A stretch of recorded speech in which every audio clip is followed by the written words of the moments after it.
Please subscribe this channel to listen new, free audiobooks. The Adventures of Sherlock Holmes by Sir Arthur Conan Doyle. Adventure 1. A Scandal in Bohemia. Sections 1 through 3. Section 1. To Sherlock Holmes, she is always the woman. I have seldom heard him mention her under any other name. In her eyes, she eclipses and predominates the whole of her sex. It was not that he felt any emotion akin to love for Irene Adler. All emotions, and that one particularly, were abhorrent to his cold, precise, but admirably balanced mind.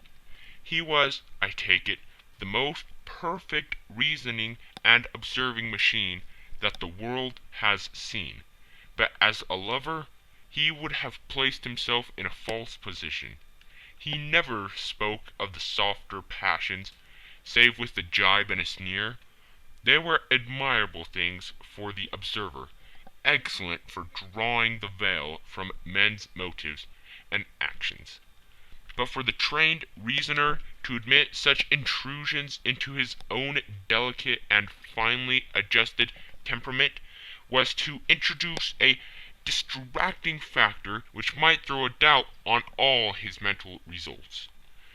Grit in a sensitive instrument, or a crack in one of his own high-powered lenses, would not be more disturbing than a strong emotion in a nature such as his.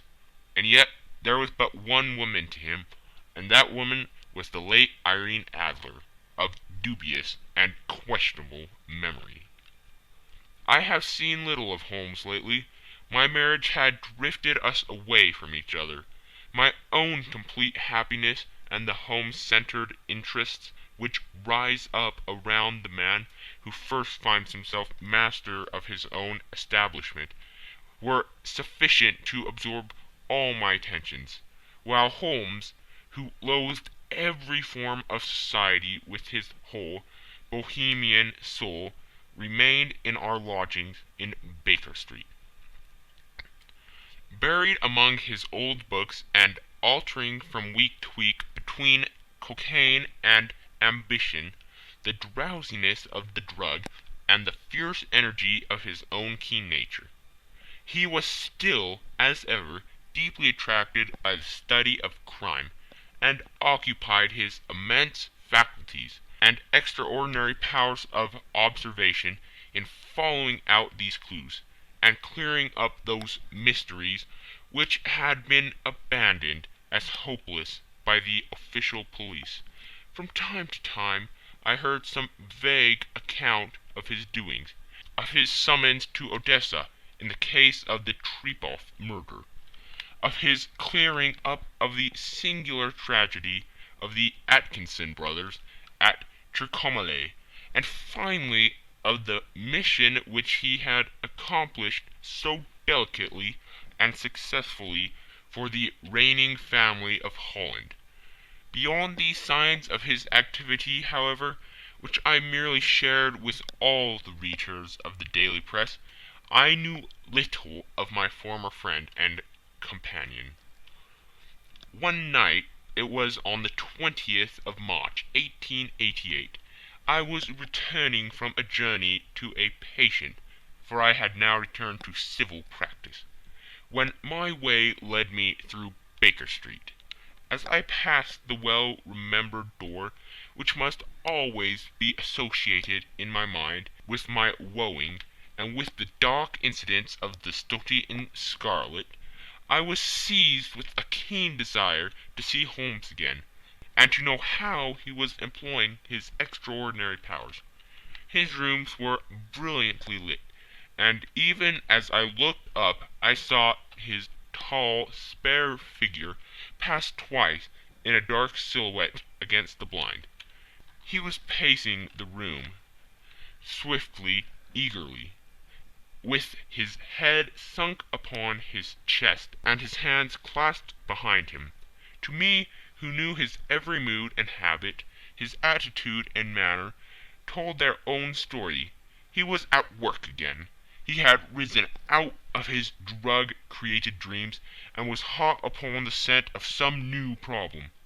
I rang the bell and was shown up to the chamber which had formerly been in part my own. His manner was not effusive. It seldom was, but he was glad, I think, to see me. With hardly a word spoken, but with a kindly eye, he waved me an armchair, threw across his case of cigars, and indicated a spirit case and a gasogene in the corner. Then he stood before the fire and looked me over in his singular, introspective fashion. "Wedlock suits you," he remarked. "I think, Watson, that you have put on 7.5 pounds since I saw you." "7!" I answered. "Indeed, I should have thought a little more, just a trifle more, I fancy, Watson. And in practice again, I observe. You did not tell me that you intended to go into harness." "Then how do you know?" "I see it. I deduce it. How do I know that you have been getting yourself very wet lately, and that you have a most clumsy and careless servant girl?" "My dear Holmes," said I, "this is too much. You would certainly have been burned had you lived a few centuries ago. It is true that I had a country walk on Thursday, and came home in a dreadful mess, but as I have changed my clothes, I can't imagine how you deduce it. As to Mary Jane, she is incorrigible, and my wife has given her notice. But there again I fail to see how you work it out." He chuckled to himself, and rubbed his long, nervous hands together. "It is simplicity itself," said he. "My eyes tell me that on the inside of your left shoe, just where the firelight strikes it, the leather is scourged by 6 almost parallel cuts. Obviously they have been caused by someone who has very carelessly scraped around the edges of the soles in order to remove crusted mud from it. Hence you see my double deduction, that you have been out in vile weather, and that you have a particularly malignant, boot-slitting specimen of the London slave. As to your practice, if a gentleman walks into my room smelling of iodine, with a black mark of nitrate of silver upon his right forefinger, and a budge on the right side of his top hat, to show where he has secreted his stethoscope, I must be dull indeed, if I did not pronounce him to be an active member of the medical profession." I could not help laughing at the ease with which he examined his process of deduction. "When I hear you give your reasons," I remarked, "the thing always appears to me to be so ridiculously simple that I could easily do it myself, though at each successive instance of your reasoning I am baffled until you explain your process. And yet I believe that my eyes are as good as yours." "Quite so," he answered, lighting a cigarette, and throwing himself down into an armchair. "You see, but you do not observe. The distinction is clear. For example, you have frequently seen the steps which lead up from the hall to this room?" "Frequently." "How often?" "Well, some hundreds of times." "Then how many are there?" "How many? I don't know." "Quite so. You have not observed, and yet you have seen. That is just my point. Now I know that there are 17 steps, because I have both seen and observed. By the way, since you are interested in these little problems, and since you have been good enough to chronicle one or two of my trifling experiences, you may be interested in this." He threw over a sheet of thick, pink-tinted notepaper, which had been lying upon the table. "It came by the last post," said he. "Read it aloud." The note was undated, and without either signature or address. "There will call upon you tonight, at 7:45, it said. a gentleman who desires to consult you upon a matter of the very deepest moment.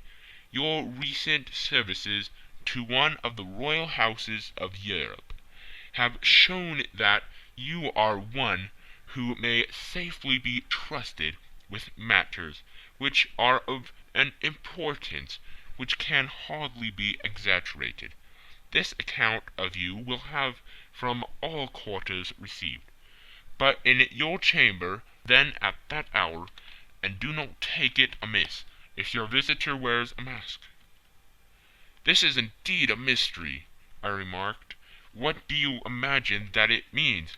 I have no data yet. It is a capital mistake to theorize before one has data. Insensibly one begins to twist facts to suit theories, instead of theories to suit facts. But the note itself, what do you deduce from it? I certainly examined the writing, and the paper upon which it was written. The man who wrote it was presumably well-to-do, I remarked, endeavoring to imitate my companion's process. Such paper could not be bought under half a crown a packet. It is peculiarly strong and stiff. Peculiar, that is the very word, said Holmes. It is not an English paper at all. Hold it up to the light. I did so, and saw a large E with a small g, a P, and a large G with a small t woven into the texture of the paper. What do you make of that? Asked Holmes. The name of the maker, no doubt, or his monogram, rather. Not at all. The G with the small t stands for Gesellschaft, which is German for company. It is a customary contraction like our CO. P, of course, stands for paper. Now for the EG. Let us glance at our continual gazetteer. He took down a heavy brown volume from his shelves. Eglots. Here we are. Egeria. It is in a German-speaking country in Bohemia, not far from Carlsbad, remarkably as being the scene of the death of Wallenstein and for its numerous glass factories and paper mills. Ha ha, my boy, what do you make of that? His eyes sparkled, and he sent up a great blue triumphant cloud from his cigarette. The paper was made in Bohemia, I said. Precisely. And the man who wrote the note is a German. Do you note the particular contraction of the sentence? This account of you we have from all quarters received. A Frenchman or Russian could not have written that. It is the German who is so unconscious to his verbs. It only remains, therefore, to discover what is wanted by this German, who writes upon Bohemian paper and prefers wearing a mask to showing his face. And here he comes, if I am not mistaken, to resolve all our doubts. As he spoke, there was the sharp sound of horses' hoofs, and the grating wheels against the curb, followed by a sharp pull at the bell. Holmes whistled. A pair by the sound, said he. Yes, he continued, glancing out of the window. A nice little Brahmin, and a pair of beauties, 150 guineas apiece.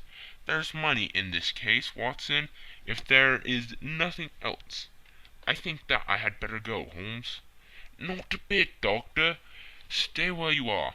I am lost without my Boswell, and that promises to be interesting. It would be a pity to miss it. But your client, never mind him. I may want your help, and so may he. Here he comes. Sit down in that armchair, Doctor, and give us your best attention.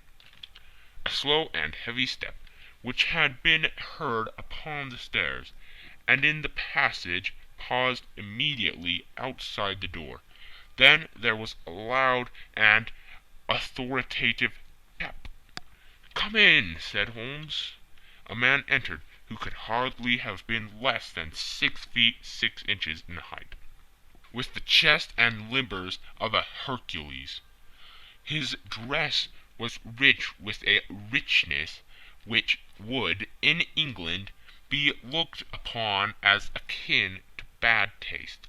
Heavy bands of astrakhan were slashed across the sleeves and fronts of his double-breasted coat, while the deep blue coat, which was thrown over his shoulders, was lined with flame-colored silk and secured at the neck with a brooch, which consisted of a single flaming beryl.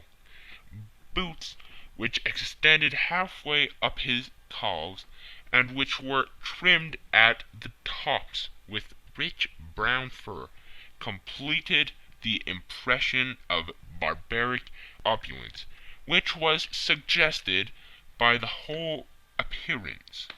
He carried a broad-brimmed hat in his hand, while he wore across the upper part of his face, extending down past the cheekbones, a black-visored mask, which he had apparently adjusted that very moment, for his hand was still raised to it as he entered.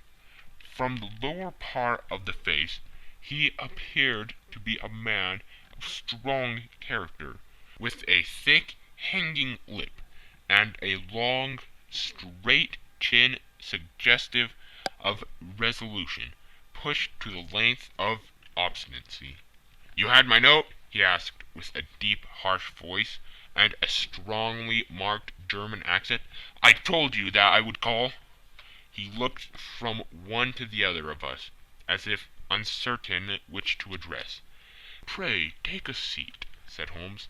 "This is my friend and colleague, Dr. Watson, who is occasionally good enough to help me in my cases. Whom have I the honor to address?"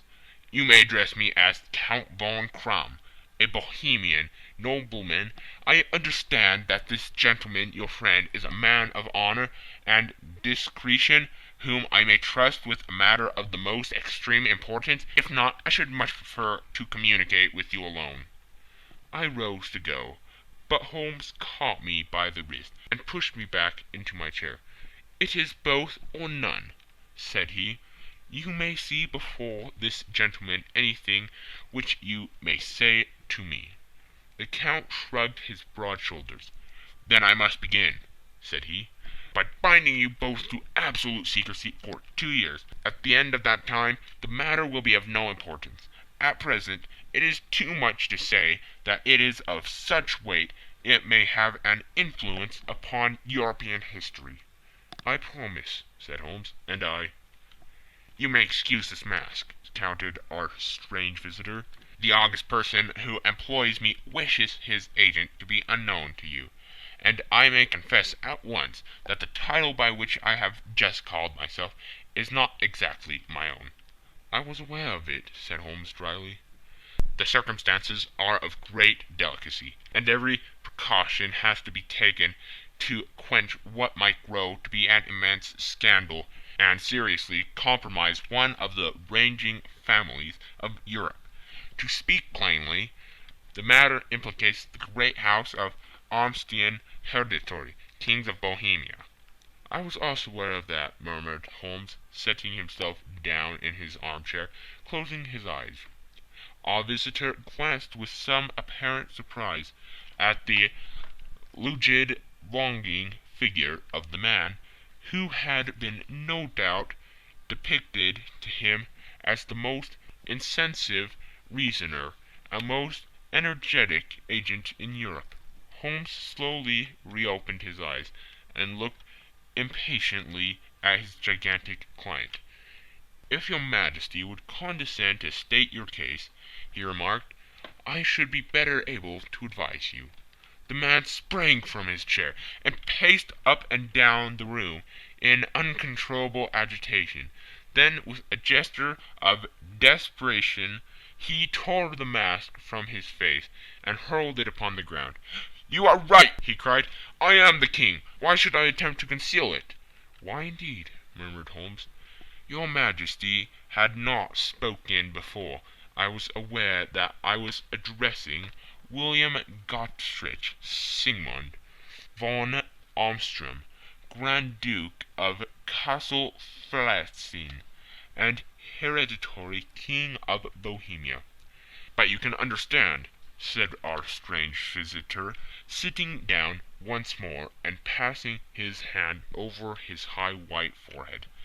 You can understand that I am not accustomed to doing such business in my own person, that I could not confide it to an agent without putting myself in his power. I have come incognito from Prague, from the purpose of consulting you. Then pray consult, said Holmes, shutting his eyes once more. The facts are briefly these.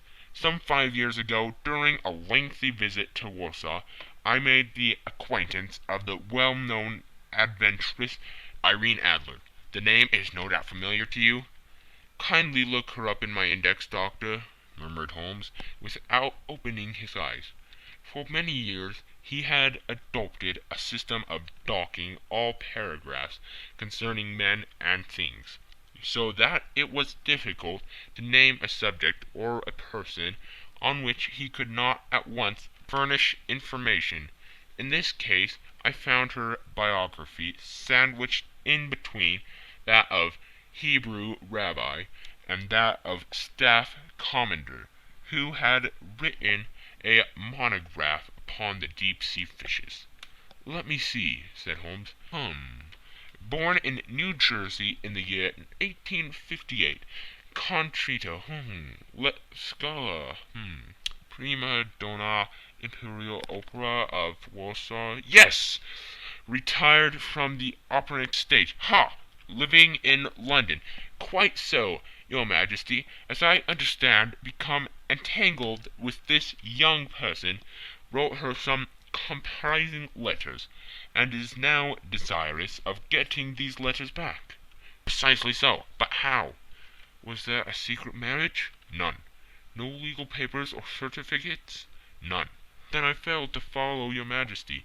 If this young person should produce her letters from blackmailing or other purposes, how is she to prove their authenticity? There is writing. Forgery. My private notepaper, stolen. My own seal, imitated. My photograph, bought. We were both in the photograph. Oh dear, that is very bad. Your Majesty has indeed committed an indiscretion. I was mad, insane. You have compromised yourself seriously. I was only Crown Prince then. I was young. I am but 30 now. It must be recovered. We have tried and failed. Your Majesty must pay. It must be bought. She will not sell. Stolen, then. 5 attempts have been made. Twice burglars in my pay ransacked her house. Once we diverted her luggage when she travelled. Twice she had been waylaid. There has been no result. No sign of it? Absolutely none. Holmes laughed. It is quite a pretty little problem, said he. But a very serious one to me, returned the king reproachfully. Very indeed. What does she propose to do with the photograph? To ruin me. But how? I am about to be married. So I have heard. To Claudia Lorman von Saxe-Montenegrin, second daughter of the King of Scandinavia. You may know that strict principles of her family. She is herself the very soul of delicacy. A shadow of a doubt as to my conduct would bring the matter to an end. And Irene Adler threatens to send him a photograph. And she will do it. I know that she will do it. You do not know her, but she has a soul of steel. She has the face of the most beautiful of women, and the mind of the most resolute of men. Rather than I should marry another woman, there are no lengths to which she would not go. None. You are sure that she has not sent it yet? I am sure. And why? Because she has said that she would send it on the day when the betrothal was publicly proclaimed. That would be next Monday. Oh, then we have 3 days yet, said Holmes with a yawn. That is very fortunate. as I have one or two matters of importance to look into just at present. Your Majesty will, of course, stay in London for the present?" "Certainly. You will find me at the Langram under the name of the Count von Kram." "Then I shall drop you a line to let you know how we progress." "Pray do so. I shall be all anxiety." "Then as to money, you have carte blanche?" "Absolutely." "I tell you that I would give one of the provinces of my kingdom to have that photograph." "And for the present expenses?" The king took a heavy chamois leather bag from under his cloak and laid it on the table. "There are £300 in gold and 700 in notes," he said. Holmes scribbled a receipt upon a sheet of his notebook and handed it to him. "And mademoiselle's address?" he asked. "Is Brony Lodge, Supretime Avenue, St. John's Wood." Holmes took a note of it. "One other question," said he. "Was the photograph a cabinet?" "It was." "Then good night, your Majesty, and I trust that we shall soon have some good news for you." "And good night, Watson," he added, as the wheels of the Royal Brougham rolled down the street. "If you will be good enough to call tomorrow afternoon at 3 o'clock, I should like to chat this little matter over with you." End of Section 1. Section 2. At 3 o'clock precisely, I was at Baker Street, but Holmes had not yet returned. The landlady informed me that he had left the house shortly after 8 o'clock in the morning. I sat down beside the fire, however, with the intention of awaiting him. However long he might be, I was already deeply interested in his inquiry, for though it was surrounded by none of the grim and strange features which were associated with the two crimes which I have already recorded, still the nature of the case and the exalted station of his client gave it a character of its own. Indeed, apart from the nature of the investigation which my friend had on hand, there was something in his masterly grasp of a situation, and his keen, incisive reasoning, which made it a pleasure to me to study his system of work, and to follow the quick, subtle methods by which he distinguished the most inextractable mysteries. So accustomed was I to his invariable success that the very possibility of his failing had ceased to enter into my head.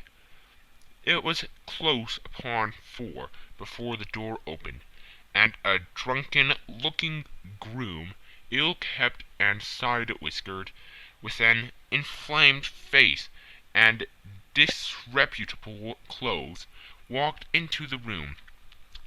Accustomed as I was to my friend's amazing powers in the use of disguises, I had to look 3 times before I was certain that it was indeed he.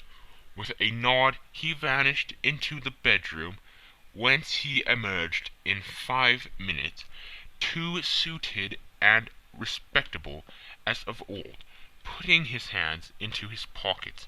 He stretched out his legs in front of the fire and laughing heartily for some minutes. "Well, really," he cried, and then he choked and laughed again, until he was obliged to lie back, limp and helpless, in the chair. "What is it?" "It's quite too funny. I am sure you could never guess how I employed my morning, or what I ended by doing." "I can't imagine. I suppose that you have been watching the habits and perhaps the house of Miss Irene Adler?" "Quite so, but the sequel was rather unusual. I will tell you, however. I left the house a little after 8 o'clock this morning, in the character of a groom, out of work. There is a wonderful sympathy and freemasonry among Horse amen. But one of them, and you will know all that there is to know, I soon found Broughton Lodge.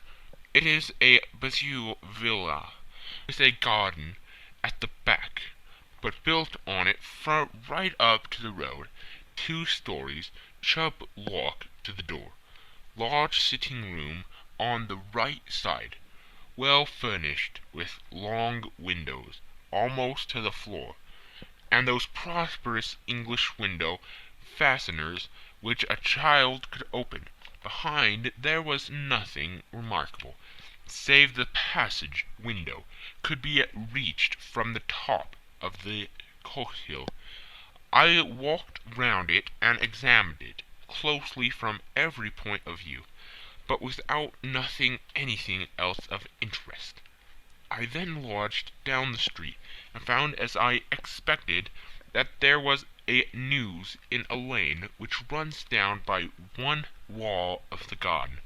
I lent the ostlers a hand in rubbing down their houses, and received in exchange 2 pence, a glass of half and half, 2 fills of shag tobacco, and as much information as I could desire about Miss Adler, to say nothing of half a dozen other people in the neighborhood, in whom I was not in the least interested, but whose biographies I was compelled to listen to. "And what of Irene Adler?" I asked. "Oh, she has turned all the men's heads down in that part. She is the daintiest thing under a bonnet on the planet. So say the Serpentine news to a man. She lives quietly, sings at concerts, drives out at 5 every day, and returns at 7 sharp for dinner. Seldom goes out at other times, except when she sings. Has only 1 male visitor, but a good deal of him. He is dark, handsome, and dashing. Never calls less than once a day, and often twice. He is Mr. Godfrey Norton of the Inner Temple. See the advantages of a cabman as a confidant. They have driven him home a dozen of times from Serpentine Mews, and knew all about him. When I had listened to all they had to tell, I began to walk up and down near Briony Lodge once more, and to think over my plan of campaign. This Godfrey Norton was evidently an important factor in the matter. He was a lawyer. That sounded ominous. What was the relation between them, and what the object of his repeated visits? Was she his client, his friend, or his mistress? If the former, she had probably transferred the photograph to his keeping. If the latter, it was less likely on the issue of this question deepened whether I should continue my work at Briony Lodge, or turn my attention to the gentlemen's chambers in the Temple. It was a delicate point, and it wanted the field of my inquiry. I fear that I bore you with these details, but I have to let you see my little difficulties, if you are to understand the situation. "I am following you closely," I answered. I was still balancing the matter in my mind, when a hansom cab drove up to Briony Lodge, and a gentleman sprang out. He was a remarkably handsome man, dark, aquiline, and moustached, evidently the man of whom I have heard. He appeared to be in a great hurry, shouted to the cabman to wait, and brushed past the maid, who opened the door with the air of a man who was thoroughly at home. He was in the house about half an hour, and I could catch glimpses of him in the windows of the sitting-room, pacing up and down, talking excitedly and waving his arms. Of her I could see nothing. Presently he emerged, looking even more flurried than before. As he stepped up into the cab, he pulled a gold watch from his pocket and looked at it earnestly. "Drive like the devil!" he shouted. "First to Cross and Humphreys in Regent Street, and then to the Church of St. Monica in Edgware Road. Half a guinea if you do it in 20 minutes." Away they went, and I was just wondering whether I should not do well to follow them, when up the lane came a neat little landau, the coachman with his coat only half buttoned, and his tie under his ear, while all the tags of his harness were sticking out of the buckles. It hadn't pulled up before she shot out of the hall door and into it.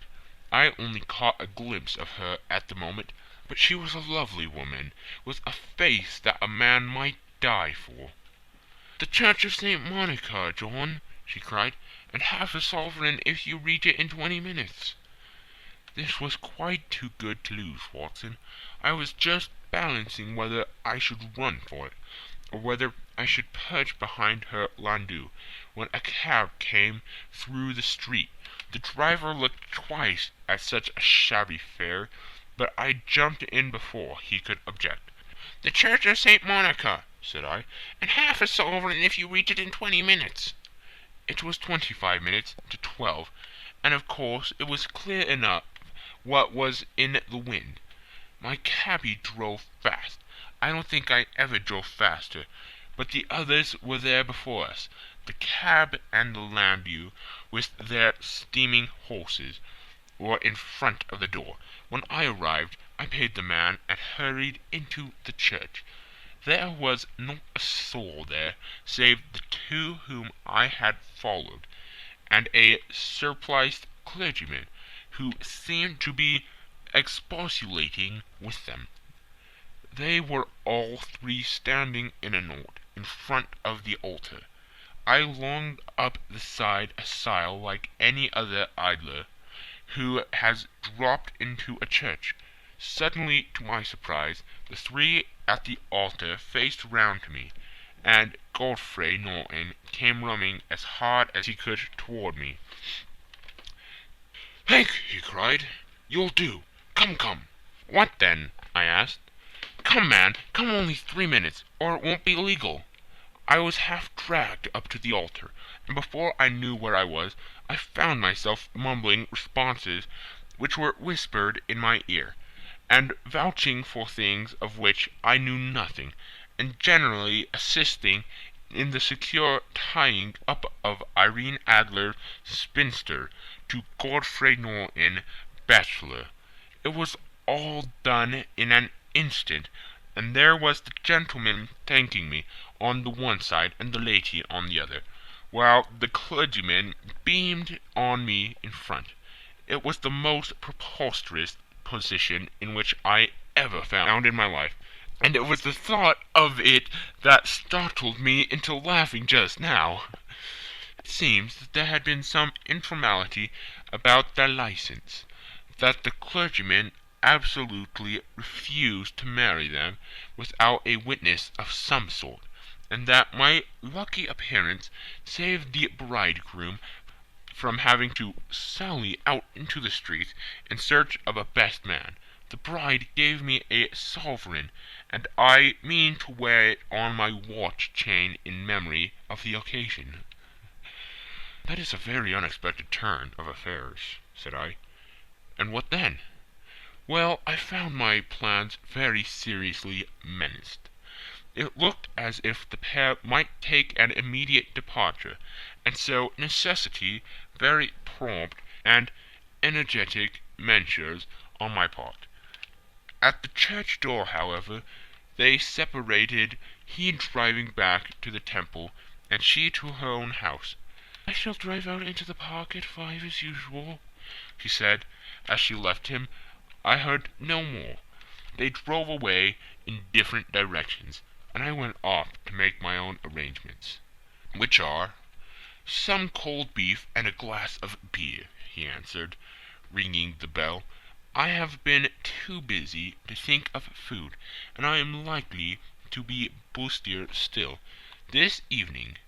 By the way, Doctor, I shall want your cooperation." "I shall be delighted." "You don't mind breaking the law?" "Not in the least." "Nor running a chance of arrest?" "Not in a good cause." "Oh, the case is excellent." "Then I am your man." "I was sure that I might rely on you." "But what do you wish?"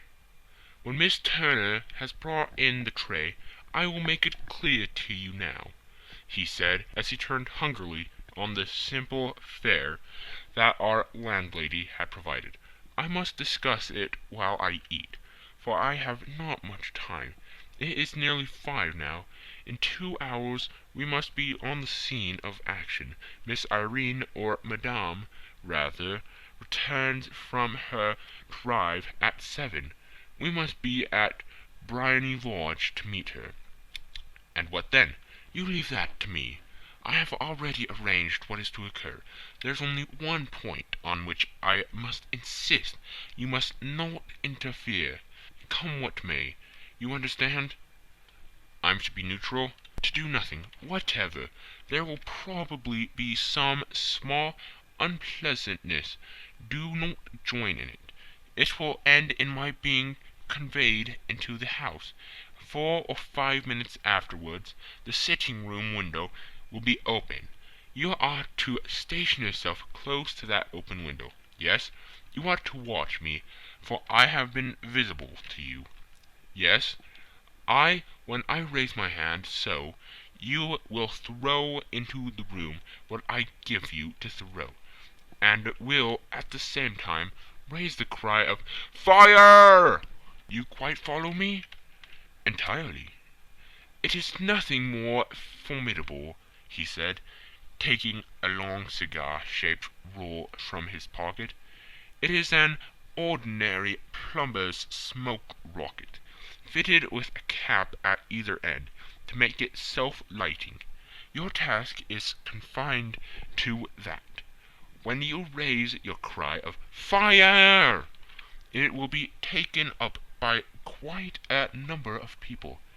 You may then walk to the end of the street, and I will rejoin you in 10 minutes. I hope that I have made myself clear. I am to remain neutral, to get near the window, to watch you, and at your signal to throw this object, then to raise the cry of 'Fire!' and to wait you at the corner of the street." "Precisely." "Then you may entirely rely on me?" "That is excellent. I think, perhaps, it is almost time that I prepare for the new role I have to play." He disappeared into his bedroom, and returned in a few minutes, in the character of an amiable and simple-minded nonconformist clergyman. His broad black hat, his baggy trousers, his white tie, his sympathetic smile, and general look of peering and benevolent curiosity were such as Mr. John Hare alone could have equalled. It is not merely that Holmes changed his costume. His expression, his manner, his very soul seemed to vary every fresh part that he assumed. The stage lost a fine actor, even as science lost an acute reasoner when he became a specialist in crime. It was 6:15 when we left Baker Street, and it still wanted 10 minutes to the hour, when we found ourselves in Serpentine Avenue. It was already dusk, and the lamps were just being lighted as we paced up and down in front of Briony Lodge, waiting for the coming of its occupant. The house was just such as I had pictured it from Sherlock Holmes's succinct description, but the locale appeared to be less private than I expected. On the contrary, for a small street in a quiet neighborhood, it was remarkably animated. There was a group of shabbily dressed men smoking and laughing in a corner. A scissors grinder, with his wheel, two guardsmen who were flirting with a nurse girl, and several well-dressed young men who were laughing up and down with cigars in their mouths. "You see," remarked Holmes, as we passed to and fro in front of the house, "this marriage rather simplifies matters. The photograph becomes a double-edged weapon now. The chances are that she would be as averse to its being seen by Mr. Godfrey Norton as our client is to coming to the eyes of his princess. Now the question is, where are we to find the photograph?" "Where indeed? It is most unlikely that she carries it about with her. It is cabinet size, too large for easy concealment about a woman's dress. She knows that the king is capable of having her waylaid and searched. 2 attempts of the sort have already been made. We may take it, then, that she does not carry it about with her." "Where, then?" "Her banker or her lawyer. There is that double possibility, but I am inclined to think neither. Women are naturally secretive, and they like to do their own secreting. Why should she have it over to anyone else? She could trust her own guardsmanship, but she could not tell what indirect or political influence might be brought to bear upon a businessman.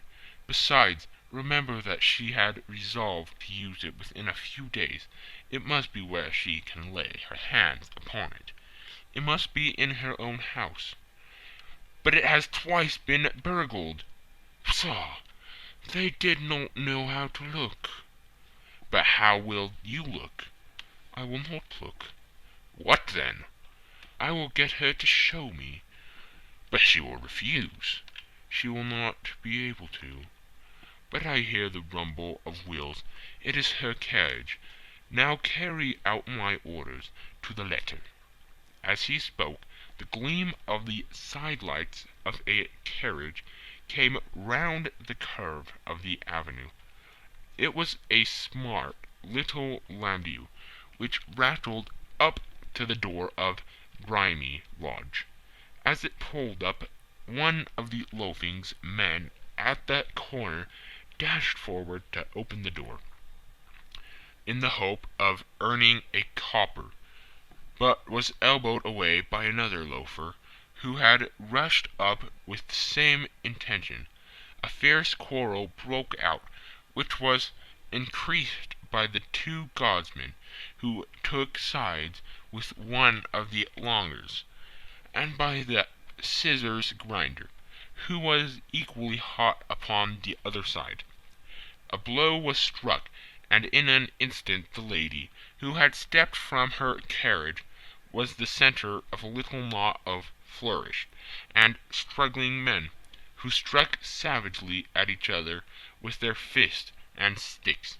Holmes dashed into the crowd to protect the lady, but just as he reached her he gave a cry and dropped to the ground with the blood running freely down his face.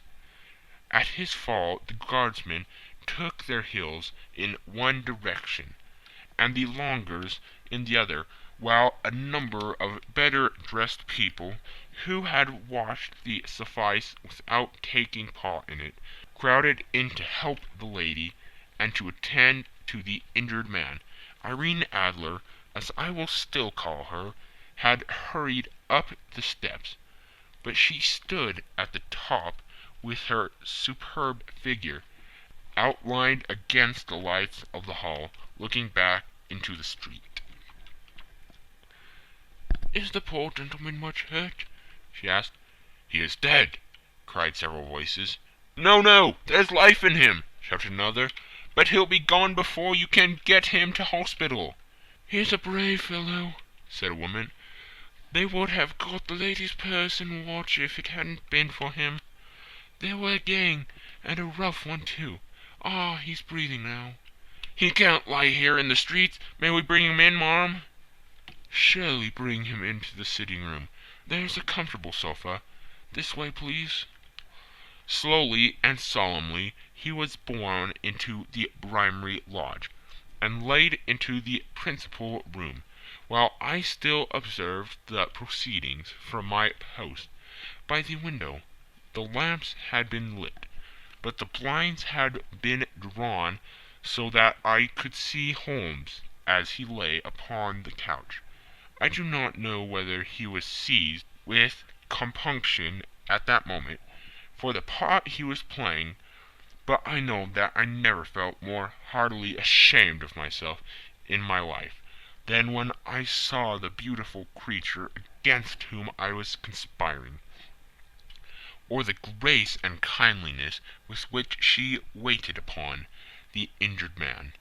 And yet it would be the blackest treachery to Holmes to draw back now from the part which he had entrusted to me.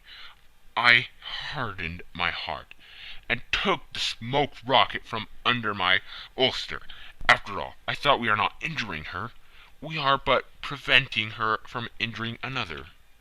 Holmes had sat up upon the couch, and I saw him mention like a man who is in need of air. A maid rushed across the threshold, opened the window. At the same instant I saw him raise his hand, and at the signal I tossed my rocket into the room, with a cry of "Fire!" The word was no sooner out of my mouth than the whole crowd of spectators, well dressed and ill, gentlemen, ulsters, and servant-maids, joined in the general shriek of "Fire!"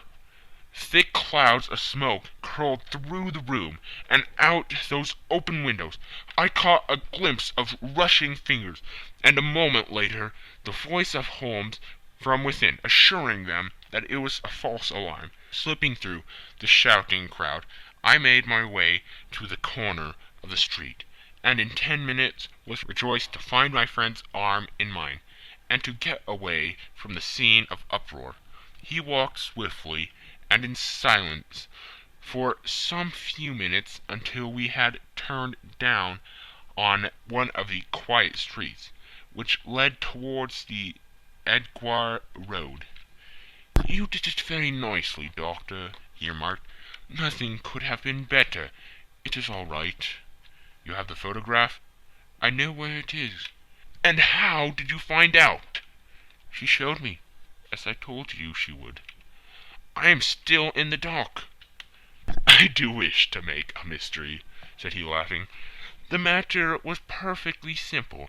You are, of course, saw that everyone in the street was an accomplice. They were all engaged for the evening." "I guessed as much." "Then, when the row broke out, I had a little moist red paint in the palm of my hand. I rushed forward, fell down, clapped my hand to my face, and became a piteous spectacle. It is an old trick." "That also I could fathom." "Then they carried me in.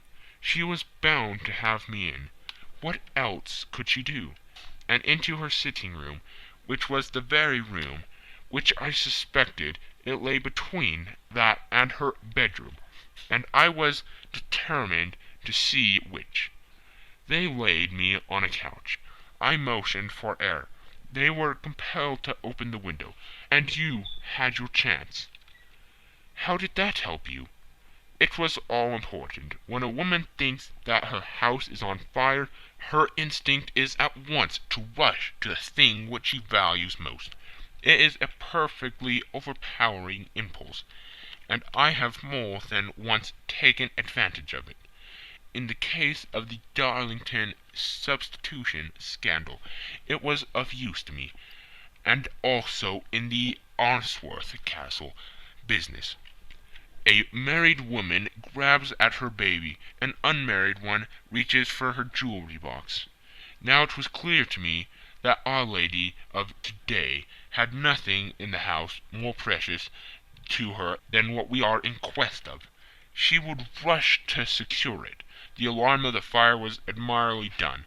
The smoke and shouting were enough to shake nerves of steel. She responded beautifully. The photograph is in a recused behind a sliding panel, just above the right bell pull. She was there in an instant, and I caught a glimpse of it as she half drew it out. When I cried out that it was a false alarm, she replaced it, glancing at the rocket, rushed from the room, and I have not seen her since. I rose, and making my excuses, escaped from the house. I hesitated whether to attempt to secure the photograph at once, but the coachman had come in, and as he was watching me narrowly, it seemed safer to wait. A little over precipitance may ruin all. "And now?" I asked. "Our quest is practically finished. I shall call with the king tomorrow, and with you, if you care to come with us. We will be showed into the sitting-room to wait for the lady. But it is probable that when she comes she may find neither us nor the photograph. It might be a satisfaction to his Majesty to regain it with his own hands." "And when will you call?" "At 8 in the morning. She will not be up, so that we shall have a clear field. Besides, we must be prompt, for this marriage may mean a complete change in her life and habits. I must wire to the king without delay." We had reached Baker Street, and had stopped at the door. He was searching his pockets for the key, when someone passing said, "Good night, Mr. Sherlock Holmes." There were several people on the pavement at the time, but the greeting appeared to come from a slim youth in an ulster who had hurried by. "I've heard that voice before," said Holmes, starting down the dimly lit street. "Now I wonder who the deuce that could have been." End of Section 2. Section 3. I slept at Baker Street that night, and we were engaged upon our toast and coffee in the morning, when the King of Bohemia rushed into the room. "You have really got it?" he cried, grasping Sherlock Holmes by either shoulder, or looking eagerly into his face. "Not yet. But you have hopes?" "I have hopes." "Then come. I am all impatience to be gone." "We must have a cab." "No, my brougham is waiting." "Then that will simplify matters." We descended, and started off at once more for Bombay Lodge. "Irene Adler is married," remarked Holmes. "Married? When?" "Yesterday." "But to whom?" "To an English lawyer named Norton." "But she could not love him." "I am in hopes that she does." "And why in hopes?" "Because it would spare your Majesty all fear of future annoyance. If the lady loves her husband, she does not love your Majesty. If she does not love your Majesty, then there is no reason why she should interfere with your Majesty's plan."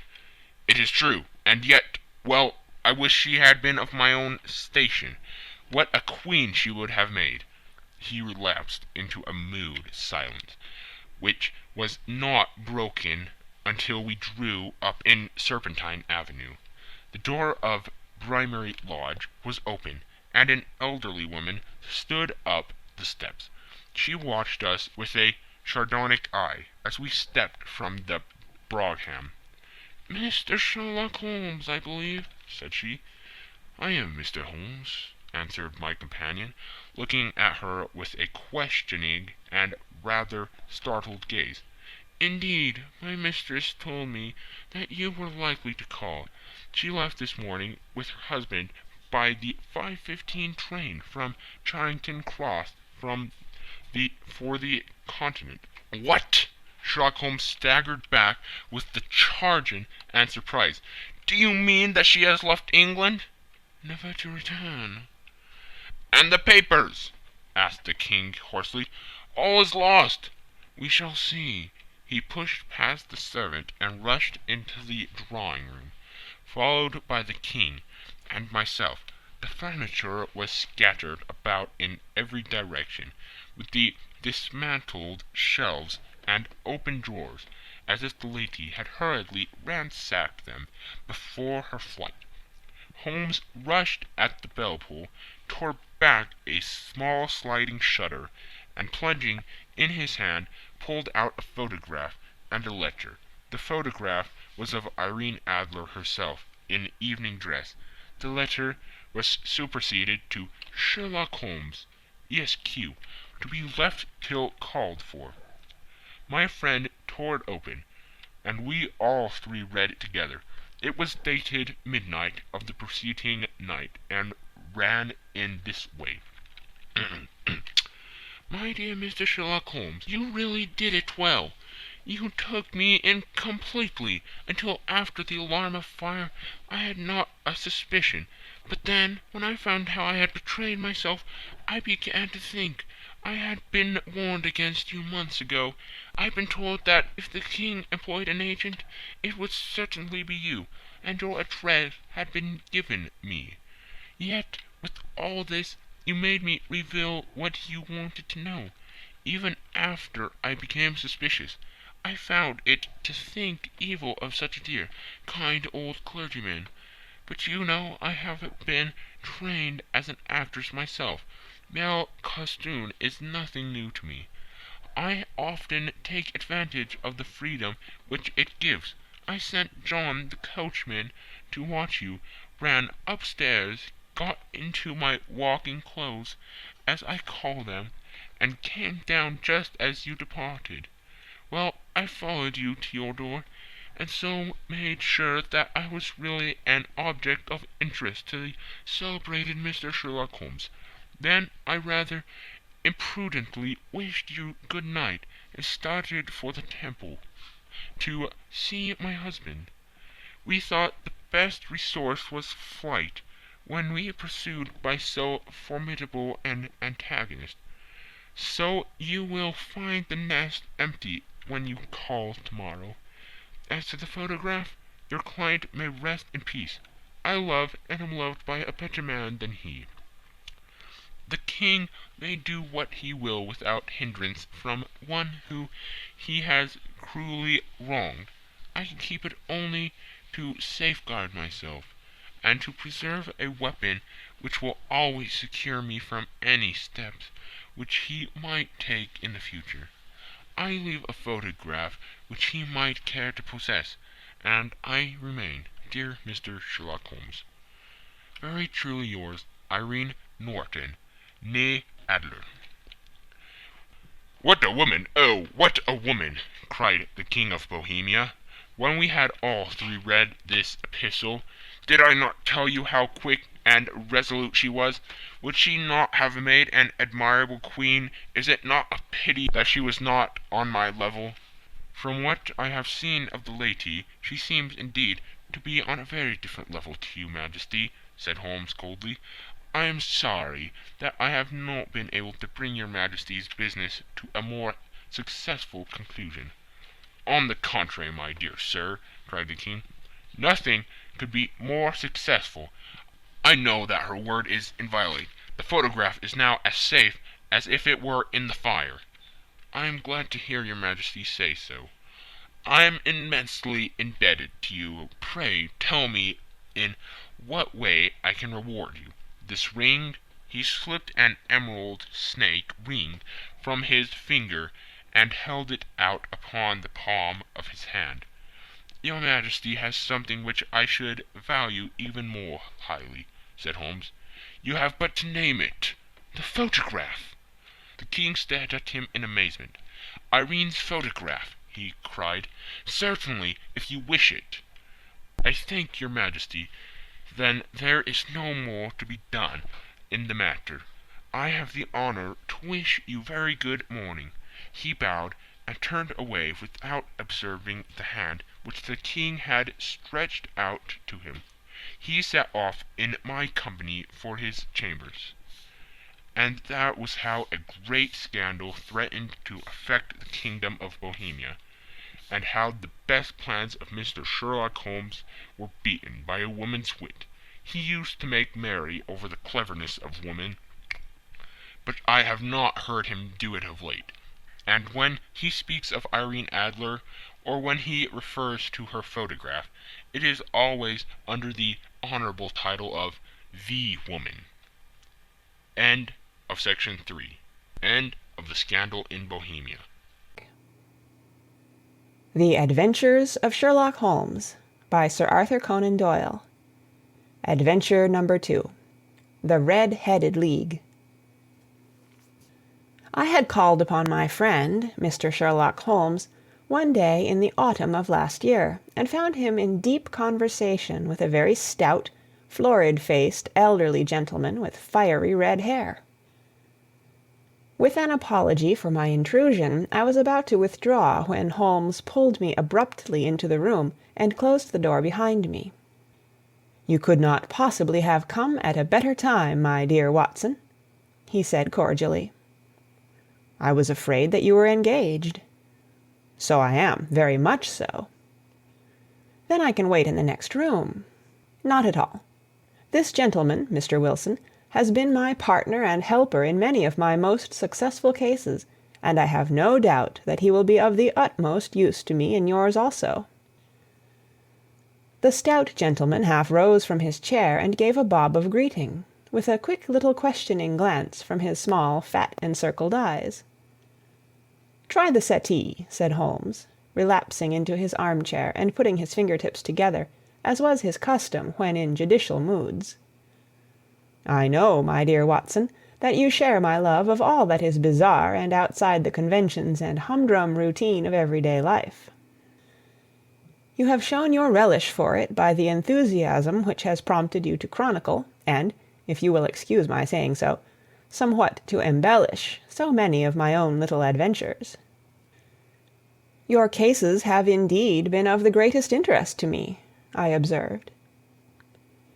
You will remember that I remarked the other day, just before we went into the very simple problem presented by Miss Mary Sutherland, that for strange effects and extraordinary combinations we must go to life itself, which is always far more daring than any effort of the imagination. A proposition which I took the liberty of doubting.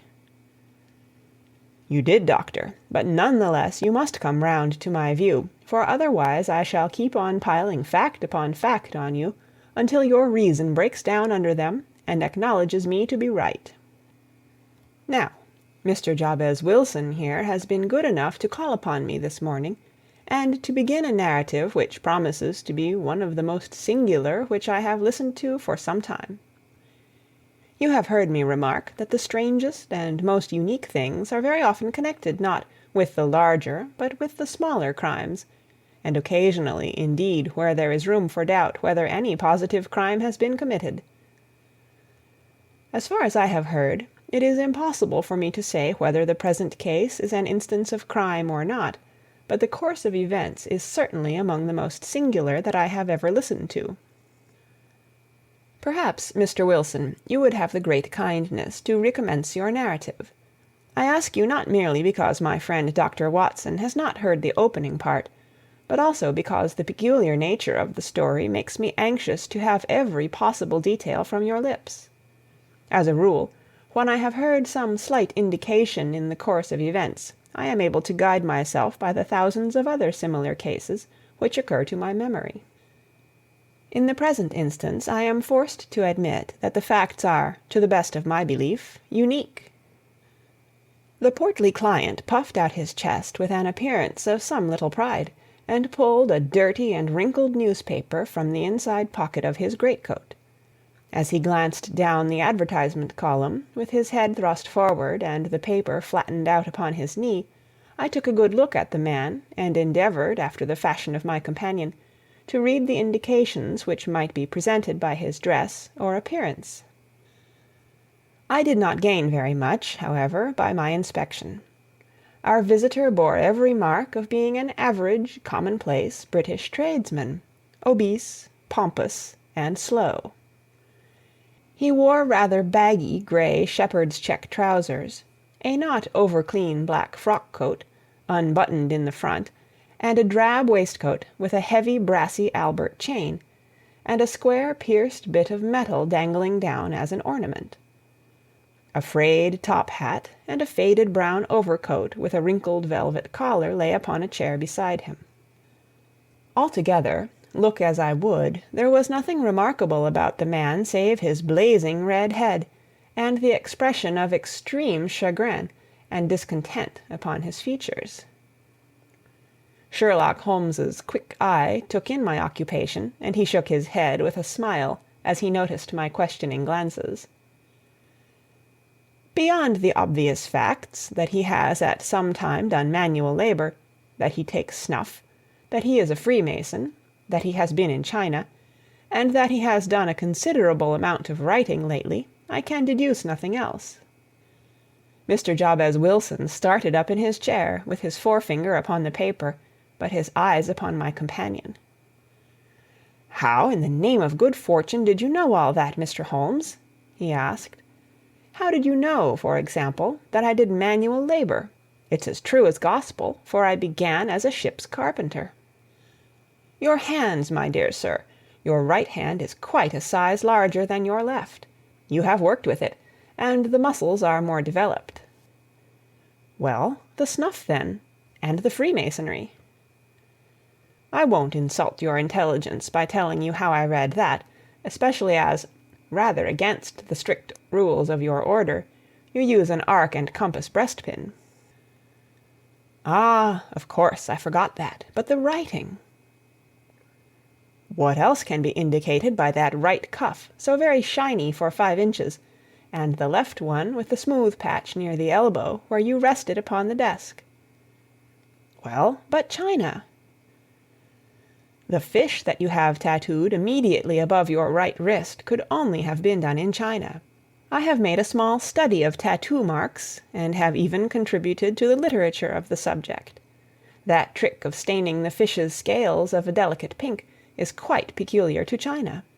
When, in addition, I see a Chinese coin hanging from your watch-chain, the matter becomes even more simple." Mr. Jabez Wilson laughed heavily. "Well, I never," said he. "I thought at first that you had done something clever, but I see that there was nothing in it after all." "I begin to think, Watson," said Holmes, "that I make a mistake in explaining. Omne ignotum pro magnifico, you know, and my poor little reputation, such as it is, will suffer shipwreck if I am so candid. Can you not find the advertisement, Mr. Wilson?" "Yes, I have got it now," he answered, with his thick red finger planted halfway down the column. "Here it is. This is what began it all. You just read it for yourself, sir." I took the paper from him and read as follows: "To the Red-Headed League.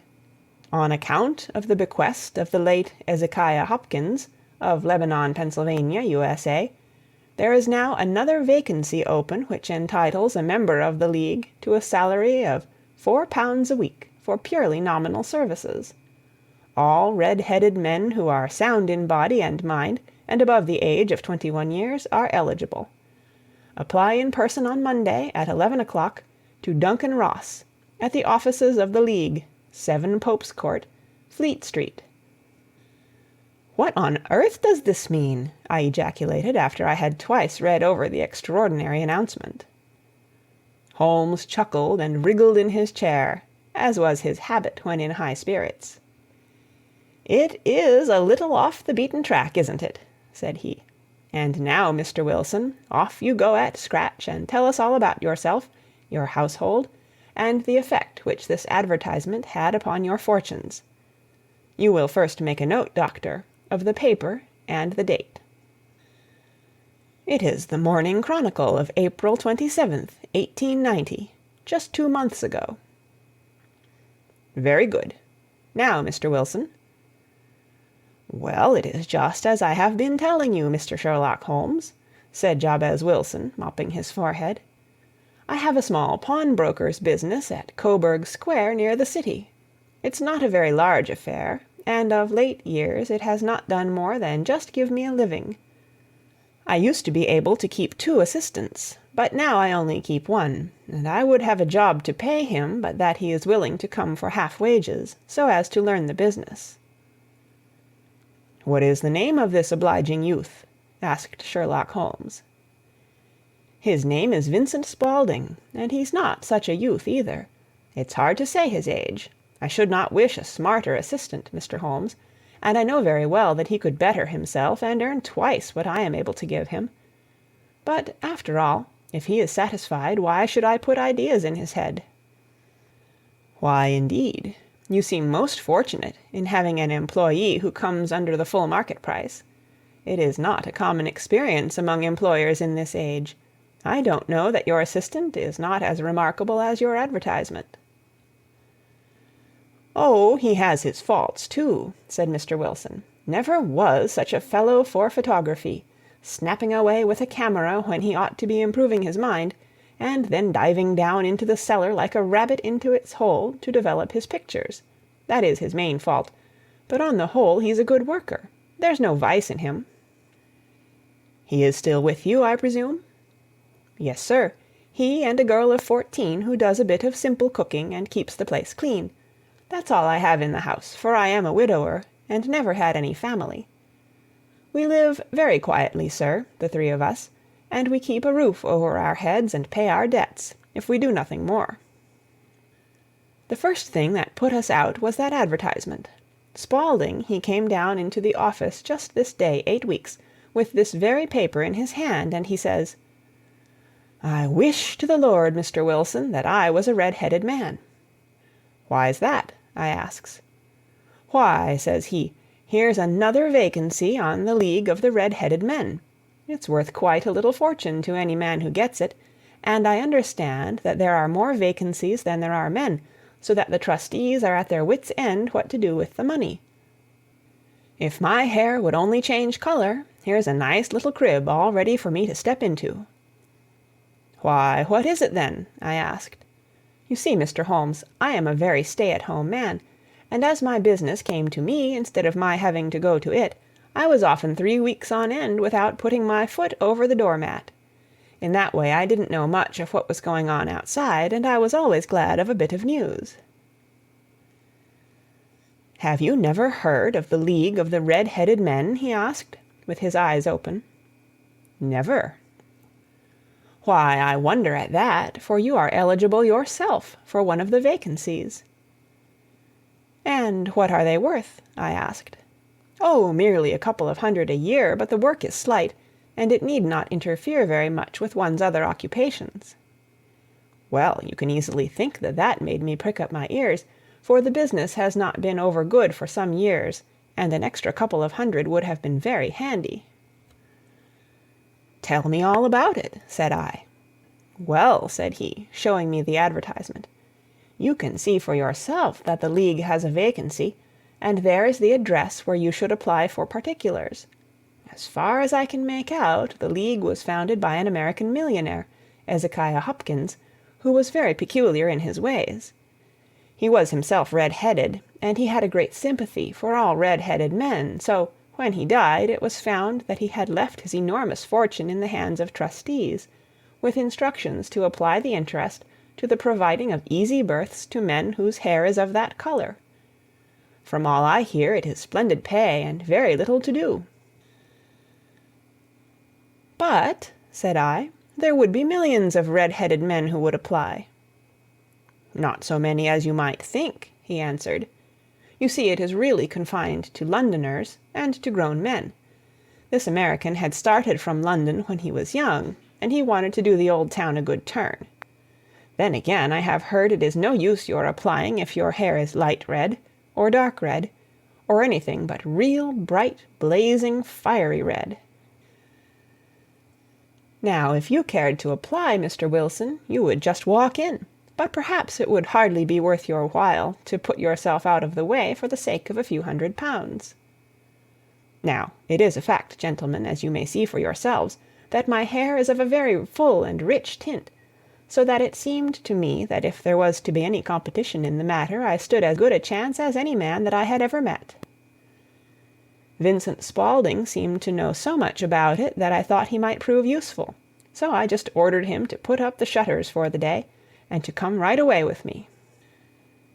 He was very willing to have a holiday, so we shut the business up and started off for the address that was given us in the advertisement. I never hope to see such a sight as that again, Mr. Holmes.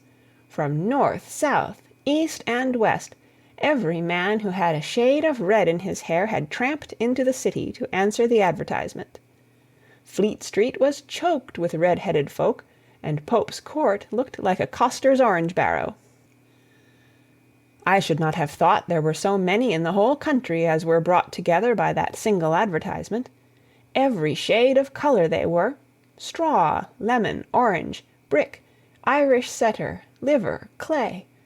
But, as Spaulding said, there were not many who had the real vivid flame-coloured tint. When I saw how many were waiting, I would have given it up in despair, but Spaulding would not hear of it. How he did it I could not imagine, but he pushed and pulled and butted until he got me through the crowd and right up to the steps which led to the office.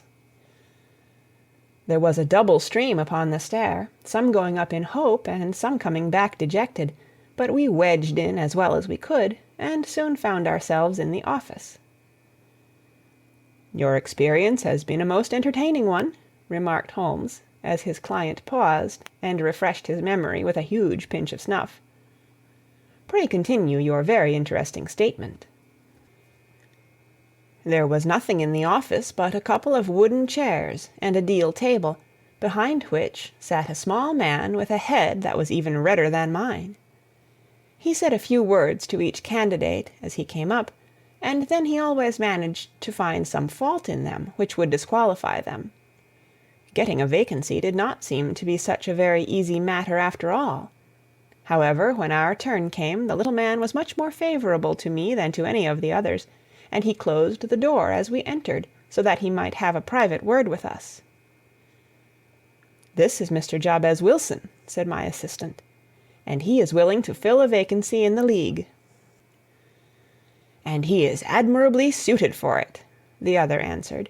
"He has every requirement. I cannot recall when I have seen anything so fine." He took a step backward, cocked his head on one side, and gazed at my hair until I felt quite bashful. Then suddenly he plunged forward, wrung my hand, and congratulated me warmly on my success. "It would be injustice to hesitate," said he. "You will, however, I am sure, excuse me for taking an obvious precaution." With that he seized my hair in both his hands and tugged until I yelled with the pain. "There is water in your eyes," said he as he released me. "I perceive that all is as it should be, but we have to be careful, for we have twice been deceived by wigs and once by paint. I could tell you tales of cobbler's wax which would disgust you with human nature." He stepped over to the window and shouted through it at the top of his voice that the vacancy was filled. A groan of disappointment came up from below, and the folk all trooped away in different directions, until there was not a red head to be seen except my own, and that of the manager. "My name," said he, "is Mr. Duncan Ross, and I am myself one of the pensioners upon the fund left by our noble benefactor. Are you a married man, Mr. Wilson? Have you a family?" I answered that I had not. His face fell immediately. "Dear me," he said gravely, "that is very serious indeed. I am sorry to hear you say that. The fund was, of course, for the propagation and spread of the redheads as well as for their maintenance. It is exceedingly unfortunate that you should be a bachelor." My face lengthened at this, Mr. Holmes, for I thought that I was not to have the vacancy after all, but after thinking it over for a few minutes, he said that it would be all right. "In the case of another," said he, "the objection might be fatal, but we must stretch a point in favor of a man with such a head of hair as yours. When shall you be able to enter upon your new duties?" "Well, it is a little awkward, for I have a business already," said I. "Oh, never mind about that, Mr. Wilson," said Vincent Spaulding. "I should be able to look after that for you." "What would be the hours?" I asked. 10 to 2. Now, a pawnbroker's business is mostly done of an evening, Mr. Holmes, especially Thursday and Friday evening, which is just before payday, so it would suit me very well to earn a little in the mornings. Besides, I knew that my assistant was a good man, and that he would see to anything that turned up. "That would suit me very well," said I. "And the pay?" "Is £4 a week." "And the work?" "Is purely nominal." "What do you call purely nominal?" "Well, you have to be in the office, or at least in the building, the whole time. If you leave, you forfeit your whole position forever. The will is very clear upon that point. You don't comply with the conditions if you budge from the office during that time." "It's only 4 hours a day, and I should not think of leaving," said I. "No excuse will avail," said Mr. Duncan Ross. "Neither sickness, nor business, nor anything else. There you must stay, or you lose your billet." "And the work?" "Is to copy out the Encyclopaedia Britannica. There is the first volume of it in that press. You must find your own ink, pens, and blotting paper, but we provide this table and chair. Will you be ready tomorrow?" "Certainly," I answered. "Then good-bye, Mr. Jabez Wilson, and let me congratulate you once more on the important position which you have been fortunate enough to gain." He bowed me out of the room, and I went home with my assistant, hardly knowing what to say or do, I was so pleased at my own good fortune. Well, I thought over the matter all day, and by evening I was in low spirits again, for I had quite persuaded myself that the whole affair must be some great hoax or fraud, though what its object might be I could not imagine. It seemed altogether past belief that anyone could make such a will, or that they would pay such a sum for doing anything so simple as copying out the Encyclopaedia Britannica. Vincent Spaulding did what he could to cheer me up, but by bedtime I had reasoned myself out of the whole thing. However, in the morning I determined to have a look at it anyhow, so I bought a penny bottle of ink, and with a quill pen and 7 sheets of foolscap paper I started off for Pope's Court. Well, to my surprise and delight, everything was as right as possible. The table was set out ready for me, and Mr. Duncan Ross was there to see that I got fairly to work. He started me off upon the letter A, and then he left me, but he would drop in from time to time to see that all was right with me. At 2 o'clock he bade me good day, complimented me upon the amount that I had written, and locked the door of the office after me. This went on day after day, Mr. Holmes, and on Saturday the manager came in and planked down 4 golden sovereigns for my week's work. It was the same next week, and the same the week after. Every morning I was there at 10, and every afternoon I left at 2. By degrees Mr. Duncan Ross took to coming in only once of a morning, and then after a time he did not come in at all. Still, of course, I never dared to leave the room for an instant, for I was not sure when he might come, and the billet was such a good one and suited me so well that I would not risk the loss of it. 8 weeks passed away like this, and I had written about abbots, and archery, and armour, and architecture, and Attica, and hoped with diligence that I might get on to the bees before very long. It cost me something in foolscap, and I had pretty nearly filled a shelf with my writings. And then suddenly the whole business came to an end. To an end? Yes, sir, and no later than this morning. I went to my work as usual at 10 o'clock, but the door was shut and locked, with a little square of cardboard hammered on to the middle of the panel with a tack. Here it is, and you can read for yourself. He held up a piece of white cardboard about the size of a sheet of notepaper. It read in this fashion: "The Red-Headed League is dissolved. October 9, 1890. Sherlock Holmes and I surveyed this curt announcement, and the rueful face behind it, until the comical side of the affair so completely overtopped every other consideration that we both burst out into a roar of laughter. "I cannot see that there is anything very funny," cried our client, flushing up to the roots of his flaming head.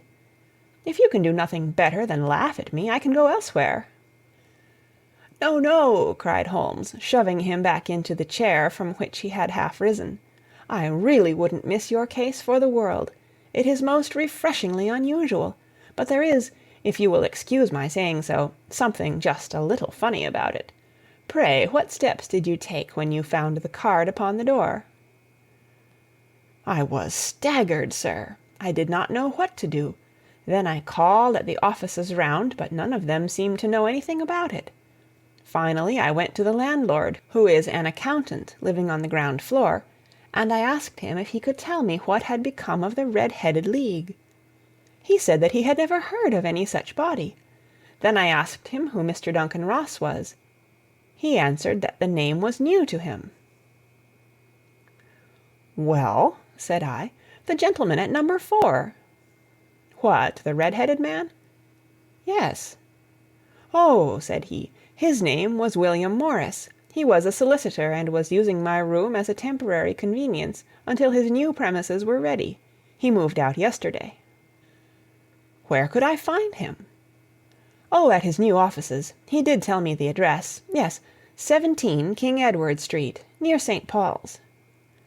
"I started off, Mr. Holmes, but when I got to that address, it was a manufactory of artificial knee-caps, and no one in it had ever heard of either Mr. William Morris or Mr. Duncan Ross." "And what did you do then?" asked Holmes. "I went home to Saxe-Coburg Square, and I took the advice of my assistant. But he could not help me in any way. He could only say that if I waited I should hear by post. But that was not quite good enough, Mr. Holmes. I did not wish to lose such a place without a struggle, so, as I had heard that you were good enough to give advice to poor folk who were in need of it, I came right away to you." "And you did very wisely," said Holmes. "Your case is an exceedingly remarkable one, and I shall be happy to look into it. From what you have told me, I think that it is possible that graver issues hang from it than might at first sight appear." "Grave enough," said Mr. Jabez Wilson. "Why, I have lost £4 a week." "As far as you are personally concerned," remarked Holmes, "I do not see that you have any grievance against this extraordinary league. On the contrary, you are, as I understand, richer by some £30, to say nothing of the minute knowledge which you have gained on every subject which comes under the letter A. You have lost nothing by them." "No, sir, but I want to find out about them, and who they are, and what their object was in playing this prank, if it was a prank, upon me. It was a pretty expensive joke for them, for it cost them £32. "We shall endeavour to clear up these points for you. And first, 1 or 2 questions, Mr. Wilson. This assistant of yours who first called your attention to the advertisement, how long had he been with you?"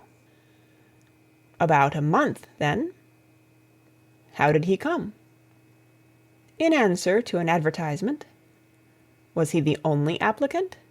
"No, I had a dozen." "Why did you pick him?" "Because he was handy and would come cheap." "At half wages, in fact?" "Yes."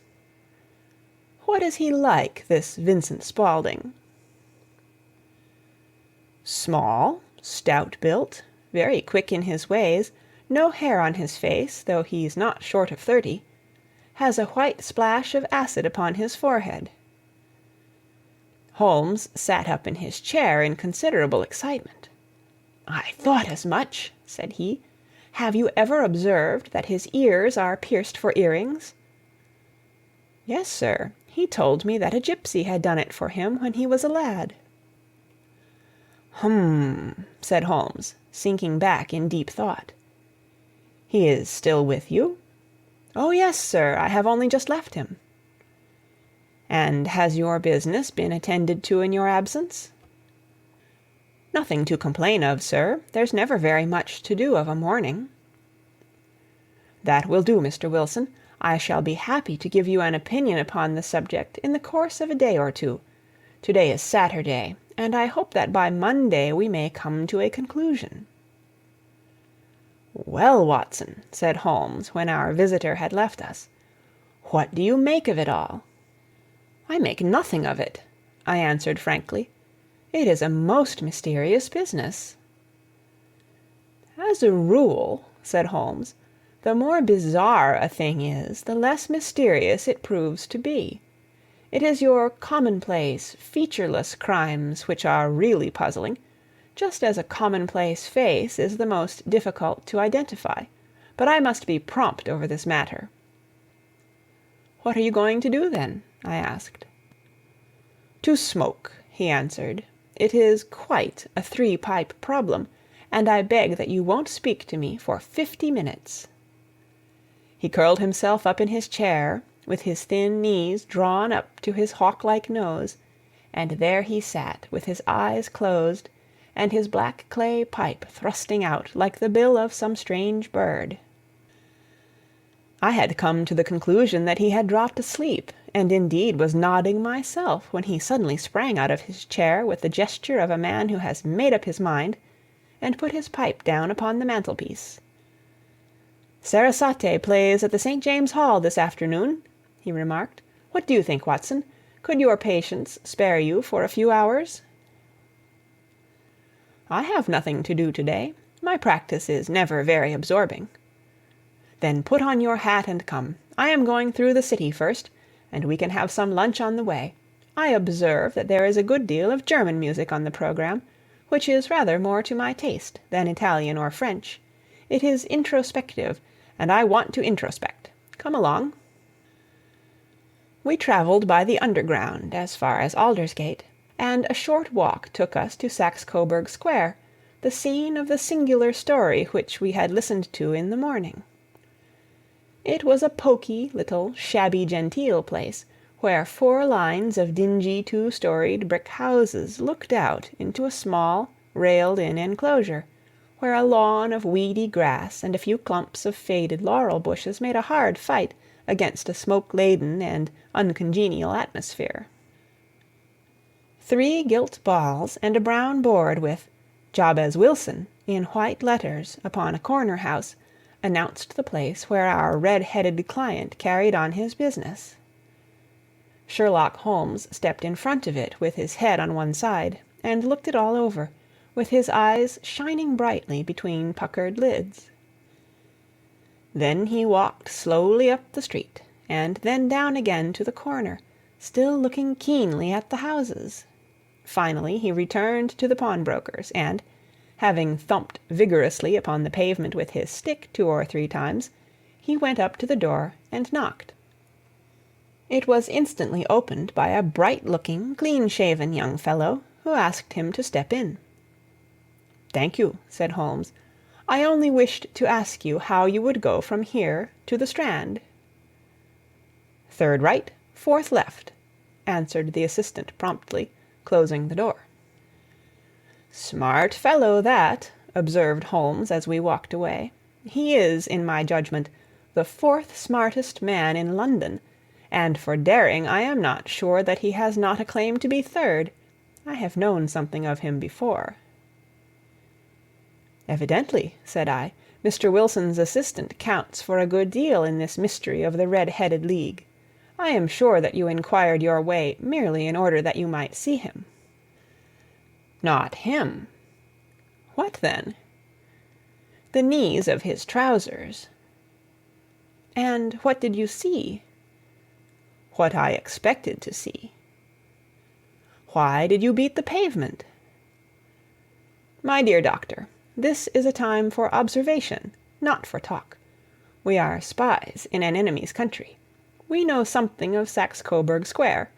Let us now explore the parts which lie behind it." The road in which we found ourselves as we turned round the corner from the retired Saxe-Coburg Square presented as great a contrast to it as the front of a picture does to the back. It was one of the main arteries which conveyed the traffic of the city to the north and west. The roadway was blocked with the immense stream of commerce flowing in a double tide inward and outward, while the footpaths were black with the hurrying swarm of pedestrians. It was difficult to realize, as we looked at the line of fine shops and stately business premises, that they really abutted on the other side upon the faded and stagnant square which we had just quitted. "Let me see," said Holmes, standing at the corner and glancing along the line. "I should like just to remember the order of the houses here, It is a hobby of mine to have an exact knowledge of London. There is Mortimer's, the tobacconist, the little newspaper shop, the Coburg branch of the City and Suburban Bank, the vegetarian restaurant, and McFarland's carriage-building depot. That carries us right on to the other block. And now, Doctor, we've done our work, so it's time we had some play.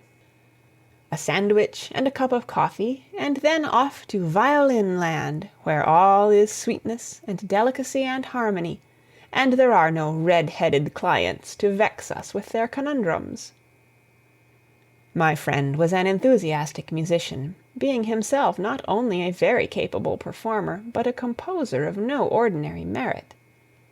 All the afternoon he sat in the stalls, wrapped in the most perfect happiness, gently waving his long, thin fingers in time to the music, while his gently smiling face and his languid, dreamy eyes were as unlike those of Holmes the sleuth-hound, Holmes the relentless, keen-witted, ready-handed criminal agent, as it was possible to conceive. In his singular character the dual nature alternately asserted itself, and his extreme exactness and astuteness represented, as I have often thought, the reaction against the poetic and contemplative mood which occasionally predominated in him. The swing of his nature took him from extreme languor to devouring energy, and, as I knew well, he was never so truly formidable as when, for days on end, he had been lounging in his armchair amid his improvisations and his black-letter editions. Then it was that the lust of the chase would suddenly come upon him, and that his brilliant reasoning power would rise to the level of intuition, until those who were unacquainted with his methods would look askance at him as on a man whose knowledge was not that of other mortals. When I saw him that afternoon so enwrapped in the music at St. James's Hall, I felt that an evil time might be coming upon those whom he had set himself to hunt down. "You want to go home, no doubt, Doctor," he remarked as we emerged. "Yes, it would be as well." "And I have some business to do which will take some hours. This business at Coburg Square is serious." "Why serious?" "A considerable crime is in contemplation. I have every reason to believe that we shall be in time to stop it. But today being Saturday rather complicates matters. I shall want your help tonight." "At what time?" 10 will be early enough." "I shall be at Baker Street at 10." "Very well.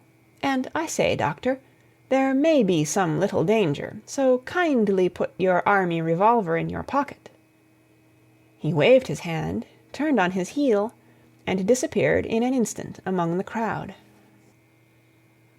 I trust that I am not more dense than my neighbors, but I was always oppressed with a sense of my own stupidity in my dealings with Sherlock Holmes. Here I had heard what he had heard, I had seen what he had seen, and yet from his words it was evident that he saw clearly not only what had happened, but what was about to happen, while to me the whole business was still confused and grotesque. As I drove home to my house in Kensington, I thought over it all, from the extraordinary story of the red-headed copier of the Encyclopedia, down to the visit at Saxe-Coburg Square, and the ominous words with which he had parted from me. What was this nocturnal expedition, and why should I go armed? Where were we going, and what were we to do? I had the hint from Holmes that this smooth-faced pawnbroker's assistant was a formidable man, a man who might play a deep game. I tried to puzzle it out, but gave up in despair, and set the matter aside until night should bring an explanation. It was 9:15 when I started from home and made my way across the park, and so through Oxford Street to Baker Street. 2 hansoms were standing at the door, and as I entered the passage I heard the sound of voices from above.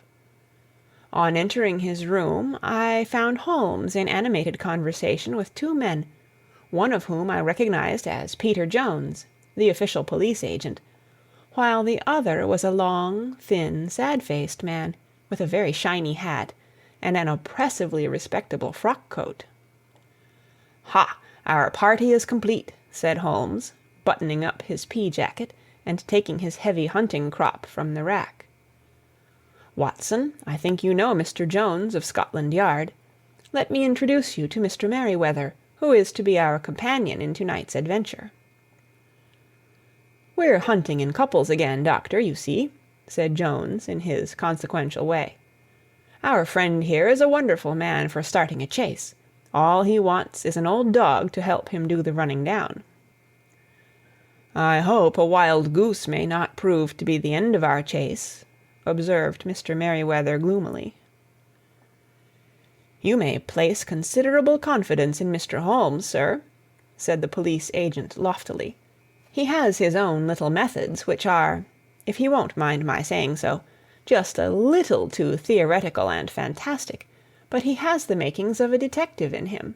It is not too much to say that once or twice, as in that business of the Sholto murder and the Agra treasure, he has been more nearly correct than the official force."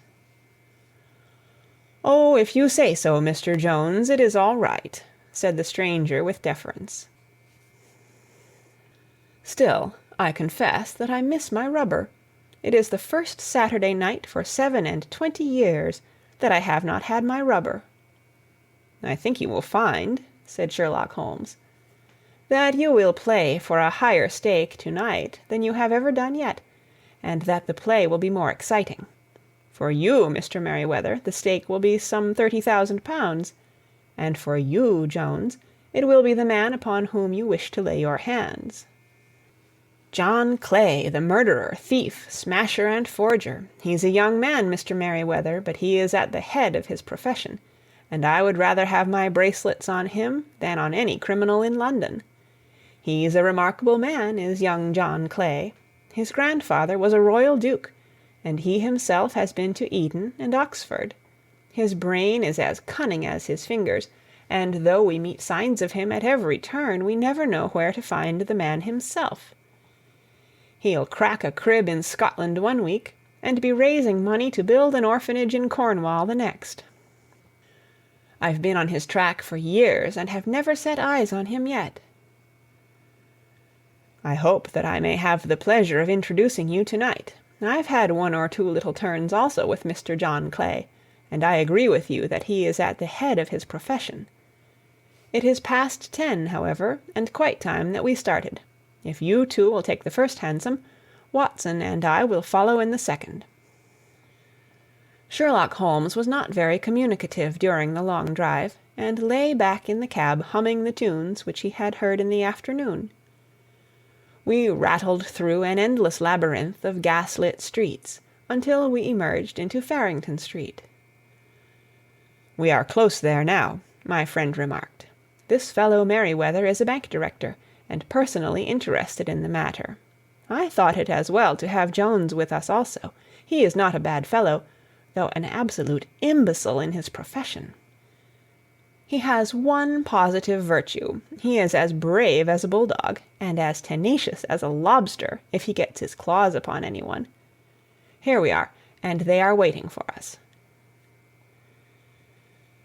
We had reached the same crowded thoroughfare in which we had found ourselves in the morning. Our cabs were dismissed, and, following the guidance of Mr. Merryweather, we passed down a narrow passage and through a side door, which he opened for us. Within there was a small corridor, which ended in a very massive iron grate. This also was opened, and led down a flight of winding stone steps, which terminated at another formidable gate. Mr. Merryweather stopped to light a lantern, and then conducted us down a dark, earth-smelling passage, and so, after opening a third door, into a huge vault or cellar, which was piled all round with crates and massive boxes. "You are not very vulnerable from above," Holmes remarked as he held up the lantern and gazed about him. "Nor from below," said Mr. Merryweather, striking his stick upon the flags which lined the floor. "Why, dear me, it sounds quite hollow," he remarked, looking up in surprise. "I must really ask you to be a little more quiet," said Holmes severely. "You have already imperilled the whole success of our expedition. Might I beg that you would have the goodness to sit down upon one of those boxes, and not to interfere?" The solemn Mr. Merryweather perched himself upon a crate, with a very injured expression upon his face, while Holmes fell upon his knees upon the floor, and, with the lantern and a magnifying lens, began to examine minutely the cracks between the stones. A few seconds sufficed to satisfy him, for he sprang to his feet again, and put his glass in his pocket. "We have at least an hour before us," he remarked, "for they can hardly take any steps until the good pawnbroker is safely in bed. Then they will not lose a minute, for the sooner they do their work the longer time they will have for their escape. We are at present, Doctor, as no doubt you have divined, in the cellar of the City branch of one of the principal London banks. Mr. Merryweather is the chairman of directors, and he will explain to you that there are reasons why the more daring criminals of London should take a considerable interest in this cellar at present." "It is our French gold," whispered the director. "We have had several warnings that an attempt might be made upon it." "Your French gold?" "Yes. We had occasion some months ago to strengthen our resources, and borrowed for that purpose 30,000 Napoleons from the Bank of France. It has become known that we have never had an occasion to unpack the money, and that it is still lying in our cellar. The crate upon which I sit contains 2,000 Napoleons, packed between layers of lead foil. Our reserve of bullion is much larger at present than is usually kept in a single branch office, and the directors have had misgivings upon the subject." "Which were very well justified," observed Holmes. "And now it is time that we arranged our little plans. I expect that within an hour matters will come to a head. In the meantime, Mr. Merryweather, we must put the screen over that dark lantern." "And sit in the dark?" "I am afraid so. I had brought a pack of cards in my pocket, and I thought that, as we were a partie carrée, you might have your rubber after all. But I see that the enemy's preparations have gone so far that we cannot risk the presence of a light. And first of all we must choose our positions. These are daring men, and though we shall take them at a disadvantage, they may do us some harm unless we are careful. I shall stand behind this crate, and do you conceal yourselves behind those. Then, when I flash a light upon them, close in swiftly. If they fire, Watson, have no compunction about shooting them down." I placed my revolver, cocked, upon the top of the wooden case behind which I crouched. Holmes shot the slide across the front of his lantern, and left us in pitch darkness. Such an absolute darkness as I have never before experienced. The smell of hot metal remained to assure us that the light was still there, ready to flash out at a moment's notice.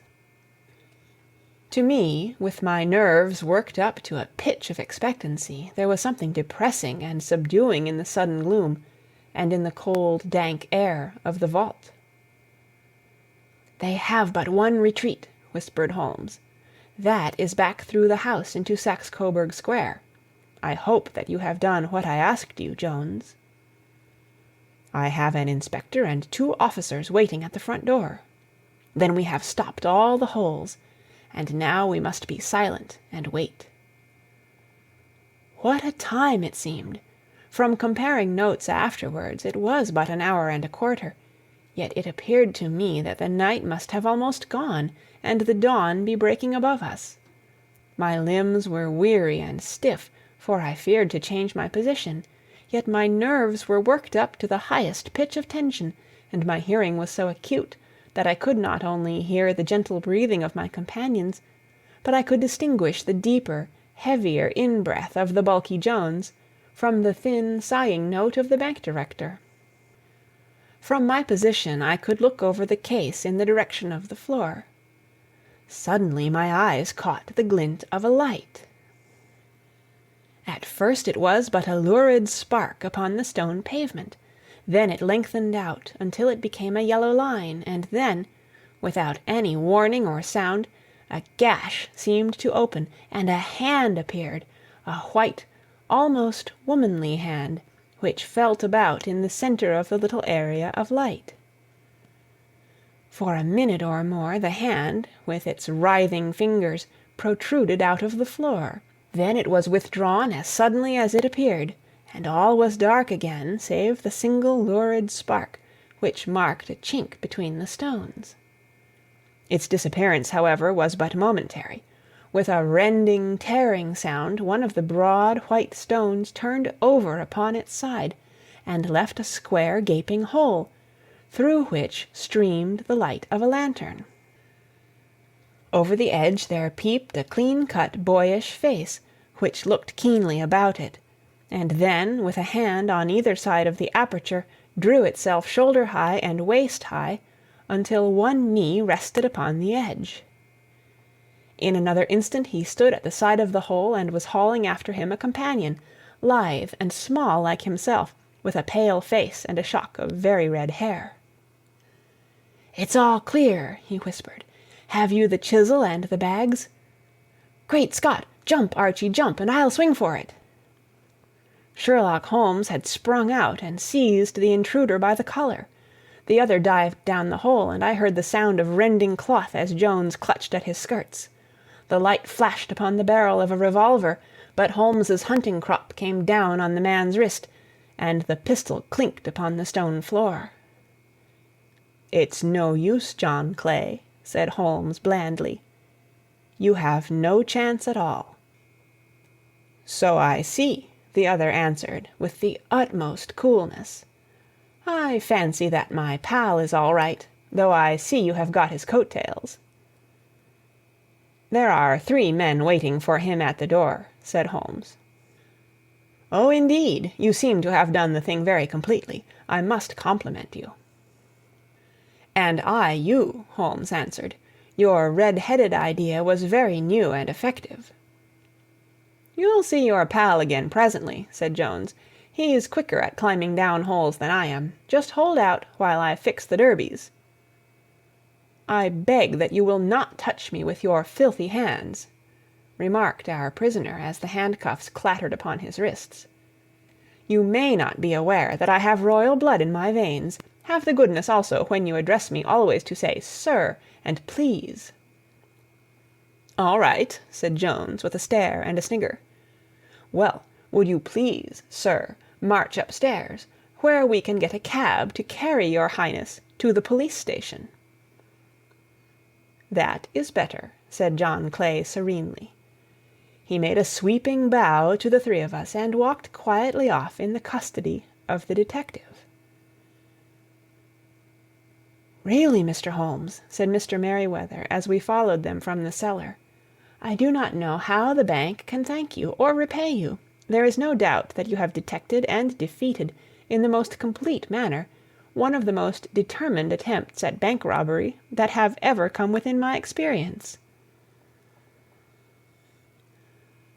"I have had 1 or 2 little scores of my own to settle with Mr. John Clay," said Holmes. "I have been at some small expense over this matter, which I shall expect the bank to refund, but beyond that I am amply repaid by having had an experience which is in many ways unique, and by hearing the very remarkable narrative of the Red-Headed League. You see, Watson," he explained in the early hours of the morning as we sat over a glass of whiskey and soda in Baker Street, "it was perfectly obvious from the first that the only possible object of this rather fantastic business for the advertisement of the League and the copying of the encyclopedia must be to get this not over-bright pawnbroker out of the way for a number of hours every day. It was a curious way of managing it, but really it would be difficult to suggest a better. The method was no doubt suggested to Clay's ingenious mind by the color of his accomplice's hair. The £4 a week was a lure which must draw him, and what was it to them who were playing for thousands? They put in the advertisement, one rogue has the temporary office, the other rogue incites the man to apply for it, and together they managed to secure his absence every morning in the week. From the time that I heard of the assistant having come for half wages, it was obvious to me that he had some strong motive for securing the situation. But how could you guess what the motive was? Had there been a woman in the house, I should have suspected a mere vulgar intrigue. That, however, was out of the question. The man's business was a small one, and there was nothing in his house which could account for such elaborate preparations and such an expenditure as they were at. It must, then, be something out of the house. What could it be? I thought of the assistant's fondness for photography, and his trick of vanishing into the cellar. The cellar! There was the end of this tangled clue. Then I made inquiries as to this mysterious assistant, and found that I had to deal with one of the coolest and most daring criminals in London. He was doing something in the cellar, something which took many hours a day for months on end. What could it be, once more? I could think of nothing save that he was running a tunnel to some other building. So far I had got when we went to visit the scene of action. I surprised you by beating upon the pavement with my stick. I was ascertaining whether the cellar stretched out in front or behind. It was not in front. Then I rang the bell, and as I hoped, the assistant answered it. We have had some skirmishes, but we had never set eyes upon each other before. I hardly looked at his face. His knees were what I wished to see. You must yourself have remarked how worn, wrinkled, and stained they were. They spoke of those hours of burrowing. The only remaining point was what they were burrowing for. I walked round the corner, saw the City and Suburban Bank abutted on our friend's premises, and felt that I had solved my problem. When you drove home after the concert, I called upon Scotland Yard and upon the chairman of the bank directors, with the result that you have seen. And how could you tell that they would make their attempt to-night? I asked. Well, when they closed their League offices, that was a sign that they cared no longer about Mr. Jabez Wilson's presence. In other words, that they had completed their tunnel. But it was essential that they should use it soon, as it might be discovered, or the bullion might be removed. Saturday would suit them better than any other day, as it would give them 2 days for their escape. For all these reasons I expected them to come to-night. You reasoned it out beautifully, I exclaimed in unfeigned admiration. It is so long a chain, and yet every link rings true. It saved me from ennui, he answered, yawning. Alas, I already feel it closing in upon me. My life is spent in one long effort to escape from the commonplaces of existence. These little problems help me to do so. And you are a benefactor of the race, said I. He shrugged his shoulders. Well, perhaps after all it is of some little use, he remarked. L'homme, c'est rien, l'oeuvre c'est tout, as Gustave Flaubert wrote to George Sand. End of Adventure Number 2. Read by Kara Schallenberg, www.kray.org, on September 24th, 2006, in Oceanside, California.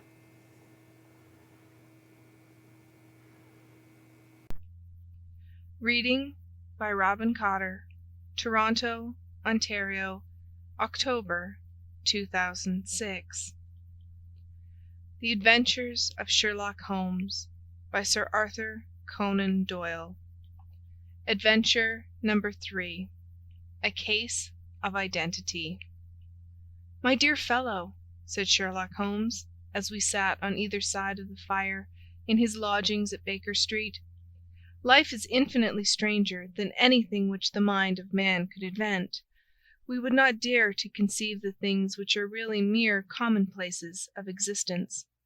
If we could fly out of that window hand in hand, hover over this great city, gently remove the roofs, and peep in at the queer things which are going on, The strange coincidences, the plannings, the cross-purposes, the wonderful chains of events working through generations and leading to the most outre results. It would make all fiction, with its conventionalities and foreseen conclusions, most stale and unprofitable. "And yet I am not convinced of it," I answered. "The cases which come to light in the papers are, as a rule, bald enough, and vulgar enough. We have in our police reports realism pushed to its extreme limits, and yet the result is, it must be confessed, neither fascinating nor artistic." "A certain selection and discretion must be used in producing a realistic effect," remarked Holmes. "This is wanting in the police report, where more stress is laid, perhaps, upon the platitudes of the magistrate than upon the details, which to an observer contain the vital essence of the whole matter. Depend upon it, there is nothing so unnatural as the commonplace." I smiled and shook my head. "I can quite understand your thinking so," I said. "Of course, in your position of unofficial adviser and helper to everybody who is absolutely puzzled throughout 3 continents, you are brought in contact with all that is strange and bizarre. But here," I picked up the morning paper from the ground, "let us put it to a practical test. Here is the first heading upon which I come: 'A husband's cruelty to his wife.' There is half a column of print, but I know without reading it that it is all perfectly familiar to me. There is, of course, the other woman, the drink, the push, the blow, the bruise, the sympathetic sister or landlady. The crudest of writers could invent nothing more crude." "Indeed, your example is an unfortunate one for your argument," said Holmes, taking the paper and glancing his eye down it. "This is the Dundas separation case, and, as it happens, I was engaged in clearing up some small points in connection with it. The husband was a teetotaler, and there was no other woman, and the conduct complained of was that he had drifted into the habit of winding up every meal by taking out his false teeth and hurling them at his wife, which, you will allow, is not an action likely to occur to the imagination of the average story-teller. Take a pinch of snuff, doctor, and acknowledge that I have scored over you in your example." He held out his snuff-box of old gold, with a great amethyst in the centre of the lid. Its splendour was in such contrast to his homely ways and simple life that I could not help commenting upon it. "Ah," said he, "I forgot that I had not seen you for some weeks. It is a little souvenir from the King of Bohemia in return for my assistance in the case of the Irene Adler papers." "And the ring?" I asked, glancing at a remarkable brilliant which sparkled upon his finger. "It was from the reigning family of Holland, though the matter in which I served them was of such delicacy that I cannot confide it even to you, who have been good enough to chronicle 1 or 2 of my little problems." "And have you any on hand just now?" I asked with interest. "Some 10 or 12, but none which present any feature of interest. They are important, you understand, without being interesting. Indeed, I have found that it is usually in unimportant matters that there is a field for the observation, and for the quick analysis of cause and effect which gives the charm to an investigation. The larger crimes are apt to be the simpler, for the bigger the crime, the more obvious, as a rule, is the motive. In these cases, save for one rather intricate matter which has been referred to me from Marseilles, there is nothing which presents any features of interest. It is possible, however, that I may have something better before very many minutes are over, for this is one of my clients, or I am much mistaken." He had risen from his chair, and was standing between the parted blinds, gazing down into the dull, neutral-tinted London street. Looking over his shoulder, I saw that on the pavement opposite there stood a large woman with a heavy fur boa round her neck, and a large curling red feather in a broad-brimmed hat, which was tilted in a coquettish Duchess of Devonshire fashion over her ear. From under this great panoply she peeped up in a nervous, hesitating fashion at our windows, while her body oscillated backward and forward, and her fingers fidgeted with her glove buttons. Suddenly, with a plunge, as of the swimmer who leaves the bank, she hurried across the road, and we heard the sharp clang of the bell. "I have seen those symptoms before," said Holmes, throwing his cigarette into the fire. "Oscillation upon the pavement always means an affaire de coeur. She would like advice, but she is not sure that the matter is not too delicate for communication. And yet, even here we may discriminate.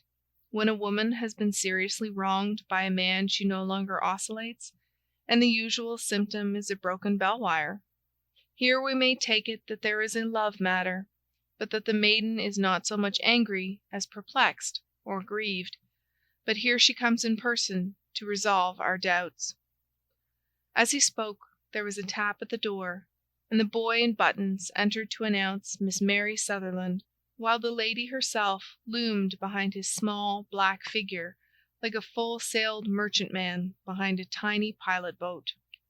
Sherlock Holmes welcomed her with the easy courtesy for which he was remarkable, and, having closed the door and bowed her into an armchair, he looked her over in the minute and yet abstracted fashion which was peculiar to him. "Do you not find," he said, "that with your short sight it is a little trying to do so much typewriting?" "I did at first," she answered, "but now I know where the letters are without looking." Then, suddenly realizing the full purport of his words, she gave a violent start and looked up, with fear and astonishment upon her broad, good-humoured face. "You've heard about me, Mr. Holmes?" she cried. "Else how could you know all that?" "Never mind," said Holmes, laughing. "It is my business to know things. Perhaps I have trained myself to see what others overlook. If not, why should you come to consult me?" "I came to you, sir, because I heard of you from Mrs. Etheridge, whose husband you found so easy when the police and everyone had given him up for dead. Oh, Mr. Holmes, I wish you would do as much for me. I'm not rich, but still I have 100 a year in my own right, besides the little that I make by the machine, and I would give it all to know what has become of Mr. Hosmer Angel." "Why did you come away to consult me in such a hurry?" asked Sherlock Holmes, with his fingertips together and his eyes to the ceiling. Again a startled look came over the somewhat vacuous face of Miss Mary Sutherland. "Yes, I did bang out of the house," she said, "for it made me angry to see the easy way in which Mr. Windibank, that is my father, took it all. He would not go to the police, and he would not go to you, and so at last, as he would do nothing, and kept on saying that there was no harm done, it made me mad, and I just on with my things and came right away to you." "Your father," said Holmes. "Your stepfather, surely, since the name is different." "Yes, my stepfather. I call him father, though it sounds funny too, for he is only 5 years and 2 months older than myself." "And your mother is alive?" "Oh yes, mother is alive and well. I wasn't best pleased, Mr. Holmes, when she married again so soon after father's death, and a man who was nearly 15 years younger than herself. Father was a plumber in the Tottenham Court Road, and he left a tidy business behind him, which mother carried on with Mr. Hardy, the foreman. But when Mr. Windibank came he made her sell the business, for he was very superior, being a traveller in wines. They got £4,700 for the goodwill and interest, which wasn't near as much as father could have got if he had been alive." I had expected to see Sherlock Holmes impatient under this rambling and inconsequential narrative, but on the contrary he had listened with the greatest concentration of attention. "Your own little income?" he asked. "Does it come out of the business?" "Oh no, sir. It is quite separate, and was left me by my Uncle Ned in Auckland.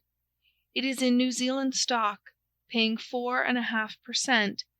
£2,500 was the amount, but I can only touch the interest." "You interest me extremely," said Holmes, "and since you draw so large a sum as 100 a year, with what you earn into the bargain, you no doubt travel a little and indulge yourself in every way. I believe that a single lady can get on very nicely upon an income of about £60.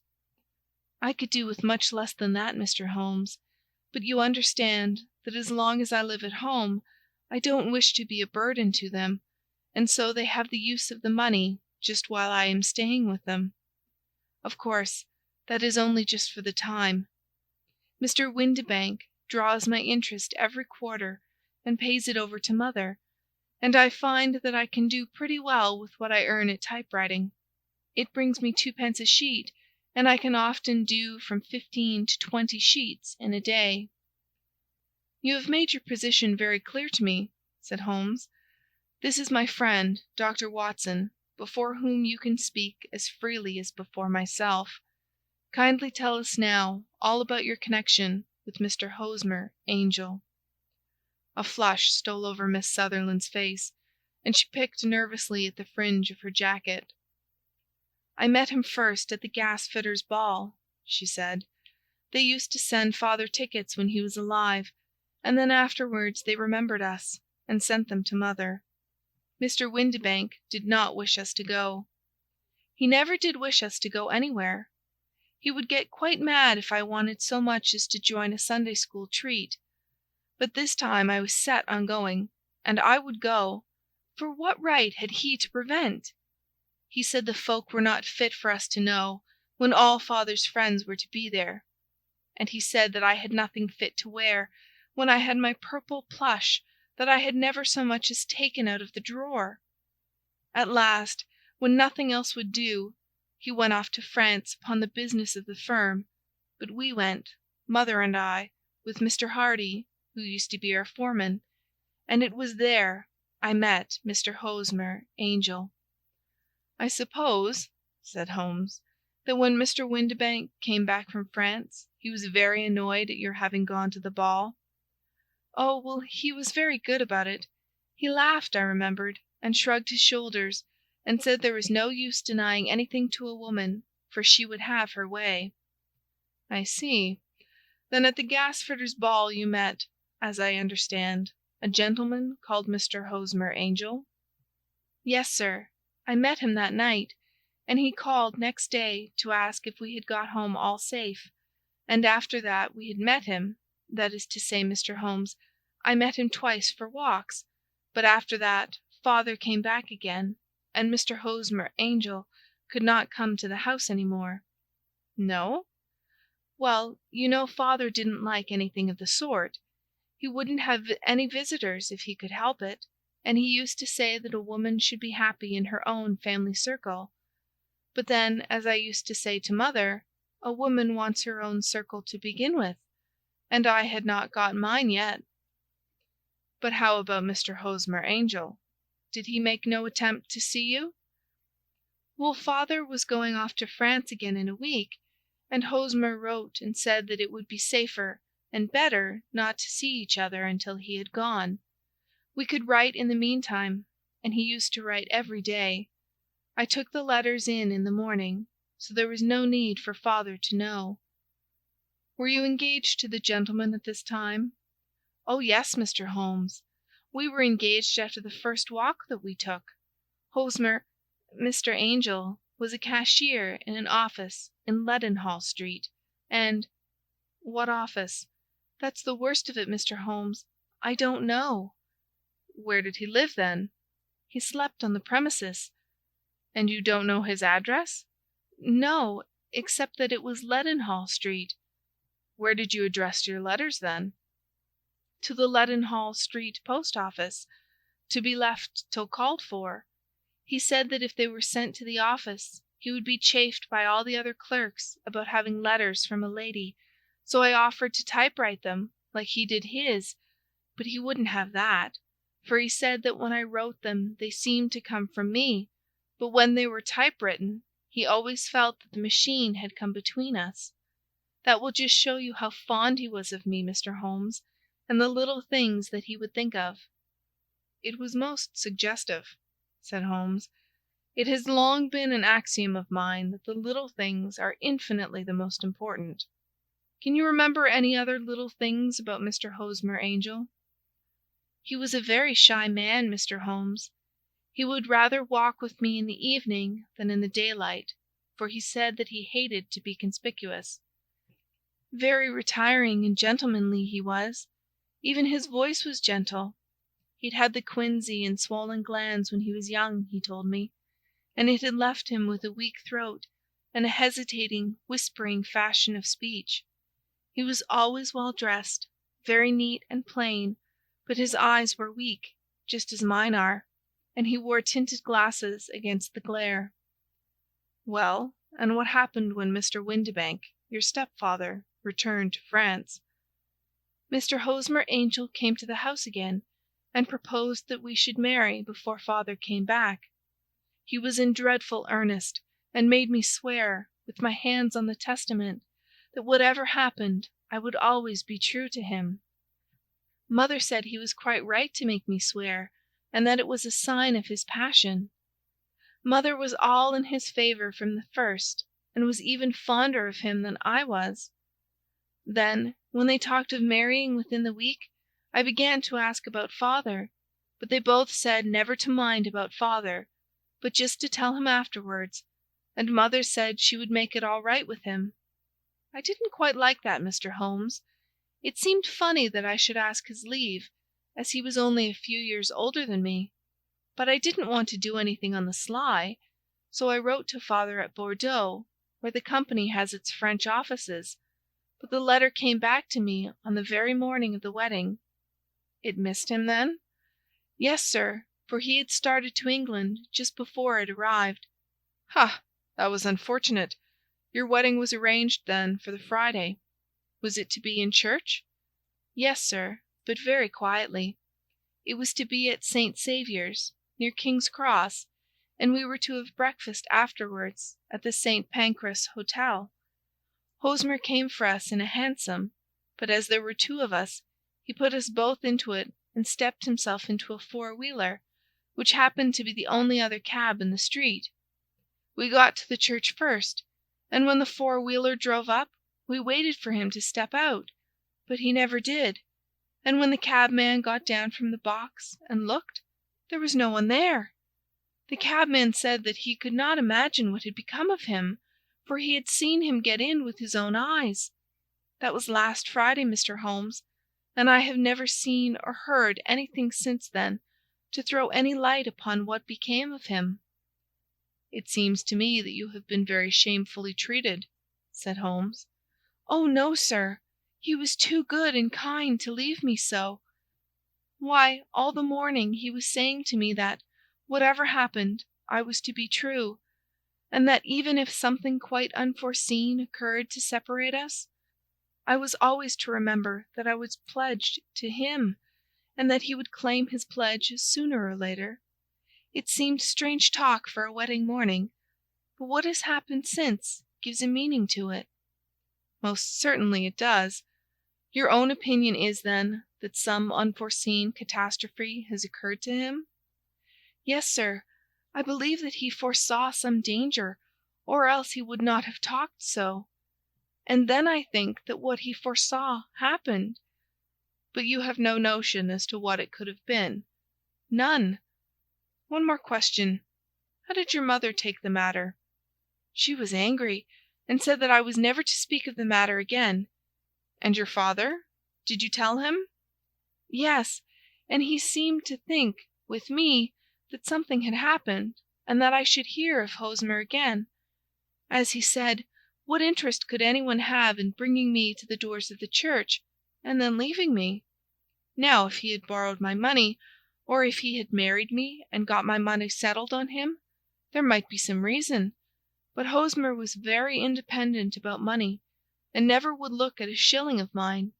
And yet what could have happened? And why could he not write? Oh, it drives me half mad to think of it, and I can't sleep a wink at night." She pulled a little handkerchief out of her muff, and began to sob heavily into it. "I shall glance into the case for you," said Holmes, rising, "and I have no doubt that we shall reach some definite result. Let the weight of the matter rest upon me now, and do not let your mind dwell upon it further. Above all, try to let Mr. Hosmer Angel vanish from your memory, as he has done from your life." "Then you don't think I'll see him again?" "I fear not." "Then what has happened to him?" "You will leave that question in my hands. I should like an accurate description of him, and any letters of his which you can spare." "I advertised for him in last Saturday's Chronicle," said she. "Here is the slip, and here are 4 letters from him." "Thank you. And your address?" 31 Lyon Place, Camberwell. "Mr. Angel's address you never had, I understand. Where is your father's place of business?" "He travels for Westhouse and Marbank, the great claret importers of Fenchurch Street." "Thank you. You have made your statement very clearly. You will leave the papers here, and remember the advice which I have given you. Let the whole incident be a sealed book, and do not allow it to affect your life." "You are very kind, Mr. Holmes, but I cannot do that. I shall be true to Hosmer. He shall find me ready when he comes back." For all the preposterous hat and the vacuous face, there was something noble in the simple faith of our visitor which compelled our respect.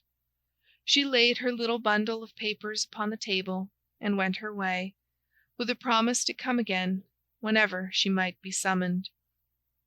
Sherlock Holmes sat silent for a few minutes, with his fingertips still pressed together, his legs stretched out in front of him, and his gaze directed upward to the ceiling. Then he took down from the rack the old and oily clay pipe, which was to him as a counsellor, and, having lit it, he leaned back in his chair, with the thick blue cloud wreaths spinning up from him, and a look of infinite languor upon his face. "Quite an interesting study, that maiden," he observed. "I found her more interesting than her little problem, which, by the way, is rather a trite one. You will find parallel cases, if you consult my index, in Andover in '77. And there was something of the sort at The Hague last year. Old as is the idea, however, there were 1 or 2 details which were new to me, but the maiden herself was most instructive." "You appeared to read a good deal upon her, which was quite invisible to me," I remarked. "Not invisible, but unnoticed, Watson. You did not know where to look, and so you missed all that was important. I can never bring you to realize the importance of sleeves, the suggestiveness of thumbnails, or the great issues that may hang from a bootlace. Now, what did you gather from that woman's appearance? Describe it." "Well, she had a slate-coloured, broad-brimmed straw hat, with a feather of a brickish red.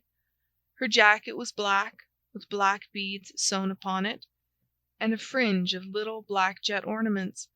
Her dress was brown, rather darker than coffee colour, with a little purple plush at the neck and sleeves.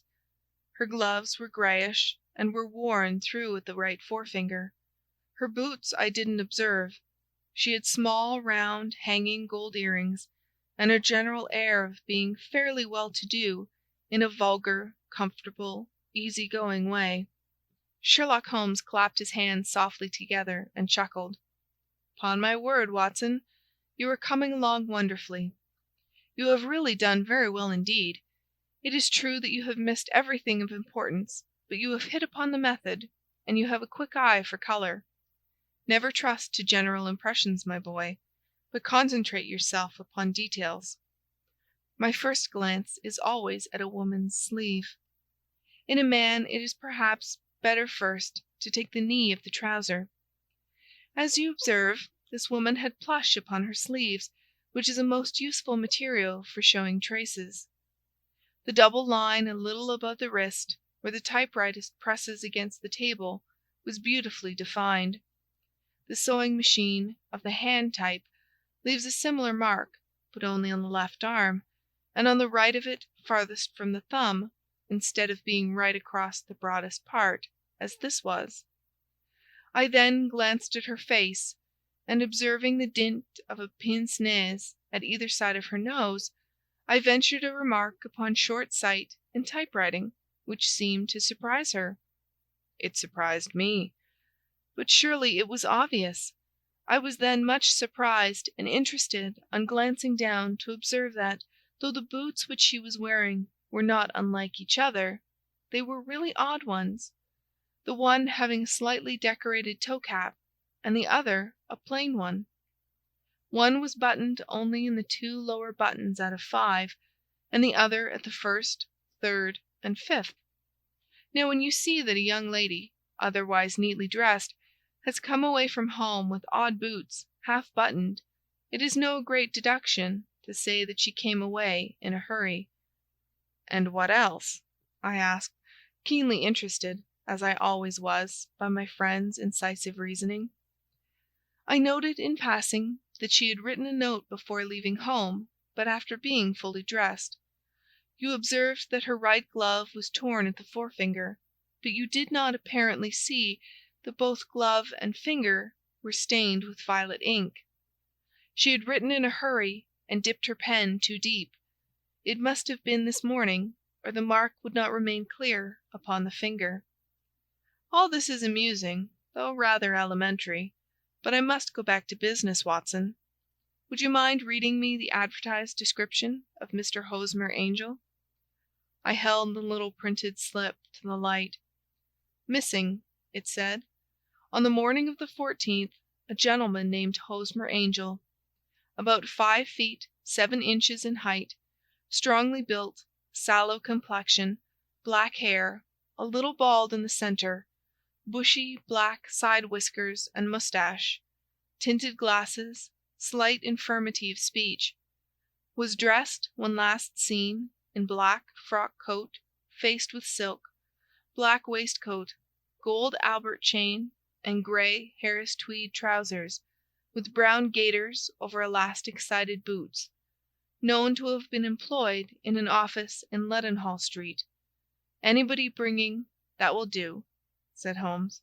"As to the letters," he continued, glancing over them, "they are very commonplace. Absolutely no clue in them to Mr. Angel, save that he quotes Balzac once. There is a remarkable point, however, which will no doubt strike you." "They are typewritten," I remarked. "Not only that, but the signature is typewritten. Look at the neat little Hosmer Angel at the bottom. There is a date, you see, but no superscription except Leadenhall Street, which is rather vague. The point about the signature is very suggestive. In fact, we may call it conclusive." "Of what?" "My dear fellow, is it possible you do not see how strongly it bears upon the case?" "I cannot say that I do, unless it were that he wished to be able to deny his signature if an action for breach of promise were instituted." "No, that was not the point. However, I shall write 2 letters which should settle the matter. One is to a firm in the city, the other is to the young lady's stepfather, Mr. Windibank, asking him whether he can meet us here at 6 o'clock tomorrow evening. It is just as well that we should do business with the male relatives. And now, doctor, we can do nothing until the answers to those letters come, so we may put our little problem upon the shelf for the interim." I had had so many reasons to believe in my friend's subtle powers of reasoning and extraordinary energy in action, that I felt that he must have some solid grounds for the assured and easy demeanour with which he treated the singular mystery which he had been called upon to fathom. Once only had I known him to fail, in the case of the King of Bohemia and of the Irene Adler photograph. But when I looked back to the weird business of the sign of 4, and the extraordinary circumstances connected with the study in scarlet, I felt that it would be a strange tangle indeed which he could not unravel. I left him then, still puffing at his black clay pipe, with the conviction that when I came again on the next evening, I would find that he held in his hands all the clues which would lead up to the identity of the disappearing bridegroom of Miss Mary Sutherland. A professional case of great gravity was engaging my own attention at the time, and the whole of next day I was busy at the bedside of the sufferer. It was not until close upon 6 o'clock that I found myself free and was able to spring into a hansom and drive to Baker Street, half afraid that I might be too late to assist at the dénouement of the little mystery. I found Sherlock Holmes alone, however, half asleep, with his long, thin form curled up in the recesses of his armchair. A formidable array of bottles and test tubes, with the pungent, cleanly smell of hydrochloric acid, told me that he had spent his day in the chemical work which was so dear to him. "Well, have you solved it?" I asked as I entered. "Yes, it was the bisulfate of baryta." "No, no, the mystery!" I cried. "Oh, that! I thought of the salt that I have been working upon." "There was never any mystery in the matter, though, as I said yesterday, some of the details are of interest. The only drawback is that there is no law, I fear, that can touch the scoundrel." "Who was he, then, and what was his object in deserting Miss Sutherland?" The question was hardly out of my mouth, and Holmes had not yet opened his lips to reply, when we heard a heavy footfall in the passage, and a tap at the door. "This is the girl's stepfather, Mr. James Windibank," said Holmes. "He has written to me to say that he would be here at 6. Come in." The man who entered was a sturdy, middle-sized fellow, some 30 years of age, clean-shaven and sallow-skinned, with a bland, insinuating manner, and a pair of wonderfully sharp and penetrating grey eyes. He shot a questioning glance at each of us, placed his shiny top hat upon the sideboard, and with a slight bow sidled down into the nearest chair. "Good evening, Mr. James Windibank," said Holmes. "I think that this typewritten letter is from you, in which you made an appointment with me for 6 o'clock?" "Yes, sir. I am afraid that I am a little late, but I am not quite my own master, you know. I am sorry that Miss Sutherland has troubled you about this little matter, for I think it is far better not to wash linen of the sort in public. It was quite against my wishes that she came, but she is a very excitable, impulsive girl, as you may have noticed, and she is not easily controlled when she has made up her mind on a point. Of course, I did not mind you so much, as you are not connected with the official police, but it is not pleasant to have a family misfortune like this noised abroad. Besides, it is a useless expense, for how could you possibly find this Hosmer angel?" "On the contrary," said Holmes quietly, "I have every reason to believe that I will succeed in discovering Mr. Hosmer Angel." Mr. Windibank gave a violent start and dropped his gloves. "I am delighted to hear it," he said. "It is a curious thing," remarked Holmes, "that a typewriter has really quite as much individuality as a man's handwriting. Unless they are quite new, no two of them write exactly alike. Some letters get more worn than others, and some wear only on one side. Now you remark in this note of yours, Mr. Windibank, that in every case there is some little slurring over of the E, and a slight defect in the tail of the R. There are 14 other characteristics, but those are the most obvious. We do all our correspondence with this machine at the office, and no doubt it is a little worn," our visitor answered, glancing keenly at Holmes with his bright little eyes. "And now I will show you what is really a very interesting study, Mr. Windibank," Holmes continued. "I think of writing another little monograph some of these days on the typewriter and its relation to crime. It is a subject to which I have devoted some little attention. I have here 4 letters which purport to come from the missing man. They are all typewritten. In each case, not only are the E's slurred and the R's tailless, but you will observe, if you care to use my magnifying lens, that the other 14 characteristics to which I have alluded are there as well." Mr. Windibank sprang out of his chair and picked up his hat. "I cannot waste time over this sort of fantastic talk, Mr. Holmes," he said. If you can catch the man, catch him, and let me know when you have done it." "Certainly," said Holmes, stepping over and turning the key in the door. "I let you know, then, that I have caught him." "What? Where?" shouted Mr. Windibank, turning white to his lips and glancing about him like a rat in a trap. "Oh, it won't do. Really it won't," said Holmes, suavely. "There is no possible getting out of it, Mr. Windibank. It is quite too transparent, and it was a very bad compliment when you said that it was impossible for me to solve so simple a question. That's right. Sit down and let us talk it over." Our visitor collapsed into a chair, with a ghastly face and a glitter of moisture on his brow. It's not actionable," he stammered. "I am very much afraid that it is not. But between ourselves, Windibank, it was as cruel and selfish and heartless a trick, in a petty way, as ever came before me. Now let me just run over the course of events, and you will contradict me if I go wrong." The man sat huddled up in his chair, with his head sunk upon his breast, like one who is utterly crushed. Holmes stuck his feet up on the corner of the mantelpiece, and, leaning back with his hands in his pockets, began talking, rather to himself, as it seemed, than to us. "The man married a woman very much older than himself for her money," said he, "and he enjoyed the use of the money of the daughter as long as she lived with them. It was a considerable sum for people in their position, and the loss of it would have made a serious difference. It was worth an effort to preserve it.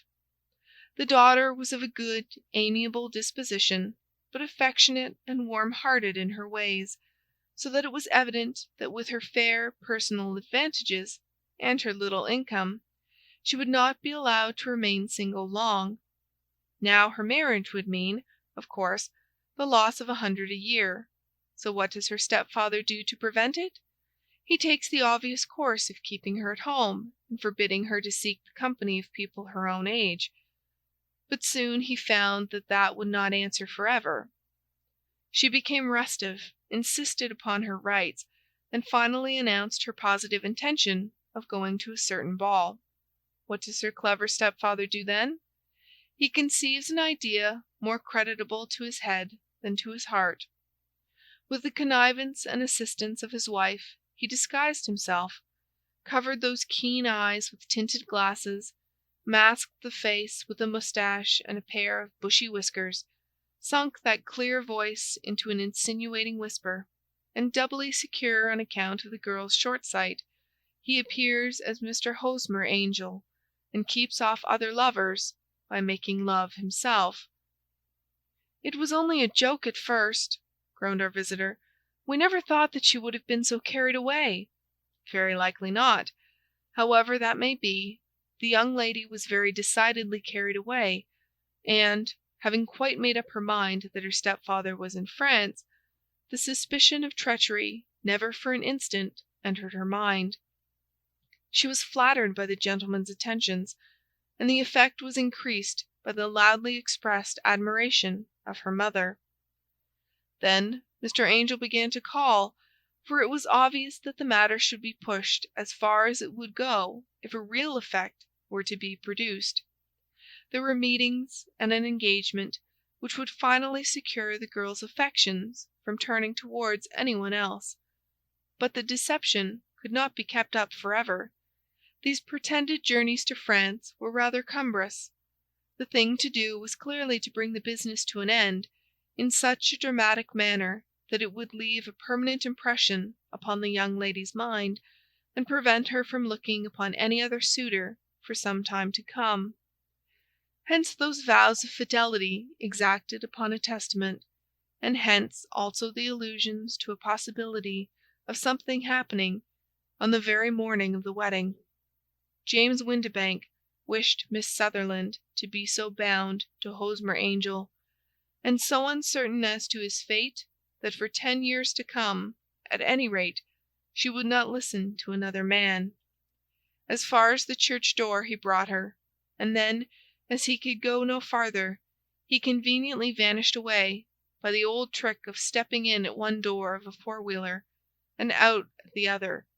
I think that was the chain of events, Mr. Windibank."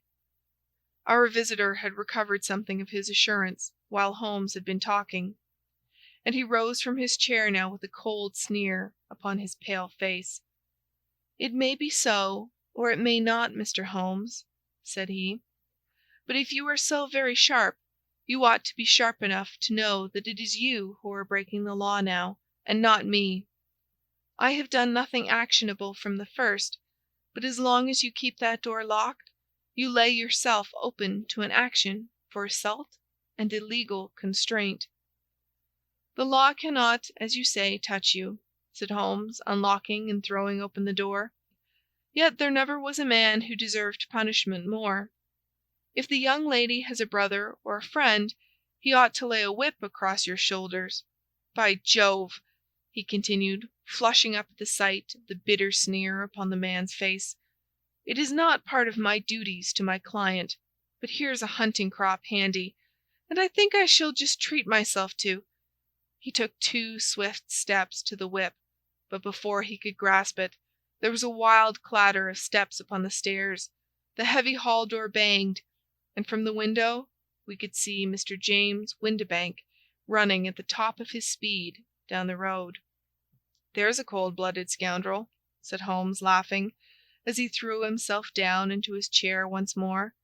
"That fellow will rise from crime to crime until he does something very bad and ends on a gallows.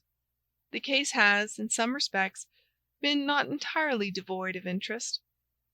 "I cannot now entirely see all the steps of your reasoning," I remarked. "Well, of course it was obvious from the first that this Mr. Hosmer Angel must have some strong object for his curious conduct, and it was equally clear that the only man who really profited by the incident, as far as we could see, was the stepfather. Then the fact that the 2 men were never together, but that the one always appeared when the other was away, was suggestive. So were the tinted spectacles and the curious voice, which both hinted at a disguise, as did the bushy whiskers. My suspicions were all confirmed by his peculiar action in typewriting his signature, which, of course, inferred that his handwriting was so familiar to her that she would recognize even the smallest sample of it. You see, all these isolated facts, together with many minor ones, all pointed in the same direction." "And how did you verify them?" "Having once spotted my man, it was easy to get corroboration. I knew the firm for which this man worked. Having taken the printed description, I eliminated everything from it which could be the result of a disguise, the whiskers, the glasses, the voice, and I sent it to the firm, with a request that they would inform me whether it answered to the description of any of their travellers. I had already noticed the peculiarities of the typewriter, and I wrote to the man himself at his business address, asking him if he would come here. As I expected, his reply was typewritten, and revealed the same trivial but characteristic defects. The same post brought me a letter from Westhouse and Marbank of Fenchurch Street to say that the description tallied in every respect with that of their employee, James Windibank. Voilà tout. And Miss Sutherland? If I tell her, she will not believe me. You may remember the old Persian saying, 'There is danger for him who taketh the tiger cub, and danger also for whoso snatches a delusion from a woman.' There is as much sense in Hafiz as in Horace, and as much knowledge of the world." End of Adventure 3. The Adventures of Sherlock Holmes by Sir Arthur Conan Doyle. Adventure 4, The Boscombe Valley Mystery. We were seated at breakfast one morning, my wife and I, when the maid brought in a telegram. It was from Sherlock Holmes and ran in this way. "Have you a couple of days to spare? Have just been wired for from the west of England in connection with Boscombe Valley tragedy. Shall be glad if you will come with me. Air and scenery perfect. Leave Paddington by the 11:15. "What do you say, dear?" said my wife, looking across at me. "Will you go?" "I really don't know what to say. I have a fairly long list at present. Oh, Anstruther would do your work for you. You have been looking a little pale lately. I think that the change would do you good. And you are always so interested in Mr. Sherlock Holmes's cases. I should be ungrateful if I were not, seeing what I gained through one of them, I answered. But if I am to go, I must pack at once, for I have only half an hour. My experience of camp life in Afghanistan had at least had the effect of making me a prompt and ready traveler. My wants were few and simple, so that in less than the time stated, I was in a cab with my valise, rattling away to Paddington Station. Sherlock Holmes was pacing up and down the platform, his tall, gaunt figure made even gaunter and taller by his long grey travelling cloak and close-fitting cloth cap. "It is really very good of you to come, Watson," said he. "It makes a considerable difference to me having someone with me on whom I can thoroughly rely. Local aid is always either worthless or else biased. If you will keep the 2 corner seats, I shall get the tickets." We had the carriage to ourselves, save for an immense litter of papers which Holmes had brought with him. Among these he rummaged and read, with intervals of note-taking and of meditation, until we were past Reading. Then he suddenly rolled them all into a gigantic ball and tossed them up onto the rack. "Have you heard anything of the case?" he asked. "Not a word. I have not seen a paper for some days." "The London press has not had very full accounts. I have just been looking through all the recent papers in order to master the particulars. It seems from what I gather to be one of those simple cases which are so extremely difficult." "That sounds a little paradoxical." "But it is profoundly true. Singularity is almost invariably a clue.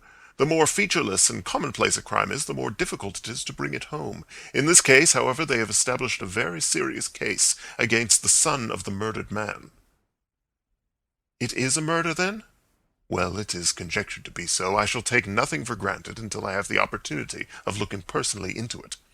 I will explain the state of things to you as far as I have been able to understand it in a very few words. Boscombe Valley is a country district not very far from Ross in Herefordshire. The largest landed proprietor in that part is a Mr. John Turner, who made his money in Australia and returned some years ago to the old country. One of the farms which he held, that of Hatherley, was lent to Mr. Charles McCarthy, who was also an ex-Australian.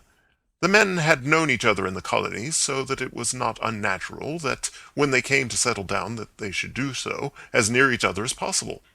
Turner was apparently the richer man, so McCarthy became his tenant, but still remained, it seems, upon terms of perfect equality, as they were frequently together.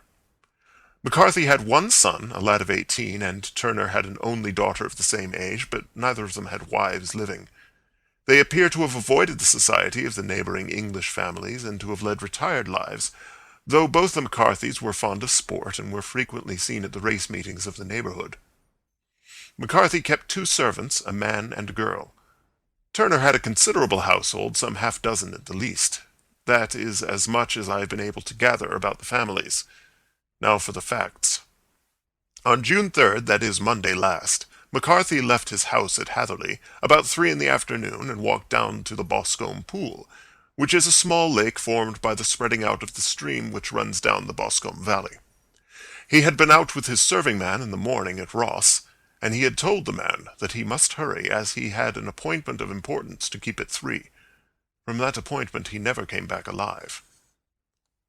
From Hatherley farmhouse to the Boscombe Pool is a quarter of a mile, and 2 people saw him as he passed over this ground. One was an old woman, whose name is not mentioned, and the other was William Crowder, a gamekeeper in the employ of Mr. Turner. Both these witnesses deposed that Mr. McCarthy was walking alone.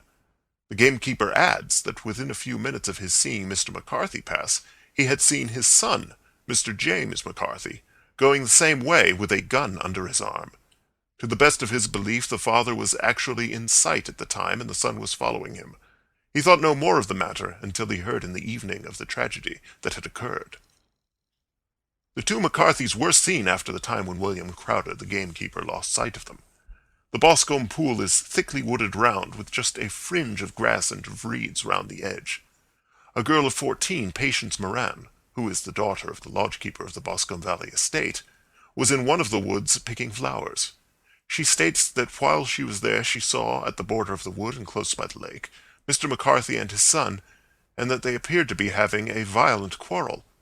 She heard Mr. McCarthy the elder using very strong language to his son, and she saw the latter raise up his hand as if to strike his father.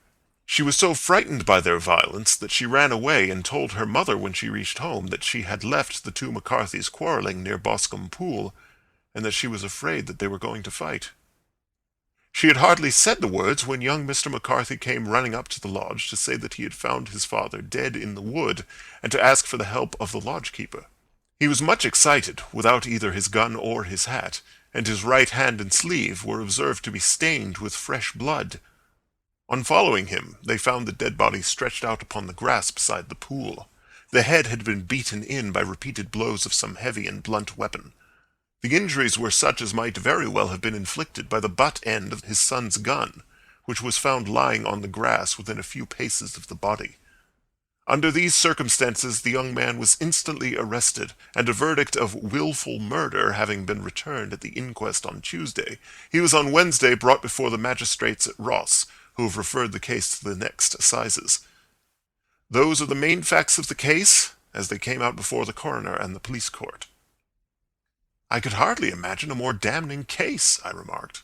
"If ever circumstantial evidence pointed to a criminal, it does so here." "Circumstantial evidence is a very tricky thing," answered Holmes thoughtfully. "It may seem to point very straight to one thing, but if you shift your own point of view a little, you may find it pointing in an equally uncompromising manner to something entirely different. It must be confessed, however, that the case looks exceedingly grave against the young man, and it is very possible that he is indeed the culprit. There are several people in the neighborhood, however, and among them Miss Turner, the daughter of the neighboring landowner, who believe in his innocence, and who have retained Lestrade, whom you may recollect in connection with the study in scarlet, to work out the case in his interest. Lestrade, being rather puzzled, has referred the case to me, and hence it is that two middle-aged gentlemen are flying westward at 50 miles an hour, instead of quietly digesting their breakfasts at home." "I am afraid," said I, "that the facts are so obvious that you will find little credit to be gained out of this case." "There is nothing more deceptive than an obvious fact," he answered, laughing. "Besides, we may chance to hit upon some other obvious facts, which may have been by no means obvious to Mr. Lestrade. You know me too well to think that I am boasting when I say that I shall either confirm or destroy his theory by means which he is quite incapable of employing or even of understanding. To take the first example to hand, I very clearly perceive that in your bedroom the window is upon the right-hand side, and yet I question whether Mr. Lestrade would have noticed even so self-evident a thing as that." "How on earth—" "My dear fellow, I know you well. I know the military neatness which characterizes you. You shave every morning, and in this season you shave by the sunlight. But since your shaving is less and less complete as we get farther back on the left side, until it becomes positively slovenly as we get round the angle of the jaw, it is surely very clear that that side is less illuminated than the other. I could not imagine a man of your habits looking at himself in an equal light and being satisfied with such a result. I only quote this as a trivial example of observation and inference. Therein lies my métier, and it is just possible that it may be of some service in the investigation which lies before us. There are one or two minor points which are brought out in the inquest and which are worth considering." "What are they?" "It appears that his arrest did not take place at once, but after the return to Hatherley Farm. On the inspector of constabulary informing him that he was a prisoner, he remarked that he was not surprised to hear it, and that it was no more than his deserts. This observation of his had the natural effect of removing any traces of doubt which might have remained in the minds of the coroner's jury." "It was a confession!" I ejaculated. "No, for it was followed by a protestation of innocence. Coming on top of such a damning series of events, it was at the least a most suspicious remark." "On the contrary," said Holmes, "it is the brightest rift which I can at present see in the clouds. However innocent he might be, he could not be such an absolute imbecile as not to see that the circumstances were very black against him. Had he appeared surprised at his own arrest, or feigned indignation at it, I should have looked upon it as highly suspicious, because such surprise or anger would not be natural under the circumstances, and yet might appear to be the best policy to a scheming man. His frank acceptance of the situation marks him as either an innocent man, or else as a man of considerable self-restraint and firmness. As to his remark about his deserts, it was also not unnatural, if you consider that he stood beside the dead body of his father, and that there is no doubt that he had that very day so far forgotten his filial duty as to bandy words with him, and even, according to the little girl, whose evidence is so important, to raise his hand as if to strike him. The self-reproach and contrition which are displayed in his remark appear to me to be the signs of a healthy mind rather than of a guilty one. I shook my head. Many men have been hanged on far slighter evidence, I remarked. So they have, and many men have been wrongfully hanged. What is the young man's own account of the matter? It is, I am afraid, not very encouraging to his supporters, though there are one or two points in it which are suggestive. You will find it here and may read it for yourself. He picked out from his bundle a copy of the local Herefordshire paper, and having turned down the sheet, he pointed out the paragraph in which the unfortunate young man had given his own statement of what had occurred. I settled myself down in the corner of the carriage and read it very carefully. It ran in this way. Mr. James McCarthy, the only son of the deceased, was then called and gave evidence as follows. I had been away from home for 3 days at Bristol, and had only just returned upon the morning of last Monday the 3rd. My father was absent from home at the time of my arrival, and I was informed by the maid that he had driven over to Ross with John Cobb, the groom. Shortly after my return, I heard the wheels of his trap in the yard, and, looking out of my window, I saw him get out and walk rapidly out of the yard, though I was not aware in which direction he was going. I then took my gun and strolled out in the direction of the Boscombe Pool with the intention of visiting the rabbit warren which is upon the other side. On my way I saw William Crowder, the gamekeeper, as he had stated in his evidence, but he is mistaken in thinking that I was following my father. I had no idea that he was in front of me. When about 100 yards from the pool I heard a cry of coo-ee, which is an unusual signal between my father and myself. I then hurried forward, and found him standing by the pool.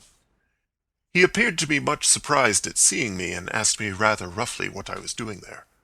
A conversation ensued which led to high words and almost to blows, for my father was a man of a very violent temper.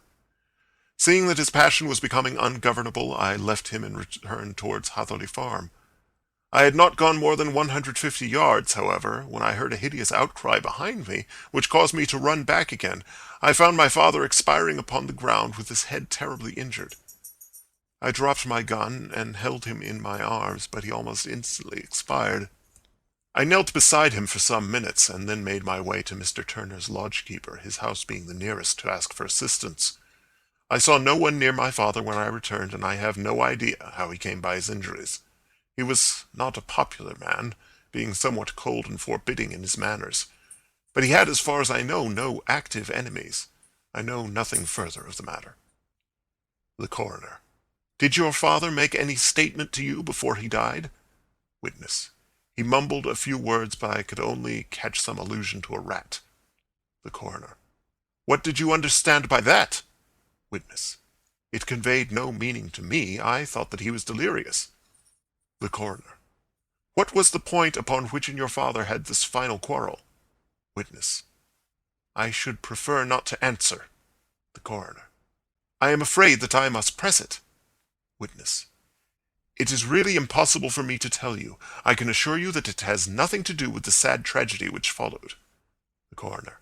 That is for the court to decide. I need not point out to you that your refusal to answer will prejudice your case considerably in any future proceedings which may arise. Witness. I still must refuse. The Coroner. I understand that the cry of coo-ee was a common signal between you and your father. Witness. It was. The Coroner. How was it, then, that he uttered it before he saw you, and before he even knew that you had returned from Bristol? Witness, with considerable confusion. I do not know. A juryman. Did you see nothing which aroused your suspicions when you returned on hearing the cry and found your father fatally injured? Witness. Nothing definite. The coroner. What do you mean? Witness. I was so disturbed and excited as I rushed out into the open that I could think of nothing except my father. Yes, I have a vague impression that as I ran forward, something lay upon the ground to the left of me. It seemed to be something gray in color, a coat of some sort, or a plaid, perhaps. When I rose from my father, I looked round for it, but it was gone. Do you mean that it had disappeared before you went to help? Yes, it was gone. You cannot say what it was? No, I had a feeling something was there. How far from the body? 12 yards or so. And how far from the edge of the wood? About the same. Then if it was removed, it was while you were within 12 yards of it? Yes, but with my back towards it. This concluded the examination of the witness. I see, said I as I glanced down the column, that the coroner in his concluding remarks was rather severe upon young McCarthy. He calls attention, and with reason, to the discrepancy about his father having signaled to him before seeing him, and also to his refusal to give details of his conversation with his father, and his singular account of his father's dying words. They are all, as he remarks, very much against the son. Holmes laughed softly to himself, and stretched himself out upon the cushioned seat. Both you and the coroner have been at some pains, said he, to single out the very strongest points in the young man's favor. Don't you see that you alternately give him credit for having too much imagination and too little? Too little if he could not invent a cause of quarrel, which would give him the sympathy of the jury. Too much if he evolved from his own inner consciousness anything so outré as a dying reference to a rat, and the incident of the vanishing cloth. No, sir, I shall approach this case from the point of view that what this young man says is true, and we shall see whither that hypothesis will lead us. And now here is my pocket Petrarch, and not another word shall I say of this case until we are on the scene of action. We lunch at Swindon, and I see that we shall be there in 20 minutes. It was nearly 4 o'clock when we at last, after passing through the beautiful Stroud Valley and over the broad gleaming Severn, found ourselves at the pretty little country town of Ross. A lean ferret-like man, furtive and sly-looking, was waiting for us upon the platform. In spite of the light brown dustcoat and leather leggings which he wore in deference to his rustic surroundings, I had no difficulty in recognizing Lestrade of Scotland Yard. With him we drove to the Hereford Arms, where a room had already been engaged for us. "I have ordered a carriage," said Lestrade as we sat over a cup of tea. "I knew your energetic nature, and that you would not be happy until you had been on the scene of the crime." "It was very nice and complimentary of you," Holmes answered. "It is entirely a question of barometric pressure." Lestrade looked startled. "I do not quite follow," he said. "How is the glass? 29, I see. No wind and not a cloud in the sky. I have a case full of cigarettes here which needs smoking, and sofa is very much superior to the usual country hotel abomination. I do not think that it is probable that I shall use the carriage tonight." Lestrade laughed indulgently. "You have no doubt already formed your conclusions from the newspapers," he said. "The case is as plain as a pikestaff, and the more one goes into it, the plainer it becomes. Still, of course, one can't refuse a lady, and such a very positive one, too. She has heard of you, and would have your opinion, though I repeatedly told her that there was nothing which you could do which I had not already done. Why, bless my soul, here is her carriage at the door." He had hardly spoken before there rushed into the room one of the most lovely young women that I have ever seen in my life. Her violet eyes shining, her lips parted, a pink flush upon her cheeks, all thought of her natural reserve lost in her overpowering excitement and concern. "Oh, Mr. Sherlock Holmes!" she cried, glancing from one to the other of us, and finally with a woman's quick intuition fastening upon my companion. "I am so glad that you have come. I have driven down to tell you so. I know that James didn't do it. I know it, and I want you to start upon your work knowing it too. Never let yourself doubt upon that point. We have known each other since we were little children, and I know his faults, as no one else does, but he is too tender-hearted to hurt a fly. Such a charge is absurd to anyone who really knows him." "I hope we may clear him, Miss Turner," said Sherlock Holmes. "You may rely upon my doing all that I can." "But you have read the evidence. You have formed some conclusion?" Do you not see some loophole, some flaw? Do you not yourself think that he is innocent? I think that it is very probable. There now, she cried, throwing back her head and looking defiantly at Lestrade. You hear? He gives me hopes. Lestrade shrugged his shoulders. I am afraid that my colleague has been a little quick in forming his conclusions, he said. But he is right. Oh, I know that he is right. James never did it. And about his quarrel with his father, I am sure that the reason why he would not speak about it to the coroner is because I was concerned in it. In what way? Asked Holmes. It is no time for me to hide anything. James and his father had many disagreements about me. Mr. McCarthy was very anxious that there should be a marriage between us. James and I have always loved each other as brother and sister, but of course he is young and has seen very little of life yet, well, naturally he did not wish to do anything like that yet, so there were quarrels, and this, I am sure, was one of them. And your father? Asked Holmes. Was he in favor of such a union? No, he was averse to it also. No one but Mr. McCarthy was in favor of it. A quick blush passed over her fresh young face as Holmes shot one of his keen, questioning glances at her. Thank you for this information, said he. May I see your father if I call tomorrow? I am afraid the doctor won't allow it. The doctor? Yes. Have you not heard? Poor father has never been strong for years back, but this has broken him down completely. He is taken to his bed, and Dr. Willows says that he is a wreck, and that his nervous system is shattered. Mr. McCarthy was the only man alive who had known Dad in the old days in Victoria. Ha! In Victoria, that is important. Yes, at the mines. Quite so, at the gold mines, where, as I understand, Mr. Turner made his money. Yes, certainly. Thank you, Miss Turner. You have been of material assistance to me. You will tell me if you have any news tomorrow. No doubt you will go to the prison to see James. Oh, if you do, Mr. Holmes, do tell him that I know him to be innocent. I will, Miss Turner. I must go home now, for Dad is very ill, and he misses me so if I leave him. Goodbye, and God help you in your undertaking.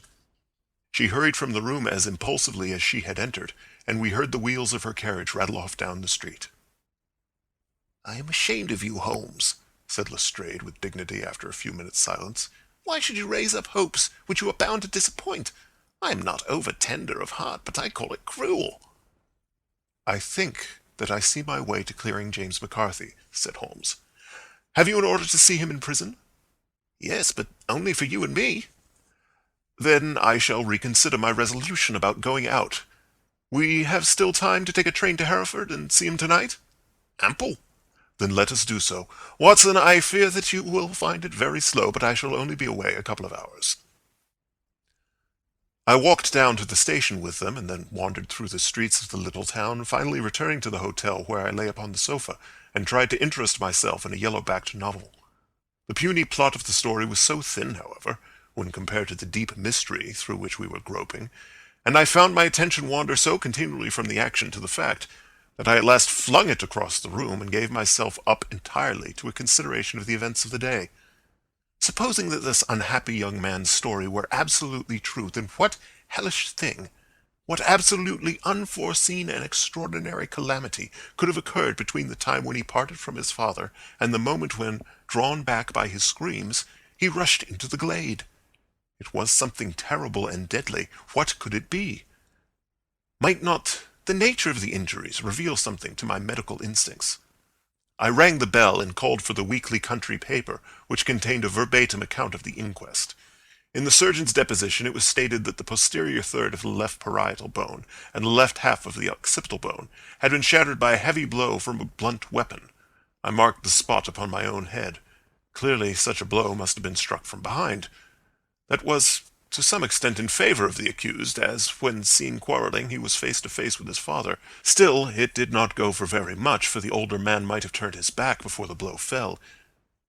Still, it might be worthwhile to call Holmes's attention to it. Then there was the peculiar dying reference to a rat. What could that mean?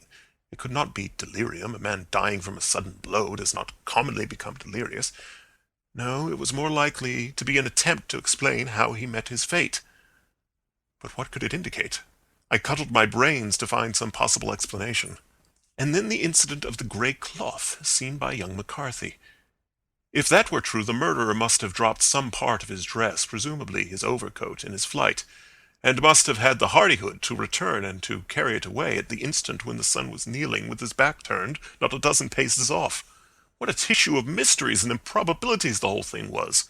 I did not wonder at Lestrade's opinion, and yet I had so much faith in Sherlock Holmes's insight that I could not lose hope as long as every fresh fact seemed to strengthen his conviction of young McCarthy's innocence. It was late before Sherlock Holmes returned. He came back alone, for Lestrade was staying in lodgings in the town. "The glass still keeps very high," he remarked as he sat down. "It is of importance that it should not rain before we are able to go over the ground. On the other hand, a man should be at his very best and keenest for such a nice work as that, and I did not wish to do it when fagged by a long journey. I have seen young McCarthy." "And what did you learn from him?" "Nothing." "Could he throw no light?" "None at all. I was inclined to think at one time that he knew who had done it and was screening him or her. But I am convinced now that he is as puzzled as everyone else. He is not a very quick-witted youth, though comely to look at, and I should think sound at heart." "I cannot admire his taste," I remarked, "if it is indeed a fact that he was averse to a marriage with so charming a young lady as this Miss Turner." "Ah, thereby hangs a rather painful tale. This fellow is madly, insanely in love with her, but some 2 years ago, when he was only a lad, and before he really knew her, for she had been away 5 years at a boarding school, what does the idiot do but get into the clutches of a barmaid in Bristol and marry her at a registry office? No one knows a word of the matter, but you can imagine how maddening it must be to him to be upbraided for not doing what he would give his very eyes to do, but which he knows to be absolutely impossible. It was sheer frenzy of this sort which made him throw his hands up into the air when his father, at their last interview, was goading him on to propose to Miss Turner. On the other hand, he had no means of supporting himself, and his father, who was by all accounts a very hard man, would have thrown him over utterly had he known the truth. It was with his barmaid wife that he had spent the last 3 days in Bristol, and his father did not know where he was. Mark that point, it is of importance. Good has come out of evil, however, for the barmaid, finding from the papers that he is in serious trouble and likely to be hanged, has thrown him over utterly and has written to him to say that she has a husband already in the Bermuda dockyard, so that there is really no tie between them. I think that bit of news has consoled young McCarthy for all that he has suffered." "But if he is innocent, who has done it?" "Ah, who? I would call your attention very particularly to 2 points. One is that the murdered man had an appointment with someone at the pool, and that the someone could not have been his son, for his son was away, and he did not know when he would return. The second is that the murdered man was heard to cry coo-ee before he knew that his son had returned. Those are the crucial points upon which the case depends. And now let us talk about George Meredith, if you please, and we shall leave all minor matters until tomorrow." There was no rain, as Holmes had foretold, and the morning broke bright and cloudless. At 9 o'clock Lestrade called for us with the carriage, and we set off for Hatherley Farm and the Boscombe Pool. "There is serious news this morning," Lestrade observed. "It is said that Mr. Turner of the Hole is so ill that his life is despaired of." "An elderly man, I presume?" said Holmes. "About 60. But his constitution has been shattered by his life abroad, and he has been in failing health for some time. This business has had a very bad effect upon him. He was an old friend of McCarthy's, and, I may add, a great benefactor to him, for I have learned that he gave him Hatherley Farm rent-free." "Indeed, that is interesting," said Holmes. "Oh, yes. In 100 other ways he has helped him. Everybody about here speaks of his kindness to him." "Really? Does it not strike you as a little singular that this McCarthy, who appears to have had little of his own, and to have been under such obligations to Turner, should still talk of marrying his son to Turner's daughter, who is presumably heiress to the estate, and that in such a very cocksure manner, as if it were merely a case of proposal and all else would follow? It is the more strange since we know that Turner himself was averse to the idea. The daughter told us as much. Do you not deduce something from that?" "We have got to the deduces and the inferences," said Lestrade, winking at me. I find it hard enough to tackle facts home without flying away after theories and fancies." "You are right," said Holmes demurely. "You do find it very hard to tackle the facts." "Anyhow, I have grasped one fact which you seem to find it difficult to get hold of," replied Lestrade with some warmth. "And that is?" "That McCarthy Sr. met his death from McCarthy Jr., and that all theories to the contrary are the merest moonshine." "Well, moonshine is a brighter thing than fog," said Holmes, laughing. "But I am very much mistaken if this is not Hatherley Farm upon the left." "Yes, that is it." It was a widespread, comfortable-looking building, 2-storied, slate-roofed, with great yellow blotches of lichen upon the grey walls.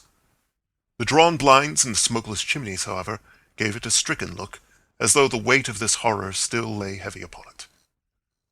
We called at the door, when the maid, at Holmes's request, showed us the boots which her master wore at the time of his death, and also a pair of the son's, though not the pair which he had then had. Having measured these very carefully from 7 or 8 different points, Holmes desired to be led to the courtyard, from which we all followed the winding track which led to Boscombe Pool. Sherlock Holmes was transformed when he was hot upon such a scent as this. Men who had only known the quiet thinker and logician of Baker Street would have failed to recognize him. His face flushed and darkened. His brows were drawn into 2 hard black lines, while his eyes shone out from beneath them with a steely glitter. His face was bent downward, his shoulders bowed, his lips compressed, and the veins stood out like whipcord in his long sinewy neck. His nostrils seemed to dilate with a purely animal lust for the chase, and his mind was so absolutely concentrated upon the matter before him that a question or remark fell unheeded upon his ears, or at the most only provoked a quick, impatient snarl in reply. Swiftly and silently he made his way along the track which ran through the meadows, and so by way of the woods to the Boscombe Pool. It was damp, marshy ground, as is all that district, and there were marks of many feet, both upon the path and amid the short grass which bounded it on either side. Sometimes Holmes would hurry on, sometimes stop dead, and once he made quite a little detour into the meadow. Lestrade and I walked behind him, the detective indifferent and contemptuous, while I watched my friend with the interest which sprang from the conviction that every one of his actions was directed towards a definite end. The Boscombe Pool, which is a little reed-girt sheet of water some 50 yards across, is situated at the boundary between the Hatherley Farm and the private park of the wealthy Mr. Turner. Above the woods which lined it upon the farther side we could see the red, jutting pinnacles which marked the site of the rich landowner's dwelling. On the Hatherley side of the pool the woods grew very thick, and there was a narrow belt of sodden grass 20 paces across between the edge of the trees and the reeds which lined the lake. Lestrade showed us the exact spot at which the body had been found, and indeed so moist was the ground that I could plainly see the traces which had been left by the fall of the stricken man. To Holmes, as I could see by his eager face and peering eyes, very many other things were to be read upon the trampled grass. He ran round, like a dog who was picking up a scent, and then turned upon my companion. "What did you go into the pool for?" he asked. "I fished about with a rake. I thought there might be some weapon or other trace, but how on earth—" "Oh, tut, tut, I have no time. That left foot of yours with its inward twist is all over the place. A mole could trace it, and there it vanishes among the reeds. Oh, how simple it would have all been had I been here before they came like a herd of buffalo and wallowed all over it. Here is where the party with the lodge-keeper came, and they have covered all tracks for 6 or 8 feet round the body. But here are 3 separate tracks of the same feet." He drew out a lens and lay down upon his waterproof to have a better view, talking all the time rather to himself than to us. "These are young McCarthy's feet. Twice he was walking, and once he ran swiftly, so that the soles are deeply marked, and the heels hardly visible. That bears out his story. He ran when he saw his father on the ground. Then here are the father's feet as he paced up and down. What is this, then? It is the butt end of the gun, as the son stood listening. And this? Ha ha! What have we here? Tiptoes square, too. Quite unusual boots. They come, they go, they come again. Of course, that was for the cloak. Now, where did they come from? He ran up and down, sometimes losing, sometimes finding the track, until we were well within the edge of the wood and under the shadow of a great beech, the largest tree in the neighborhood. Holmes traced his way to the farther side of this, and lay down once more upon his face with a little cry of satisfaction. For a long time he remained there, turning over the leaves and dried sticks, gathering up what seemed to me to be dust into an envelope, and examining with his lens not only the ground, but even the bark of the tree as far as he could reach. A jagged stone was lying among the moss, and this he also carefully examined and retained. Then he followed a pathway through the wood until he came to the high road, where all traces were lost. "It has been a case of considerable interest," he remarked, returning to his natural manner. "I fancy that this grey house on the right must be the lodge. I think that I will go in and have a word with Moran, and perhaps write a little note. Having done that, we may drive back to our luncheon. You may walk to the cab, and I shall be with you presently." It was about 10 minutes before we regained our cab and drove back into Ross, Holmes still carrying with him the stone which he had picked up in the wood. "This may interest you, Lestrade," he remarked, holding it out. "The murder was done with it." "I see no marks." "There are none." "How do you know, then?" "The grass was growing under it. It had only lain there a few days. There was no sign of a place whence it had been taken. It corresponds with the injuries. There is no sign of any other weapon." "And the murderer?" "Is a tall man, left-handed, limps with the right leg, wears thick-soled shooting boots and a grey cloak, smokes Indian cigars, uses a cigar holder, and carries a blunt penknife in his pocket. There are several other indications, but these may be enough to aid us in our search."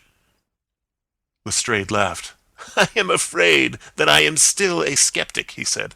"Theories are all very well, but we have to deal with a hard-headed British jury."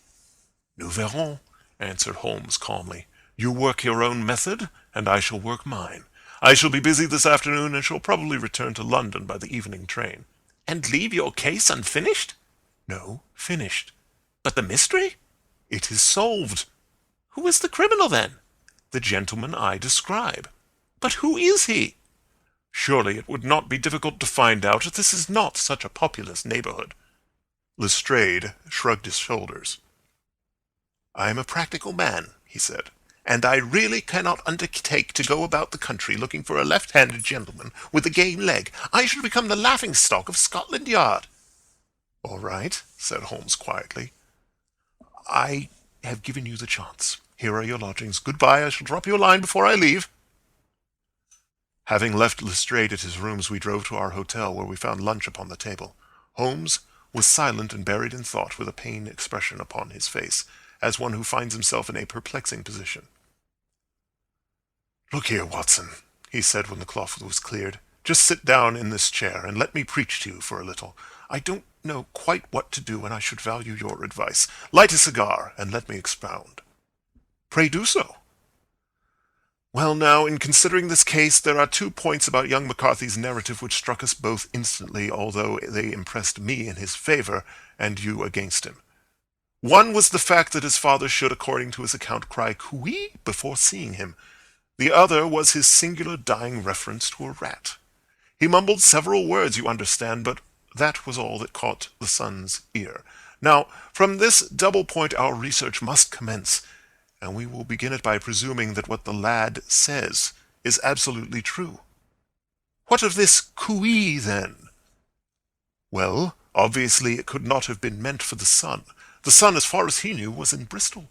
It was mere chance that he was within earshot. The cooey was meant to attract the attention of whoever it was that he had the appointment with.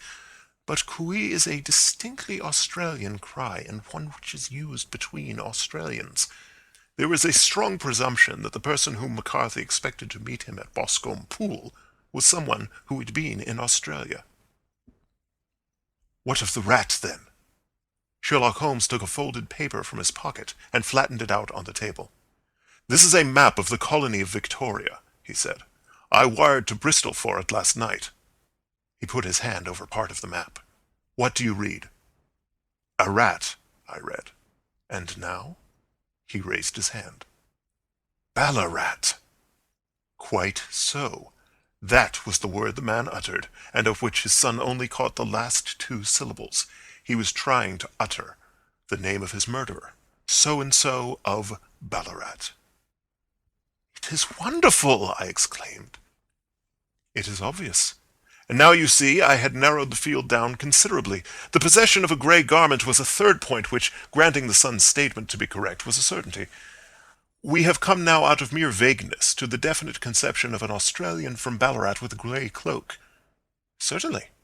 And one who was at home in the district, for the pool can only be approached by the farm or by the estate, where strangers could hardly wander. Quite so.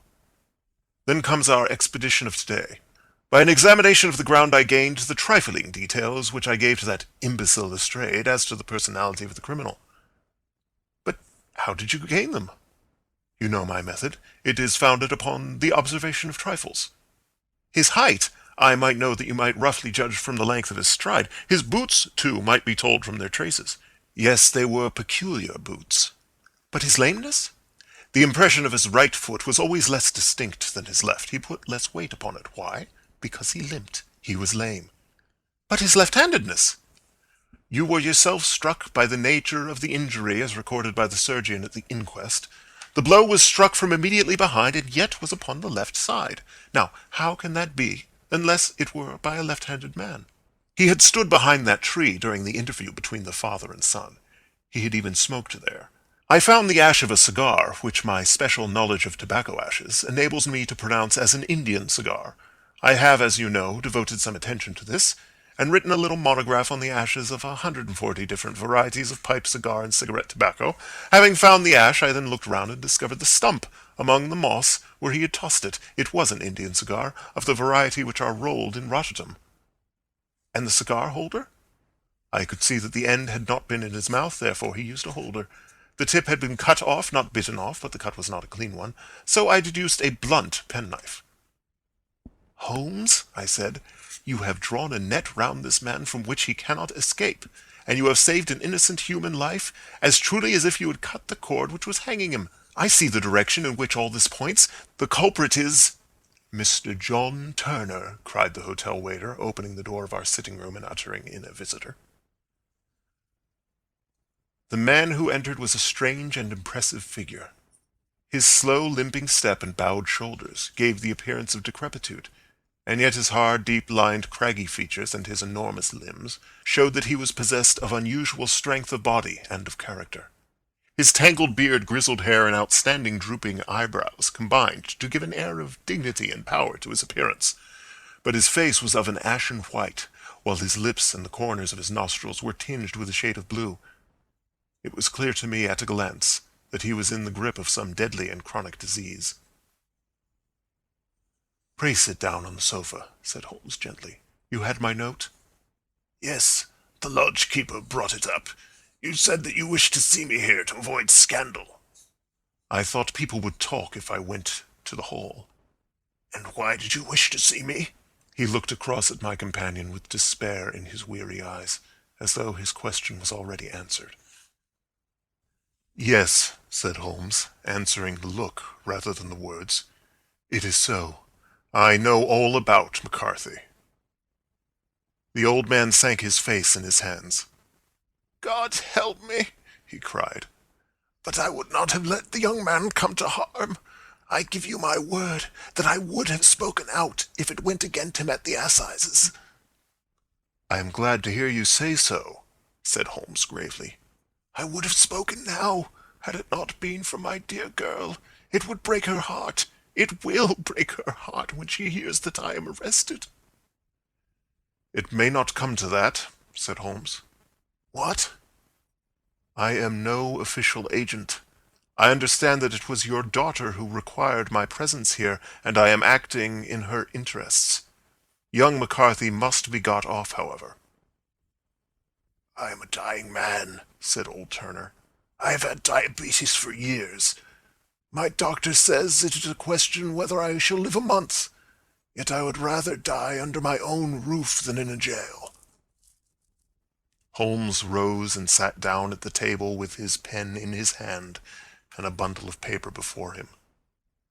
"Just tell us the truth," he said. "I shall jot down the facts, you will sign it, and Watson here can witness it. Then I could produce your confession at the last extremity to save young McCarthy. I promise you that I shall not use it unless it is absolutely needed." "It's as well," said the old man. "It's a question whether I shall live to the assizes, so it matters little to me, but I should wish to spare Alice the shock. And now I will make the thing clear to you. It has been a long time in the acting, but it will not take me long to tell. You didn't know this dead man, McCarthy. He was a devil incarnate, I tell you that. God keep you out of the clutches of such a man as he. His grip has been upon me these 20 years, and he has blasted my life. I'll tell you first how I came to be in his power. It was in the early 60s at the diggings. I was a young chap then, hot-blooded and reckless, ready to turn my hand at anything. I got among bad companions, took to drink, had no luck with my claim, took to the bush, and in a word became what you would call over here a highway robber. There were 6 of us, and we had a wild, free life of it, sticking up a station from time to time, or stopping the wagons on the road to the diggings. Black Jack of Ballarat was the name I went under, and our party is still remembered in the colony as the Ballarat Gang. One day, a gold convoy came down from Ballarat to Melbourne, and we lay in wait for it and attacked it. There were 6 troopers and 6 of us, so it was a close thing, but we emptied 4 of their saddles at the first volley. 3 of our boys were killed, however, before we got the swag. I put my pistol to the head of the wagon driver, who was this very man McCarthy.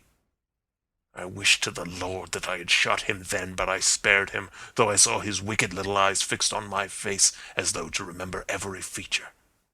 We got away with the gold, became wealthy men, and made our way over to England without being suspected. There I parted from my old pals and determined to settle down to a quiet and respectable life.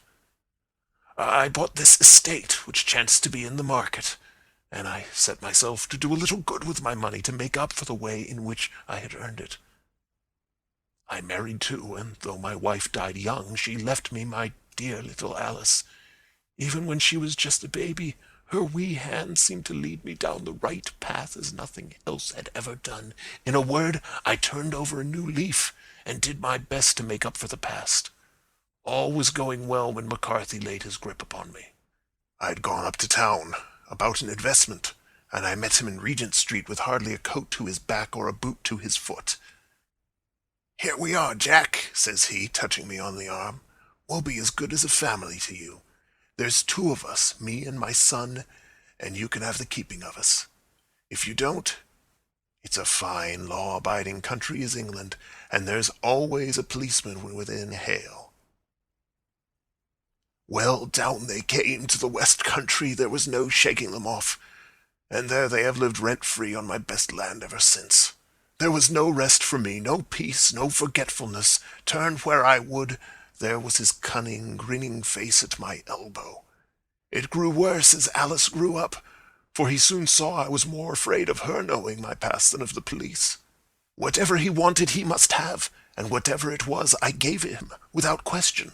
Land, money, houses, until at last he asked a thing which I could not give. He asked for Alice.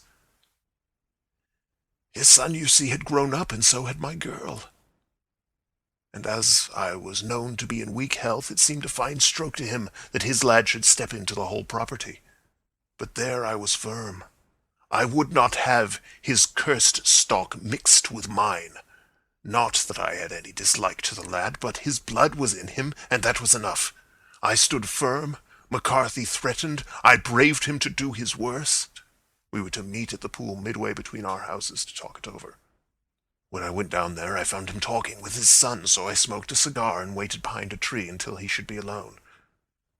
But as I listened to his talk, all that was black and bitter in me seemed to come uppermost.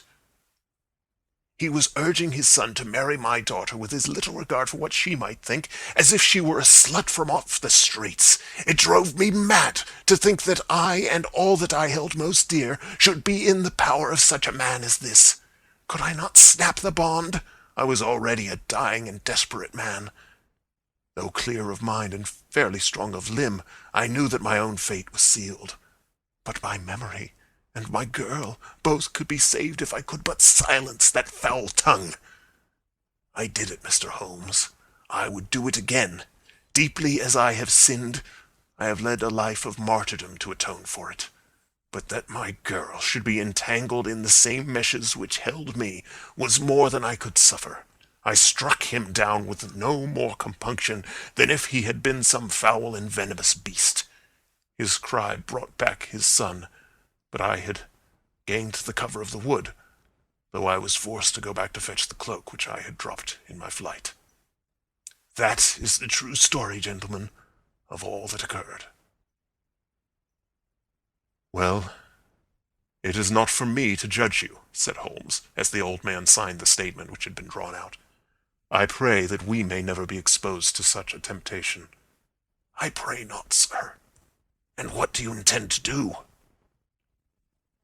In view of your health? Nothing. You are yourself aware that you will soon have to answer for your deed at a higher court than the assizes. I will keep your confession, and if McCarthy is condemned, I shall be forced to use it. If not, it shall never be seen by mortal eye, and your secret, whether you be alive or dead, shall be safe with us. Farewell, then, said the old man solemnly. Your own deathbeds, when they come, will be the easier for the thought of the peace which you have given to mine. Tottering and shaking in all his giant frame, he stumbled slowly from the room. God help us, said Holmes after a long silence. Why does fate play such tricks with poor, helpless worms? I never hear of such a case as this that I do not think of Baxter's words and say, there, but for the grace of God, goes Sherlock Holmes. James McCarthy was acquitted at the assizes on the strength of a number of objections which had been drawn out by Holmes and submitted to the defending counsel. Old Turner lived for 7 months after our interview, but he is now dead, and there is every prospect that the son and daughter may come to live happily together in ignorance of the black cloud which rests upon their past. End of Adventure 4. The Adventures of Sherlock Holmes by Arthur Conan Doyle. Adventure 5. The 5 Orange Pips. When I glance over my notes and records of the Sherlock Holmes cases between the years 82 and 90, I am faced by so many which present strange and interesting features that it is no easy matter to know which to choose and which to leave. Some, however, have already gained publicity through the papers, and others have not offered a field for those peculiar qualities which my friend possessed in so high a degree, and which it is the object of these papers to illustrate. Some, too, have baffled his analytical skill, and would be as narratives beginning without an ending, while others have been but partially cleared up, and have their explanations founded rather upon conjecture and surmise than on that absolute logical proof which was so dear to him. There is, however, one of these last which was so remarkable in its details and so startling in its results that I am tempted to give some account of it, in spite of the fact that there are points in connection with it which have never been, and probably never will be, entirely cleared up. The year 87 furnished us with a long series of cases of greater or less interest, of which I retain the records. Among my headings under this one 12 months, I find an account of the adventure of the Paradol Chamber, of the Amateur Mendicant Society, who held a luxurious club in the lower vault of a furniture warehouse, of the facts connected with the loss of the British bark Sophie Anderson, of the singular adventures of the Grice Pattersons in the island of Uffa, and finally of the Camberwell poisoning case. In the latter, as may be remembered, Sherlock Holmes was able, by winding up the dead man's watch, to prove that it had been wound up 2 hours before, and that therefore the deceased had gone to bed within that time, a deduction which was of the greatest importance in clearing up the case. All these I may sketch out at some future date, but none of them present such singular features as the strange train of circumstances which I have now taken up my pen to describe. It was in the latter days of September, and the equinoctial gales had set in with exceptional violence. All day the wind had screamed, and the rain had beaten against the windows, so that even here in the heart of great handmade London we were forced to raise our minds for the instant from the routine of life, and to recognize the presence of those great elemental forces which shriek at mankind through the bars of his civilization, like untamed beasts in a cage. As evening drew in, the storm grew higher and louder, and the wind cried and sobbed like a child in the chimney. Sherlock Holmes sat moodily at one side of the fireplace, cross-indexing his records of crime, while I, at the other, was deep in one of Clark Russell's fine sea stories until the howl of the gale from without seemed to blend with the text, and the splash of the rain to lengthen out into the long swash of the sea waves. My wife was on a visit to her mother's, and for a few days I was a dweller once more in my old quarters at Baker Street. "Why," said I, glancing up at my companion, "that was surely the bell. Who could come up to-night? Some friend of yours, perhaps?" "Except yourself, I have none," he answered. "I do not encourage visitors." "A client, then?" "If so, it is a serious case. Nothing less would bring a man out on such a day and at such an hour. But I take it that it is more likely to be some crony of the landlady's." Sherlock Holmes was wrong in his conjecture, however, for there came a step in the passage and a tapping at the door. He stretched out his long arm to turn the lamp away from himself and towards the vacant chair upon which a newcomer must sit. "Come in," said he. The man who entered was young, some 22 at the outside, well-groomed and trimly clad, with something of refinement and delicacy in his bearing. The streaming umbrella which he held in his hand, and his long shining waterproof, told of the fierce weather through which he had come. He looked about him anxiously in the glare of the lamp, and I could see that his face was pale and his eyes heavy, like those of a man who is weighed down with some great anxiety. "I owe you an apology," he said, raising his golden pince-nez to his eyes. "I trust that I am not intruding. I fear that I have brought some traces of the storm and rain into your snug chamber." "Give me your coat and umbrella," said Holmes. "They may rest here on the hook, and will be dry presently. You have come up from the southwest, I see." "Yes, from Horsham." "That clay and chalk mixture which I see upon your toe-caps is quite distinctive." "I have come for advice." "That is easily got." "And help." "That is not always so easy." "I have heard of you, Mr. Holmes. I heard from Major Prendergast how you saved him in the Tankerville Club scandal." "Ah, of course, he was wrongfully accused of cheating at cards." "He said that you could solve anything." "He said too much." "That you are never beaten." "I have been beaten 4 times, 3 times by men, and once by a woman." "But what is that compared with the number of your successes?" "It is true that I have been generally successful." "Then you may be so with me." "I beg that you will draw up your chair to the fire, and favour me with some details as to your case." "It is no ordinary one." "None of those which come to me are. I am the last court of appeal." "And yet I question, sir, whether, in all your experience, you have ever listened to a more mysterious and inexplicable chain of events than those which have happened in my own family." "You fill me with interest," said Holmes. "Pray give us the essential facts from the commencement, and I can afterwards question you as to those details which seem to me to be most important." The young man pulled his chair up and pushed his wet feet out toward the blaze. "My name," said he, "is John Openshaw, but my own affairs have, as far as I can understand, little to do with this awful business. It is a hereditary matter, so in order to give you an idea of the facts, I must go back to the commencement of the affair. You must know that my grandfather had 2 sons, my uncle Elias and my father Joseph. My father had a small factory at Coventry, which he enlarged at the time of the invention of bicycling. He was a patentee of the Openshaw unbreakable tire, and his business met with such success that he was able to sell it and to retire upon a handsome competence. My uncle Elias emigrated to America when he was a young man, and became a painter in Florida, where he was reported to have done very well. At the time of the war he fought in Jackson's army, and afterwards under Hood, where he rose to be a colonel. When Lee laid down his arms, my uncle returned to his plantation, where he remained for 3 or 4 years. About 1869 or 1870 he came back to Europe, and took a small estate in Sussex near Horsham. He had made a very considerable fortune in the States, and his reason for leaving them was his aversion to the negroes, and his dislike of the Republican policy in extending the franchise to them. He was a singular man, fierce and quick-tempered, very foul-mouthed when he was angry, and of a most retiring disposition. During all the years that he lived at Horsham, I doubt if he ever set foot in the town. He had a garden and 2 or 3 fields round his house, and there he would take his exercise, though very often for weeks on end he would never leave his room.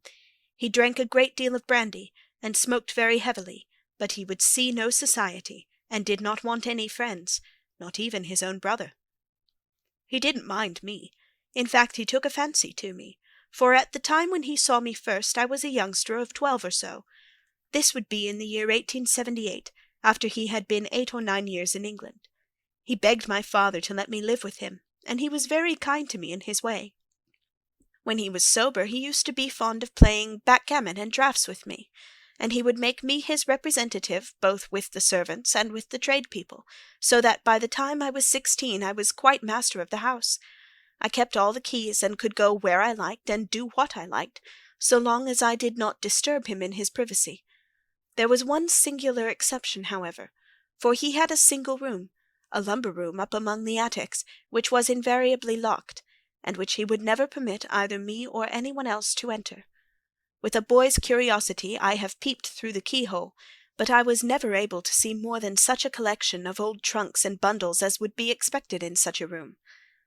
One day, it was March of 1883, a letter with a foreign stamp lay upon the table in front of the Colonel's plate. It was not a common thing for him to receive letters, for his bills were all paid in ready money, and he had no friends of any sort. "From India," said he, as he took it up. "Pondicherry postmark. What can this be?" Opening it hurriedly, out there jumped 5 little dried orange pips, which pattered down upon his plate. I began to laugh at this, but the laugh was struck from my lips at the sight of his face. His lip had fallen, his eyes were protruding, his skin the colour of putty, and he glared at the envelope which he still held in his trembling hand. "KKK!" he shrieked, and then, my God, my sins have overtaken me." "What is it, uncle?" I cried. "Death," said he, and rising from the table, he retired to his room, leaving me palpitating with horror. I took up the envelope, and saw scrawled in red ink upon the inner flap, just above the gum, the letter K 3 times repeated. There was nothing else, save the 5 dried pips. What could be the reason of his overpowering terror? I left the breakfast table, and as I ascended the stair I met him coming down with an old rusty key, which must have belonged to the attic, in one hand, and a small brass box like a cash-box in the other. "They may do what they like, but I'll checkmate them still," said he with an oath. "Tell Mary that I shall want a fire in my room to-day, and send down to Fordham, the Horsham lawyer." I did as he ordered, and when the lawyer arrived I was asked to step up to the room. The fire was burning brightly, and in the grate there was a mass of black fluffy ashes, as of burned paper, while the brass box stood open and empty beside it. As I glanced at the box I noticed with a start that upon the lid was printed the treble K which I had read in the morning upon the envelope. "I wish you, John," said my uncle, "to witness my will. I leave my estate, with all its advantages and all its disadvantages, to my brother, your father, whence it will, no doubt, descend to you. If you can enjoy it in peace, well and good. If you find you cannot, take my advice, my boy, and leave it to your deadliest enemy. I am sorry to give you such a two-edged thing, but I can't say what turn things are going to take. Kindly sign the paper where Mr. Fordham shows you." I signed the paper as directed, and the lawyer took it away with him. The singular incident made, as you may think, the deepest impression upon me, and I pondered over it and turned it every way in my mind without being able to make anything of it. Yet I could not shake off the vague feeling of dread which it left behind, though the sensation grew less keen as the weeks passed and nothing happened to disturb the usual routine of our lives. I could see a change in my uncle, however. He drank more than ever, and he was less inclined for any sort of society. Most of his time he would spend in his room, with the door locked upon me inside, but sometimes he would emerge in a sort of drunken frenzy, and would burst out of the house and tear about the garden with a revolver in his hand, screaming out that he was afraid of no man, and that he was not to be cooped up like a sheep in a pen by man or devil. When these hot fits were over, however, he would rush tumultuously in at the door, and lock and bar it behind him, like a man who can brazen it out no longer against the terror which lies at the root of his soul. At such times I have seen his face, even on a cold day, glisten with moisture, as though it were new raised from a basin. Well, to come to an end of the matter, Mr. Holmes, and not to abuse your patience, there came a night when he made one of those drunken sallies from which he never came back. We found him, when we went to search for him, face downward in a little green-scummed pool, which lay at the foot of the garden. There was no sign of any violence, and the water was but 2 feet deep, so that the jury, having regard to his known eccentricity, brought in a verdict of suicide. But I, who knew how he winced from the very thought of death, had much ado to persuade myself that he had gone out of his way to meet it. The matter passed, however, and my father entered into possession of the estate and of some £14,000, which lay to his credit at the bank. "One moment," Holmes interposed. "Your statement is, I foresee, one of the most remarkable to which I have ever listened. Let me have the date of the reception by your uncle of the letter, and the date of his supposed suicide." "The letter arrived on March 10th, 1883. His death was 7 weeks later, upon the night of May 2nd. "Thank you. Pray proceed." "When my father took over the Horsham property, he, at my request, made a careful examination of the attic, which had been always locked up. We found the brass box there, although its contents had been destroyed. On the inside of the cover was a paper label, with the initials of KKK repeated upon it, and letters, memoranda, receipts, and a register written beneath. These, we presume, indicated the nature of the papers which had been destroyed by Colonel Openshaw. For the rest, there was nothing of much importance in the attic, save a great many scattered papers and notebooks bearing upon my uncle's life in America. Some of them were of the war-time, and showed that he had done his duty well, and had borne the repute of a brave soldier.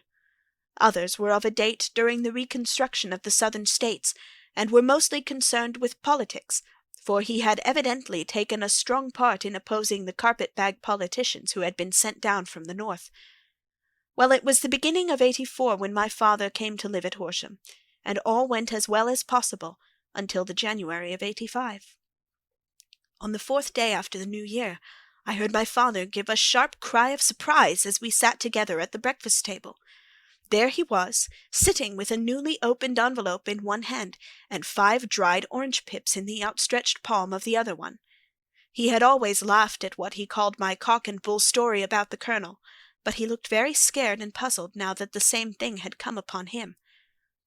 "Why, what on earth does this mean, John?" he stammered. My heart had turned to lead. "It is KKK," said I. He looked inside the envelope. "So it is," he cried. "Here are the very letters. But what is this written above them?" "Put the papers on the sundial," I read, peeping over his shoulder. "What papers? What sundial?" he asked. "The sundial in the garden. There is no other," said I. "But the papers must be those that are destroyed." "Pooh," said he, gripping hard at his courage. "We are in a civilized land here, and we can't have tomfoolery of this kind. Where does the thing come from?" "From Dundee," I answered, glancing at the postmark. "Some preposterous practical joke," said he. "What have I to do with sundials and papers? I shall take no notice of such nonsense." "I should certainly speak to the police," I said. "And be laughed at for my pains? Nothing of the sort." "Then let me do so." "No, I forbid you. I won't have a fuss made about such nonsense." It was in vain to argue with him, for he was a very obstinate man. I went about, however, with a heart which was full of forebodings. On the 3rd day after the coming of the letter, my father went from home to visit an old friend of his, Major Freebody, who is in the command of one of the forts upon Portsdown Hill. I was glad that he should go, for it seemed to me that he was further from danger when he was away from home. In that, however, I was in error. Upon the 2nd day of his absence, I received a telegram from the Major, imploring me to come at once. My father had fallen over one of the deep chalk pits which abound in the neighbourhood, and was lying senseless with a shattered skull. I hurried to him, but he passed away without ever having recovered his consciousness. He had, as it appears, been returning from Fareham in the twilight, and as the country was unknown to him, and the chalk pit unfenced, the jury had no hesitation in bringing in a verdict of death from accidental causes. Carefully as I examined every fact connected with his death, I was unable to find anything which could suggest the idea of murder. There were no signs of violence, no footmarks, no robbery, no record of strangers having been seen upon the roads, and yet I need not tell you that my mind was far from at ease, and that I was well nigh certain that some foul plot had been woven around him. In this sinister way I came into my inheritance. You will ask me why I did not dispose of it. I answer, because I was well convinced that our troubles were in some way dependent upon an incident in my uncle's life, and that the danger would be as pressing in one house as in another. It was in January of '85 that my poor father met his end, and 2 years and 8 months have elapsed since then. During that time I have lived happily at Horsham, and I had begun to hope that this curse had passed away from the family, and that it had ended with the last generation. I had begun to take comfort too soon, however. Yesterday morning the blow fell, in the very shape in which it had come upon my father. The young man took from his waistcoat a crumpled envelope, and turning to the table, he shook out upon it 5 little dried orange pips. "This is the envelope," he continued. "The postmark is London, Eastern Division. Within are the very words which were upon my father's last message, KKK, and then put the papers on the sundial." "What have you done?" asked Holmes. "Nothing." "Nothing?" "To tell the truth," he sank his face into his thin white hands, "I have felt helpless. I have felt like one of those poor rabbits when the snake is writhing toward it. I seem to be in the grasp of some resistless, inexorable evil, which no foresight and no precautions can guard against." "Tut, tut!" cried Sherlock Holmes. "You must act, man, or you are lost. Nothing but energy can save you. This is no time for despair." "I have seen the police." "Ah! But then listen to my story with a smile. I am convinced that the inspector has formed the opinion that the letters were all practical jokes, and that the deaths of my relations were really accidents, as the jury stated, and were not to be connected with the warnings." Holmes shook his clenched hands in the air. "Incredible imbecility!" he cried. "They have, however, allowed me a policeman, who may remain in the house with me." "Has he come with you tonight?" "No, his orders were to stay in the house." Again Holmes raved in the air. "Why did you come to me?" he cried. "And above all, why did you not come at once?" "I did not know. It was only today that I spoke to Major Prendergast about my troubles, and was advised by him to come to you." "It is really 2 days since you have had the letter. We should have acted before this. You have no further evidence, I suppose, than that which you have placed before us, no suggestive detail which might help us." "There is one thing," said John Openshaw. He rummaged in his coat pocket, and drawing out a piece of discoloured blue-tinted paper, he laid it out upon the table. "I have some remembrance," said he, "that on the day when my uncle burned the papers, I observed that the small, unburned margins which lay amid the ashes were of this particular colour. I found this single sheet upon the floor of his room, and I am inclined to think that it may be one of the papers which has perhaps fluttered out from among the others, and in that way has escaped destruction. Beyond the mention of pips, I do not see that it helps us much. I think myself that it is a page from some private diary. The writing is undoubtedly my uncle's." Holmes moved the lamp, and we both bent over the sheet of paper, which showed by its ragged edge that it had indeed been torn from a book. It was headed March 1869, and beneath were the following enigmatical notices: 4th. Hudson came. Same old platform. 7th. Set the pips on Macaulay, Paramore, and John Swain, of St. Augustine. 9th. Macaulay cleared. 10th. John Swain cleared. 12th. Visited Paramore. All well. "Thank you," said Holmes, folding up the paper and returning it to our visitor. "And now you must on no account lose another instant. We cannot spare time even to discuss what you have told me. You must get home instantly, and act." "What shall I do?" "There is but one thing to do. It must be done at once. You must put this piece of paper which you have shown us into the brass box which you have described. You must also put in a note to say that all the other papers were burned by your uncle, and that this is the only one which remains. You must assert that in such words as will carry conviction with them. Having done this, you must at once put the box out upon the sundial, as directed. Do you understand?" "Entirely." "Do not think of revenge or anything of that sort at present. I think that we may gain that by means of the law, but we have our web to weave. while theirs is already woven. The first consideration is to remove the pressing danger which threatens you. The second is to clear up the mystery and to punish the guilty parties." "I thank you," said the young man, rising and pulling on his overcoat. "You have given me fresh life and hope. I shall certainly do as you advise." "Do not lose an instant, and above all take care of yourself in the meanwhile, for I do not think that there can be a doubt that you are threatened by a very real and imminent danger. How do you go back?"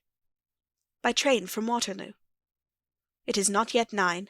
The streets will be crowded, so I trust that you may be in safety, and yet you cannot guard yourself too closely." "I am armed." "That is well. Tomorrow I shall set to work upon your case." "I shall see you at Horsham, then." "No, your secret lies in London. It is there that I shall seek it." "Then I shall call upon you in a day, or in 2 days, with news as to the box and the papers. I shall take your advice in every particular." He shook hands with us and took his leave. Outside the wind still screamed, and the rain splashed and pattered against the windows. This strange, wild story seemed to have come to us from amid the mad elements, blown in upon us like a sheet of seaweed in a gale, and now to have been reabsorbed by them once more. Sherlock Holmes sat for some time in silence, with his head sunk forward, and his eyes bent upon the red glow of the fire. Then he lit his pipe, and leaning back in his chair he watched the blue smoke rings as they chased each other up to the ceiling. "I think, Watson," he remarked at last, "that of all our cases we have had none more fantastic than this." "Save perhaps the sign of 4. "Well, yes, save perhaps that. And yet this John Openshaw seems to me to be walking amid even greater perils than did the Sholtos." "But have you," I asked, "formed any definite conception as to what these perils are?" "There can be no question as to their nature," he answered. "Then what are they? Who is this KKK, and why does he pursue this unhappy family?" Sherlock Holmes closed his eyes and placed his elbows upon the arms of his chair, with his fingertips together. "The ideal reasoner," he remarked, "would, when he had once been shown a single fact in all its bearings, deduce from it not only all the chain of events which led up to it, but also all the results which would follow from it. As Cuvier could correctly describe a whole animal by the contemplation of a single bone, so the observer who has thoroughly understood one link in a series of incidents should be able to accurately state all the other ones, both before and after. We have not yet grasped the results which the reason alone can attain to. Problems may be solved in the study which have baffled all those who have sought a solution by the aid of their senses. To carry the art, however, to its highest pitch, it is necessary that the reasoner should be able to utilize all the facts which have come to his knowledge, and this in itself implies, as you will readily see, a possession of all knowledge, which even in these days of free education and encyclopedias is a somewhat rare accomplishment. It is not so impossible, however, that a man should possess all knowledge which is likely to be useful to him in his work, and this I have endeavoured in my case to do. If I remember rightly, you, on one occasion, in the early days of our friendship, defined my limits in a very precise fashion. "Yes," I answered, laughing. "It was a singular document. Philosophy, astronomy, and politics were marked at 0, I remember. Botany variable, geology profound as regards the mud-stains from any region within 50 miles of town, chemistry eccentric, anatomy unsystematic, sensational literature and crime records unique, violin player, boxer, swordsman, lawyer, and self-poisoner by cocaine and tobacco. Those, I think, were the main points of my analysis." Holmes grinned at the last item. "Well," he said, "I say now, as I said then, that a man should keep his little brain-attic stocked with all the furniture that he is likely to use, and the rest he can put away in the lumber-room of his library, where he can get at it if he wants it. Now, for such a case as the one which has been submitted to us tonight, we need certainly to muster all our resources. Kindly hand me down the letter K of the American Encyclopedia which stands upon the shelf beside you. Thank you. Now let us consider the situation, and see what may be deduced from it. In the first place, we may start with a strong presumption that Colonel Openshaw had some very strong reason for leaving America. Men at his time of life do not change all their habits and exchange willingly the charming climate of Florida for the lonely life of an English provincial town. His extreme love of solitude in England suggests the idea that he was in fear of something or someone, so we may assume as a working hypothesis that it was fear of someone or something which drove him from America. As to what it was he feared, we can only deduce that by considering the formidable letters which were received by himself and his successors. Did you remark the postmarks of those letters? The first was from Pondicherry, the second from Dundee, and the third from London. From East London. What do you deduce from that? They are all seaports. That the writer was on board of a ship. Excellent. We have already a clue. There can be no doubt that the probability, the strong probability, is that the writer was on board of a ship. And now let us consider another point.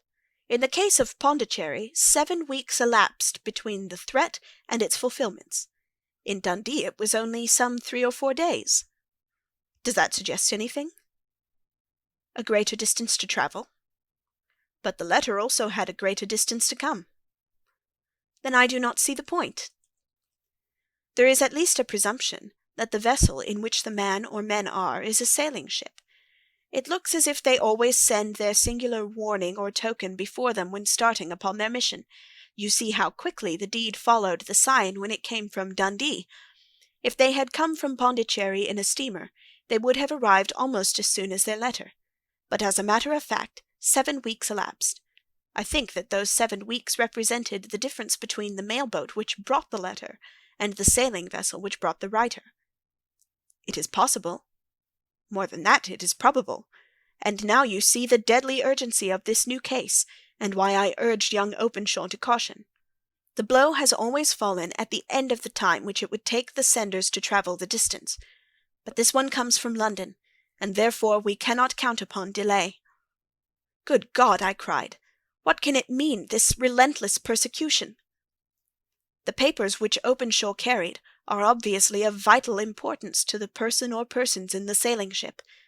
I think that it is quite clear that there must be more than one of them. A single man could not have carried out 2 deaths in such a way as to deceive a coroner's jury. There must have been several in it, and they must have been men of resource and determination. Their papers they mean to have, be the holder of them who it may. In this way, you see, KKK ceases to be the initials of an individual, and becomes the badge of a society. But of what society? Have you never, said Sherlock Holmes, bending forward and sinking his voice, have you never heard of the Ku Klux Klan? I never have. Holmes turned over the leaves of the book upon his knee. Here it is, said he presently. Ku Klux Klan. A name derived from the fanciful resemblance to the sound produced by cocking a rifle. This terrible secret society was formed by some ex-Confederate soldiers in the Southern states after the Civil War, and it rapidly formed local branches in different parts of the country, notably in Tennessee, Louisiana, the Carolinas, Georgia, and Florida. Its power was used for political purposes, principally for the terrorizing of the Negro voters, and the murdering and driving from the country of those who were opposed to its views. Its outrages were usually preceded by a warning sent to the marked man in some fantastic but generally recognized shape, a sprig of oak leaves in some parts, melon seeds or orange pips in others. On receiving this, the victim might either openly abjure his former ways, or might fly from the country. If he braved the matter out, death would unfailingly come upon him, and usually in some strange and unforeseen manner.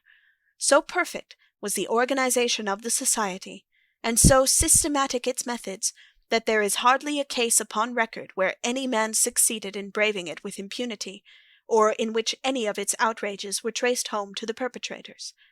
For some years, the organization flourished in spite of the efforts of the United States government and of the better classes of the community in the South. Eventually, in the year 1869, the movement rather suddenly collapsed, although there have been sporadic outbreaks of the same sort since that date. You will observe, said Holmes, laying down the volume, that the sudden breaking up of the society was coincident with the disappearance of Openshaw from America with their papers. It may well have been cause and effect. It is no wonder that he and his family have some of the more implacable spirits upon their track. You can understand that this register and diary may implicate some of the first men in the South, and that there may be many who will not sleep easy at night until it is recovered. Then the page we have seen is such as we might expect. It ran, if I remember right, sent the pips to A, B, and C, that is, sent the Society's warning to them. Then there are successive entries that A and B cleared, or left the country, and finally that C was visited, with, I fear, a sinister result for C. Well, I think, Doctor, that we may let some light into this dark place, and I believe that the only chance young Openshaw has in the meantime is to do what I have told him. There is nothing more to be said or to be done tonight, so hand me over my violin, and let us try to forget for half an hour the miserable weather and the still more miserable ways of our fellow men. It had cleared in the morning, and the sun was shining with a subdued brightness through the dim veil which hangs over the great city. Sherlock Holmes was already at breakfast when I came down. "You will excuse me for not waiting for you," said he.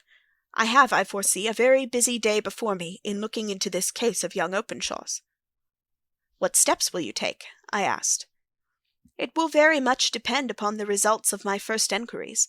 I may have to go down to Horsham after all." "You will not go there first?"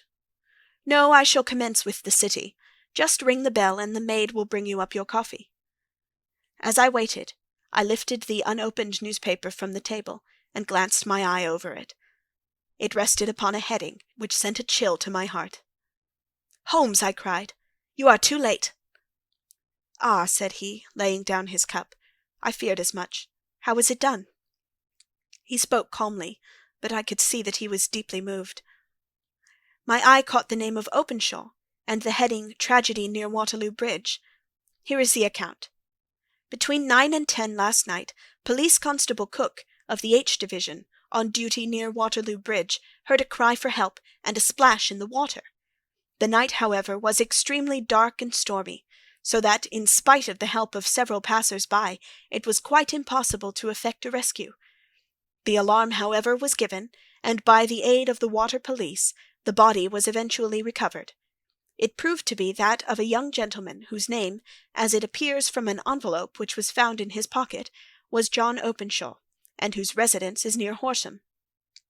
It is conjectured that he may have been hurrying down to catch the last train from Waterloo Station, and that in his haste and the extreme darkness he missed his path and walked over the edge of one of the small landing places for river steamboats.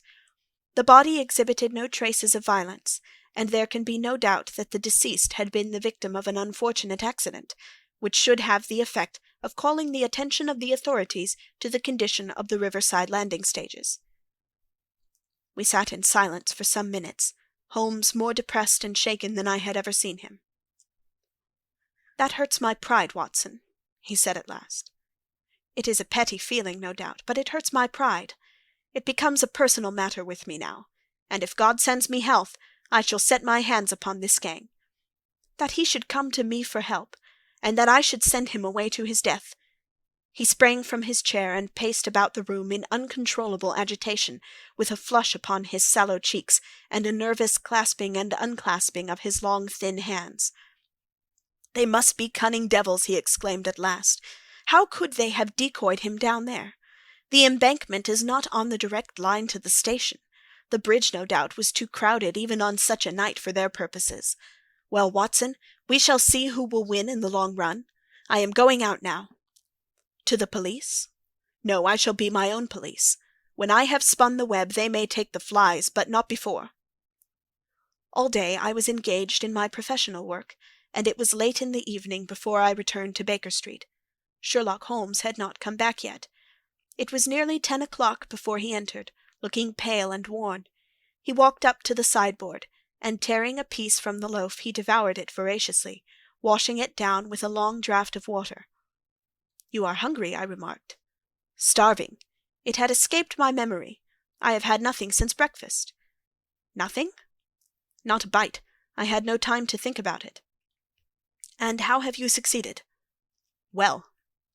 "You have a clue?" I have them in the hollow of my hand. Young Openshaw shall not long remain unavenged.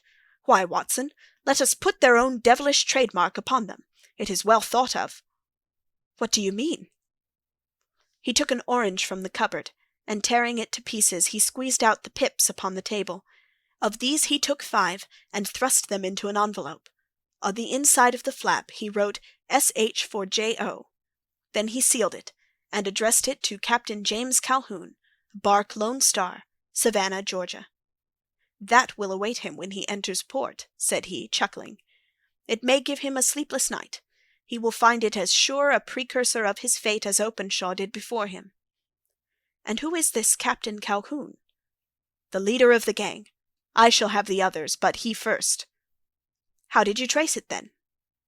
He took a large sheet of paper from his pocket, all covered with dates and names. "I have spent the whole day," said he, "over Lloyd's registers and files of the old papers, following the future career of every vessel which touched at Pondicherry in January and February in '83.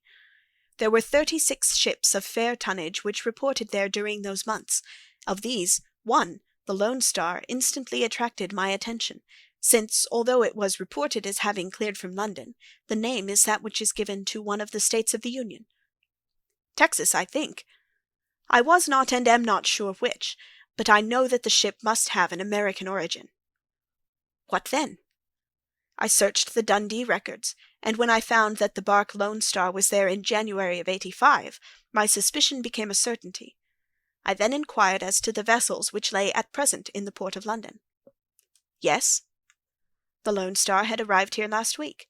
I went down to the Albert Dock, and found that she had been taken down the river by the early tide this morning, homeward bound to Savannah.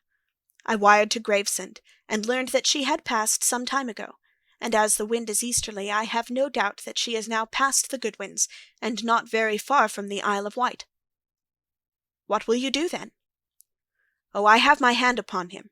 He and the 2 mates are, as I learn, the only native-born Americans in the ship. The others are Finns and Germans. I know also that they were all 3 away from the ship last night. I had it from the stevedore who has been loading their cargo. By the time that their sailing ship reaches Savannah, the mail-boat will have carried this letter, and the cable will have informed the police of Savannah that these 3 gentlemen are badly wanted here upon a charge of murder. There is a flaw, however, in the best laid of human plans, and the murderers of John Openshaw were never to receive the orange pips, which would show them that another, as cunning and as resolute as themselves, was upon their track. Very long and very severe were the equinoctial gales that year. We waited long for news of the Lone Star of Savannah, but none ever reached us. We did at last hear that somewhere far out in the Atlantic a shattered stern-post of a boat was seen swinging in the trough of a wave, with the letters L.S. carved upon it. And that is all we shall ever know of the fate of the Lone Star.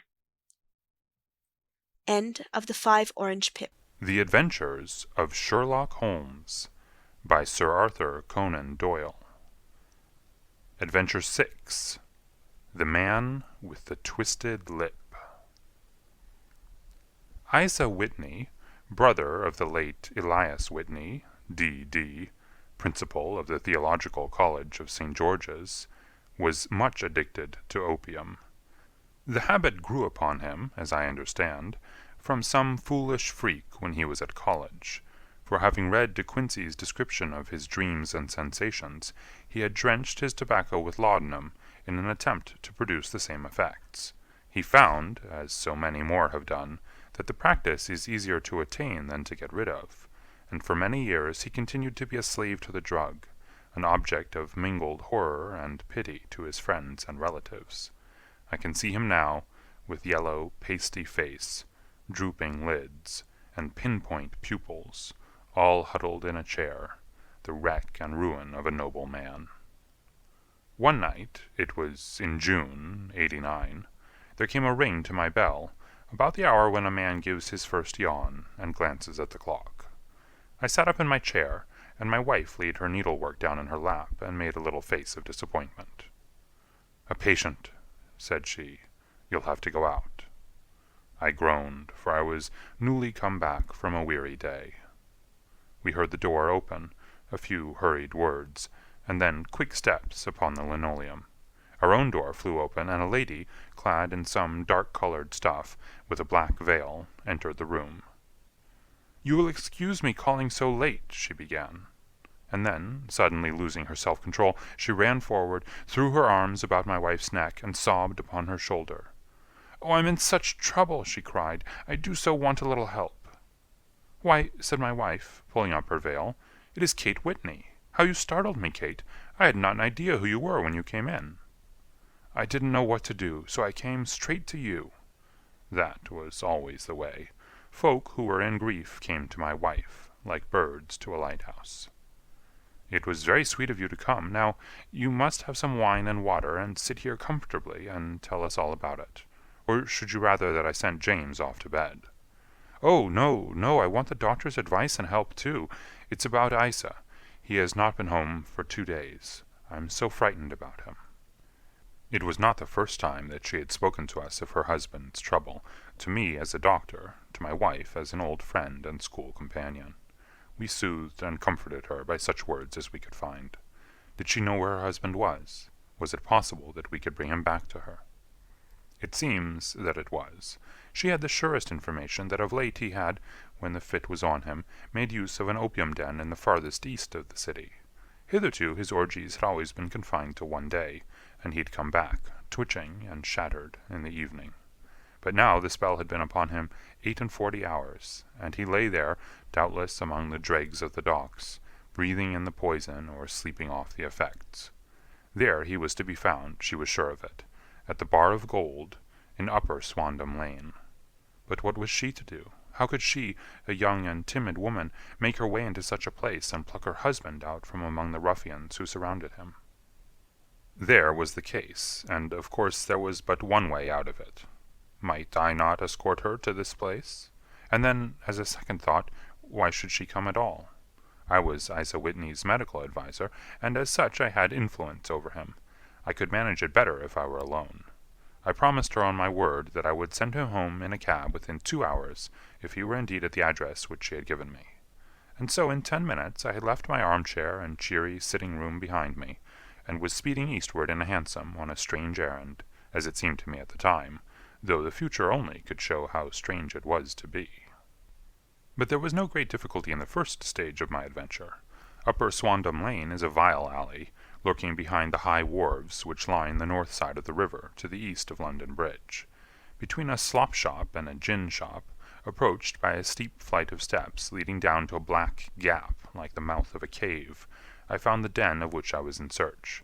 Ordering my cab to wait, I passed down the steps, worn hollow in the centre by the ceaseless tread of drunken feet, and by the light of a flickering oil lamp above the door, I found the latch and made my way into a long, low room, thick and heavy with the brown opium smoke, and terraced with wooden berths, like the forecastle of an emigrant ship.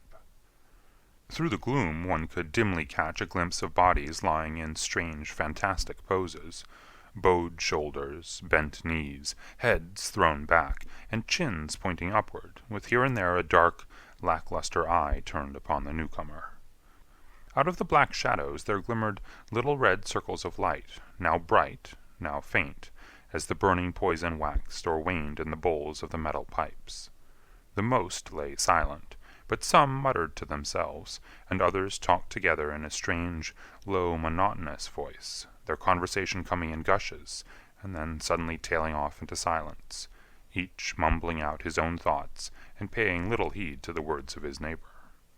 At the farther end was a small brazier of burning charcoal, beside which, on a three-legged wooden stool, there sat a tall, thin old man, with his jaw resting upon his 2 fists, and his elbows upon his knees, staring into the fire. As I entered, a sallow Malay attendant had hurried up with a pipe for me and a supply of the drug, beckoning me to an empty berth. "Thank you, I have not come to stay," said I. "There is a friend of mine here, Mr. Isa Whitney, and I wish to speak with him." There was a movement and an exclamation from my right, and peering through the gloom I saw Whitney, pale, haggard, and unkempt, staring out at me. "My God, it's Watson," said he. He was in a pitiable state of reaction, with every nerve in a twitter. "I say, Watson, what o'clock is it?" "Nearly 11." "Of what day?" "Of Friday, June 19th." Good heavens! I thought it was Wednesday. It is Wednesday. What do you want to frighten a chap for?" He sank his face onto his arms and began to sob in a high treble key. "I tell you that it is Friday, man. Your wife has been waiting this 2 days for you. You should be ashamed of yourself." "So I am. But you've got mixed, Watson, for I've only been here a few hours. 3 pipes, 4 pipes, I forget how many. But I'll go home with you. I wouldn't frighten Kate. Poor little Kate. Give me your hand. Have you a cab?" "Yes, I have one waiting." "Then I shall go in it. But I must owe something. Find what I owe, Watson. I am all off color. I can do nothing for myself." I walked down the narrow passage between the double row of sleepers, holding my breath to keep out the vile, stupefying fumes of the drug, and looking about for the manager. As I passed the tall man who sat by the brazier, I felt a sudden pluck at my skirt, and a low voice whispered, "Walk past me, and then look back at me." The words fell quite distinctly upon my ear. I glanced down. They could only have come from the old man at my side, and yet he sat now as absorbed as ever, very thin, very wrinkled, bent with age, an opium pipe dangling down from between his knees, as though it had dropped in sheer lassitude from his fingers. I took 2 steps forward and looked back. It took all my self-control to prevent me from breaking out into a cry of astonishment. He had turned his back so that none could see him but I. His form had filled out, his wrinkles were gone, the dull eyes had regained their fire, and there, sitting by the fire and grinning at my surprise, was none other than Sherlock Holmes. He made a slight motion to me to approach him, and instantly, as he turned his face half round to the company once more, subsided into a doddering, loose-lipped senility. "Holmes," I whispered, "what on earth are you doing in this den?" "As low as you can," he answered. "I have excellent ears. If you would have the great kindness to get rid of that sottish friend of yours, I should be exceedingly glad to have a little talk with you." "I have a cab outside." "Then pray send him home in it. You may safely trust him, for he appears to be too limp to get into any mischief. I should recommend you also to send a note by the cabman to your wife, to say that you have thrown in your lot with me. If you will wait outside, I shall be with you in 5 minutes." It was difficult to refuse any of Sherlock Holmes' requests, for they were always so exceedingly definite, and put forward with such a quiet air of mastery. I felt, however, that when Whitney was once confined in the cab, my mission was practically accomplished, and for the rest I could not wish anything better than to be associated with my friend in one of those singular adventures which were the normal condition of his existence. In a few minutes I had written my note, paid Whitney's bill, led him out to the cab, and seen him driven through the darkness. In a very short time a decrepit figure had emerged from the opium den, and I was walking down the street with Sherlock Holmes. For 2 streets he shuffled along with a bent back and an uncertain foot. Then, glancing quickly round, he straightened himself out and burst into a hearty fit of laughter. "I suppose, Watson," said he, "that you imagine that I have added opium smoking to cocaine injections, and all the other little weaknesses on which you have favored me with your medical views. I was certainly surprised to find you there, but not more so than I to find you. I came to find a friend, and I to find an enemy." "An enemy?" "Yes, one of my natural enemies, or shall I say, my natural prey. Briefly, Watson, I am in the midst of a very remarkable inquiry, and I have hoped to find a clue in the incoherent ramblings of these sots, as I have done before now. Had I been recognized in that den, my life would not have been worth an hour's purchase, for I have used it before now for my own purposes, and the rascally Lascar who runs it has sworn to have vengeance upon me. There is a trapdoor at the back of that building, near the corner of Paul's Wharf, which could tell some strange tales of what has passed through it upon the moonless nights." "What? You do not mean bodies?" "Ay, bodies, Watson. We should be rich men if we had £1,000 for every poor devil who'd been done to death in that den. It is the vilest murder trap on the whole riverside, and I fear that Neville St. Clair has entered it, never to leave it more. But our trap should be here." He put his 2 forefingers between his teeth and whistled shrilly, a signal which was answered by a similar whistle from the distance, followed shortly by the rattle of wheels and the clink of horses' hoofs. "Now, Watson," said Holmes, as a tall dog-cart dashed up through the gloom, throwing out 2 golden tunnels of yellow light from its side lanterns. "You'll come with me, won't you?" If I can be of use. Oh, a trusty comrade is always of use, and a chronicler still more so. My room at the Cedars is a double-bedded one. The Cedars? Yes, that is Mr. St. Clair's house. I am staying there while I conduct the inquiry. Where is it, then? Near Lee, in Kent. We have a 7-mile drive before us. But I am all in the dark. Of course you are. You'll know all about it presently. Jump up here. All right, John, we shall not need you. Here's half-a-crown. Look out for me tomorrow about 11. Give her her head. So long, then. He flicked the horse with his whip, and we dashed away through the endless succession of sombre and deserted streets, which widened gradually until we were flying across a broad balustraded bridge, with the murky river flowing sluggishly beneath us. Beyond lay another dull wilderness of bricks and mortar, its silence broken only by the heavy, regular footfall of the policeman, or the songs and shouts of some belated party of revellers. A dull wrack was drifting slowly across the sky, and a star or two twinkled dimly here and there through the rifts of the clouds. Holmes drove in silence, with his head sunk upon his breast, and the air of a man who is lost in thought, while I sat beside him, curious to learn what this new quest might be which seemed to tax his powers so sorely, and yet afraid to break in upon the current of his thoughts. We had driven several miles, and were beginning to get to the fringe of the belt of suburban villas, when he shook himself, shrugged his shoulders, and lit up his pipe with the air of a man who has satisfied himself that he is acting for the best. "You have a grand gift of silence, Watson," said he. "It makes you quite invaluable as a companion. Upon my word, it is a great thing for me to have someone to talk to, for my own thoughts are not over-pleasant. I was wondering what I should say to this dear little woman tonight when she meets me at the door." "You forget that I know nothing about it." "I shall just have time to tell you the facts of the case before we get to Lee. It seems absurdly simple, and yet somehow I can get nothing to go upon. There's plenty of thread, no doubt, but I can't get the end of it into my hand.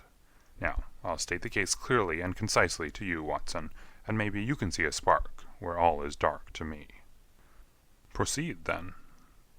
Some years ago, to be definite in May 1884, there came to Lee a gentleman, Neville St. Clair by name, who appeared to have plenty of money. He took a large villa, laid out the grounds very nicely, and lived generally in good style. By degrees he made friends in the neighborhood, and in 1887 he married the daughter of a local brewer, by whom he now has 2 children. He had no occupation, but was interested in several companies, and went into town as a rule in the morning, returning by the 5:14 from Cannon Street every night. Mr. St. Clair is now 37 years of age, is a man of temperate habits, a good husband, a very affectionate father, and a man who is popular with all who know him. I may add that his whole debts at the present moment, as far as we've been able to ascertain, amount to £88 10s, while he has £220 standing to his credit in the Capital and Counties Bank. There is no reason, therefore, to think that money troubles have been weighing upon his mind. Last Monday, Mr. Neville St. Clair went into town rather earlier than usual, remarking before he started that he had 2 important commissions to perform, and that he would bring his little boy home a box of bricks. Now, by the merest chance, his wife received a telegram upon this same Monday, very shortly after his departure, to the effect that a small parcel of considerable value, which she had been expecting, was waiting for her at the offices of the Aberdeen Shipping Company. Now, if you are well up in your London, you will know that the office of the company is in Fresno Street, which branches out of Upper Swandam Lane, where you found me tonight.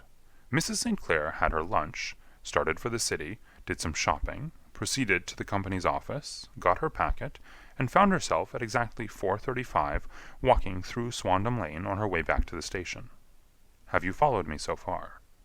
It is very clear. If you remember, Monday was an exceedingly hot day, and Mrs. St. Clair walked slowly, glancing about in the hope of seeing a cab, as she did not like the neighborhood in which she found herself. While she was walking in this way down Swandam Lane, she suddenly heard an ejaculation or cry, and was struck cold to see her husband looking down at her, and, as it seemed to her, beckoning to her from a second-floor window. The window was open, and she distinctly saw his face, which she describes as being terribly agitated. He waved his hands frantically to her, and then vanished from the window so suddenly that it seemed to her that he had been plucked back by some irresistible force from behind.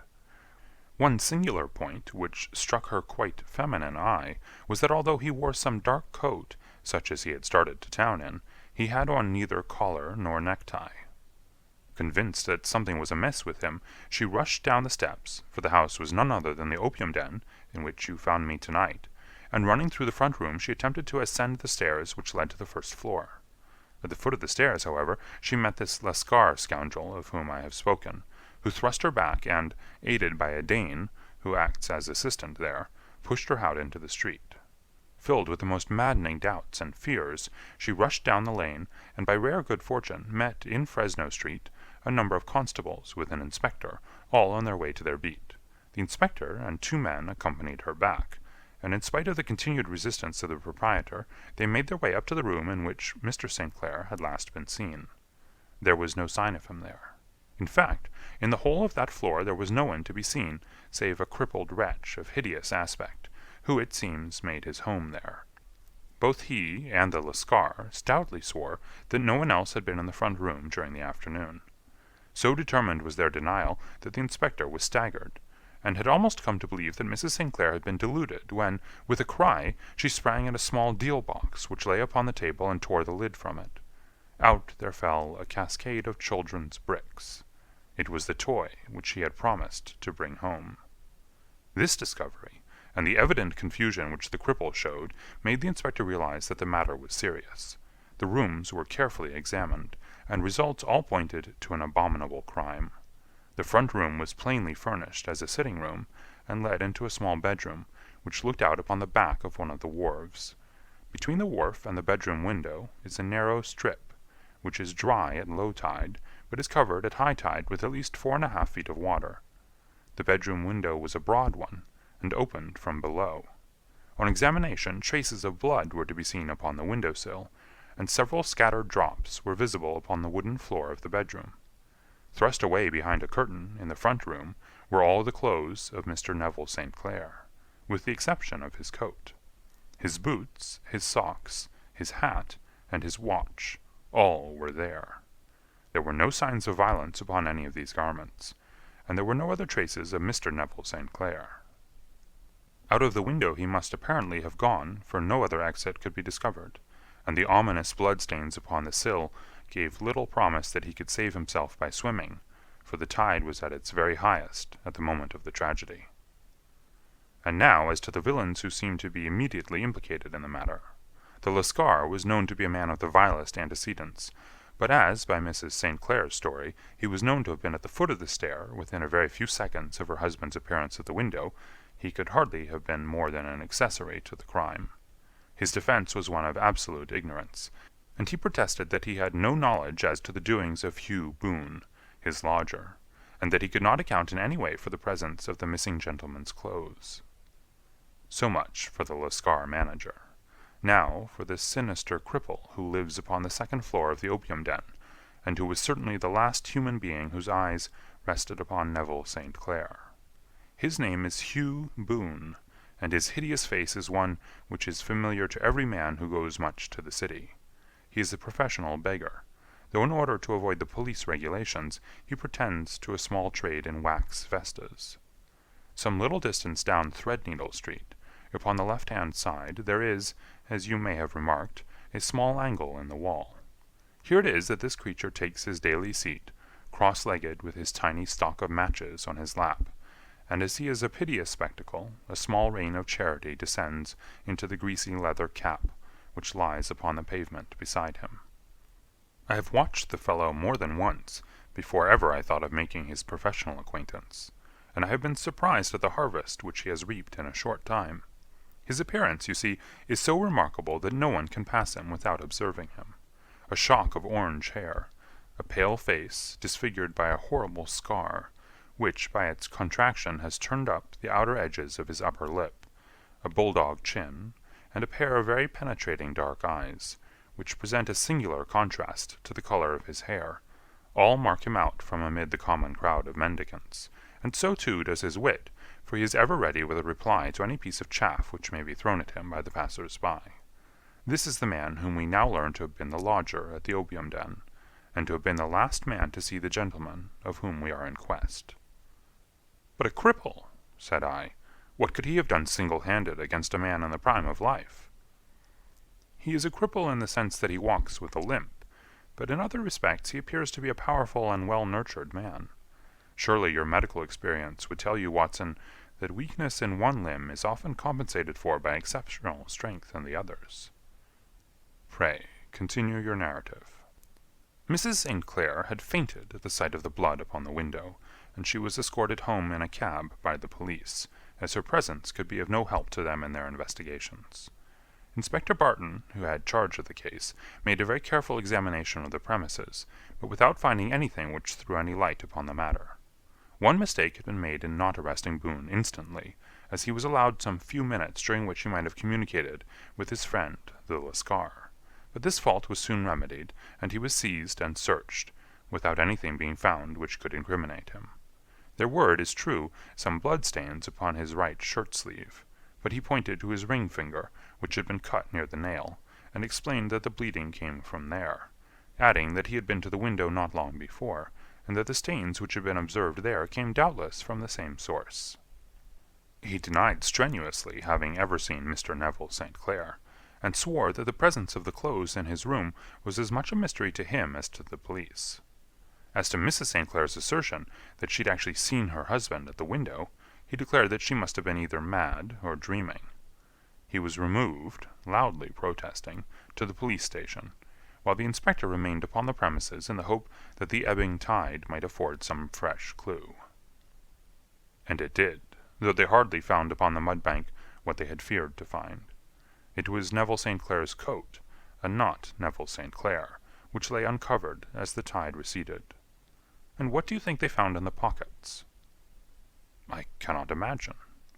No, I don't think you would guess.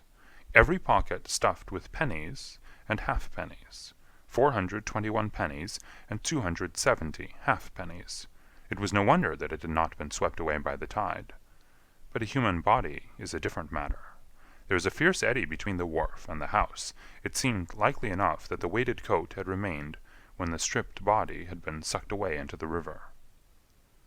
But I understand that all the other clothes were found in the room. Would the body be dressed in a coat alone? No, sir, but the facts might be met speciously enough. Suppose that this man Boone had thrust Neville St. Clair through the window.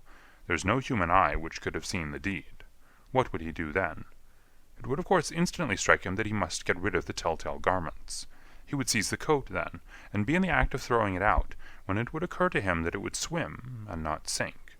He has little time, for he has heard the scuffle downstairs when the wife tried to force her way up, and perhaps he's already heard from his Lascar confederate that the police are hurrying up the street.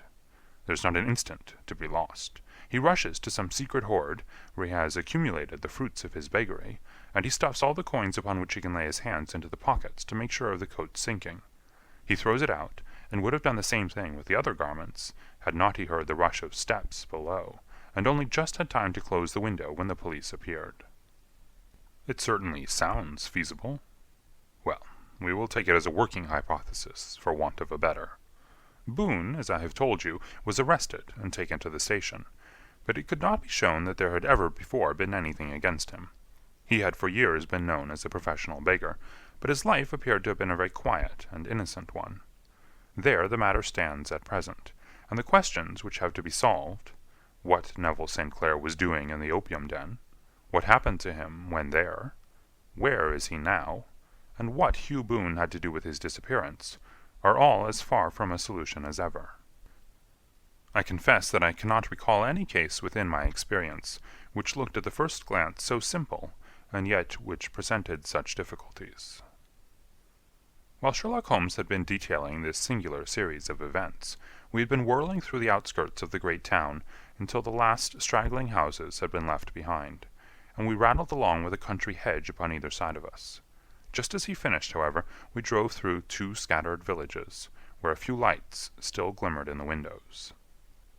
"We are on the outskirts of Lee," said my companion. "We have touched on 3 English counties in our short drive, starting in Middlesex, passing over an angle of Surrey, and ending in Kent. See that light among the trees? That is the Cedars, and beside that lamp sits a woman whose anxious ears have already, I have little doubt, caught the clink of our horses' feet. "But why are you not conducting the case from Baker Street?" I asked. "Because there are many inquiries which must be made out here.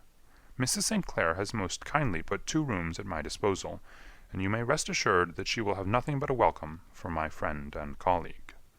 I hate to meet her, Watson, when I have no news of her husband. Here we are. Whoa there! Whoa!" We had pulled up in front of a large villa, which stood within its own grounds.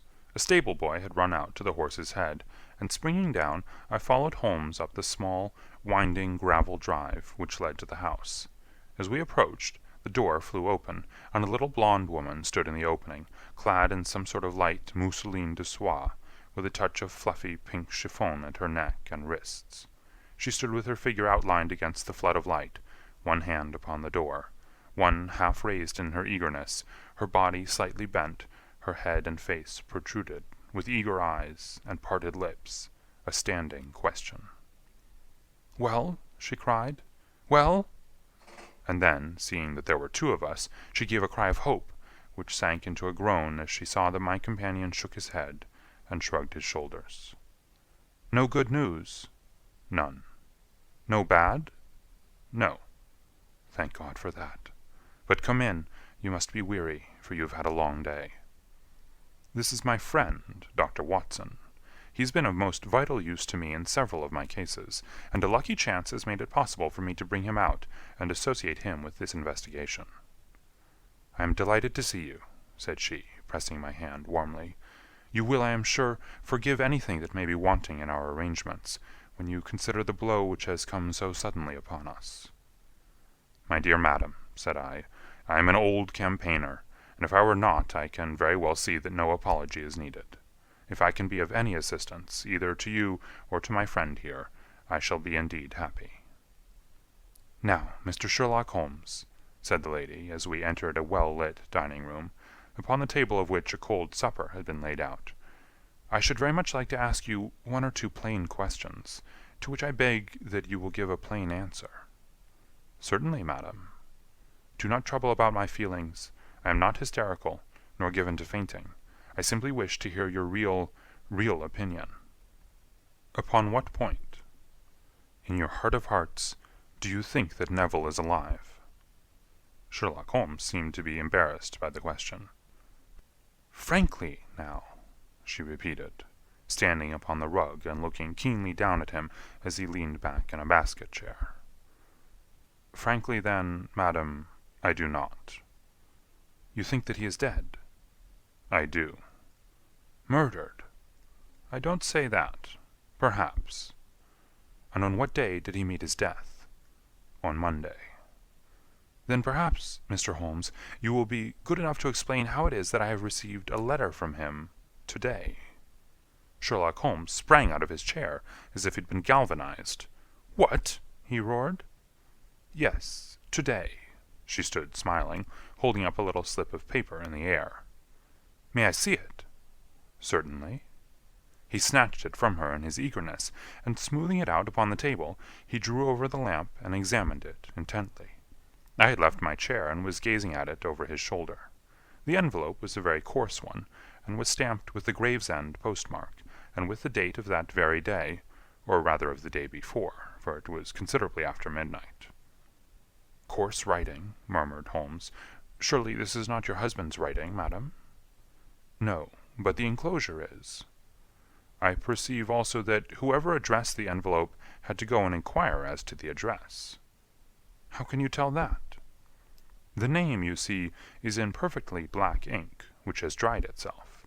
The rest is of the grayish color, which shows that blotting paper has been used. If it had been written straight off, and then blotted, none would be of a deep black shade.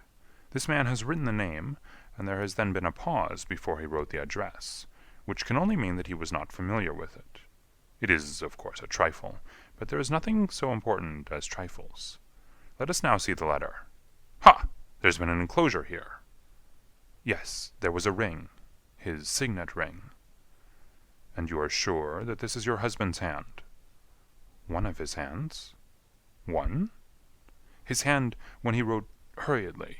It is very unlike his usual writing, and yet I know it well. Dearest, do not be frightened. All will come well. There is a huge error which it may take some little time to rectify. Wait in patience. Neville. Written in pencil upon the fly-leaf of a book, octavo size, no watermark. Posted today in Gravesend by a man with a dirty thumb. Ha!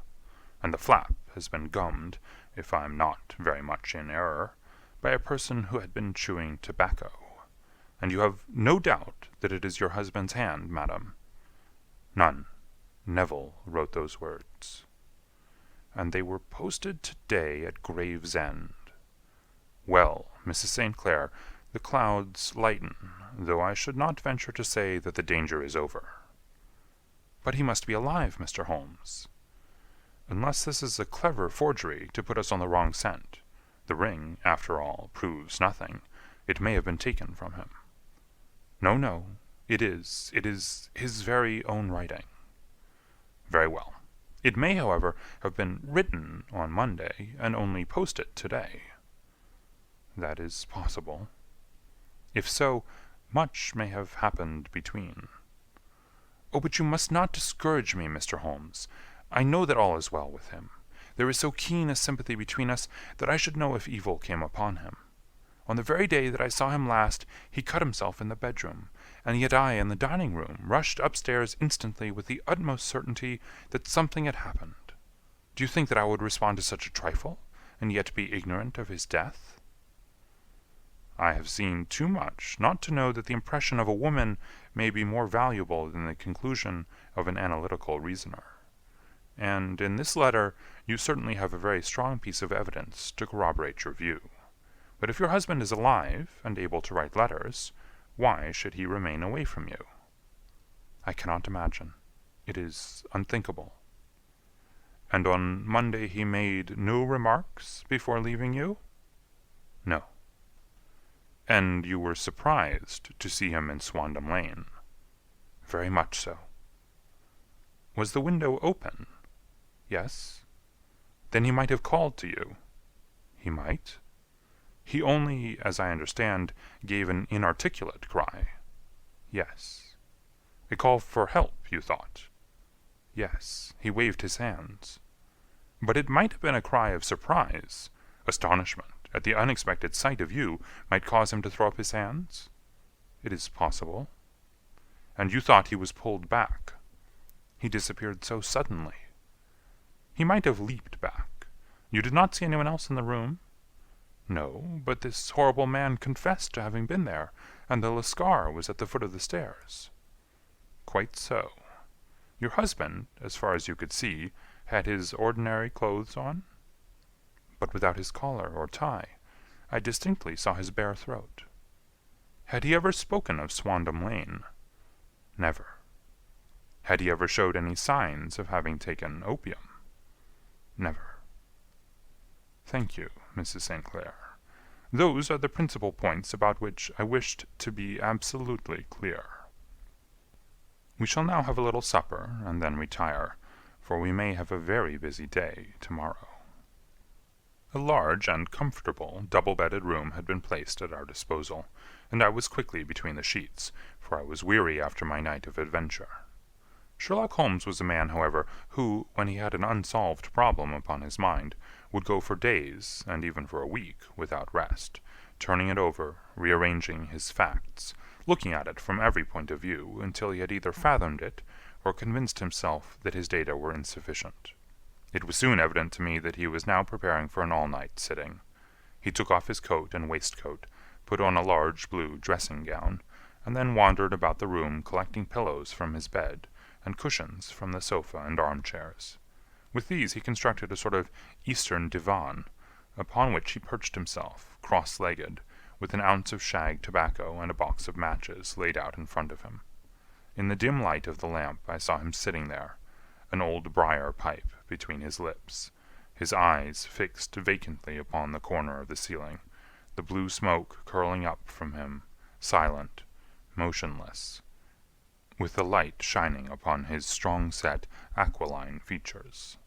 So he sat as I dropped off to sleep, and so he sat when a sudden ejaculation caused me to wake up, and I found the summer sun shining into the apartment. The pipe was still between his lips, the smoke still curled upward, and the room was full of a dense tobacco haze, but nothing remained of the heap of shag which I had seen upon the previous night.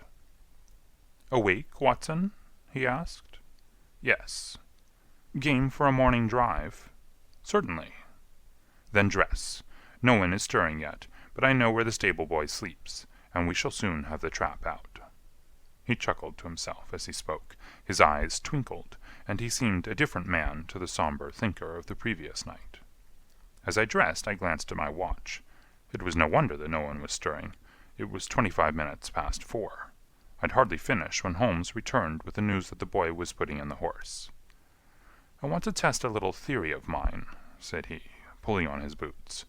"I think, Watson, that you are now standing in the presence of one of the most absolute fools in Europe. I deserve to be kicked from here to Charing Cross, but I think I have the key of the affair now." "And where is it?" I asked, smiling. "In the bathroom," he answered.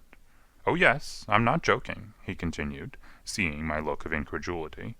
"I have just been there, and I have taken it out, and I have got it in this Gladstone bag. Come on, my boy, and we shall see whether it will not fit the lock." We made our way downstairs as quietly as possible, and out into the bright morning sunshine. In the road stood our horse and trap, with the half-clad stable-boy waiting at the head. We both sprang in, and away we dashed down the London road. A few country carts were stirring, bearing in vegetables to the metropolis, but the lines of villas on either side were as silent and lifeless as some city in a dream. "It has been in some points a singular case," said Holmes, flicking the horse on into a gallop. "I confess that I have been as blind as a mole, but it is better to learn wisdom late than never to learn it at all." In town, the earliest risers were just beginning to look sleepily from their windows as we drove through the streets of the Surrey side. Passing down the Waterloo Bridge Road, we crossed over the river, and dashing up Wellington Street, wheeled sharply to the right, and found ourselves in Bow Street. Sherlock Holmes was well known to the force, and the two constables at the door saluted him. One of them held the horse's head, while the other led us in. "Who's on duty?" asked Holmes. "Inspector Bradstreet, sir." "Ah, Bradstreet, how are you?" A tall, stout official had come down the stone-flagged passage, in a peaked cap and frogged jacket. "I wish to have a quiet word with you, Bradstreet." "Certainly, Mr. Holmes. Step into my room here." It was a small, office-like room, with a huge ledger upon the table, and a telephone projecting from the wall. The inspector sat down at his desk. "What can I do for you, Mr. Holmes?" "I called about that beggarman, Boone, the one who was charged with being concerned in the disappearance of Mr. Neville St. Clair, of Lee." "Yes, he was brought up and remanded for further inquiries." "So I heard. You have him here?" "In the cells." "Is he quiet?" "Oh, he gives no trouble, but he's a dirty scoundrel." "Dirty?" "Yes, it's all we can do to make him wash his hands, and his face is as black as a tinker's. Well, when once his case has been settled, he will have a regular prison bath, and I think if you saw him, you would agree with me that he needed it." "I should like to see him very much." "Would you? That's easily done. Come this way. You can leave your bag." "No, I think that I'll take it." "Very good. Come this way, if you please." He led us down a passage, opened a barred door, passed down a winding stair, and brought us to a whitewashed corridor with a line of doors on each side. "The third on the right is his," said the inspector. "Here it is." He quietly shot back a panel in the upper part of the door, and glanced through. "He's asleep," said he. "You can see him very well." We both put our eyes to the grating. The prisoner lay with his face towards us, in a very deep sleep, breathing slowly and heavily. He was a middle-sized man, coarsely clad as became his calling, with a colored shirt protruding through the rent in his tattered coat. He was, as the inspector had said, extremely dirty, but the grime which covered his face could not conceal its repulsive ugliness. A broad wheal from an old scar ran right across it from eye to chin, and by its contraction had turned up one side of the upper lip, so that 3 teeth were exposed in a perpetual snarl. A shock of very bright red hair grew low over his eyes and forehead.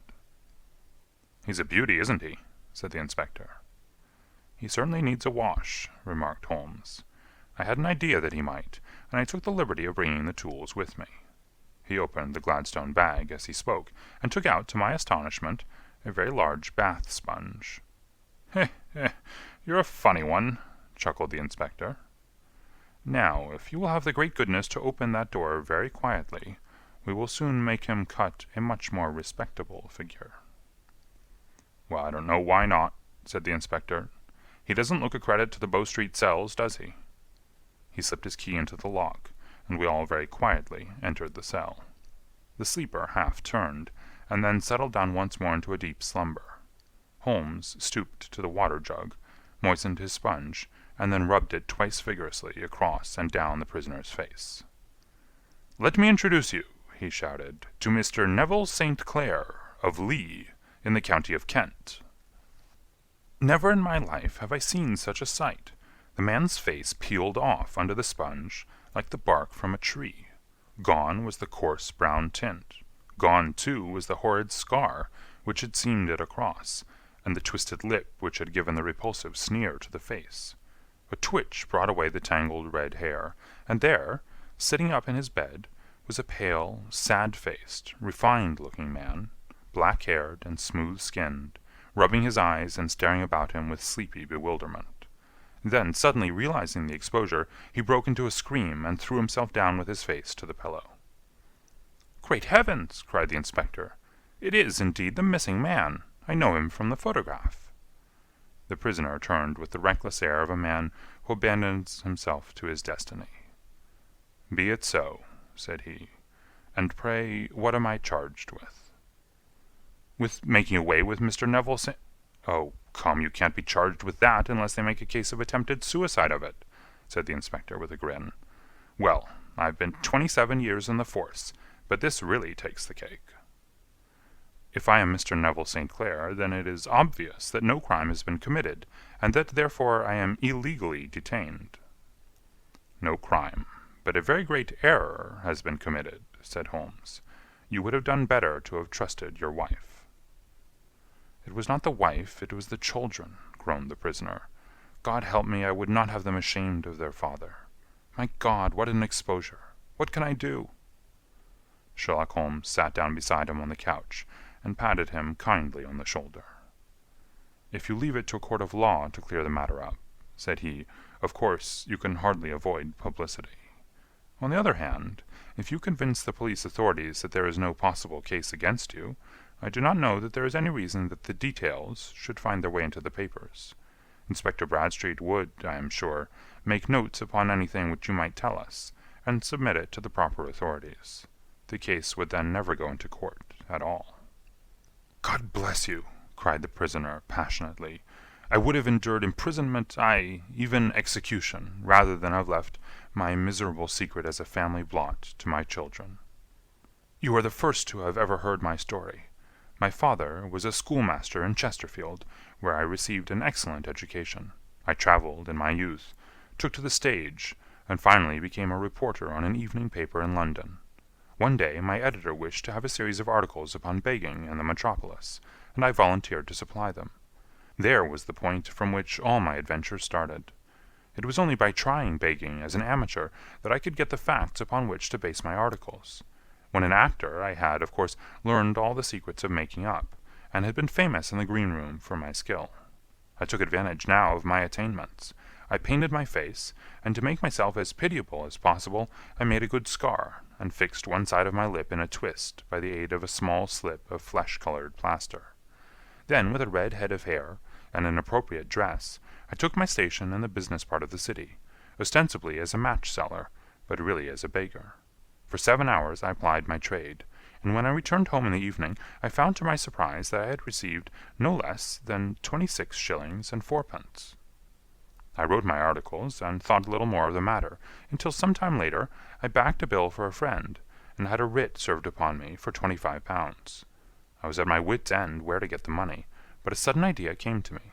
I begged a fortnight's grace from the creditor, asked for a holiday from my employers, and spent the time in begging in the city under my disguise.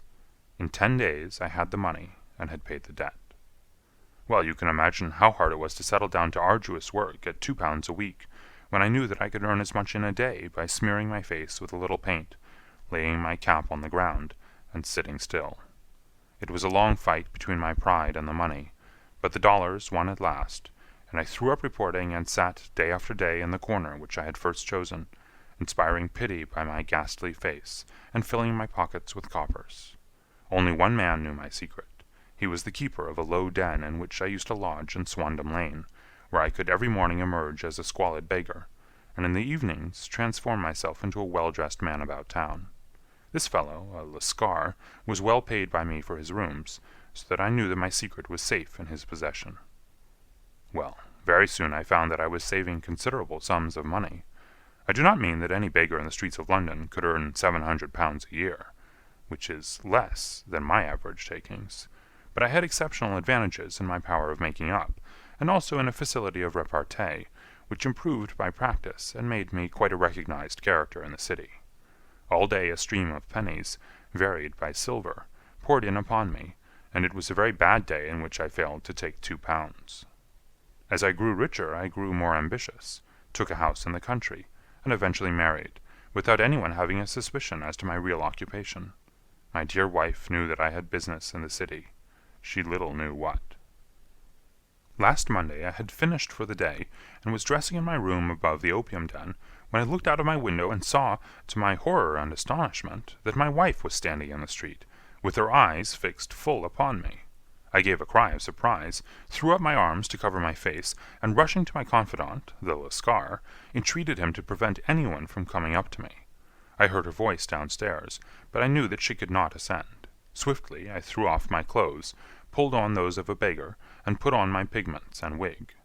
Even a wife's eyes could not pierce so complete a disguise. But then it occurred to me that there might be a search in the room, and that the clothes might betray me. I threw open the window, reopening by my violence a small cut which I had inflicted upon myself in the bedroom that morning. Then I seized my coat, which was weighted by the coppers which I had just transferred to it from the leather bag in which I carried my takings. I hurled it out of the window, and it disappeared into the Thames. The other clothes would have followed, but at that moment there was a rush of constables up the stair, and a few minutes after I found, rather I confess to my relief, that instead of being identified as Mr. Neville St. Clair, I was arrested as his murderer. I do not know that there is anything else for me to explain. I was determined to preserve my disguise as long as possible, and hence my preference for a dirty face. Knowing that my wife would be terribly anxious, I slipped off my ring and confided it to the Lascar at a moment when no constable was watching me, together with a hurried scrawl telling her that she had no cause to fear. "That note only reached her yesterday," said Holmes. "Good God! What a week she must have spent!" "The police have watched this Lascar," said Inspector Bradstreet, "and I can quite understand that he might find it difficult to post a letter unobserved. Probably he handed it to some sailor customer of his, who forgot all about it for some days." "That was it," said Holmes, nodding approvingly. "I have no doubt of it. But have you never been prosecuted for begging?" "Many times. But what was a fine to me?" "It must stop here, however," said Bradstreet. "If the police are to hush this thing up, there must be no more of Hugh Boone." "I have sworn it by the most solemn oaths which a man can take." "In that case, I think that it is probable that no further steps may be taken. But if you are found again, then all must come out. I am sure, Mr. Holmes, that we are very much indebted to you for having cleared the matter up. I wish I knew how you reached your results." "I reached this one," said my friend, "by sitting upon 5 pillows and consuming an ounce of shag. I think, Watson, that if we drive to Baker Street we shall just be in time for breakfast." End of Adventure 6. The Adventures of Sherlock Holmes by Sir Arthur Conan Doyle. Adventure number 7. The Adventure of the Blue Carbuncle. I had called upon my friend, Sherlock Holmes, upon the second morning after Christmas, with the intention of wishing him the compliments of the season. He was lounging upon the sofa in a purple dressing-gown, a pipe rack within his reach upon the right, and a pile of crumpled morning papers, evidently newly studied, near at hand. Beside the couch was a wooden chair, and on the angle of the back hung a very seedy and disreputable hard felt hat, much the worse for wear and cracked in several places. A lens and a forceps lying upon the seat of the chair suggested that the hat had been suspended in this manner for the purpose of examination. "You are engaged," said I. "Perhaps I interrupt you." "Not at all. I'm glad to have a friend with whom I can discuss my results. The matter is a perfectly trivial one." He jerked his thumb in the direction of the old hat. "But there are points in connection with it which are not entirely devoid of interest and even of instruction." I seated myself in his armchair and warmed my hands before his crackling fire, for a sharp frost had set in and the windows were thick with the ice crystals. "I suppose," I remarked, "that, homely as it looks, this thing has some deadly story linked on to it, that it is the clue which will guide you in the solution of some mystery and the punishment of some crime." No crime," said Sherlock Holmes, laughing. "Only one of those whimsical little incidents which will happen when you have 4,000,000 human beings all jostling each other within the space of a few square miles. Amid the action and reaction of so dense a swarm of humanity, every possible combination of events may be expected to take place, and many a little problem will be presented which may be striking and bizarre without being criminal. We have already had experience of such."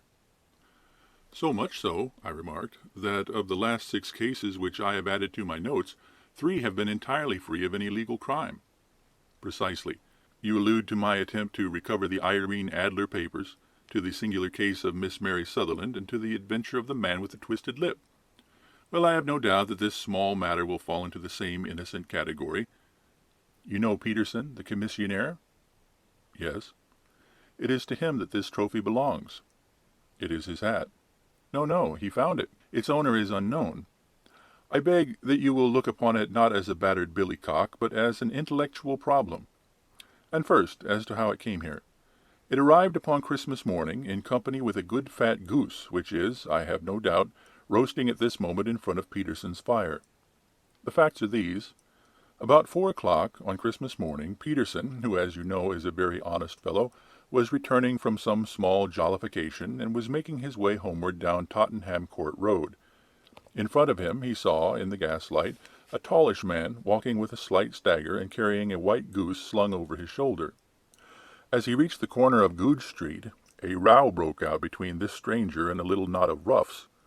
One of the latter knocked off the man's hat, on which he raised his stick to defend himself, and swinging it over his head, smashed the shop window behind him. Peterson had rushed forward to protect the stranger from his assailants, but the man, shocked at having broken the window and seeing an official-looking person in uniform rushing towards him, dropped his goose, took to his heels, and vanished amid the labyrinth of small streets which lie at the back of Tottenham Court Road. The roughs had also fled at the appearance of Peterson, so that he was left in possession of the field of battle, and also of the spoils of victory, in the shape of this battered hat and a most unimpeachable Christmas goose, which surely he restored to their owner. My dear fellow, there lies the problem.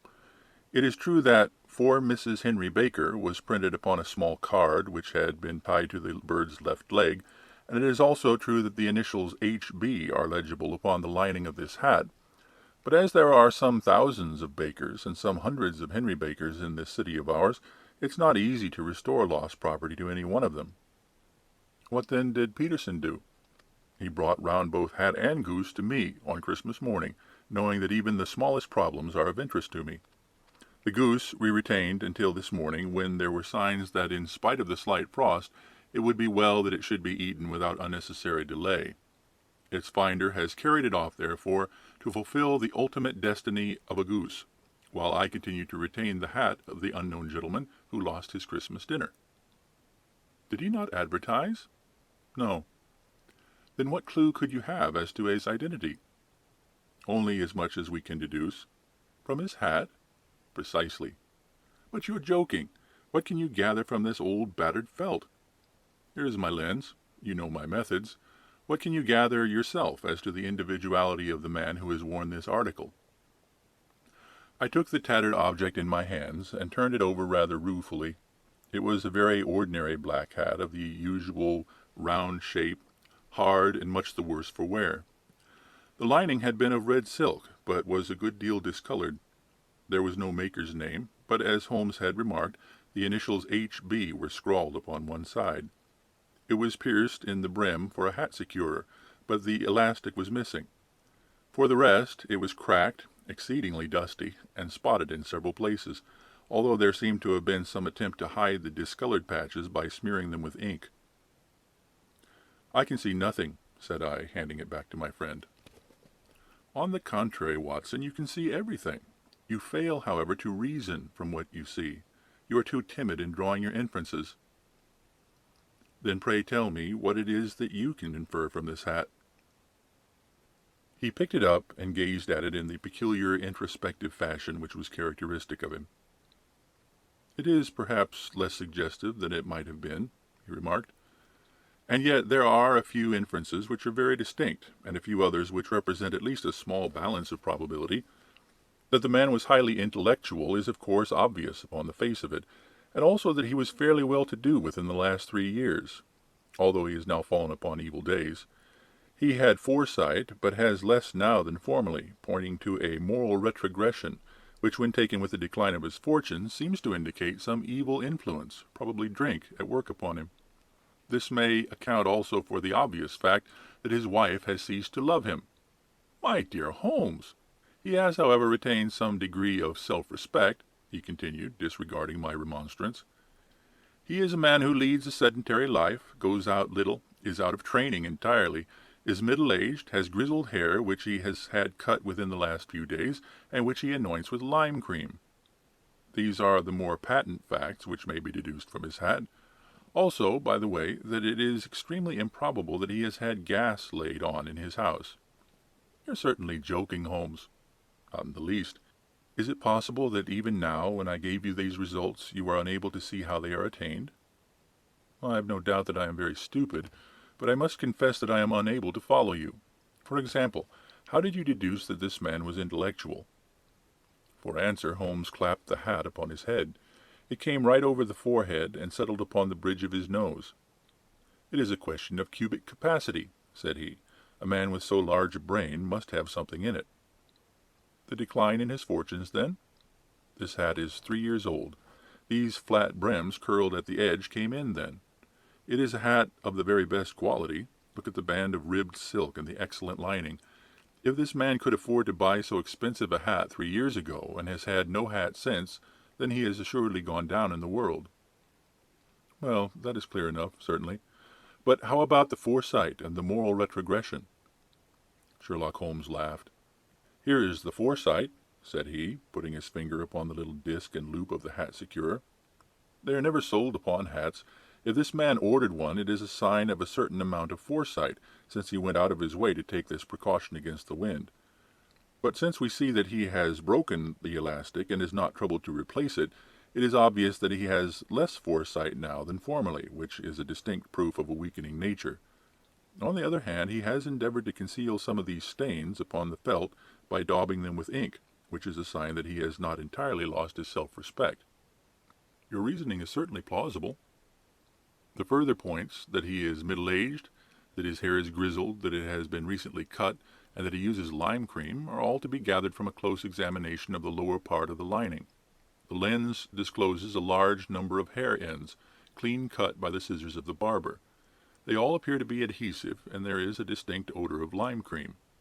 This dust, as you will observe, is not the gritty gray dust of the street, but the fluffy brown dust of the house, showing that it has been hung up indoors most of the time, while the marks of moisture upon the inside are proof positive that the wearer perspired very freely, and could therefore hardly be in the best of training." "But his wife, you said that she had ceased to love him." "This hat has not been brushed for weeks. When I see you, my dear Watson, with a week's accumulation of dust upon your hat, and when your wife allows you to go out in such a state, I shall fear that you also have been unfortunate enough to lose your wife's affection." "But he might be a bachelor." "Nay, he was bringing home the goose as a peace offering to his wife.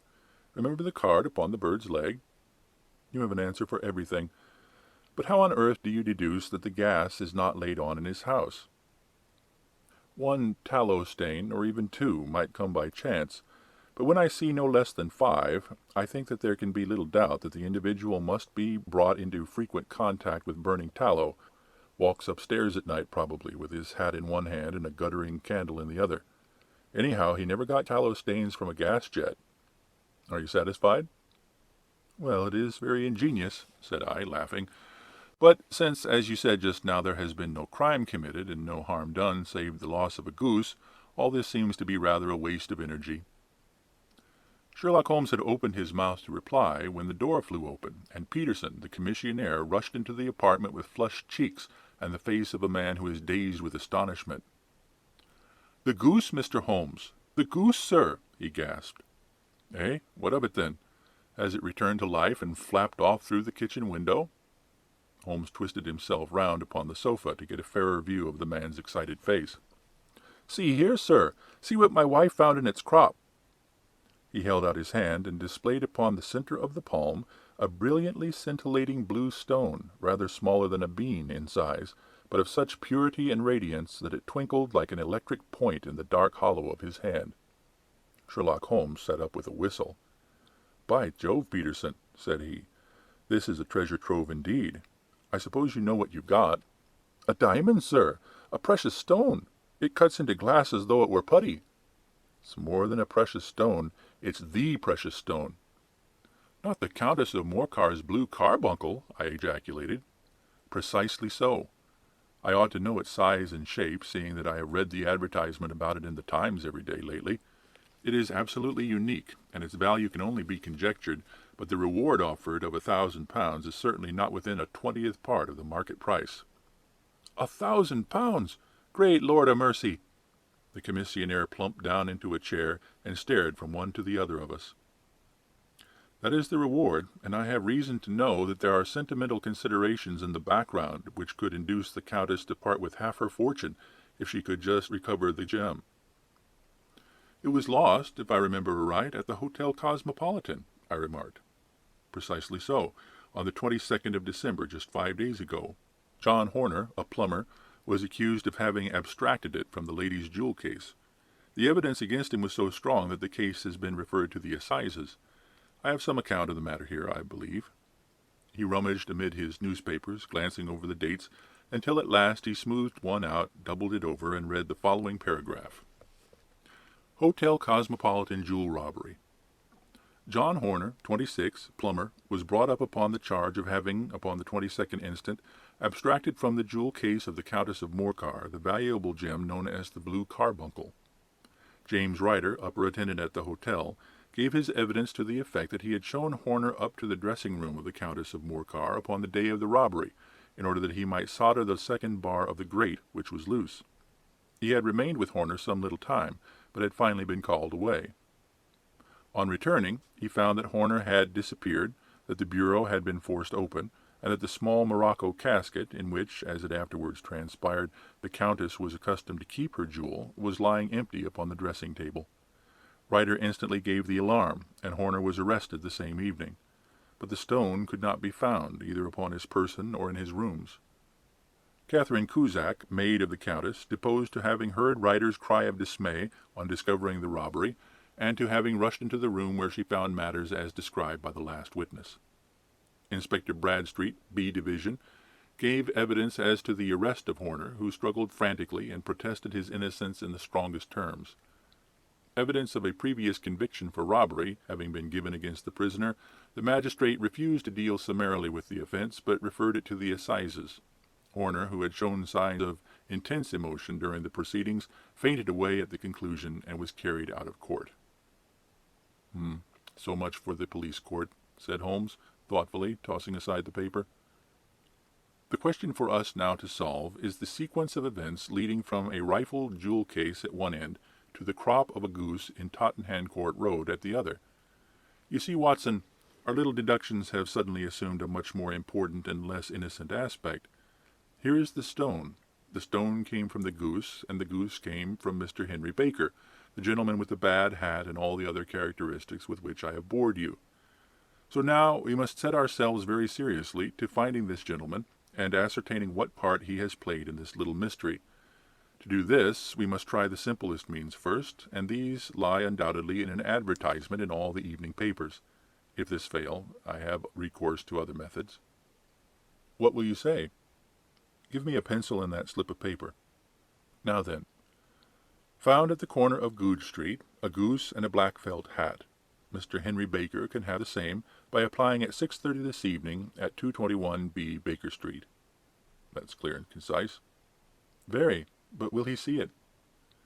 Well, he is sure to keep an eye on the papers, since to a poor man the loss was a heavy one. He was clearly so scared by his mischance in breaking the window and by the approach of Peterson that he thought of nothing but flight. But since then he must have bitterly regretted the impulse which caused him to drop his bird. And then again, the introduction of his name will cause him to see it, for everyone who knows him will direct his attention to it. Here you are, Peterson. Run down to the advertising agency and have this put in the evening papers. In which, sir? Oh, in the Globe, Star, Pall Mall, St. James, Evening News, Standard, Echo, and any others that occur to you. Very well, sir. And this stone? Ah, yes, I shall keep the stone. Thank you. And I say, Peterson, just buy a goose on your way back and leave it here with me, for we must have one to give to this gentleman in place of the one which your family is now devouring. When the commissionaire had gone, Holmes took up the stone and held it against the light. It's a bonny thing, said he. Just see how it glints and sparkles. Of course, it is a nucleus and focus of crime. Every good stone is. They are the devil's pet baits. In the larger and older jewels, every facet may stand for a bloody deed. This stone is not yet 20 years old. It was found in the banks of the Amoy River in southern China, and is remarkable in having every characteristic of the carbuncle, save that it is blue in shade instead of ruby red. In spite of its youth, it has already a sinister history. There have been 2 murders, a vitriol throwing, a suicide, and several robberies brought about for the sake of this 40-grain weight of crystallized charcoal. Who would ever think that so pretty a toy could be a purveyor of the gallows and the prison? I'll lock it up in my strong box now, and drop a line to the Countess to say that we have it. Do you think that this man Horner is innocent? I cannot tell. Well, then, do you imagine that this other one, Henry Baker, had anything to do with the matter? It is, I think, much more likely that Henry Baker is an absolutely innocent man who had no idea that the bird which he was carrying was of considerable more value than if it were made of solid gold. That, however, I shall determine by a very simple test if we have an answer to our advertisement. And you can do nothing till then? Nothing. In that case, I shall continue my professional round. But I shall come back in the evening at the hour you have mentioned, for I would like to see the solution of so tangled a business. Very glad to have you. I dine at 7. There is a woodcock, I believe.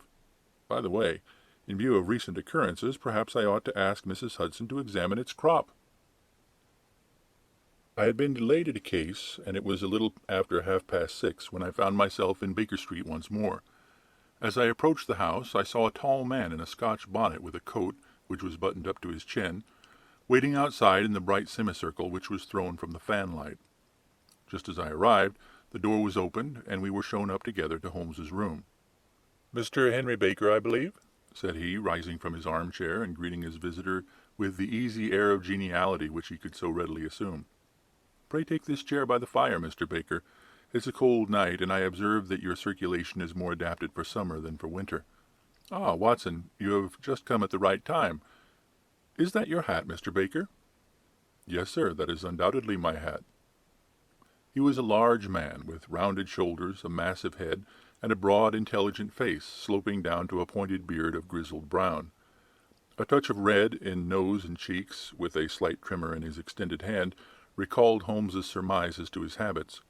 His rusty brown frock coat was buttoned right up in front, with the collar turned up, and his lank wrists protruded from his sleeves without a sign of cuff or shirt.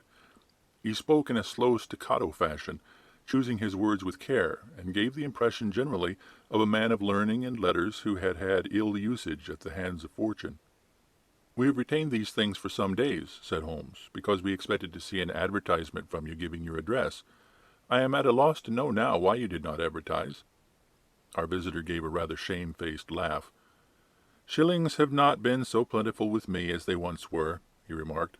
"I had no doubt that the gang of roughs who assaulted me had carried off both my hat and the bird. I did not care to spend more money in a hopeless attempt to recover them. Very naturally, By the way, about the bird, we were compelled to eat it. To eat it? Our visitor half rose from his chair in his excitement.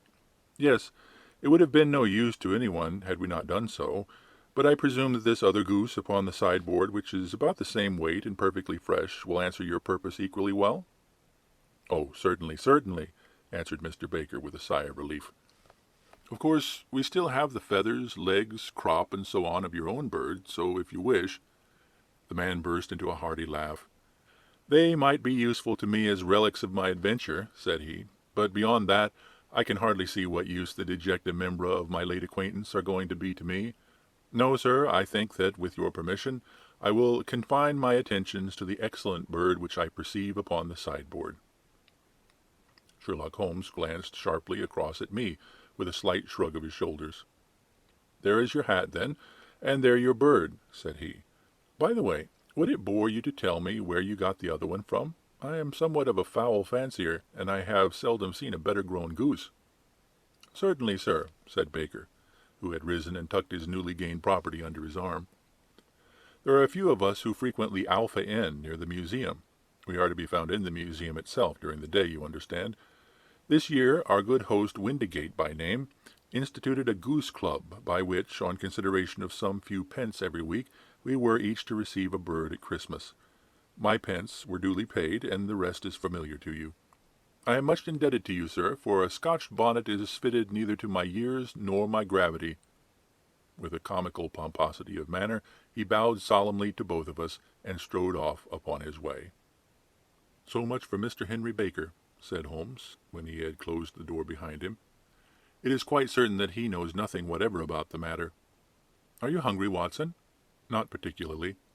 Then I suggest that we turn our dinner into a supper, and follow up this clue while it is still hot. Yes, by all means. It was a bitter night, so we drew on our ulsters and wrapped cravats around our throats. Outside, the stars were shining coldly in a cloudless sky, and the breath of the passers-by blew out into smoke like so many pistol shots. Our footfalls rang out crisply and loudly as we swung through the Doctor's Quarter, Wimpole Street, Harley Street, and so through Wigmore Street into Oxford Street. In a quarter of an hour we were in Bloomsbury at the Alpha Inn, which is a small public house at the corner of one of the streets that runs down into Holborn. Holmes pushed open the door of the private bar, and ordered 2 glasses of beer from the ruddy-faced, white-aproned landlord. Your beer should be excellent, if it is as good as your geese, said he. My geese? The man seemed surprised.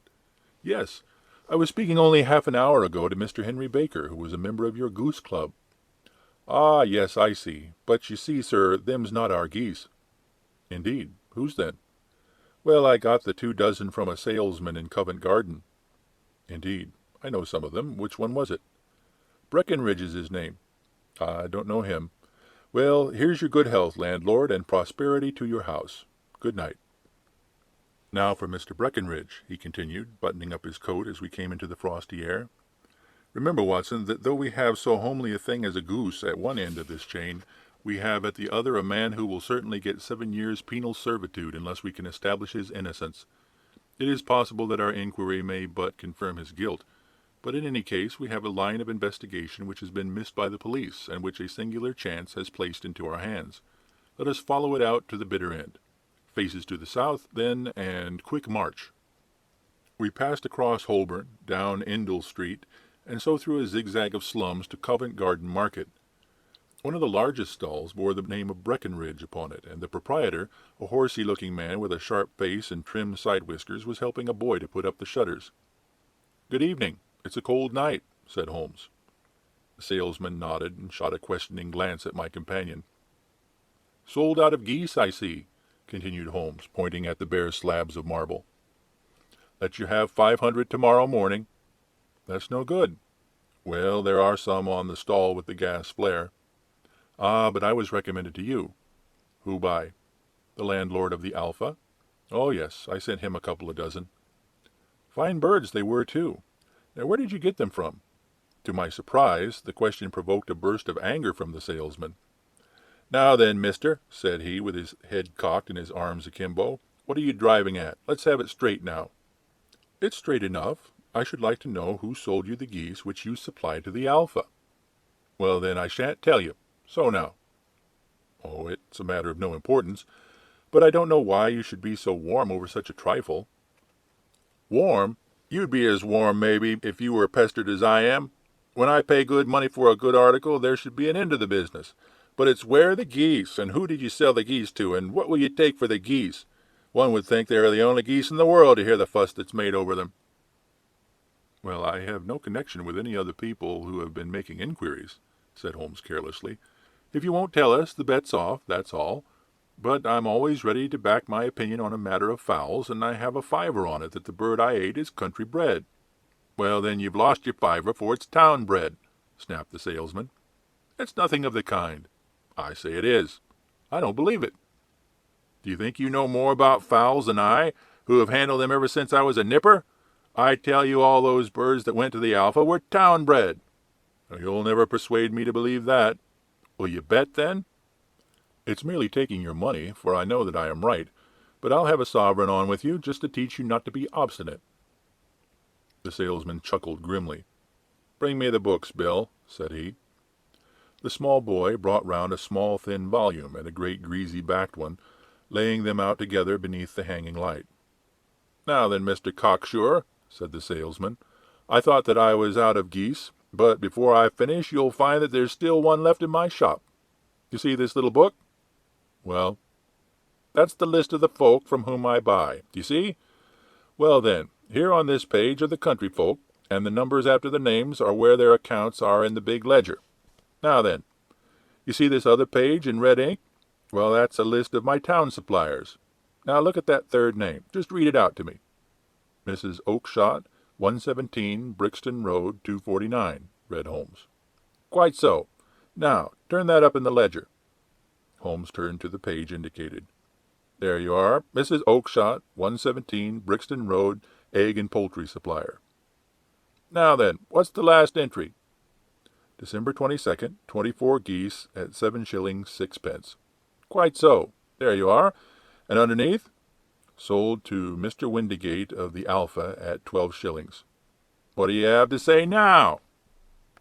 Sherlock Holmes looked deeply chagrined. He drew a sovereign from his pocket and threw it down upon the slab, turning away with the air of a man whose disgust is too deep for words. A few yards off, he stopped under a lamp-post and laughed in the hearty, noiseless fashion which was peculiar to him. When you see a man with whiskers of that cut and the pink 'un protruding out of his pocket, you can always draw him by a bet, said he. I dare say that if I had put £100 down in front of him, that man would not have given me such complete information as was drawn from him by the idea that he was doing me on a wager. Well, Watson, we are, I fancy, nearing the end of our quest, and the only point which remains to be determined is whether we should go on to this Mrs. Oakshott tonight, or whether we should reserve it for tomorrow. It is clear from what that surly fellow said that there are others besides ourselves who are anxious about this matter, and I should— His remarks were suddenly cut short by a loud hubbub which broke out from the stall which we had just left. Turning round, we saw a little rat-faced fellow standing in the centre of the circle of yellow light which was thrown by the swinging lamp, while Breckenridge, the salesman, framed in the door of his stall, was shaking his fists fiercely at the cringing figure. "I've had enough of you and your geese," he shouted. "I wish you were all at the devil together. If you come pestering me any more with your silly talk, I'll set the dog at you. You bring Mrs. Oakshott here, and I'll answer to her, but what do you have to do with it? Did I buy the geese off you?" "No, but one of them was mine all the same," whined the little man. "Well, then ask Mrs. Oakshott for it." "She told me to ask you." "Well, you can ask the King of Prussia for all I care. I've had enough of it. Get out of this." He rushed fiercely forward, and the inquirer flitted away into the darkness. This may save us a visit to Brixton Road," whispered Holmes. "Come with me, and we will see what is to be made of this fellow." Striding through the scattered knots of people who lounged round the flaring stalls, my companion speedily overtook the little man and touched him upon the shoulder. He sprang round, and I could see in the gaslight that every vestige of colour had been driven from his face. "Who are you, then? What do you want?" he asked in a quavering voice. "You will excuse me," said Sherlock Holmes, blandly, "but I could not help overhearing the questions which you put to the salesman just now. I think that I could be of assistance to you." "You? Who are you? How could you know anything of the matter?" "My name is Sherlock Holmes. It is my business to know what other people don't know." "But you can know nothing of this." Excuse me, I know everything of it. You are endeavoring to trace some geese which were sold by Mrs. Oakshott of Brixton Road to a salesman named Breckenridge, by him in turn to Mr. Windigate of the Alpha, and by him to his club, of which Mr. Henry Baker is a member." "Oh, sir, you are the very man whom I have longed to meet," cried the little fellow, with outstretched arms and quivering fingers. "I can hardly explain to you how interested I am in this matter." Sherlock Holmes hailed a four-wheeler which was passing. "In that case, we had better discuss it in a cozy room rather than in this wind-swept market-place," said he. "But pray tell me, before we go further, who is it that I have the pleasure of assisting?" The man hesitated for an instant. "My name is John Robinson," he answered, with a sidelong glance. "No, no, the real name," said Holmes sweetly. "It is always awkward doing business with an alias." A flush sprang to the white cheeks of the stranger. "Well, then," said he, "my real name is James Ryder." "Precisely so. Head attendant of the Hotel Cosmopolitan. Pray step into the cab, and I shall soon be able to tell you everything which you would wish to know." The little man stood glancing from one to the other of us with half-frightened, half-hopeful eyes, as one who is not sure whether he is on the verge of a windfall or a catastrophe. Then he stepped into the cab, and in half an hour we were back in the sitting-room at Baker Street. Nothing had been said during our drive, but the high, thin breathing of our new companion and the claspings and unclaspings of his hands spoke of the nervous tension within him. "Here we are," said Holmes cheerily, as we filed into the room. "The fire looks very seasonable in this weather. You look cold, Mr. Ryder. Pray take the basket chair. I will just put on my slippers before we settle this little matter of yours. Now then, you want to know what became of those geese?" "Yes, sir. Or rather, I fancy, of that goose. It was one bird, I imagine, in which you were interested, white, with a black bar across the tail." Ryder quivered with emotion. "Oh, sir," he cried, "can you tell me where it went to?" "It came here." "Here?" "Yes, and a most remarkable bird it proved. I don't wonder that you should take an interest in it. It laid an egg after it was dead. The bonniest, brightest little blue egg that ever was seen. I have it here in my museum." Our visitor staggered to his feet and clutched the mantelpiece with his right hand. Holmes unlocked his strong box and held up the Blue Carbuncle, which shone out like a star with a cold, brilliant, many-pointed radiance. Ryder stood glaring with a drawn face, uncertain whether to claim or to disown it. "The game's up, Ryder," said Holmes quietly. "Hold up, man, or you'll be into the fire. Give him an arm back into his chair, Watson. He's not got blood enough to go in for felony with impunity. Give him a dash of brandy. So. Now he looks a little more human. What a shrimp it is, to be sure." For a moment he had staggered and nearly fallen, but the brandy brought a tinge of color into his cheeks, and he sat staring with frightened eyes at his accuser. "I have almost every link in my hands, and all the proofs which I could possibly need, so there is little which you need tell me. Still, that little may as well be cleared up to make your case complete. You had heard, Ryder, of this blue stone of the Countess of Morcar's?" "It was Catherine Cusack who told me of it," said he in a crackling voice. "I see, her ladyship's waiting-maid. Well, the temptation of sudden wealth so easily acquired was too much for you, as it has been for better men before you. But you were not very scrupulous in the means you used.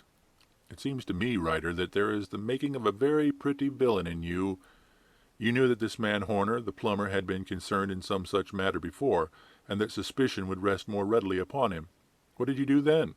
You made some small job in my lady's room, you and your confederate Cusack, and you managed that he should be the man sent for. And then, when he had left, you rifled the jewel case, raised the alarm, and had this unfortunate man arrested. You then—" Ryder threw himself down suddenly upon the rug and clutched at my companion's knees. "For God's sake, have mercy!" he shrieked. "Think of my father, of my mother. It would break their hearts. I never went wrong before. I never will again. I swear it.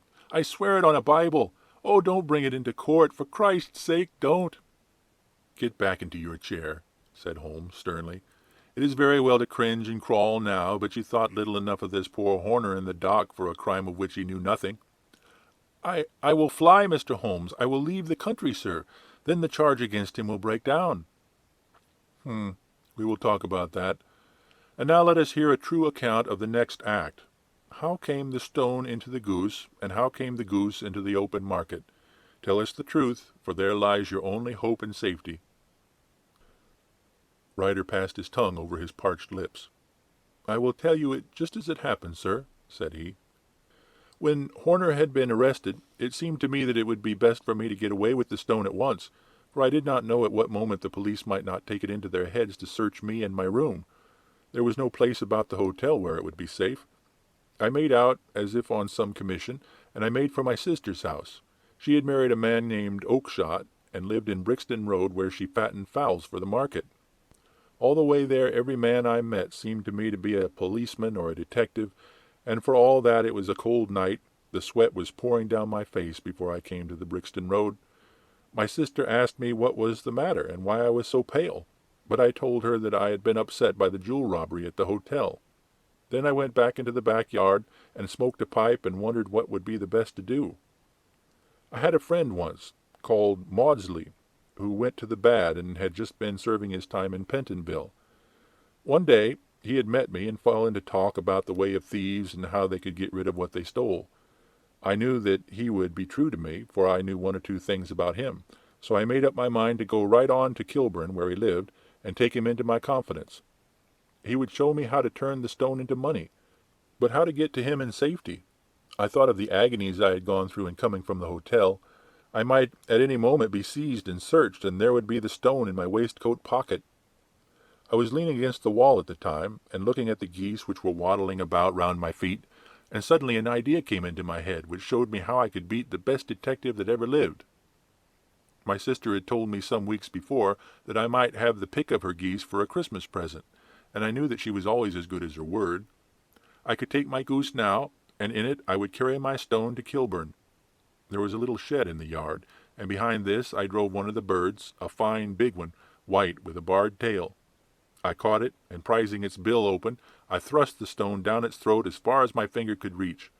The bird gave a gulp, and I felt the stone pass along its gullet and down into its crop. But the creature flapped and struggled, and out came my sister to know what was the matter. As I turned to speak to her, the brute broke loose and fluttered off among the others. "Whatever were you doing with that bird, Jim?" says she. "Well," said I, "you said you'd give me one for Christmas, and I was feeling which was the fattest." "Oh," says she, "we've set yours aside for you. Jem's bird, we call it. It's the big white one over yonder. There's 26 of them, which makes one for you and one for us and 2 dozen for the market." "Thank you, Maggie," says I, "but if it's all the same to you, I'd rather have that one I was handling just now." "The other is a good 3 pounds heavier," said she, "and we fattened it expressly for you." "Never mind, I'll have the other, and I'll take it now," said I. "Oh, just as you like," said she, a little huffed. "Which is it you want, then?" "That white one, with the barred tail right in the middle of the flock." "Oh, very well. Kill it and take it with you." Well, I did what she had said, Mr. Holmes, and I carried the bird all the way to Kilburn. I told my pal what I had done, for he was a man that it was easy to tell a thing like that to. He laughed until he choked, and we got a knife and opened the goose. My heart turned to water, for there was no sign of the stone, and I knew that some terrible mistake had occurred. I left the bird, rushed back to my sister's, and hurried into the backyard. There was not a bird to be seen there. "Where are they all, Maggie?" I cried. "Gone to the dealers, Jim." "Which dealers?" "Breckenridge, of Covent Garden." "But was there another with a barred tail?" I asked, "the same as the one I chose?" "Yes, Jim, there were 2 barred-tailed ones, and I could never tell them apart." Well, then, of course, I saw it all, and I ran off as hard as my feet would carry me to this man Breckenridge.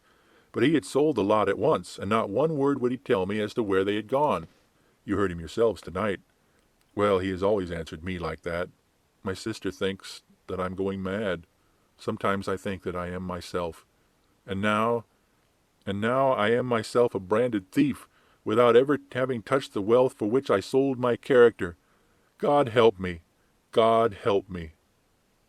He burst into convulsive sobbing, with his face buried in his hands. There was a long silence, broken only by his heavy breathing and by the measured tapping of Sherlock Holmes's fingertips upon the edge of the table. Then my friend rose and threw open the door. "Get out," said he. "What, sir?" "Oh, heaven bless you! No more words. Get out." And no more words were needed. There was a rush, a clatter upon the stairs, the bang of a door, and the crisp rattle of running footfalls from the street. "After all, Watson," said Holmes, reaching up his hand for his clay pipe, "I am not retained by the police to supply their deficiencies. If Horner were in danger it would be another thing, but this fellow will not appear against him, and the case must collapse. I suppose that I am commuting a felony, but it is just possible that I am saving a soul. This fellow will not go wrong again. He is too terribly frightened. Send him to gaol now, and you make him a gaol bird for life. Besides, it's the season of forgiveness. Chance has put in our way a most singular and whimsical problem, and its solution is its own reward. If you will have the goodness to touch the bell, Doctor, we will begin another investigation, in which also a bird will be the chief feature." End of The Adventure of the Blue Carbuncle.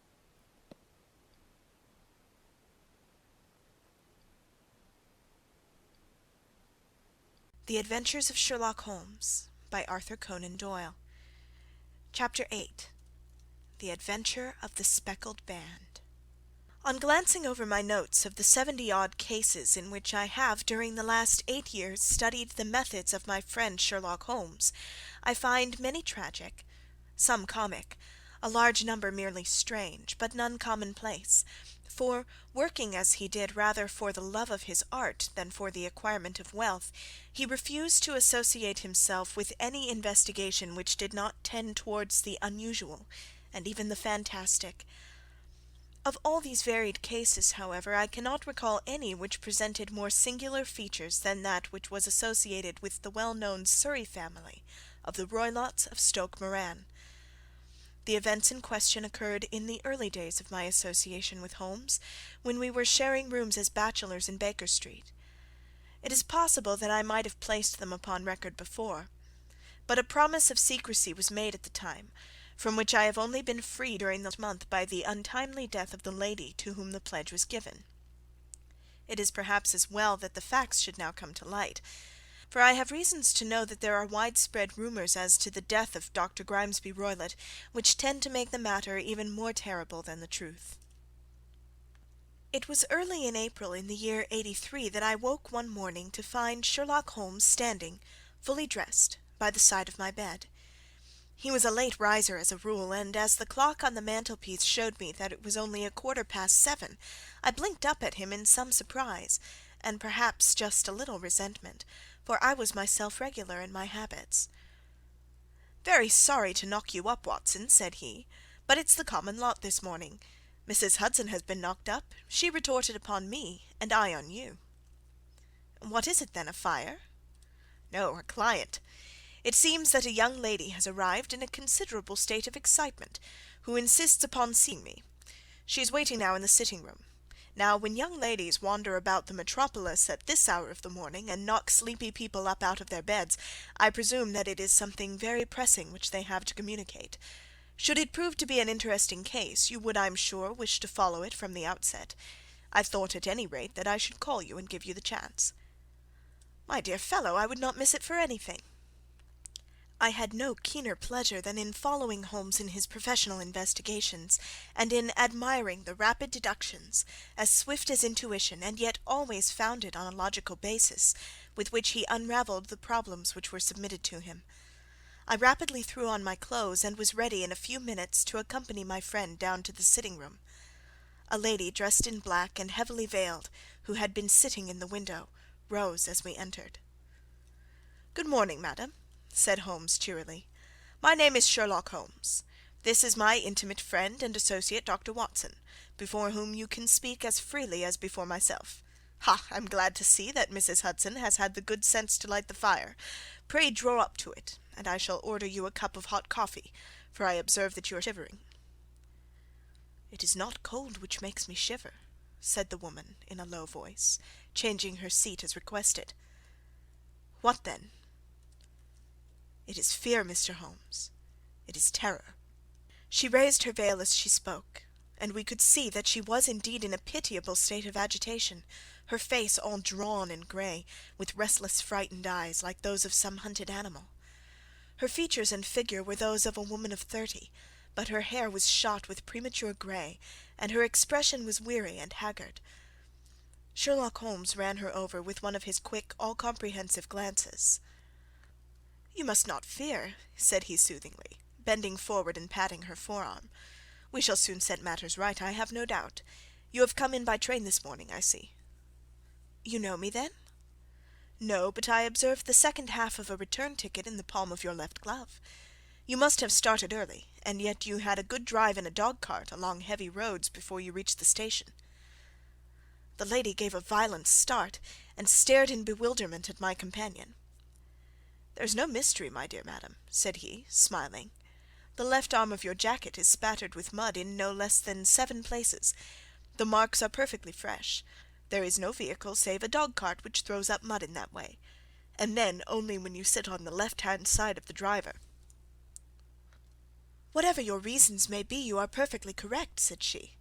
"I started from home before 6, reached Leatherhead at 20 past, and came in by the first train to Waterloo. Sir, I can stand this strain no longer. I shall go mad if it continues. I have no one to turn to, none save only one who cares for me, and he, poor fellow, can be of little aid. I've heard of you, Mr. Holmes. I have heard of you from Mrs. Farintosh, whom you helped in the hour of her sore need. It was from her that I had your address. Oh, sir, do you not think that you could help me too, and at least throw a little light through the dense darkness which surrounds me? At present it is out of my power to reward you for your services, but in a month or 6 weeks I shall be married, with the control of my own income, and then at least you shall not find me ungrateful." Holmes turned to his desk, and, unlocking it, drew out a small case-book, which he consulted. "Farintosh," said he. "Ah, yes, I recall the case. It was concerned with an opal tiara. I think it was before your time, Watson. I can only say, madam, that I shall be happy to devote the same care to your case as I did to that of your friend. As to reward, my profession is its own reward, but you are at liberty to defray whatever expenses I may be put to, at the time which suits you best. And now I beg that you will lay before us everything that may help us in forming an opinion on the matter." "Alas," replied our visitor, "the very horror of my situation lies in the fact that my fears are so vague, and my suspicions depend so entirely upon small points, which might seem trivial to another, that even he to whom of all others I have a right to look for help and advice looks upon all that I tell him about it as the fancies of a nervous woman. He does not say so, but I can read it from his soothing answers and averted eyes. But I have heard, Mr. Holmes, that you can see deeply into the manifold wickedness of the human heart. You may advise me how to walk amid the dangers which encompass me." "I am all attention, madam." "My name is Helen Stoner, and I am living with my stepfather, who is the last survivor of one of the oldest Saxon families in England, the Roylotts of Stoke Moran, on the western border of Surrey." Holmes nodded his head. "The name is familiar to me," said he. "The family was at one time the richest in England, and the estates extended over the borders into Berkshire in the north and Hampshire in the west. In the last century, however, 4 successive heirs were of a dissolute and wasteful disposition, and the family ruin was eventually completed by a gambler in the days of the Regency. Nothing was left save a few acres of ground and the 200-year-old house, which is itself crushed under a heavy mortgage. The last squire dragged out his existence there, living the horrible life of an aristocratic pauper. But his only son, my stepfather, seeing that he must adapt himself to the new conditions, obtained an advance from a relative, which enabled him to take a medical degree, and went out to Calcutta, where, by his professional skill and force of character, he established a large practice. In a fit of anger, however, caused by some robberies which had been perpetrated in the house, he beat his native butler to death and narrowly escaped a capital sentence. As it was, he suffered a long term of imprisonment, and afterwards returned to England a morose and disappointed man.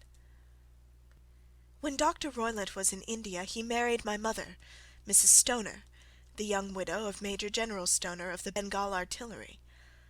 My sister Julia and I were twins, and we were only 2 years old at the time of my mother's remarriage. She had a considerable sum of money, not less than £1,000 a year, and this she bequeathed to Dr. Roylott entirely while we resided with him, with a provision that a certain annual sum should be allowed to each of us in the event of our marriage. Shortly after our return to England, my mother died.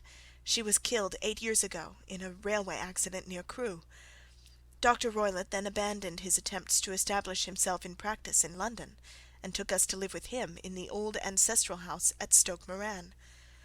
The money which my mother had left was enough for all our wants, and there seemed to be no obstacle to our happiness. But a terrible change came over our stepfather about this time. Instead of making friends and exchanging visits with our neighbours, who had at first been overjoyed to see a Roylott of Stoke Moran back in the old family seat, he shut himself up in his house, and seldom came out save to indulge in ferocious quarrels with whoever might cross his path. Violence of temper, approaching to mania, has been hereditary in the men of the family, and in my stepfather's case it had, I believe, been intensified by his long residence in the tropics. A series of disgraceful brawls took place, 2 of which ended in the police court, until at last he became the terror of the village, and the folks would fly at his approach, for he is a man of immense strength, and absolutely uncontrollable in his anger. Last week he hurled the local blacksmith over a parapet into a stream, and it was only by paying over all the money which I could gather together that I was able to avert another public exposure. He had no friends at all save the wandering gipsies, and he would give these vagabonds leave to encamp upon the few acres of bramble-covered land which represent the family estate, and would accept in return the hospitality of their tents, wandering away with them, sometimes for weeks on end. He has a passion also for Indian animals, which are sent over to him by a correspondent, and he has at this moment a cheetah and a baboon, which wander freely over his grounds, and are feared by the villagers almost as much as their master. You can imagine from what I say that my poor sister Julia and I had no great pleasure in our lives. No servant would stay with us, and for a long time we did all the work of the house. She was but 30 at the time of her death, and yet her hair had already begun to whiten, even as mine has. Your sister is dead, then?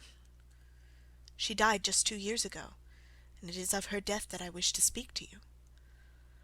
You can understand that, living the life which I have described, we were little likely to see any one of our own age and position. We had, however, an aunt, my mother's maiden sister, Miss Honoria Westphale, who lives near Harrow, and we were occasionally allowed to pay short visits at this lady's house. Julia went there at Christmas 2 years ago, and met there a half-pay major of marines, to whom she became engaged. My stepfather learned of the engagement when my sister returned, and offered no objection to the marriage, but within a fortnight of the day which had been fixed for the wedding, the terrible event occurred which has deprived me of my only companion. Sherlock Holmes had been leaning back in his chair with his eyes closed, and his head sunk in a cushion, but he half opened his lids now, and glanced across at his visitor. "Pray be precise as to details," said he. "It is easy for me to be so, for every event of that dreadful time is seared into my memory. The manor house is, as I have already said, very old, and only one wing is now inhabited. The bedrooms in this wing are on the ground floor, the sitting-rooms being in the central block of the buildings. Of these bedrooms, the first is Dr. Roylott's, the second my sister's, and the third my own. There is no communication between them, but they all open out into the same corridor. Do I make myself plain?" "Perfectly so." "The windows of the 3 rooms open out upon the lawn. That fatal night Dr. Roylott had gone to his room early, though we knew that he had not retired to rest, for my sister was troubled by the smell of the strong Indian cigars which it was his custom to smoke. She left her room, therefore, and came into mine, where she sat for some time, chatting about her approaching wedding. At 11 o'clock she rose to leave me, but she paused at the door and looked back. "Tell me, Helen," said she, "have you ever heard any one whistle in the dead of the night?" "Never," said I. "I suppose that you could not possibly whistle yourself in your sleep?" "Certainly not. But why?" "Because during the last few nights I have always, about 3 in the morning, heard a low, clear whistle. I am a light sleeper, and it has awakened me. I cannot tell where it came from, perhaps from the next room, perhaps from the lawn. I thought that I would just ask you whether you'd heard it." "No, I have not. It must be those wretched gipsies in the plantation." "Very likely. And yet, if it were on the lawn, I wonder that you did not hear it also." "Ah, but I sleep more heavily than you." "Well, it is of no great consequence at any rate." She smiled back at me, closed my door, and a few moments later I heard her key turn in the lock. "Indeed," said Holmes. "Was it your custom always to lock yourselves in at night?" "Always." "And why?" "I think that I mentioned to you that the doctor kept a cheetah and a baboon. We had no feeling of security unless our doors were locked." "Quite so. Pray proceed with your statement." "I could not sleep that night. A vague feeling of impending misfortune impressed me. My sister and I, you will recollect, were twins, and you know how subtle are the links which bind two souls which are so closely allied. It was a wild night. The wind was howling outside, and the rain was beating and splashing against the windows. Suddenly, amid all the hubbub of the gale, there burst forth the wild scream of a terrified woman. I knew that it was my sister's voice. I sprang from my bed, wrapped a shawl around me, and rushed into the corridor. As I opened my door, I seemed to hear a low whistle, such as my sister described, and a few moments later a clanging sound, as if a mass of metal had fallen. As I ran down the passage, my sister's door was unlocked, and revolved slowly upon its hinges. I stared at it horror-stricken, not knowing what was about to issue from it. By the light of the corridor lamp I saw my sister appear at the opening, her face blanched with terror, her hands groping for help, her whole figure swaying to and fro like that of a drunkard. I ran to her and threw my arms round her, but at that moment her knees seemed to give way, and she fell to the ground. She writhed as one who is in terrible pain, and her limbs were dreadfully convulsed. At first I thought that she had not recognized me, but as I bent over her, she suddenly shrieked in a voice which I shall never forget, "Oh, my God, Helen! It was the band! The Speckled Band!" There was something else which she would fain have said, and she stabbed with her finger in the air in the direction of the doctor's room, but a fresh convulsion seized her and choked her words. I rushed out, calling loudly for my stepfather, and I met him hastening from his room in his dressing-gown. When he reached my sister's side, she was unconscious, and though he poured brandy down her throat and sent for medical aid from the village, all efforts were in vain, for she slowly sank and died without having recovered her consciousness. Such was the dreadful end of my beloved sister. "One moment," said Holmes. "Are you sure about this whistle and metallic sound? Could you swear to it?" "That was what the country coroner asked me at the enquiry. It is my strong impression that I heard it, and yet among the crash of the gale and the creaking of an old house I may possibly have been deceived." "Was your sister dressed?" "No, she was in her night-dress. In her right hand was found the charred stump of a match, and in her left a match-box." "Showing that she had struck a light and looked about her when the alarm took place. That is important. And what conclusions did the coroner come to?" "He investigated the case with great care, for Dr. Roylott's conduct had long been notorious in the county, but he was unable to find any satisfactory cause of death. My evidence showed that the door had been fastened upon the inner side, and the windows were blocked by old-fashioned shutters with broad iron bars, which were secured every night. The walls were carefully sounded, and were shown to be quite solid all round, and the flooring was also thoroughly examined, with the same result. The chimney is wide, but it is barred up by 4 large staples. It is certain, therefore, that my sister was quite alone when she met her end. Besides, there were no marks of any violence upon her." "How about poison?" "The doctors examined her for it, but without success." "What do you think this unfortunate lady died of, then?" "It is my belief that she died of pure fear and nervous shock, though what it was that frightened her I cannot imagine." "Were there gipsies in the plantation at the time?" "Yes, there are nearly always some there." "Ah, and what did you gather from this allusion to a band, a speckled band?" "Sometimes I have thought that it was merely the wild talk of delirium, sometimes that it may have referred to some band of people, perhaps to those very gipsies in the plantation. I do not know whether the spotted handkerchief which so many of them wear over their heads might have suggested the strange adjective which she used." Holmes shook his head like a man who is far from being satisfied. "These are very deep waters," said he. "Pray go on with your narrative." 2 years have passed since then, and my life has been until lately lonelier than ever. A month ago, however, a dear friend, whom I have known for many years, has done me the honour to ask my hand in marriage. His name is Armitage, Percy Armitage, the second son of Mr. Armitage of Cranewater, near Reading. My stepfather has offered no opposition to the match, and we are to be married in the course of the spring. 2 days ago some repairs were started in the west wing of the building, and my bedroom wall has been pierced, so that I have had to move into the chamber in which my sister died, and to sleep in the very bed in which she slept. Imagine, then, my thrill of terror when last night, as I lay awake thinking over her terrible fate, I suddenly heard in the silence of the night the low whistle which had been the herald of her own death. I sprang up and lit the lamp, but nothing was to be seen in the room. I was too shaken to go to bed again, however, so I dressed, and as soon as it was daylight I slipped down, got a dog-cart at the Crown Inn, which is opposite, and drove to Leatherhead, from whence I have come on this morning with the one object of seeing you and asking your advice." "You've done wisely," said my friend. "But have you told me all?" "Yes, all." "Miss Roylott, you have not. You are screening your stepfather." "Why, what do you mean?" For answer Holmes pushed back the frill of black lace which fringed the hand that lay upon our visitor's knee.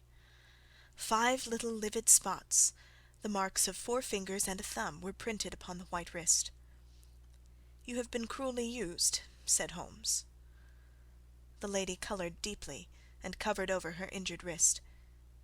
"He is a hard man," she said, "and perhaps he hardly knows his own strength." There was a long silence, during which Holmes leaned his chin upon his hands and stared into the crackling fire. "This is a very deep business," he said at last. "There are 1,000 details which I should desire to know before I decide upon our course of action. Yet we have not a moment to lose. If we were to come to Stoke Moran to-day, would it be possible for us to see over these rooms without the knowledge of your stepfather? As it happens, he spoke of coming into town to-day upon some most important business. It is probable that he will be away all day, and that there would be nothing to disturb you. We have a housekeeper now, but she's old and foolish, and I could easily get her out of the way." "Excellent.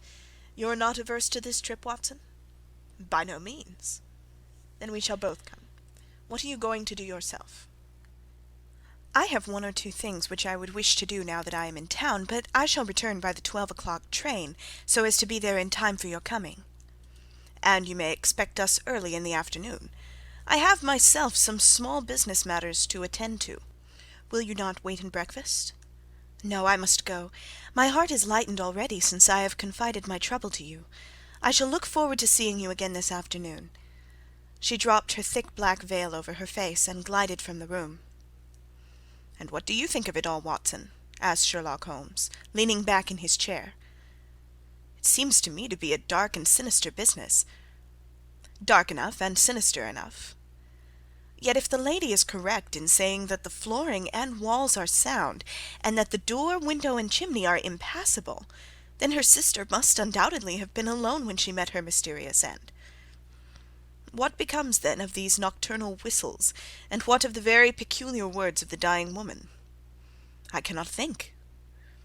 When you combine the ideas of whistles at night, the presence of a band of gypsies who are on intimate terms with this old doctor, the fact that we have every reason to believe that the doctor has an interest in preventing his stepdaughter's marriage, the dying allusion to a band, and finally the fact that Miss Helen Stoner heard a metallic clang which might have been caused by one of those metal bars that secured the shutters falling back into its place, I think that there is good ground to think that the mystery may be cleared along those lines. But what then did the gypsies do? I cannot imagine. I see many objections to any such theory. And so do I. It is for precisely that reason that we are going to Stoke Moran this day. I want to see whether the objections are fatal, or if they may be explained away. But what in the name of the devil? The ejaculation had been drawn from my companion by the fact that our door had suddenly been dashed open, and that a huge man had framed himself in the aperture. His costume was a peculiar mixture of the professional and the agricultural, having a black top hat, a long frock coat, and a pair of high gaiters, with a hunting crop swinging in his hand. So tall was he that his hat actually brushed the crossbar of the doorway, and his breadth seemed to span it across from side to side.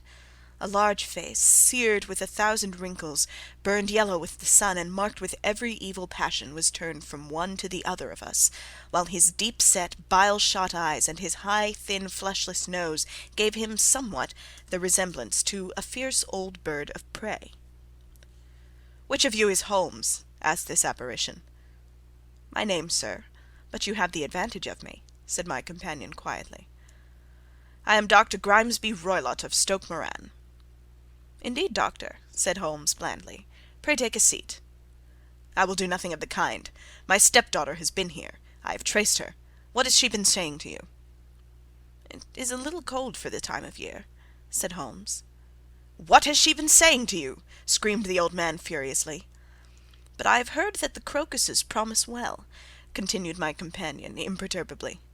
"Ha! You put me off, do you?" said our new visitor, taking a step forward and shaking his hunting crop. "I know you, you scoundrel. I have heard of you before. You are Holmes, the meddler." My friend smiled. "Holmes, the busybody." His smile broadened. "Holmes, the Scotland Yard Jack in office." Holmes chuckled heartily. "Your conversation is most entertaining," said he. "When you go out, close the door, for there is a decided draught." "I will go when I've said my say. Don't you dare meddle with my affairs. I know that Miss Stoner has been here. I traced her. I am a dangerous man to fall foul of. See here." He stepped swiftly forward, seized the poker, and bent it into a curve with his huge brown hands.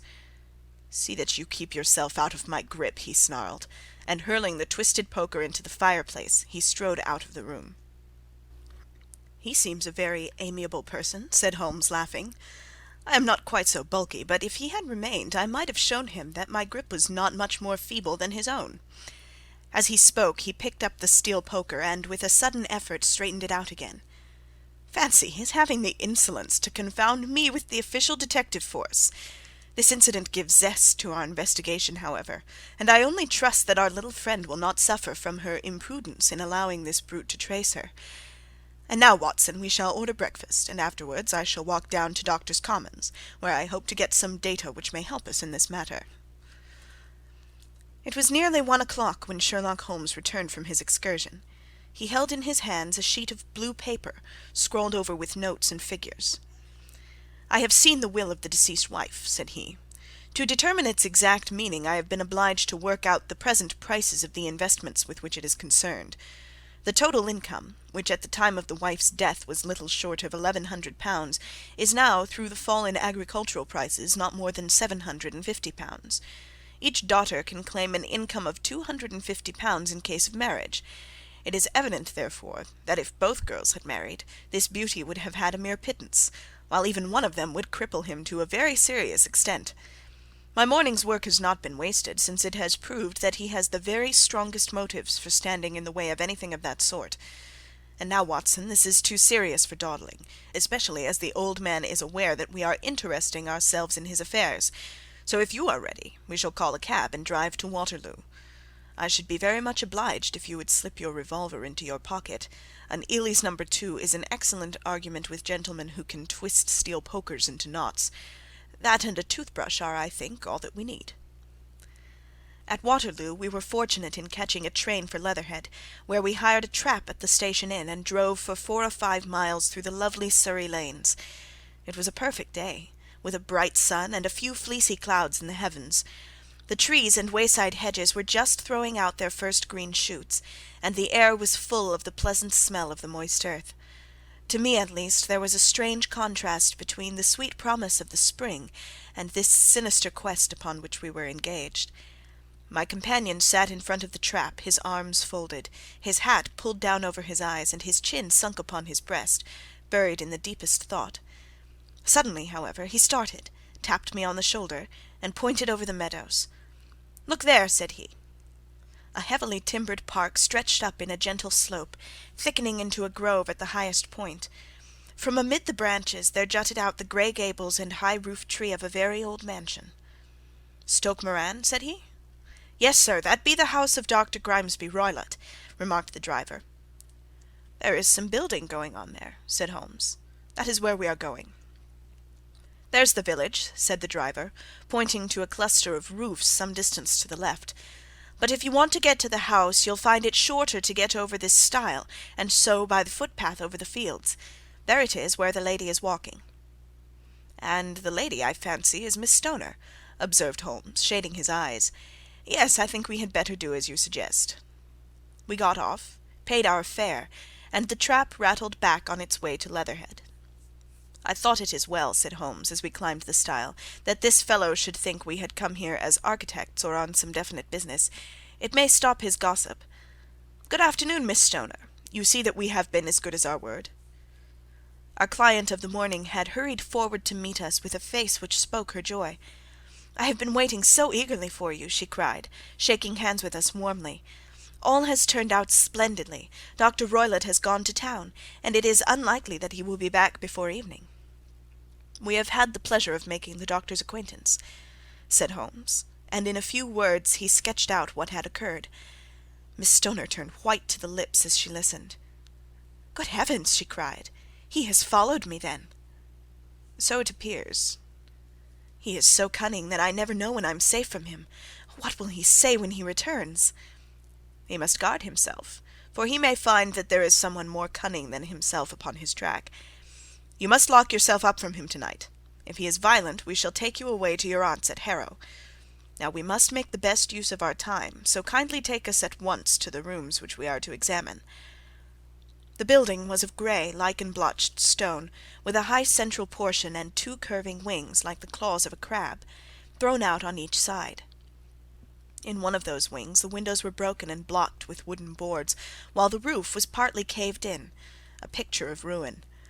The central portion was in little better repair, but the right-hand block was comparatively modern, and the blinds in the windows, with the blue smoke curling up from the chimneys, showed that this was where the family resided. Some scaffolding had been erected against the end wall, and the stonework had been broken into, but there were no signs of any workmen at the moment of our visit. Holmes walked slowly up and down the ill-trimmed lawn, and examined with deep attention the outsides of the windows. "This, I take it, belongs to the room in which you used to sleep, the centre one to your sister's, and the one next to the main building to Dr. Roylott's chamber." "Exactly so, but I am now sleeping in the middle room." "Pending the alterations, as I understand. By the way, there does not seem to be any very pressing need for repairs at that end of the wall." "There were none. I believe that it was an excuse to move me from my room." "Ah, that is suggestive. Now, on the other side of this narrow wing runs the corridor from which these three rooms open. There are windows in it, of course." "Yes, but very small ones, too narrow for any one to pass through." "As you both locked your doors at night, your rooms were unapproachable from that side. Now would you have the kindness to go into your room and bar your shutters?" Miss Stoner did so, and Holmes, after a careful examination through the open window, endeavoured in every way to force the shutter open, but without success. There was no slit through which a knife could be passed to raise the bar. Then with his lens he tested the hinges, but they were of solid iron, built firmly into the massive masonry. "Hum," said he, scratching his chin in some perplexity. "My theory certainly presents some difficulties. No one could pass these shutters if they were bolted. Well, we shall see if the inside throws any light upon the matter." A small side door led into the whitewashed corridor from which the three bedrooms opened. Holmes refused to examine the third chamber, so we passed at once to the second, that in which Miss Stoner was now sleeping, and in which her sister had met with her fate. It was a homely little room, with a low ceiling and a gaping fireplace, after the fashion of old country houses. A brown chest of drawers stood in one corner, a narrow white counterpaned bed in another, and a dressing-table on the left-hand side of the window. These articles, with two small wicker-work chairs, made up all the furniture in the room save for a square of Wilton carpet in the centre. The boards round and the panelling of the walls were of brown worm-eaten oak, so old and discoloured that it may have dated from the original building of the house. Holmes drew one of the chairs into a corner and sat silent, while his eyes travelled round and up and down, taking in every detail of the apartment. Where does that bell communicate with?" he asked at last, pointing to a thick bell rope which hung down beside the bed, the tassel actually lying upon the pillow. "It goes to the housekeeper's room." "It looks newer than the other things." "Yes, it was only put there a couple of years ago." "Your sister asked for it, I suppose?" "No, I never heard of her using it. We used always to get what we wanted for ourselves." "Indeed, it seemed unnecessary to put so nice a bell-pull there. You will excuse me for a few minutes while I satisfy myself as to this floor."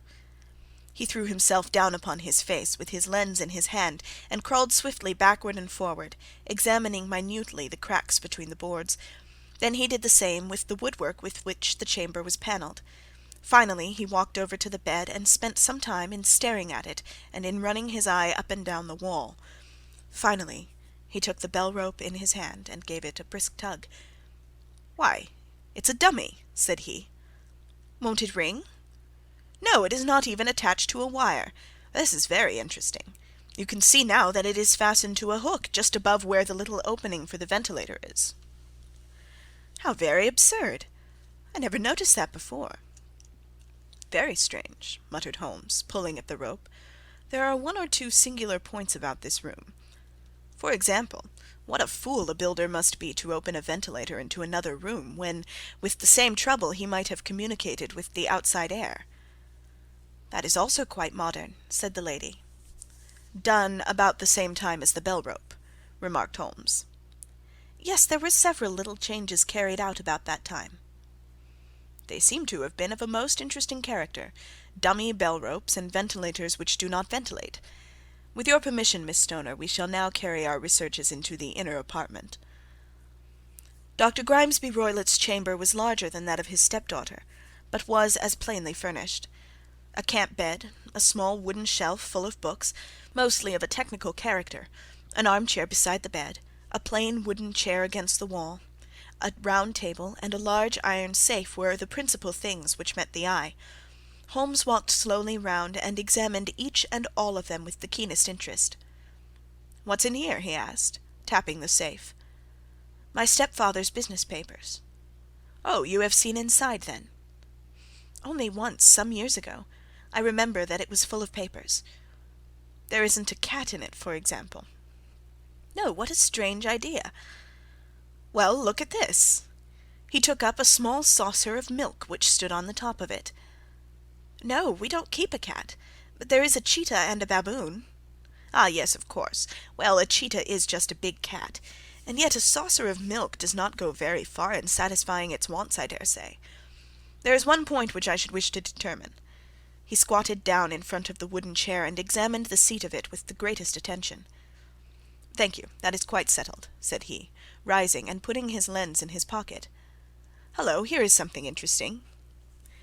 The object which had caught his eye was a small dog-lash hung on one corner of the bed. The lash, however, was curled upon itself and tied so as to make a loop of whipcord. "What do you make of that, Watson?" "It's a common enough lash, but I don't know why it should be tied." "That is not quite so common, is it? Ah me, it's a wicked world, and when a clever man turns his brains to crime it is the worst of all. I think that I have seen enough now, Miss Stoner, and with your permission we shall walk out upon the lawn." I have never seen my friend's face so grim or his brow so dark as it was when we turned from the scene of this investigation. We had walked several times up and down the lawn, neither Miss Stoner nor myself liking to break in upon his thoughts before he roused himself from his reverie. "It is very essential, Miss Stoner," said he, "that you should absolutely follow my advice in every respect." "I shall most certainly do so." "The matter is too serious for any hesitation. Your life may depend upon your compliance." "I assure you that I am in your hands." "In the first place, both my friend and I must spend the night in your room." Both Miss Stoner and I gazed at him in astonishment. "Yes, it must be so. Let me explain. I believe that that is the village inn over there." "Yes, that is the Crown." "Very good. Your windows would be visible from there?" "Certainly." "You must confine yourself to your room on pretence of a headache when your stepfather comes back. Then, when you hear him retire for the night, you must open the shutters of your window, undo the hasp, put your lamp there as a signal to us, and then withdraw quietly with everything which you are likely to want into the room which you used to occupy. I have no doubt that, in spite of the repairs, you could manage there for one night." "Oh, yes, easily." "The rest you will leave in our hands." "But what will you do?" "We shall spend the night in your room, and we shall investigate the cause of this noise which has disturbed you." "I believe, Mr. Holmes, that you have already made up your mind," said Miss Stoner, laying her hand upon my companion's sleeve. "Perhaps I have." "Then for pity's sake tell me what was the cause of my sister's death." "I should prefer to have clearer proofs before I speak." "You can at least tell me whether my own thought is correct, and if she died from some sudden fright." "No, I do not think so. I think that there was probably some more tangible cause. And now, Miss Stoner, we must leave you, for if Dr. Roylott returned and saw us, our journey would be in vain. Good-bye, and be brave, for if you will do what I have told you, you may rest assured that we shall soon drive away the dangers that threaten you." Sherlock Holmes and I had no difficulty in engaging a bedroom and sitting-room at the Crown Inn. They were on the upper floor, and from our window we could command a view of the avenue gate, and of the inhabited wing of Stoke Moran Manor House. At dusk we saw Dr. Grimesby Roylott drive past, his huge form looming up beside the little figure of the lad who drove him. The boy had some slight difficulty in undoing the heavy iron gates, and we heard the hoarse roar of the doctor's voice, and saw the fury with which he shook his clenched fists at him. The trap drove on, and a few minutes later we saw a sudden light spring up among the trees, as the lamp was lit in one of the sitting-rooms. "Do you know, Watson," said Holmes, as we sat together in the gathering darkness, "I have really some scruples as to taking you tonight. There is a distinct element of danger." "Can I be of assistance?" "Your presence might be invaluable." "Then I shall certainly come." "It is very kind of you." "You speak of danger. You have evidently seen more in these rooms than was visible to me." "No, but I fancy that I may have deduced a little more. I imagine that you saw all that I did." "I saw nothing remarkable save the bell-rope, and what purpose that could answer I confess is more than I can imagine." "You saw the ventilator too?" "Yes, but I do not think it is such a very unusual thing to have a small opening between two rooms. It was so small that a rat could hardly pass through." "I knew that we should find a ventilator before ever we came to Stoke Moran." "My dear Holmes!" "Oh, yes, I did. You remember in her statement she said that her sister could smell Dr. Roylott's cigar. Now, of course, that suggested at once that there must be a communication between the two rooms. It could only be a small one, or it would have been remarked upon at the coroner's enquiry. I deduced a ventilator." "But what harm can there be in that?" "Well, there is at least a curious coincidence of dates. A ventilator is made, a cord is hung, and a lady who sleeps in the bed dies. Does not that strike you?" "I cannot as yet see any connection." "Did you observe anything very peculiar about that bed?" "No." "It was clamped to the floor. Did you ever see a bed fastened like that before?" "I cannot say that I have." "The lady could not move her bed. It must always be in the same relative position to the ventilator and to the rope, or so we may call it, since it was clearly never meant for a bell-pull." "Holmes," I cried, "I seem to see dimly what you are hinting at. We are only just in time to prevent some subtle and horrible crime." "Subtle enough and horrible enough. When a doctor goes wrong he is the first of criminals. He has nerve and he has knowledge. Palmer and Pritchard were among the heads of their profession. This man strikes even deeper, but I think, Watson, that we shall be able to strike deeper still.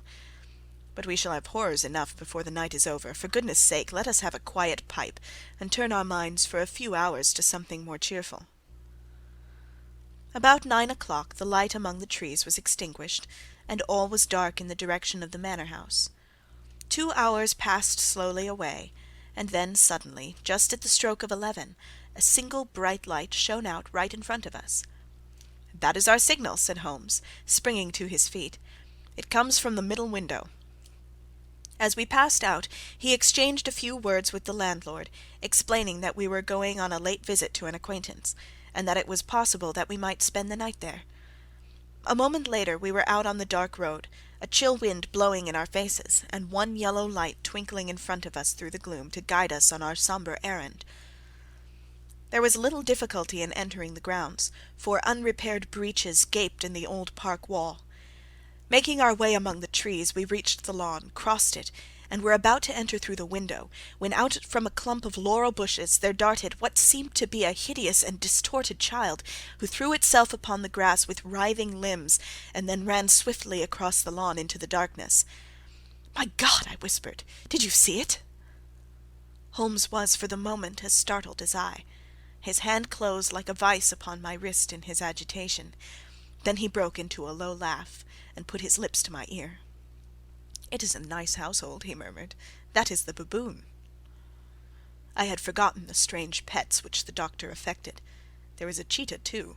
Perhaps we might find it upon our shoulders at any moment. I confess that I felt easier in my mind when, after following Holmes's example and slipping off my shoes, I found myself inside the bedroom.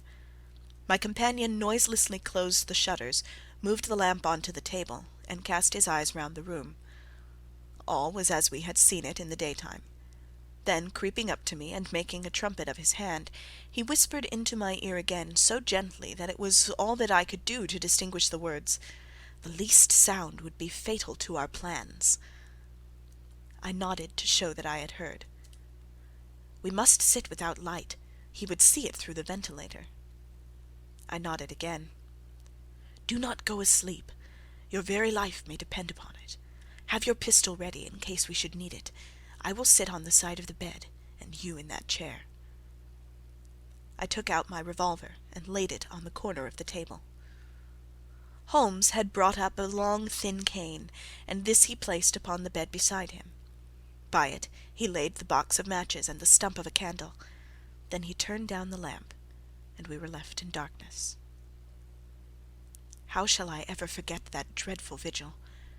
I could not hear a sound, not even the drawing of a breath, and yet I knew that my companion sat open-eyed within a few feet of me, in the same state of nervous tension in which I was myself.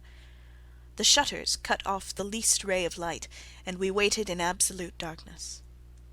From outside came the occasional cry of a night-bird, and once at our very window a long-drawn cat-like whine, which told us that the cheetah was indeed at liberty.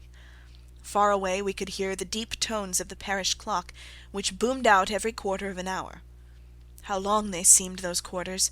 12 struck, and 1, and 2, and 3, and still we sat waiting silently for whatever might befall.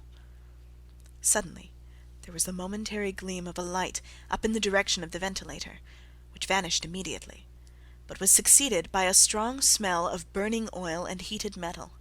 Someone in the next room had lit a dark lantern.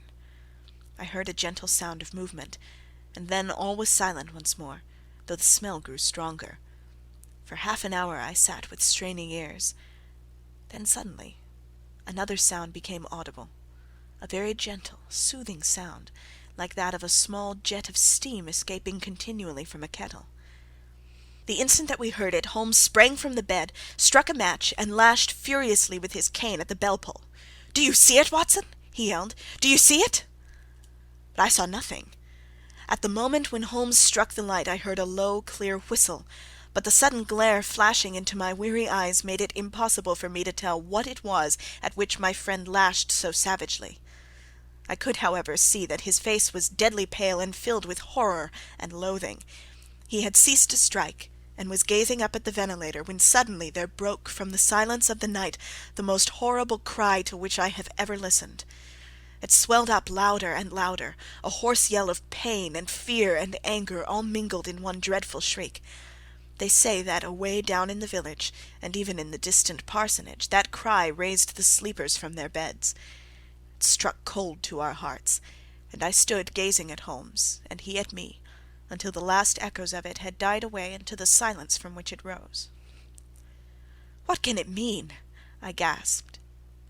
"It means that it is all over," Holmes answered, "and perhaps, after all, it is for the best.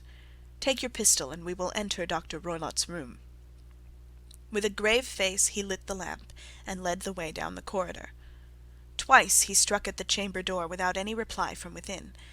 Then he turned the handle, and entered, I at his heels, with the cocked pistol in my hand. It was a singular sight which met our eyes. On the table, stood a dark lantern with the shutter half open, throwing a brilliant beam of light upon the iron safe, the door of which was ajar. Beside this table, on the wooden chair, sat Dr. Grimesby Roylott, clad in a long grey dressing-gown, his bare ankles protruding beneath, and his feet thrust into red heel-less Turkish slippers. Across his lap lay the short stock with the long lash which we had noticed during the day. His chin was cocked upward, and his eyes were fixed in a dreadful rigid stare at the corner of the ceiling. Round his brow he had a peculiar yellow band, with brownish speckles which seemed to be bound tightly round his head. As we entered he made neither sound nor motion. "The band! The speckled band!" whispered Holmes. I took a step forward. In an instant his strange headgear began to move, and there reared itself from among his hair the squat, diamond-shaped head and puffed neck of a loathsome serpent. "It is a swamp adder," cried Holmes, "the deadliest snake in India. He has died within 10 seconds of being bitten. Violence does, in truth, recoil upon the violent, and the schemer falls into the pit which he digs for another. Let us thrust this creature back into its den, and we can then remove Miss Stoner to some place of shelter, and let the county police know what has happened." As he spoke, he drew the dog-whip swiftly from the dead man's lap, and throwing the noose round the reptile's neck, he drew it from its horrid perch, and, carrying it at arm's length, threw it into the iron safe, which he closed upon it. Such are the true facts of the death of Dr. Grimesby Roylott of Stoke Moran. It is not necessary that I should prolong a narrative which has already run too great a length by telling how we broke the sad news to the terrified girl, how we conveyed her by the morning train to the care of her good aunt at Harrow, of how the slow process of official enquiry came to the conclusion that the doctor met his fate while indiscreetly playing with a dangerous pet. The little which I had yet to learn of the case was told me by Sherlock Holmes as we travelled back the next day. "I had," said he, "come to an entirely erroneous conclusion, which shows, my dear Watson, how dangerous it always is to reason from insufficient data. The presence of the gipsies, and the use of the word band, which was used by the poor girl, no doubt, to explain the appearance which she had caught a hurried glimpse of by the light of her match, were sufficient to put me upon an entirely wrong scent. I can only claim the merit that I instantly reconsidered my position, when, however, it became clear to me that whatever danger threatened an occupant of the room could not come either from the window or the door. My attention was speedily drawn, as I have already remarked to you, to this ventilator, and to the bell-rope which hung down to the bed. The discovery that this was a dummy, and that the bed was clamped to the floor, instantly gave rise to the suspicion that the rope was there as a bridge for something passing through the hole and coming to the bed. The idea of a snake instantly occurred to me, and when I coupled it with my knowledge that the doctor was furnished with a supply of creatures from India, I felt that I was probably on the right track.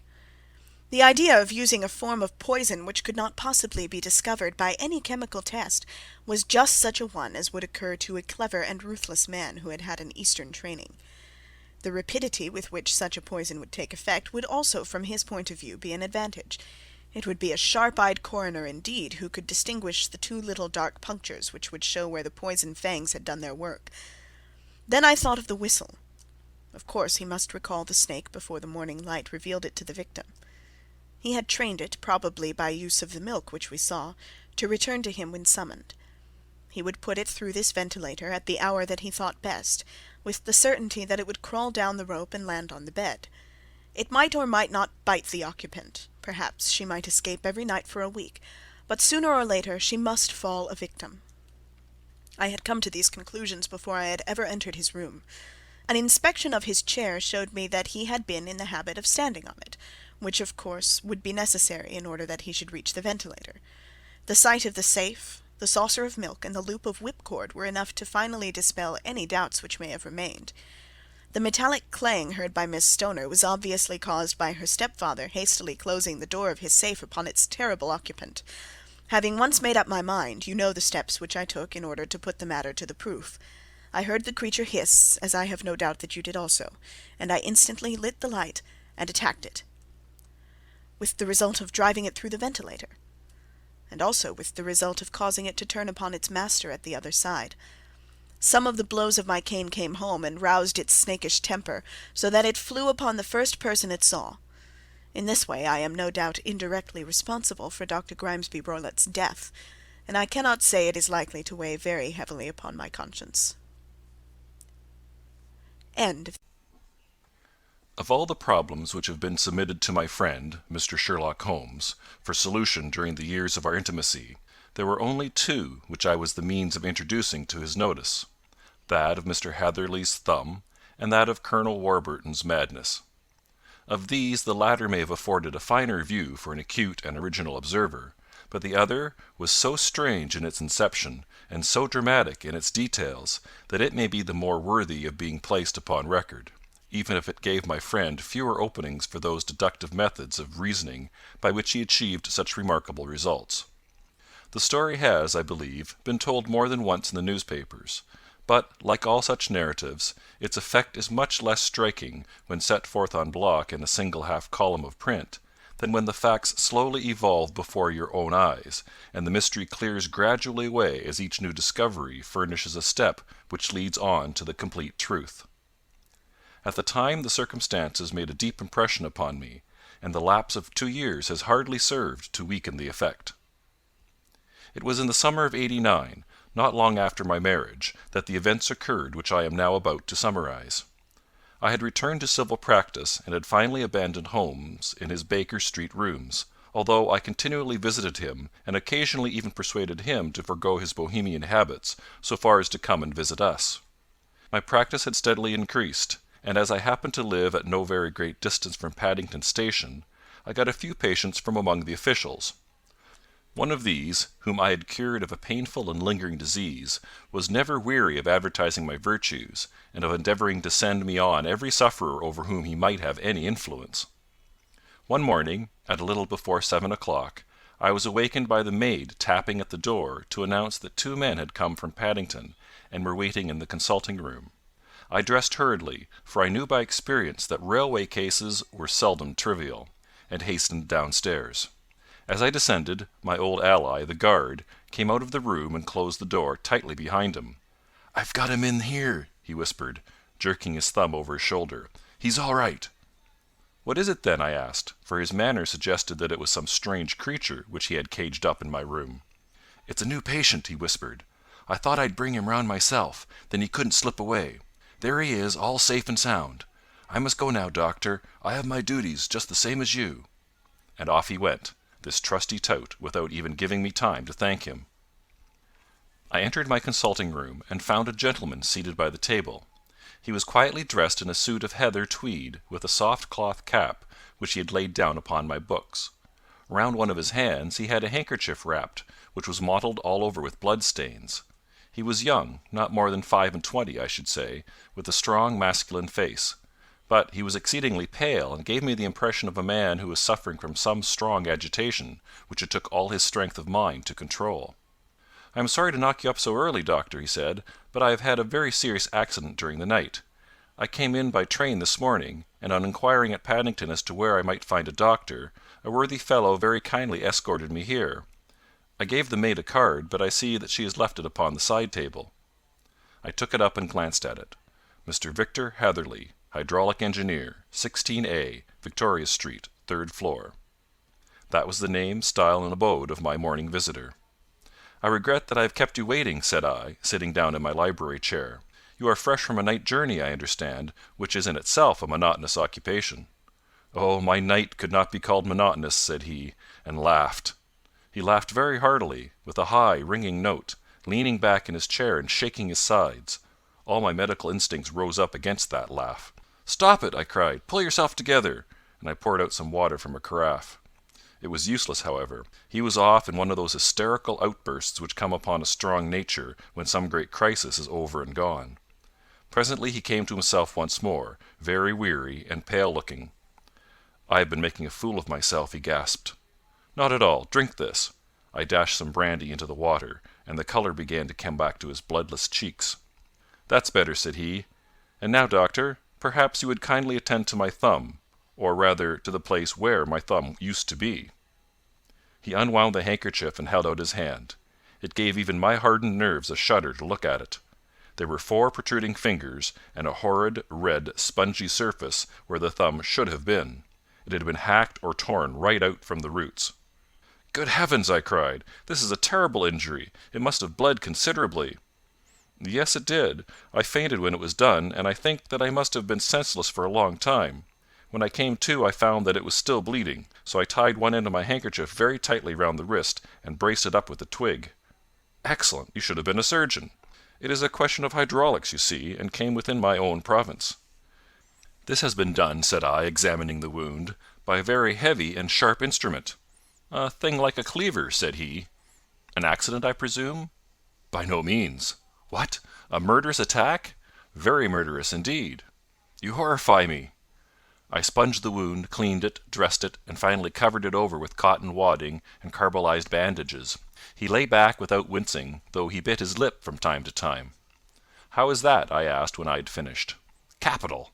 Between your brandy and your bandage, I feel a new man. I was very weak, but I've had a good deal to go through. Perhaps you had better not speak of the matter. It is evidently trying to your nerves."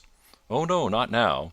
I shall have to tell my tale to the police, but, between ourselves, if it were not for the convincing evidence of this wound of mine, I should be surprised if they believed my statement, for it is a very extraordinary one, and I have not much in the way of proof with which to back it up. And even if they believe me, the clues which I can give them are so vague that it is a question whether justice will be done." "Ha!" cried I. "If it is anything in the nature of a problem which you desire to see solved, I should strongly recommend you come to my friend Mr. Sherlock Holmes before you go to the official police." "Oh, I have heard of that fellow," answered my visitor, "and I should be very glad if he would take the matter up, though of course I must use the official police as well. Would you give me an introduction to him?" "I'll do better. I'll take you round to him myself." "I should be immensely obliged to you." "We'll call a cab and go together. We shall just be in time to have a little breakfast with him. Do you feel equal to it?" "Yes. I shall not feel easy until I have told my story." "Then my servant will call a cab, and I shall be with you in an instant." I rushed upstairs, explained the matter shortly to my wife, and in 5 minutes was inside a hansom, driving with my new acquaintance to Baker Street. Sherlock Holmes was, as I expected, lounging about his sitting-room in his dressing-gown, reading the agony column of the Times, and smoking his before-breakfast pipe, which was composed of all the plugs and dottles left from his smokes of the day before, all carefully dried and collected in the corner of the mantelpiece. He received us in his quietly genial fashion, ordered fresh rashers and eggs, and joined us in a hearty meal. When it was concluded, he settled our new acquaintance upon the sofa, placed a pillow beneath his head, and laid a glass of brandy and water within his reach. "It is easy to see that your experience has been no common one, Mr. Hatherley," said he. "Pray lie down there and make yourself absolutely at home. Tell us what you can, but stop when you are tired, and keep up your strength with a little stimulant." "Thank you," said my patient, "but I have felt another man since the doctor bandaged me, and I think that your breakfast has completed the cure. I shall take up as little of your valuable time as possible, so I shall start at once upon my peculiar experiences." Holmes sat in his big armchair with the weary, heavy-lidded expression which veiled his keen and eager nature, while I sat opposite to him, and we listened in silence to the strange story which our visitor detailed to us. "You must know," said he, "that I am an orphan and a bachelor, residing alone in lodgings in London. By profession I am a hydraulic engineer, and I have had considerable experience of my work during the 7 years that I was apprenticed to Venner and Matheson, the well-known firm of Greenwich. 2 years ago, having served my time, and having also come into a fair sum of money through my poor father's death, I determined to start in business for myself, and took professional chambers in Victoria Street. I suppose that everyone finds his first independent start in business a dreary experience. To me it has been exceptionally so. During 2 years I have had 3 consultations and 1 small job, and that is absolutely all that my profession has brought me. My gross takings amount to £27 10s. Every day, from 9 in the morning until 4 in the afternoon, I waited in my little den, until at last my heart began to sink, and I came to believe that I should never have any practice at all. Yesterday, however, just as I was thinking of leaving the office, my clerk entered to say there was a gentleman waiting who wished to see me upon business. He brought up a card, too, with the name of Colonel Lysander Stark engraved upon it. Close at his heels came the colonel himself, a man rather over the middle size, but of an exceeding thinness. I do not think that I have ever seen so thin a man. His whole face sharpened away into nose and chin, and the skin of his cheeks was drawn quite tense over his outstanding bones. Yet this emaciation seemed to be his natural habit, and due to no disease, for his eye was bright, his step brisk, and his bearing assured. He was plainly but neatly dressed, and his age, I should judge, would be nearer 40 than 30. "Mr. Hatherley," said he, with something of a German accent, "you have been recommended to me, Mr. Hatherley, as being a man who is not only proficient in his profession, but is also discreet and capable of preserving a secret." I bowed, feeling as flattered as any young man would at such an address. "May I ask who it was who gave me so good a character?" "Well, perhaps it is better that I should not tell you that just at this moment. I have it from the same source that you are both an orphan and a bachelor, and are residing alone in London." "That is quite correct," I answered. "But you will excuse me if I say that I cannot see how all this bears upon my professional qualifications. I understand that it was on a professional matter that you wished to speak to me." "Undoubtedly so, but you will find that all I say is really to the point. I have a professional commission for you, but absolute secrecy is quite essential. Absolute secrecy, you understand, and of course we may expect that more from a man who is alone than from one who lives in the bosom of his family." "If I promise to keep a secret," said I, "you may absolutely depend upon my doing so." He looked very hard at me as I spoke, and it seemed to me that I had never seen so suspicious and questioning an eye. "Do you promise, then?" he said at last. "Yes, I promise." "Absolute and complete silence before, during, and after?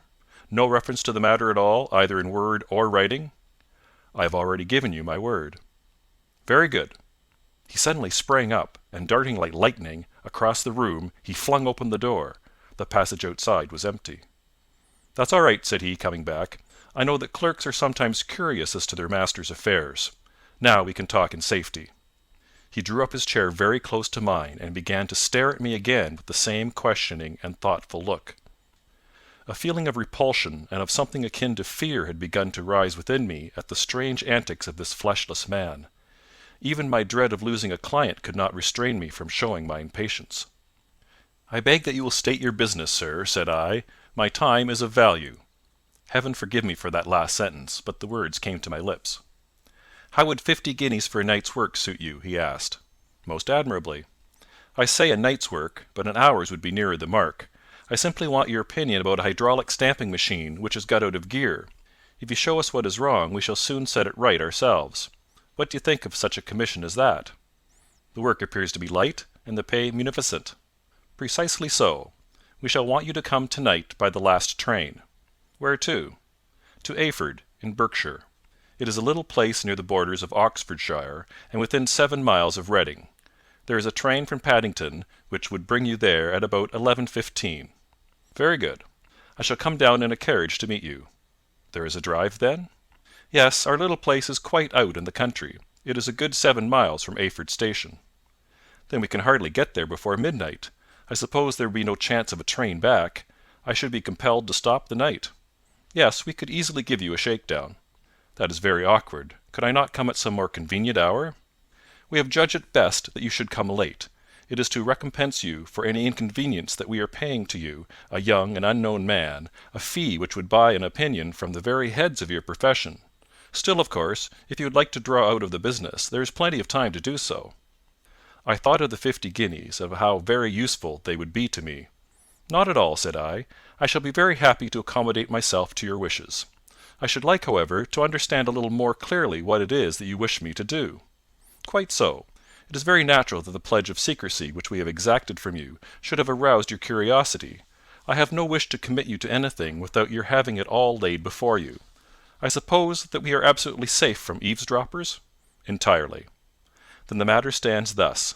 You are probably aware that fuller's earth is a valuable product, and that it is only found in 1 or 2 places in England?" "I have heard so." "Some little time ago I bought a small place, a very small place, within 10 miles of Reading. I was fortunate enough to discover that there was a deposit of fuller's earth in one of my fields. On examining it, however, I found that this deposit was a comparatively small one, and that it formed a link between 2 very much larger ones upon the right and left, both of them, however, in the grounds of my neighbours. These good people were absolutely ignorant that their land contained that which was quite as valuable as a gold mine. Naturally, it was to my interest to buy their land before they discovered its true value, but unfortunately I had no capital by which I could do this.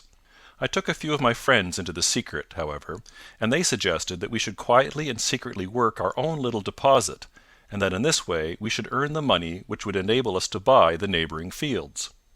This we have now been doing for some time, and in order to help us in the operations we erected a hydraulic press.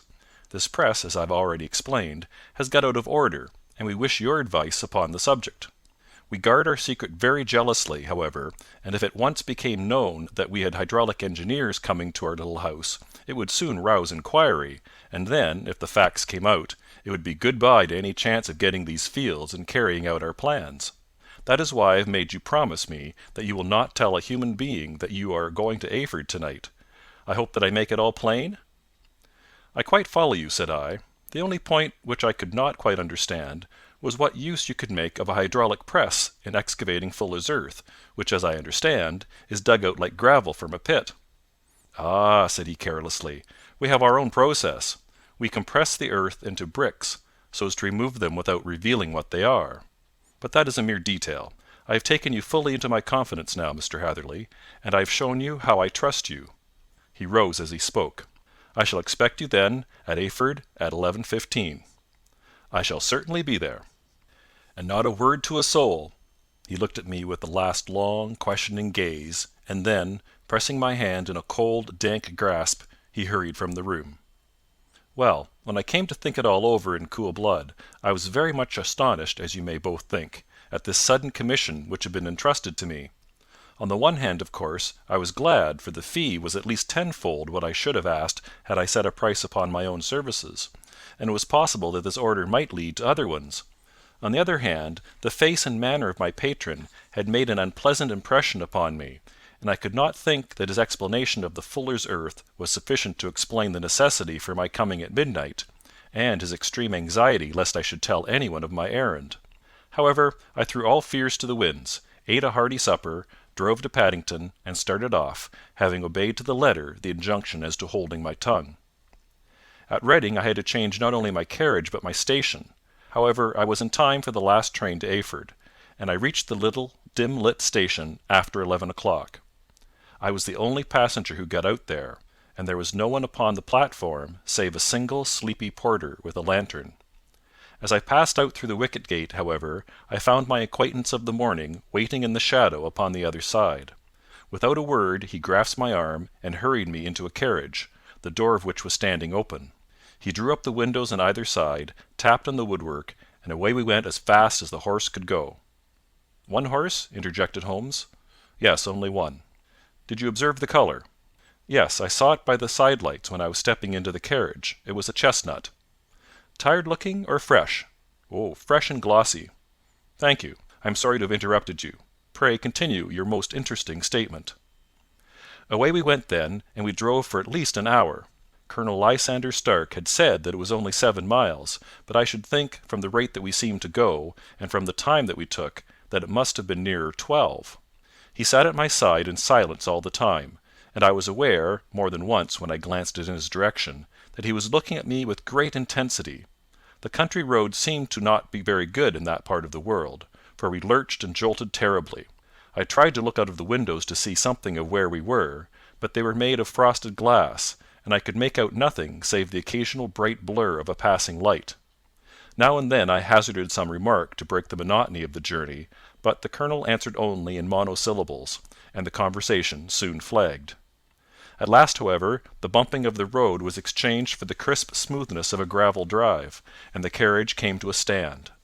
Colonel Lysander Stark sprang out, and, as I followed after him, pulled me swiftly into a porch, which gaped in front of us.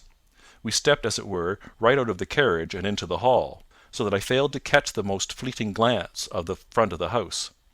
The instant that I had crossed the threshold the door slammed heavily behind us, and I heard faintly the rattle of the wheels as the carriage drove away.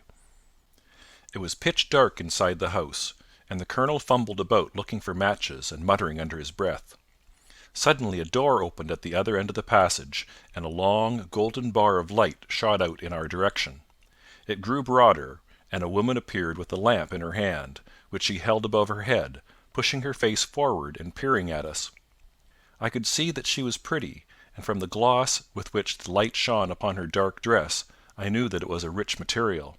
She spoke a few words in a foreign tongue, in a tone as though asking a question, and when my companion answered in a gruff monosyllable, she gave such a start that the lamp nearly fell from her hand. Colonel Stark went up to her, whispered something in her ear, and then, pushing her back into the room from whence she had come, he walked towards me again with the lamp in his hand. "Perhaps you will have the kindness to wait in this room for a few minutes," said he, throwing open another door. It was a quiet, little, plainly furnished room, with a round table in the centre, on which several German books were scattered. Colonel Stark laid down the lamp on the top of a harmonium beside the door. "I shall not keep you waiting an instant," said he, and vanished into the darkness. I glanced at the books upon the table, and in spite of my ignorance of German, I could see that the two of them were treatises on science, the others being volumes of poetry. Then I walked across to the window, hoping that I might catch some glimpse of the countryside, but an oak shutter, heavily barred, was folded across it. It was a wonderfully silent house. There was an old clock ticking loudly somewhere in the passage, but otherwise everything was deadly still. A vague feeling of uneasiness began to steal over me. Who were these German people, and what were they doing living in this strange, out-of-the-way place? And where was this place? I was 10 miles or so from Eyford, that was all I knew, but whether north, south, east, or west, I had no idea. For that matter, Reading and possibly other large towns were within that radius, so the place might not be so secluded after all. Yet it was quite certain, from the absolute stillness, that we were in the country. I paced up and down the room, humming a tune under my breath to keep up my spirits, and feeling that I was thoroughly earning my 50-guinea fee. Suddenly, without any preliminary sound in the midst of the utter stillness, the door of my room swung slowly open. The woman was standing in the aperture, the darkness of the hall behind her, the yellow light from my lamp beating upon her eager and beautiful face. I could see at a glance that she was sick with fear, and the sight sent a chill to my own heart. She held up one shaking finger to warn me to be silent, and she shot a few whispered words of broken English at me, her eyes glancing back, like those of a frightened horse, into the gloom behind her. "I would go," said she, trying hard, as it seemed to me, to speak calmly. "I would go. I should not stay here. There is no good for you to do." "But, madam," I said, "I have not yet done what I came for. I cannot possibly leave until I have seen the machine." "It is not worth your while to wait," she went on. "You can pass through the door. No one hinders." And then, seeing that I smiled and shook my head, she suddenly threw aside her constraint and made a step forward, with her hands wrung together. "For the love of heaven," she whispered, "get away from here before it is too late." But I am somewhat headstrong by nature, and the more ready to engage in an affair when there is some obstacle in the way. I thought of my 50-guinea fee, of my wearisome journey, and of the unpleasant night which seemed to be before me. Was it all to go for nothing? Why should I slink away without having carried out my commission, and without the payment which was my due? This woman might, for all I knew, be a monomaniac. With a stout bearing, therefore, though her manner had shaken me more than I cared to confess, I still shook my head and declared my intention of remaining where I was. She was about to renew her entreaties when a door slammed overhead, and the sound of several footsteps was heard upon the stairs. She listened for an instant, threw up her hands with a despairing gesture, and vanished as suddenly and as noiselessly as she had come. The newcomers were Colonel Lysander Stark and a short, thick man, with a chinchilla beard growing out of the creases of his double chin, who was introduced to me as Mr. Fergusson. "This is my secretary and manager," said the colonel. "By the way, I was under the impression that I left this door shut just now. I fear that you have felt the draught." "On the contrary," said I opened the door myself because I felt the room to be a little close." He shot one of his suspicious looks at me. "Perhaps we had better proceed to business then," said he. "Mr. Fergusson and I will take you up to see the machine." "I had better put my hat on, I suppose?" "Oh, no, it is in the house." "What, you dig fuller's earth in the house?" "No, no, this is only where we compress it. But never mind that. All we wish you to do is to examine the machine, and to let us know what is wrong with it." We went upstairs together, the colonel first with the lamp, the fat manager and I behind him. It was a labyrinth of an old house, with corridors, passages, narrow winding staircases, and little low doors, the thresholds of which were hollowed out by the generations who had crossed them. There were no carpets and no sign of any furniture above the ground floor, while the plaster was peeling off the walls, and the damp was breaking through in green, unhealthy blotches. I had tried to put on as an unconcerned air as possible, but I had not forgotten the warnings of the lady, even though I disregarded them, and I kept a keen eye upon my two companions. Fergusson appeared to be a morose and silent man, but I could see from the little that he had said that he was at least a fellow countryman. Colonel Lysander Stark stopped at last before a low door, which he unlocked. Within was a small square room, in which the three of us could hardly get at one time. Fergusson remained outside, and the colonel ushered me in. "We are now," said he, "actually within the hydraulic press, and it would be a particularly unpleasant thing for us if anyone were to turn it on. The ceiling of this small chamber is really the end of the descending piston, and it comes down with the force of many tons upon this metal floor. There are small lateral columns of water outside which receive the force, and which transmit and multiply it in the manner which is familiar to you. The machine goes readily enough, but there is some stiffness in the working of it, and it has lost a little of its force. Perhaps you will have the goodness to look it over and to show us how we can set it right." I took the lamp from him, and I examined the machine very thoroughly. It was indeed a gigantic one, and capable of exercising enormous pressure. When I passed outside, however, and pressed down the levers which controlled it, I knew at once, by the whishing sound, that there was a slight leakage, which allowed a regurgitation of water through one of the side cylinders. An examination showed that one of the india-rubber bands, which was round the head of a driving rod, had shrunk so as not quite to fill the socket along which it worked. This was clearly the cause of the loss of power, and I pointed it out to my companions, who followed my remarks very carefully and asked several practical questions as to how they should proceed to set it right. When I had made it clear to them, I returned to the main chamber of the machine, and took a good look at it to satisfy my own curiosity. It was obvious at a glance that the story of the fuller's earth was the merest fabrication, for it would be absurd to suppose that so powerful an engine could be designed for so inadequate a purpose. The walls were of wood, but the floor consisted of a large iron trough, and when I came to examine it I could see a crust of metallic deposit all over it. I had stooped and was scraping at this to see exactly what it was, when I heard a muttered exclamation in German, and saw the cadaverous face of the colonel looking down at me. "What are you doing there?" he asked. I felt angry at having been tricked by so elaborate a story as that which he had told me. "I was admiring your fuller's earth," said I. "I think that I should be better able to advise you as to your machine if I knew what the exact purpose was for which it was used." The instant that I uttered the words I regretted the rashness of my speech. His face set hard, and a baleful light sprang up in his grey eyes. "Very well," said he, "you shall know all about the machine." He took a step backward, slammed the little door, and turned the key in the lock. I rushed towards it and pulled at the handle, but it was quite secure, and did not give in the least to my kicks and shoves. "Hullo!" I yelled. "Hullo, Colonel! Let me out!"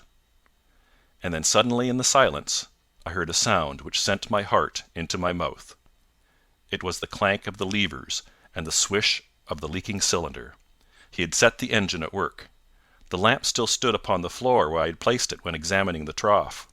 By its light I saw that the black ceiling was coming down upon me, slowly, jerkily, but, as none knew better than myself, with a force which must within a minute grind me to a shapeless pulp.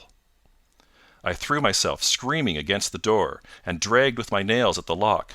I implored the colonel to let me out, but the remorseless clanking of the levers drowned my cries. The ceiling was only a foot or two above my head, and with my hand upraised I could feel its hard, rough surface.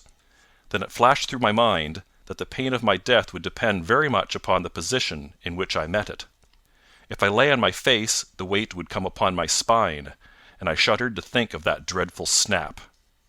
Easier the other way, perhaps, and yet, had I the nerve to lie and look up at that deadly black shadow wavering down upon me? Already I was unable to stand erect, when my eye caught something which brought a gush of hope back to my heart. I have said that though the floor and ceiling were of iron, the walls were of wood.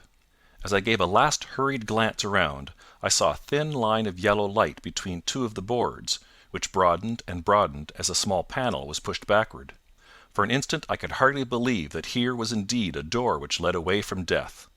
The next instant I threw myself through, and lay half fainting upon the other side. The panel had closed again behind me, but the crash of the lamp, and a few moments afterwards the clang of the two slabs of metal, told me how narrow had been my escape.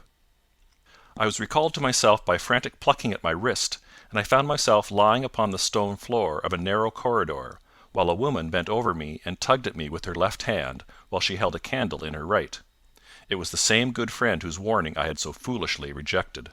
"Come, come!" she cried breathlessly. "They will be here in a moment. They will see that you are not there. Oh, do not waste the so precious time, but come!" This time, at least, I did not scorn her advice. I staggered to my feet and ran with her along the corridor and down a winding stair. The latter led to another broad passage, and just as we reached it we heard the sound of running feet and the shouting of two voices, one answering the other from the floor on which we were, and from the one beneath. My guide stopped and looked about her like one who was at her wits' end. Then she threw open a door which led into a bedroom, through the window of which the moon was shining brightly. "It is your only chance," said she. "It is high, but it may be that you can jump it." As she spoke, a light sprang into view at the further end of the passage, and I saw the lean figure of Colonel Lysander Stark rushing forward with a lantern in one hand and a weapon like a butcher's cleaver in the other. I rushed across the bedroom, flung open the window, and looked out. How quiet and sweet and wholesome the garden looked in the moonlight, and it could not be more than 30 feet down. I clambered out upon the sill, but I hesitated to jump until I should have heard what passed between my saviour and the ruffian who pursued me. If she were ill-used, then at any risks I was determined to go back to her assistance. The thought had hardly flashed through my mind before he was at the door, pushing his way past her, but she threw her arms round him and tried to hold him back. "Fritz, Fritz," she cried in English, "remember your promise after the last time. You said it should not be again. He will be silent. Oh, he'll be silent." "You are mad, Elise," he shouted, struggling to break away from her. "You will be the ruin of us. He has seen too much. Let me pass, I say." He dashed her to one side, and rushing to the window, cut at me with his heavy weapon. I had let myself go, and was hanging by the hands to the sill, when his blow fell. I was conscious of a dull pain, my grip loosened, and I fell into the garden below. I was shaken but not hurt by the fall, so I picked myself up and rushed off among the bushes as hard as I could run, for I understood that I was far from being out of danger yet. Suddenly, however, as I ran, a deadly dizziness and sickness came over me. I glanced down at my hand, which was throbbing painfully, and then, for the first time, saw that my thumb had been cut off and that the blood was pouring from my wound. I endeavoured to tie my handkerchief round it, but there came a sudden buzzing in my ears, and next moment I fell into a dead faint among the rose bushes. How long I remained unconscious I cannot tell. It must have been a very long time, for the moon had sunk and a bright morning was breaking when I came to myself. My clothes were all sodden with dew, and my coat sleeve was drenched with blood from my wounded thumb. The smarting of it recalled in an instant all the particulars of my night's adventure, and I sprang to my feet with the feeling that I might hardly yet be safe from my pursuers. But to my astonishment, when I came to look round me, neither house nor garden were to be seen. I had been lying in an angle of the hedge close by the high road, and just a little lower down was a long building which proved, upon my approaching it, to be the very station at which I had arrived upon the previous night. Were it not for the ugly wound upon my hand, all that had passed during those dreadful hours might have been an evil dream. Half dazed, I went into the station and asked about the morning train. There would be one to Reading in less than an hour. The same porter was on duty, I found, as had been there when I arrived. I inquired of him whether he had ever heard of Colonel Lysander Stark. The name was strange to him. Had he observed a carriage the night before waiting for me? No, he had not. Was there a police station anywhere near? There was one about 3 miles off. It was too far for me to go, weak and ill as I was. I determined to wait until I got back to town before telling my story to the police. It was a little past 6 when I arrived, so I went first to have my wound dressed, and then the doctor was kind enough to bring me along here. I put the case into your hands and shall do exactly what you advise." We both sat in silence for some little time after listening to this extraordinary narrative. Then Sherlock Holmes pulled down from the shelf one of the ponderous commonplace books in which he placed his cuttings. "Here is an advertisement which will interest you," said he. "It appeared in all the papers about a year ago. Listen to this. 'Lost on the 9th. Mr. Jeremiah Hayling, aged 26, a hydraulic engineer. Left his lodgings at 10 o'clock at night, and has not been heard of since. Was dressed in,' etc., etc. Ha! That represents the last time that the Colonel needed to have his machine overhauled, I fancy."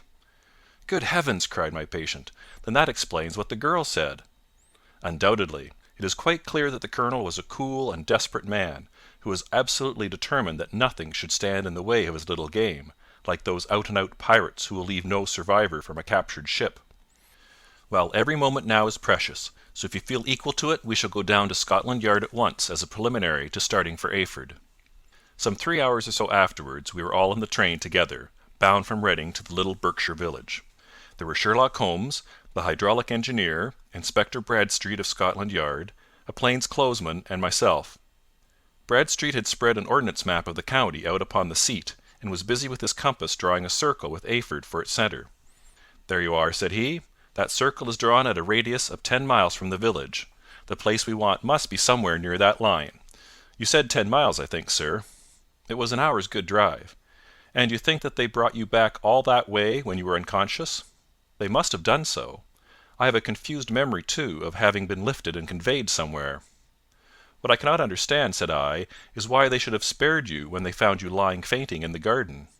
Perhaps the villain was softened by the woman's entreaties." "I hardly think that likely. I never saw a more inexorable face in my life." "Oh, we shall soon clear up all that," said Bradstreet. "Well, I have drawn my circle, and I only wish I knew at what point upon it the folk that we are in search of are to be found." "I think I could lay my finger on it," said Holmes quietly. "Really now," cried the inspector, "you have formed your opinion. Come now, we shall see who agrees with you. I say it is south, for the country is more deserted there." "And I say east," said my patient. "I am for west," remarked the plainclothesman. "There are several quiet little villages up there." "And I am for north," said I, "because there are no hills there, and our friend says that he did not notice the carriage go up any." "Come," cried the inspector, laughing, "it's a very pretty diversity of opinion. We have boxed the compass among us. Who do you give your casting vote to?" "You are all wrong." "But we can't all be." "Oh, yes, you can. This is my point." He placed his finger in the centre of the circle. "This is where we shall find them." "But the 12-mile drive?" gasped Hatherley. 6 out and 6 back. Nothing simpler. You say yourself that the horse was fresh and glossy when you got in. How could it be that if it had gone 12 miles over heavy roads? "Indeed, it is a likely ruse enough," observed Bradstreet thoughtfully. "Of course, there can be no doubt as to the nature of this gang." "None at all," said Holmes. "They are coiners on a large scale, and have used the machine to form the amalgam which has taken the place of silver." "We have known for some time that a clever gang was at work," said the inspector. "They have been turning out half-crowns by the thousand. We even traced them as far as Reading, but could get no farther, for they had covered their traces in a way that showed that they were very old hands. But now, thanks to this lucky chance, I think that we have got them right enough." But the inspector was mistaken, for those criminals were not destined to fall into the hands of justice. As we rolled into Eyford station, we saw a gigantic column of smoke which streamed up from behind a small clump of trees in the neighbourhood, and hung, like an immense ostrich feather, over the landscape. "A house on fire?" asked Bradstreet, as the train steamed off again on its way. "Yes, sir," said the station-master. "When did it break out?" "I hear that it was during the night, sir, but it has got worse, and the whole place is in a blaze." "Whose house is it?" "Dr. Becker's." "Tell me," broke in the engineer, "is Dr. Becker a German, very thin, with a long sharp nose?" The station-master laughed heartily. "No, sir. Dr. Becker is an Englishman, and there isn't a man in the parish who has a better lined waistcoat. But he has a gentleman staying with him, a patient, as I understand, who is a foreigner, and he looks as if a little good Berkshire beef would do him no harm." The station-master had not finished his speech before we were all hastening in the direction of the fire.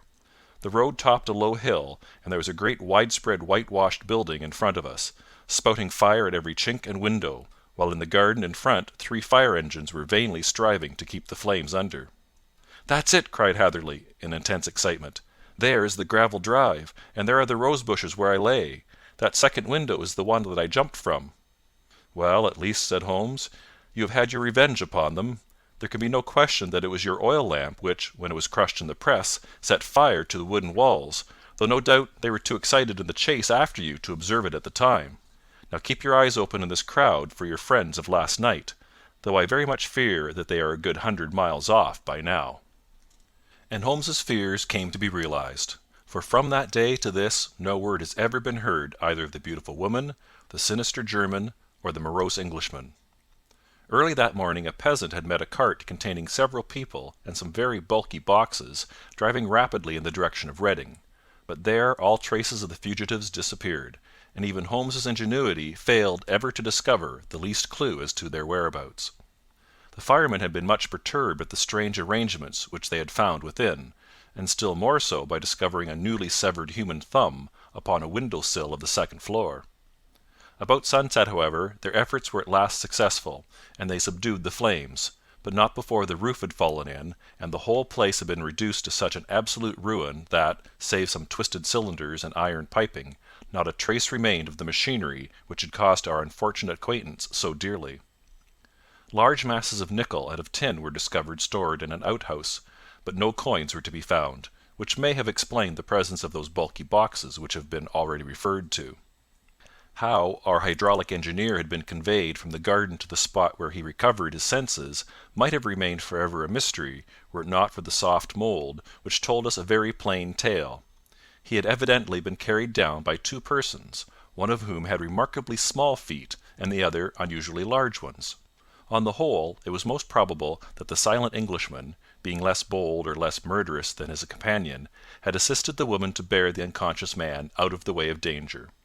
"Well," said our engineer ruefully, as we took our seats to return once more to London, "it has been a pretty business for me. I have lost my thumb, and I have lost a 50-guinea fee, and what have I gained?" "Experience," said Holmes, laughing. "Indirectly, it may be of value, you know. You have only to put it into words to gain the reputation of being excellent company for the remainder of your existence." End of chapter 9.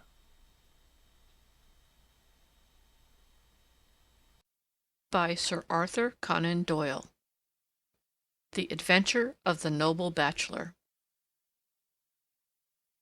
The Lord St. Simon marriage and its curious termination have long ceased to be a subject of interest in those exalted circles in which the unfortunate bridegroom moves.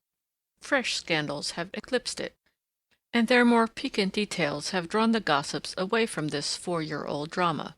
As I have reason to believe, however, that the full facts have never been revealed to the general public, and as my friend Sherlock Holmes had a considerable share in clearing the matter up, I feel that no memoir of him would be complete without some little sketch of this remarkable episode.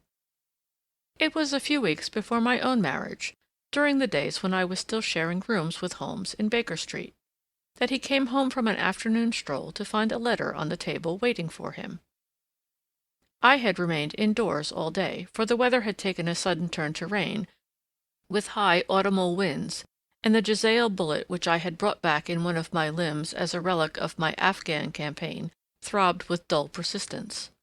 With my body in one easy chair and my legs upon another, I had surrounded myself with a cloud of newspapers until at last, saturated with the news of the day, I tossed them all aside and lay listless, watching the huge crest and monogram upon the envelope upon the table, and wondering lazily who my friend's noble correspondent could be. "Here is a very fashionable epistle," I remarked as he entered. "Your morning letters, if I remember right, were from a fishmonger and a tide-waiter." "Yes, my correspondence has certainly the charm of variety," he answered, smiling, "and the humbler are usually more interesting. This looks like one of those unwelcome social summonses which call upon a man either to be bored or to lie." He broke the seal and glanced over the contents. "Oh, come, it may prove to be something of interest after all. Not social, then? No, distinctly professional. And from a noble client, one of the highest in England. My dear fellow, I congratulate you. I assure you, Watson, without affectation, that the status of my client is a matter of less moment to me than the interest of his case. It is just possible, however, that that also may not be wanting in this new investigation. You have been reading the papers diligently of late, have you not?" "It looks like it," said I ruefully, pointing to a huge bundle in the corner.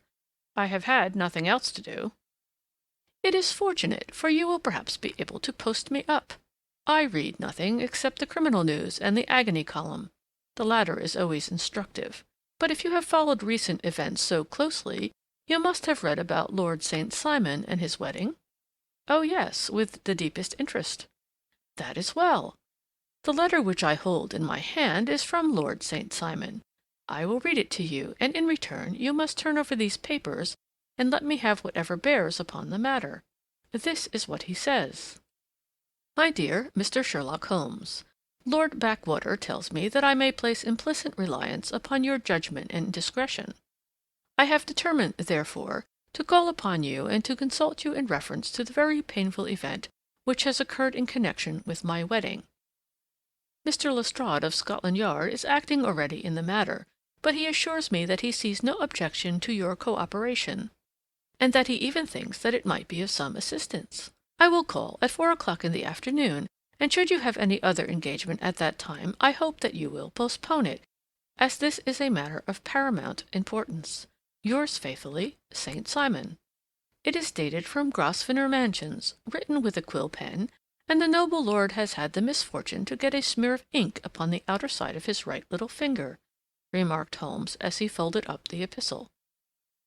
He says 4 o'clock. It is 3 now. He will be here in an hour.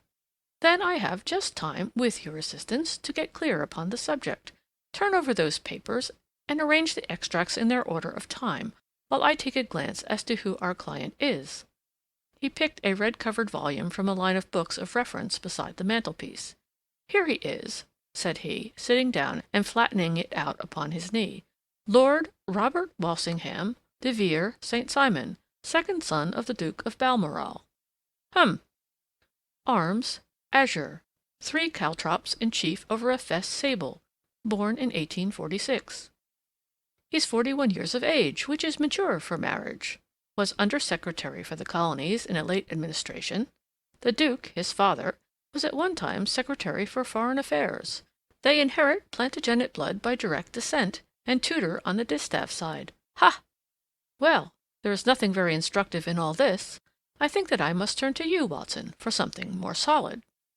I have very little difficulty in finding what I want, said I, for the facts are quite recent, and the matter struck me as remarkable. I feared to refer them to you, however, as I knew that you had an inquiry on hand, and that you disliked the intrusion of other matters. Oh, you mean the little problem of the Grosvenor Square furniture van. That is quite cleared up now, though, indeed, it was obvious from the first. Pray, give me the results of your newspaper selections. Here is the first notice which I can find. It is in the personal column of the Morning Post, and dates, as you see, some weeks back.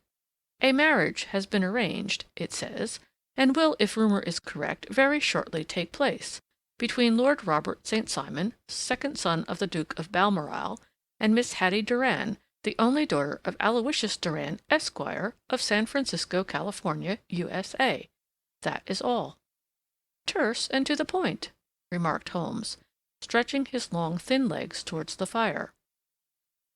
There was a paragraph amplifying this in one of the society papers of the same week. Ah, here it is. There will soon be a call for protection in the marriage market, for the present free trade principle appears to tell heavily against our home product. One by one, the management of the noble houses of Great Britain is passing into the hands of our fair cousins from across the Atlantic. An important addition has been made during the last week to the list of the prizes which have been borne away by these charming invaders. Lord St. Simon, who has shown himself for over 20 years proof against the little god's arrows, has now definitely announced his approaching marriage with Miss Hattie Doran, the fascinating daughter of a California millionaire. Miss Doran, whose graceful figure and striking face attracted much attention at the Westbury House festivities, is an only child, and it is currently reported that her dowry will run to considerably over the 6 figures, with expectancies for the future. As it is an open secret that the Duke of Balmoral has been compelled to sell his pictures within the last few years, and as Lord St. Simon has no property of his own, save the small estate of Birchmoor, it is obvious that the Californian heiress is not the only gainer by an alliance which will enable her to make the easy and common transition from a Republican lady to a British peeress. Anything else? asked Holmes, yawning. Oh, yes, plenty. Then there is another note in the Morning Post to say that the marriage would be an absolutely quiet one, that it would be at St. George's, Hanover Square, that only a half a dozen intimate friends would be invited, and that the party would return to the furnished house at Lancaster Gate, which has been taken by Mr. Aloysius Doran. 2 days later, that is, on Wednesday last, there is a curt announcement that the wedding had taken place, and that the honeymoon would be passed at Lord Backwater's place near Petersfield. Those are all the notices which appeared before the disappearance of the bride. Before the what? Asked Holmes with a start. The vanishing of the lady. When did she vanish, then? At the wedding breakfast. Indeed. This is more interesting than it promised to be. Quite dramatic, in fact. Yes, it struck me as being a little out of the common. They often vanish before the ceremony, and occasionally during the honeymoon, but I cannot call to mind anything quite so prompt as this. Pray, let me have the details. I warn you that they are very incomplete. Perhaps we may make them less so. Such as they are set forth in a single article of a morning paper of yesterday, which I will read to you. It is headed, Singular Occurrence at a Fashionable Wedding. The family of Lord Robert St. Simon has been thrown into the greatest consternation by the strange and painful episodes which have taken place in connection with his wedding. The ceremony, as shortly announced in the papers of yesterday, occurred on the previous morning. But it is only now that it has been possible to confirm the strange rumors which have been so persistently floating about. In spite of the attempts of the friends to hush the matter up, so much public attention has now been drawn to it that no good purpose can be served by affecting to disregard what is a common subject for conversation. The ceremony, which was performed at St. George's, Hanover Square, was a very quiet one, no one being present save the father of the bride, Mr. Aloysius Doran, the Duchess of Balmoral, Lord Backwater, Lord Eustace, and Lady Clara St. Simon, the younger brother and sister of the bridegroom, and Lady Alicia Whittington. The whole party proceeded afterwards to the house of Mr. Aloysius Doran at Lancaster Gate, where breakfast had been prepared. It appears that some little trouble was caused by a woman, whose name has not been ascertained, who endeavored to force her way into the house after the bridal party, alleging that she had some claim upon Lord St. Simon. It was only after a painful and prolonged scene that she was ejected by the butler and the footman. The bride, who had fortunately entered the house before this unpleasant interruption, had sat down to breakfast with the rest, when she complained of a sudden indisposition and retired to her room. Her prolonged absence having caused some comment, her father followed her, but learned from her maid that she had only come up to her chamber for an instant, caught up an ulster and bonnet, and hurried down to the passage. One of the footmen declared that he had seen a lady leave the house thus apparelled, but had refused to credit that it was his mistress, believing her to be with the company. On ascertaining that his daughter had disappeared, Mr. Aloysius Doran, in conjunction with the bridegroom, instantly put themselves in communication with the police, and very energetic inquiries are being made, which will probably result in a speedy clearing up of this very singular business. Up to a late hour last night, however, nothing had transpired as to the whereabouts of the missing lady. There are rumors of foul play in the matter, and it is said that the police have caused the arrest of the woman who had caused the original disturbance, in the belief that, from jealousy or some other motive, she may have been concerned in the strange disappearance of the bride. And is that all? Only one little item in another of the morning papers, but it is a suggestive one, and it is that Miss Flora Millar, the lady who had caused the disturbance, has actually been arrested. It appears that she was formerly a danseuse at the Allegro, and that she has known the bridegroom for some years. There are no further particulars, and the whole case is in your hands now, so far as it has been set forth in the public press. And an exceedingly interesting case it appears to be. I would not have missed it for worlds. But there is a ring at the bell, Watson, and as the clock makes it a few minutes after 4, I have no doubt that this will prove to be our noble client. Do not dream of going, Watson, for I very much prefer having a witness, if only as a check to my own memory. Lord Robert St. Simon, announced our page boy, throwing open the door. A gentleman entered with a pleasant, cultured face, high-nosed and pale, with something perhaps of petulance about the mouth, and with the steady, well-opened eye of a man whose pleasant lot it had ever been to command and to be obeyed. His manner was brisk, and yet his general appearance gave an undue impression of age, for he had a slight forward stoop and a little bend of the knees as he walked. His hair, too, as he swept off his very curly brimmed hat, was grizzled round the edges and thin upon the top.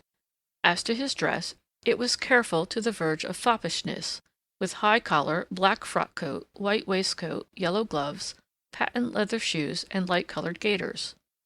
He advanced slowly into the room, turning his head from left to right, and swinging in his right hand the cord which held his golden eyeglasses. "Good day, Lord St. Simon," said Holmes, rising and bowing. "Pray, take the basket chair. This is my friend and colleague, Dr. Watson. Draw up a little to the fire, and we will talk this matter over." "A most painful matter to me, as you can most readily imagine, Mr. Holmes. I have been cut to the quick. I understand that you have already managed several delicate cases of this sort, sir, though I presume that they were hardly from the same class of society." "No, I am descending." "I beg pardon?" "My last client of the sort was a king."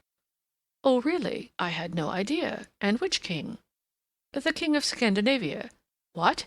Had he lost his wife?" "You can understand," said Holmes suavely, "that I extend to the affairs of my other clients the same secrecy which I promised you in yours." "Of course. Very right, very right. I'm sure I beg pardon. As to my own case, I am ready to give you any information which may assist you in forming an opinion." "Thank you. I have already learned all that is in the public prints, nothing more. I presume that I may take it as correct, this article, for example, as to the disappearance of the bride?" Lord St. Simon glanced over it. "Yes, it is correct as far as it goes." "But it needs a great deal of supplementing before any one could offer an opinion.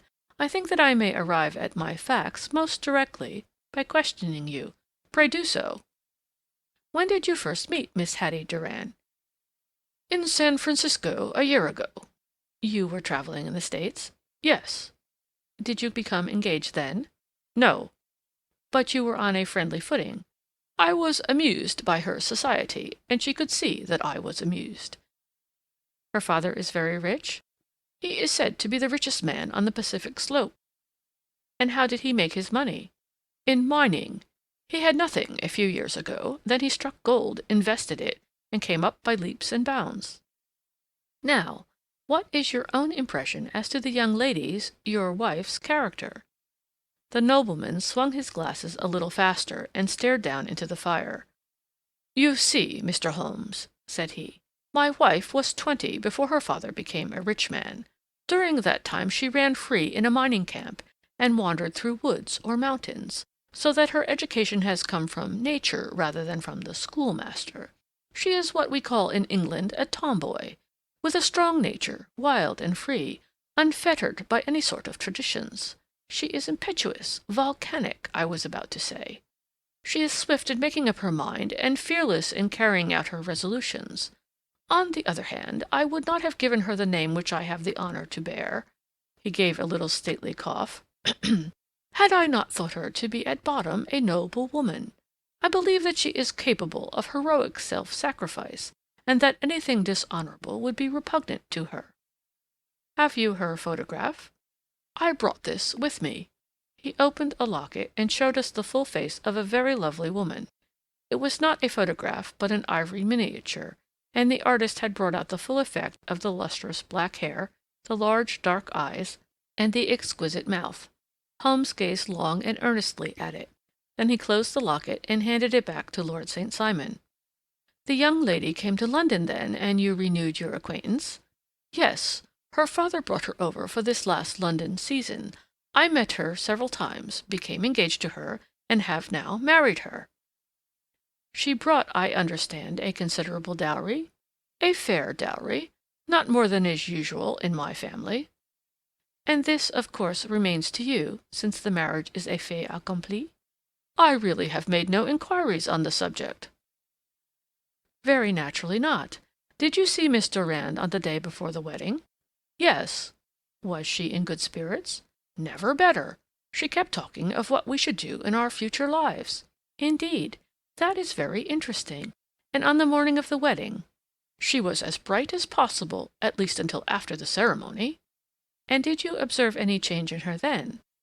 "Well, to tell the truth, I saw then the first signs that I had ever seen that her temper was just a little sharp. The incident, however, was too trivial to relate, and can have no possible bearing upon the case." "Pray let us have it, for all that." "Oh, it is childish. She dropped her bouquet as we went towards the vestry. She was passing the front pew at the time, and it fell over into the pew.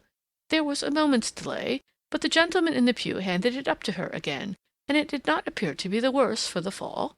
Yet when I spoke to her of the matter, she answered me abruptly, and in the carriage, on our way home, she seemed absurdly agitated over this trifling cause." "Indeed. You say that there was a gentleman in the pew.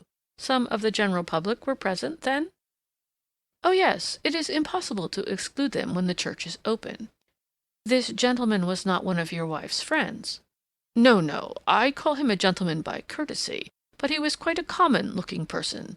I hardly noticed his appearance. But really, I think that we are wandering rather far from the point." Lady St. Simon, then, returned from the wedding in a less cheerful frame of mind than she had gone to it. What did she do on re-entering her father's house? "I saw her in conversation with her maid." "And who is her maid?"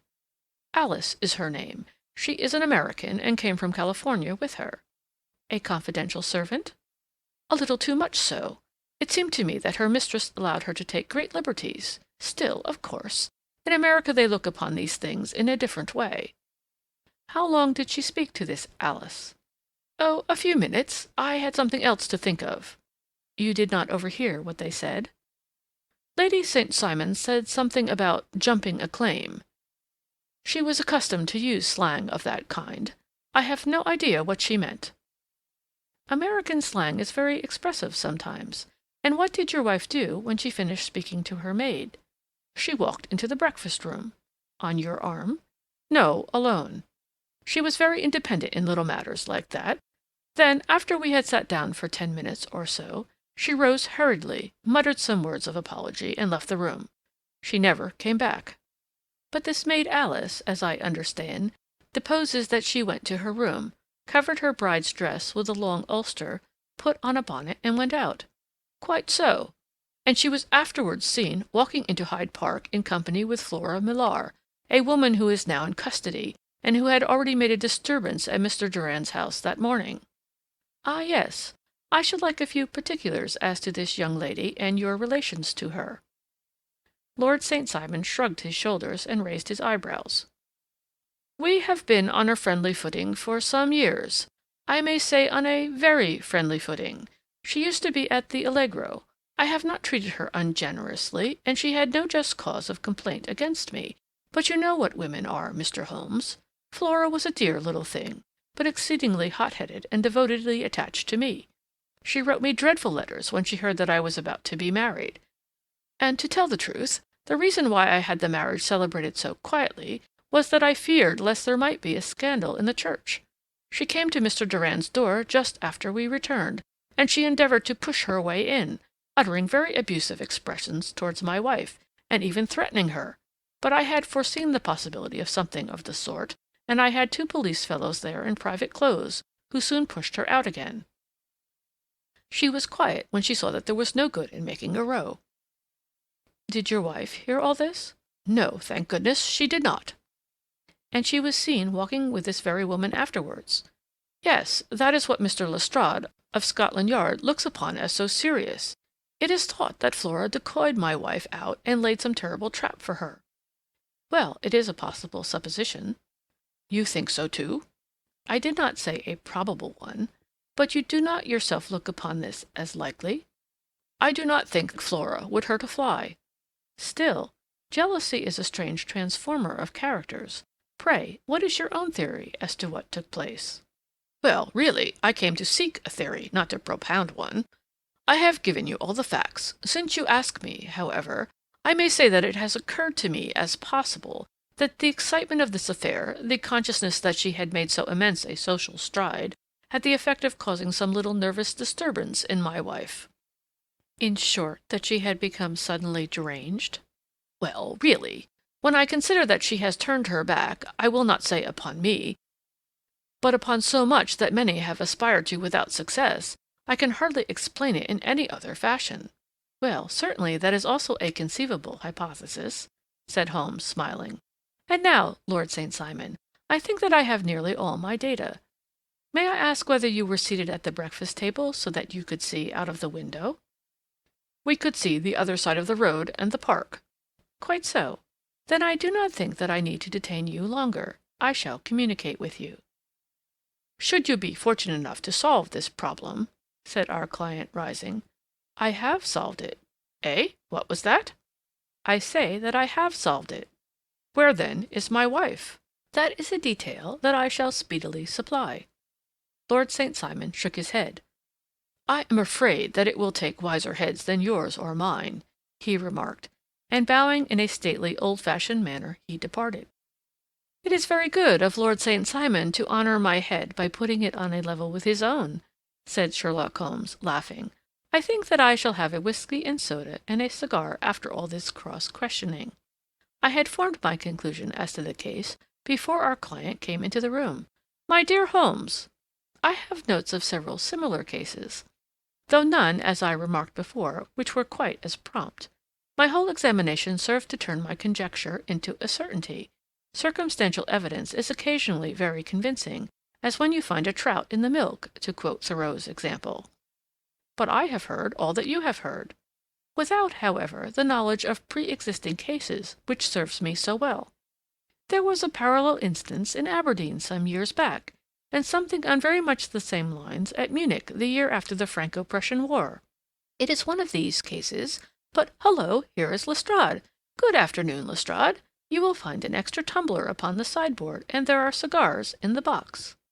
The official detective was attired in a pea-jacket and cravat, which gave him a decidedly nautical appearance, and he carried a black canvas bag in his hand. With a short greeting, he seated himself and lit the cigar which had been offered to him. "What's up, then?" asked Holmes with a twinkle in his eye. "You look dissatisfied." "And I feel dissatisfied. It is this infernal St. Simon marriage case. I can make neither head nor tail of the business." "Really, you surprise me." "Who ever heard of such a mixed affair? Every clue seems to slip through my fingers. I've been at work upon it all day."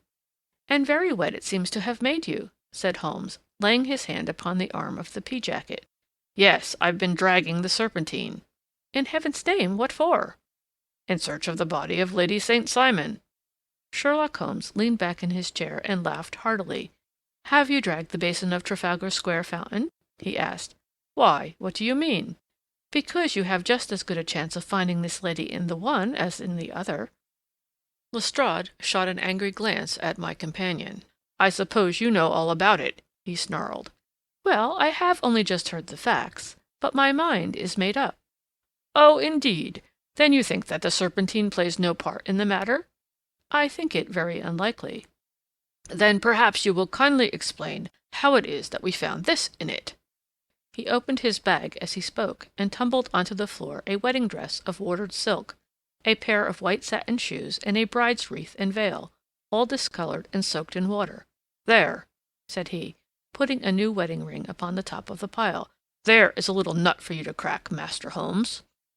"Oh, indeed," said my friend, blowing blue rings into the air. "You dragged them from the Serpentine?" "No, they were found floating near the margin by a park-keeper. They have been identified as her clothes, and it seemed to me that if the clothes were there, the body would not be far off." "By the same brilliant reasoning, every man's body is to be found in the neighborhood of his wardrobe. And pray, what did you hope to arrive at through this?" "At some evidence implicating Flora Millar in the disappearance." "I am afraid that you will find it difficult." "Are you indeed, now?" cried Lestrade with some bitterness. "I am afraid, Holmes, that you are not very practical with your deductions and your inferences. You have made 2 blunders in as many minutes. This dress does implicate Miss Flora Millar." "And how?" "In the dress is a pocket. In the pocket is a card case. In the card case is a note. And here is the very note." He slapped it down upon the table in front of him. "Listen to this. 'You will see me when all is ready. Come at once. F.H.M.'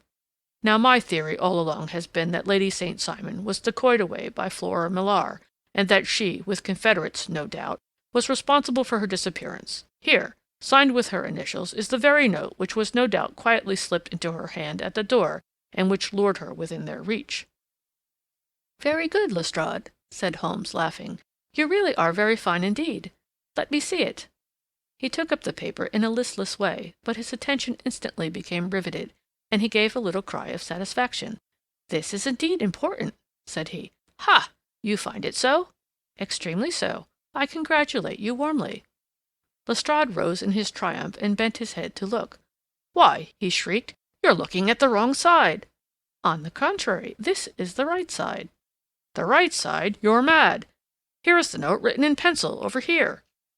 And over here is what appears to be the fragment of a hotel bill, which interests me deeply. There's nothing in it. I looked at it before, said Lestrade. October 4th. Rooms, 8 shillings. Breakfast, 2 shillings, 6 pence. Cocktail, 1 shilling. Lunch, 2 shillings, 6 pence. Glass sherry, 8 pence. I see nothing in that. Very likely not. It is most important all the same. As to the note, it is important also, or at least the initials are, so I congratulate you again. I've wasted time enough, said Lestrade, rising. I believe in hard work, and not in sitting by the fire spinning fine theories. Good day, Mr. Holmes, and we shall see which gets to the bottom of the matter first. He gathered up the garments, thrust them into the bag, and made for the door. Just one hint to you, Lestrade, drawled Holmes, before his rival vanished. I will tell you the true solution of the matter. Lady St. Simon is a myth. There is not, and there never has been, any such person. Lestrade looked sadly at my companion. Then he turned to me, tapped his forehead 3 times, shook his head solemnly, and hurried away. He had hardly shut the door behind him when Holmes rose to put on his overcoat. There is something in what the fellow says about outdoor work, he remarked, so I think, Watson, that I must leave you to your papers for a little. It was after 5 o'clock when Sherlock Holmes left me, but I had no time to be lonely, for within an hour there arrived a confectioner's man with a very large flat box.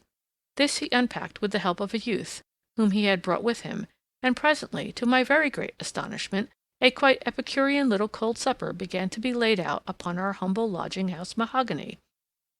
There were a couple of brace of cold woodcock, a pheasant, a pâté de foie gras pie, with a group of ancient and cobwebby bottles. Having laid out all these luxuries, my 2 visitors vanished away like the genii of the Arabian Nights, with no explanation save that the things had been paid for and were ordered to this address. Just before 9 o'clock, Sherlock Holmes stepped briskly into the room. His features were gravely set, but there was a light in his eye which made me think that he had not been disappointed in his conclusions. "They have laid the supper, then," he said, rubbing his hands. "You seem to expect company. They have laid for 5. Yes, I fancy we may have some company dropping in," said he. "I am surprised that Lord St. Simon has not already arrived. Ha! I fancy that I hear his step now upon the stairs." It was indeed our visitor of the afternoon who came bustling in, dangling his glasses more vigorously than ever, and with a very perturbed expression upon his aristocratic features. "My messenger reached you, then?" asked Holmes. "Yes, and I confess that the contents startled me beyond measure. Have you good authority for what you say?" "The best possible." Lord St. Simon sank into a chair and passed his hand over his forehead. "What will the Duke say," he murmured, "when he hears that one of the family has been subjected to such humiliation?" "It is the purest accident. I cannot allow that there is any humiliation." "Ah, you look on these things from another standpoint." "I fail to see that any one is to blame. I can hardly see how the lady could have acted otherwise, though her abrupt method of doing it was undoubtedly to be regretted. Having no mother, she had no one to advise her at such a crisis." "It was a slight, sir, a public slight," said Lord St. Simon, tapping his fingers upon the table. "You must make allowance for this poor girl, placed in so unprecedented a position." "I will make no allowance. I am very angry indeed, and I have been shamefully used." "I think that I heard a ring," said Holmes. "Yes, there are steps on the landing. If I cannot persuade you to take a lenient view of the matter, Lord St. Simon, I have brought an advocate here who may be more successful." He opened the door and ushered in a lady and gentleman. "Lord St. Simon," said he, "allow me to introduce you to Mr. and Mrs. Francis Hay Moulton. The lady, I think, you have already met." At the sight of these newcomers, our client sprung from his seat and stood very erect, with his eyes cast down and his hand thrust into the breast of his frock-coat, a picture of offended dignity. The lady had taken a quick step forward and held out her hand to him, but he still refused to raise his eyes. It was as well for his resolution, perhaps, for her pleading face was one which it was hard to resist. "You're angry, Robert," said she, Well, I guess you have every cause to be. Pray make no apology to me, said Lord St. Simon bitterly. Oh, yes, I know that I have treated you real bad, and that I should have spoken to you before I went, but I was kind of rattled, and from the time when I saw Frank here again, I just didn't know what I was doing or saying. I only wonder I didn't fall down and do a faint right there before the altar. Perhaps, Mrs. Moulton, you would like my friend and me to leave the room while you explain this matter?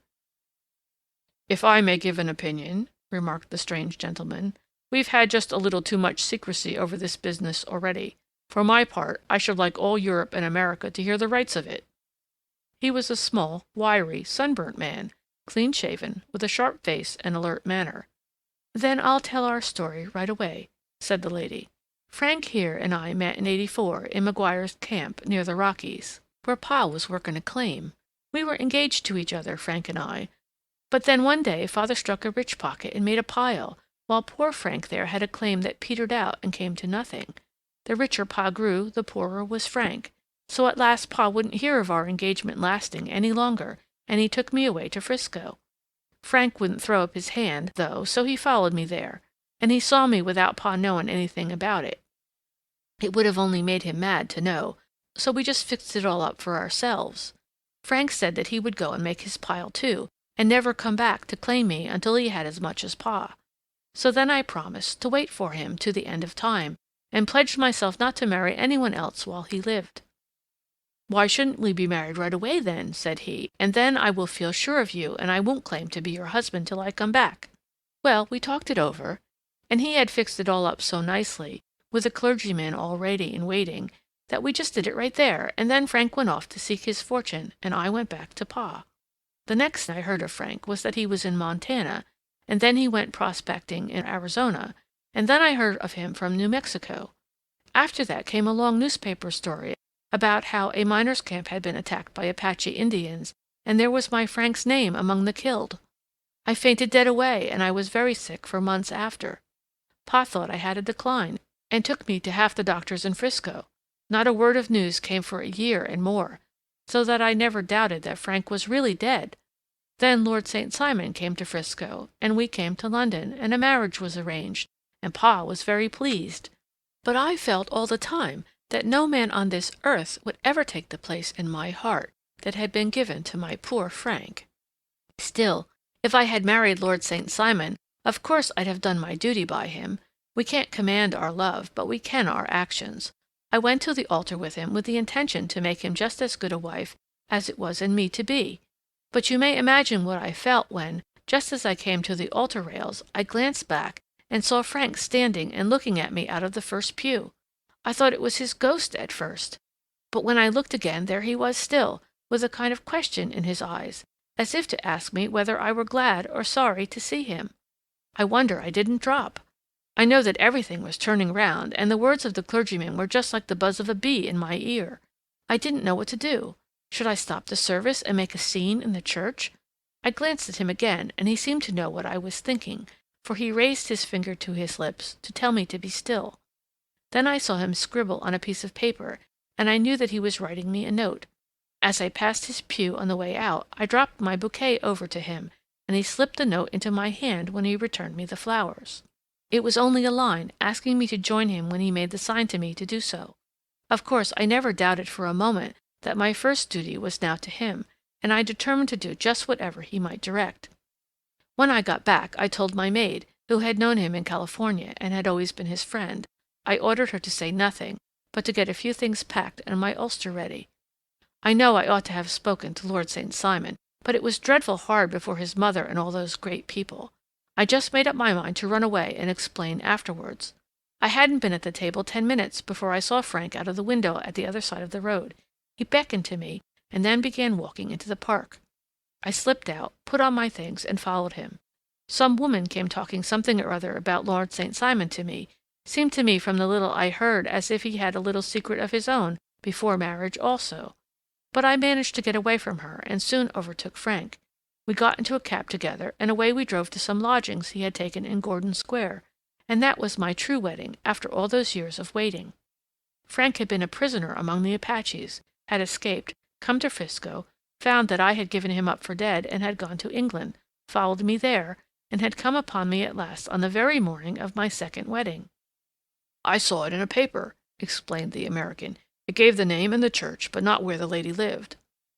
Then we had a talk as to what we should do, and Frank was all for openness, but I was so ashamed of it all that I felt as if I should like to vanish away and never see any of them again, just sending a line to Pa, perhaps, to show him that I was alive. It was awful to me to think of all those lords and ladies sitting round that breakfast table and waiting for me to come back. So Frank took my wedding clothes and things and made a bundle of them so that I should not be traced, and dropped them away somewhere where no one could find them. It is likely that we should have gone on to Paris tomorrow, only that this good gentleman, Mr. Holmes, came round to us this evening, though how he found us is more than I can think, and he showed us very clearly and kindly that I was wrong, and that Frank was right, and that we should be putting ourselves in the wrong, if we were so secret. Then he offered to give us a chance of talking to Lord St. Simon alone, and so we came right way around to his rooms at once. Now, Robert, you have heard it all, and I am very sorry if I have given you pain, and I hope that you do not think very meanly of me." Lord St. Simon had by no means relaxed his rigid attitude, but had listened with a frowning brow and a compressed lip to this long narrative. "Excuse me," he said, "but it is not my custom to discuss my most intimate personal affairs in this public manner." "Then you won't forgive me? You won't shake hands before I go?" "Oh, certainly, if it would give you any pleasure." He put out his hand and coldly grasped that which she extended to him. "I had hoped," suggested Holmes, "that you would have joined us in a friendly supper." "I think that there you ask a little too much," responded his lordship. "I may be forced to acquiesce in these recent developments, but I can hardly be expected to make merry over them. I think that with your permission I will now wish you all a very good night." He included us all in a sweeping bow and stalked out of the room. "Then I trust that you at least will honor me with your company," said Sherlock Holmes. "It is always a joy to meet an American, Mr. Moulton, for I am one of those who believe that the folly of a monarch and the blundering of a minister in far-gone years will not prevent our children from being some day citizens of the same world-wide country under a flag which shall be a quartering of the Union Jack with the Stars and Stripes." "The case has been an interesting one," remarked Holmes when our visitors had left us, "because it serves to show very clearly how simple the explanation may be of an affair which at first sight seems to be almost inexplicable. Nothing could be more natural than the sequence of events as narrated by this lady, and nothing stranger than the result when viewed, for instance, by Mr. Lestrade of Scotland Yard." "You were not yourself at fault at all, then?" "From the first, two facts were very obvious to me. The one, that the lady had been quite willing to undergo the wedding ceremony. The other, that she had repented of it within a few minutes of returning home. Obviously, something had occurred during the morning, then, to cause her to change her mind. What could that something be? She could not have spoken to any one when she was out, for she had been in the company of the bridegroom. Had she seen someone, then? If she had, it must be someone from America, because she had spent so short a time in this country that she could hardly have allowed anyone to acquire so deep an influence over her that the mere sight of him would induce her to change her plans so completely. You see, we have already arrived, by a process of exclusion, at the idea that she might have seen an American. Then who could this American be, and why should he possess so much influence over her? It might be a lover. It might be a husband. Her young womanhood had, I knew, been spent in rough scenes and under strange conditions. So far I had got before I ever heard Lord St. Simon's narrative, when he told us of a man in a pew, of the change in the bride's manner, of so transparent a device for obtaining a note as the dropping of a bouquet, of her resort to her confidential maid, and of her very significant allusion to claim-jumping, which in miners' parlance means taking possession of that which another person has a prior claim to. The whole situation became absolutely clear. She had gone off with a man, and the man was either a lover or was a previous husband, the chances being in favor of the latter. And how in the world did you find them? It might have been difficult, but friend Lestrade held information in his hands the value of which he did not himself know. The initials were, of course, of the highest importance, but more valuable still was it to know that within a week he had settled his bill at one of the most select London hotels. How did you deduce the select? By the select prices. 8 shillings for a bed and 8 pence for a glass of sherry pointed to one of the most expensive hotels. There are not many in London which charge at that rate. In the second one, which I visited in Northumberton Avenue, I learned by an inspection of the book that Francis H. Moulton, an American gentleman, had left only the day before, and on looking over the entries against him I came upon the very items which I had seen in the duplicate bill. His letters were to be forwarded to 226 Gordon Square, so thither I travelled, and being fortunate enough to find the loving couple at home, I ventured to give them some parental advice, and to point out to them that it would be better in every way that they should make their position a little clearer, both to the general public and to Lord St. Simon in particular. I invited them to meet him here, and as you see, I made him keep the appointment. But with no very good result, I remarked. His conduct was certainly not very gracious. Ah, Watson, said Holmes, smiling, perhaps you would not be very gracious either if, after all the trouble of wooing and wedding, you found yourself deprived in an instant of a wife and of fortune.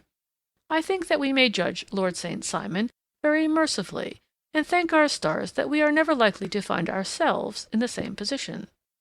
Draw up your chair and hand me my violin, for the only problem we have still to solve is how to while away these bleak autumnal evenings. End of Chapter 10. The Adventures of Sherlock Holmes by Sir Arthur Conan Doyle. The Adventure of the Beryl Coronet. Holmes, said I, as I stood one morning in our bow window, looking down the street, here is a madman coming along.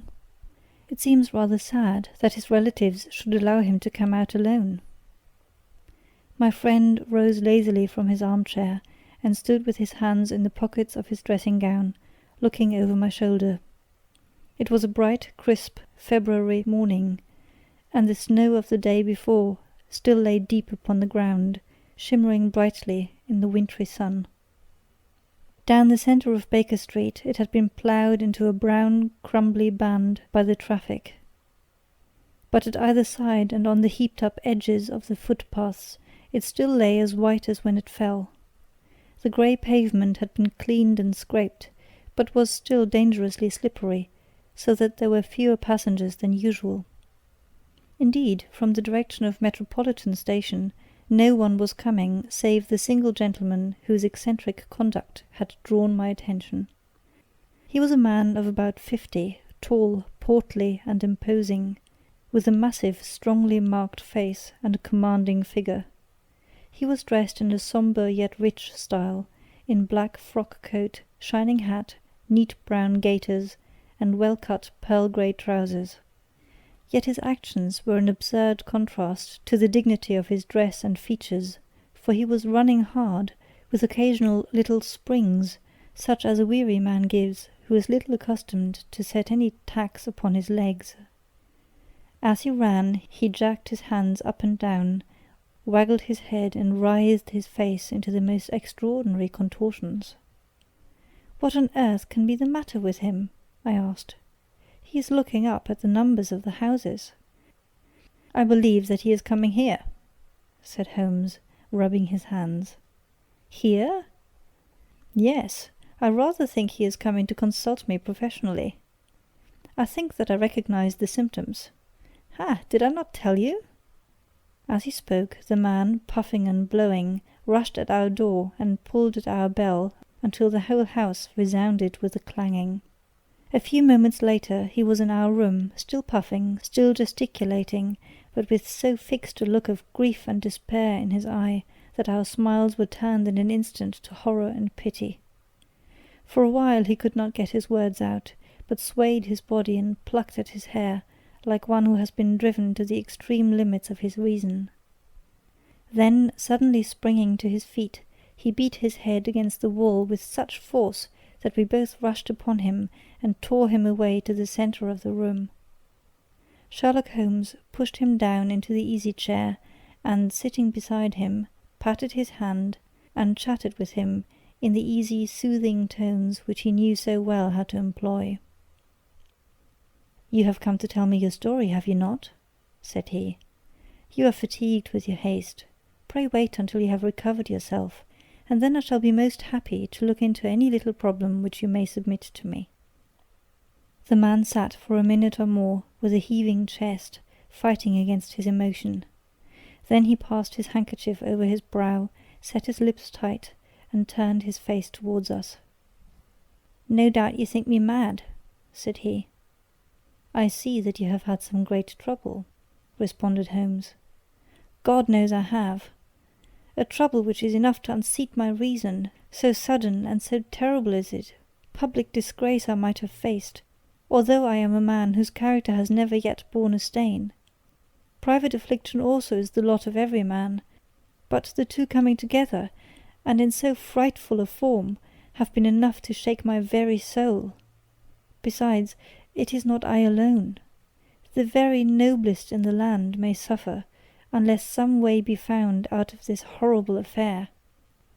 "Pray compose yourself, sir," said Holmes, "and let me have a clear account of who you are and what it is that has befallen you." "My name," answered our visitor, "is probably familiar to your ears. I am Alexander Holder, of the bank firm of Holder and Stevenson, of Threadneedle Street."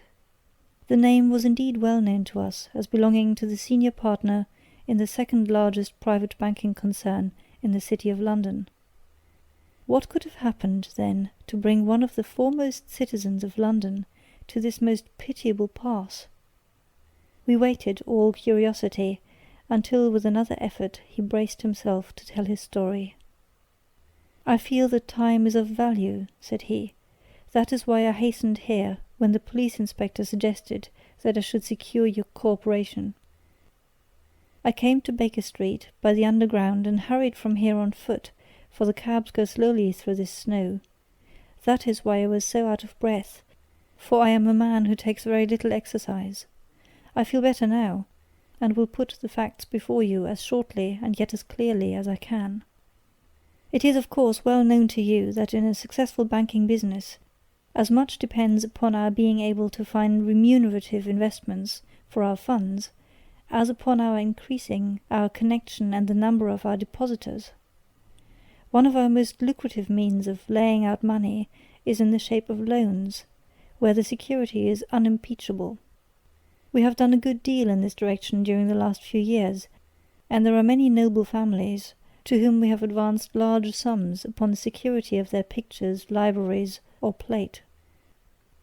Yesterday morning I was seated in my office at the bank when a card was brought to me by one of the clerks. I started when I saw the name, for it was that of none other than— well, perhaps even to you I had better say no more than that it was a name which is a household word all over the earth, one of the highest, noblest, most exalted names in England.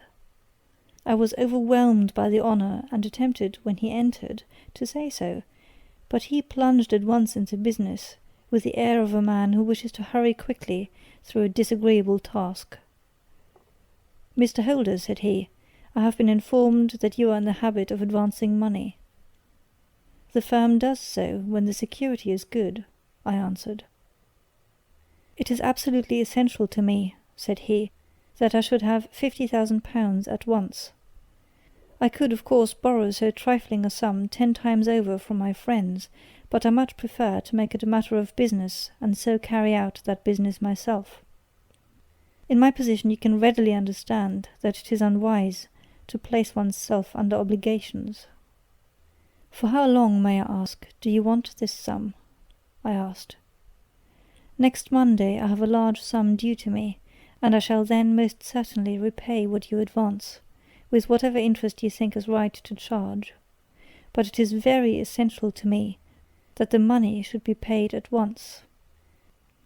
"I should be happy to advance it without further parley from my own private purse," said I, "were it not that the strain would be rather more than I could bear. If, on the other hand, I am to do it in the name of the firm, then in justice to my partner I must insist that, even in your case, every business-like precaution should be taken." "I should much prefer to have it so," said he, raising up a square, black morocco case which he had laid beside his chair. "You have doubtless heard of the beryl coronet." One of the most precious public possessions of the Empire, said I. Precisely. He opened the case, and there, embedded in soft flesh-coloured velvet, lay the magnificent piece of jewellery which he had named. There are 39 enormous barrels, said he, and the price of the gold chasing is incalculable. The lowest estimate would put the worth of the coronet at double the sum which I have asked. I am prepared to leave it with you as my security. I took the precious case into my hands, and looked in some perplexity from it to my illustrious client. You doubt its value? He asked. Not at all. I only doubt the propriety of my leaving it. You may set your mind at rest about that. I should not dream of doing so, were it not absolutely certain that I should be able in 4 days to reclaim it. It is a pure matter of form. Is the security sufficient? Ample. You understand, Mr. Holder, that I am giving you a strong proof of the confidence which I have in you, founded upon all that I have heard of you. I rely upon you, not only to be discreet and to refrain from all gossip upon the matter, but above all, to preserve this coronet with every possible precaution, because I need not say that a great public scandal would be caused if any harm were to befall it. Any injury to it would be almost as serious as its complete loss, for there are no barrels in the world to match these, and it would be impossible to replace them. I leave it with you, however, with every confidence, and I shall call for it in person on Monday morning. Seeing that my client was anxious to leave, I said no more, but, calling for my cashier, I ordered him to pay over 50 £1,000 notes. When I was alone once more, however, with the precious case lying upon the table in front of me, I could not but think, with some misgivings, of the immense responsibility which it entailed upon me. There could be no doubt that, as it was a national possession, a horrible scandal would ensue if any misfortune should occur to it. I already regretted having ever consented to take charge of it. However, it was too late to alter the matter now, so I locked it up in my private safe, and turned once more to my work. When evening came, I felt that it would be an imprudence to leave so precious a thing in the office behind me. Bankers' safes had been forced before now, and why should not mine be? If so, how terrible would be the position in which I should find myself? I determined, therefore, that for the next few days I would always carry the case backward and forward with me, so that it might never be really out of my reach. With this intention, I called a cab and drove out to my house at Streatham, carrying the jewel with me. I did not breathe freely until I had taken it upstairs, and locked it in the bureau of my dressing-room.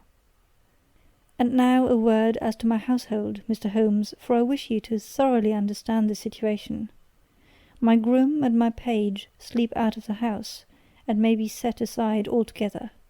I have 3 maidservants, who have been with me a number of years, and whose absolute reliability is quite above suspicion. Another, Lucy Parr, the second waiting-maid, has only been in my service a few months. She came with an excellent character, however, and has always given me satisfaction. She is a very pretty girl, and has attracted admirers who have occasionally hung about the place. That is the only drawback which we have found to her, but we believe her to be a thoroughly good girl in every way. So much for the servants. My family itself is so small that it will not take me long to describe it. I am a widower, and I have an only son, Arthur. He has been a disappointment to me, Mr. Holmes, a grievous disappointment. I have no doubt that I am myself to blame. People tell me that I have spoiled him. Very likely I have. When my dear wife died, I felt that he was all I had to love. I could not bear to see the smile fade even for a moment from his face. I have never denied him a wish. Perhaps it would have been better for both of us, had I been sterner, but I meant it for the best. It was naturally my intention that he should succeed me in my business, but he was not of a business turn. He was wild, wayward, and, to speak the truth, I could not trust him in the handling of large sums of money.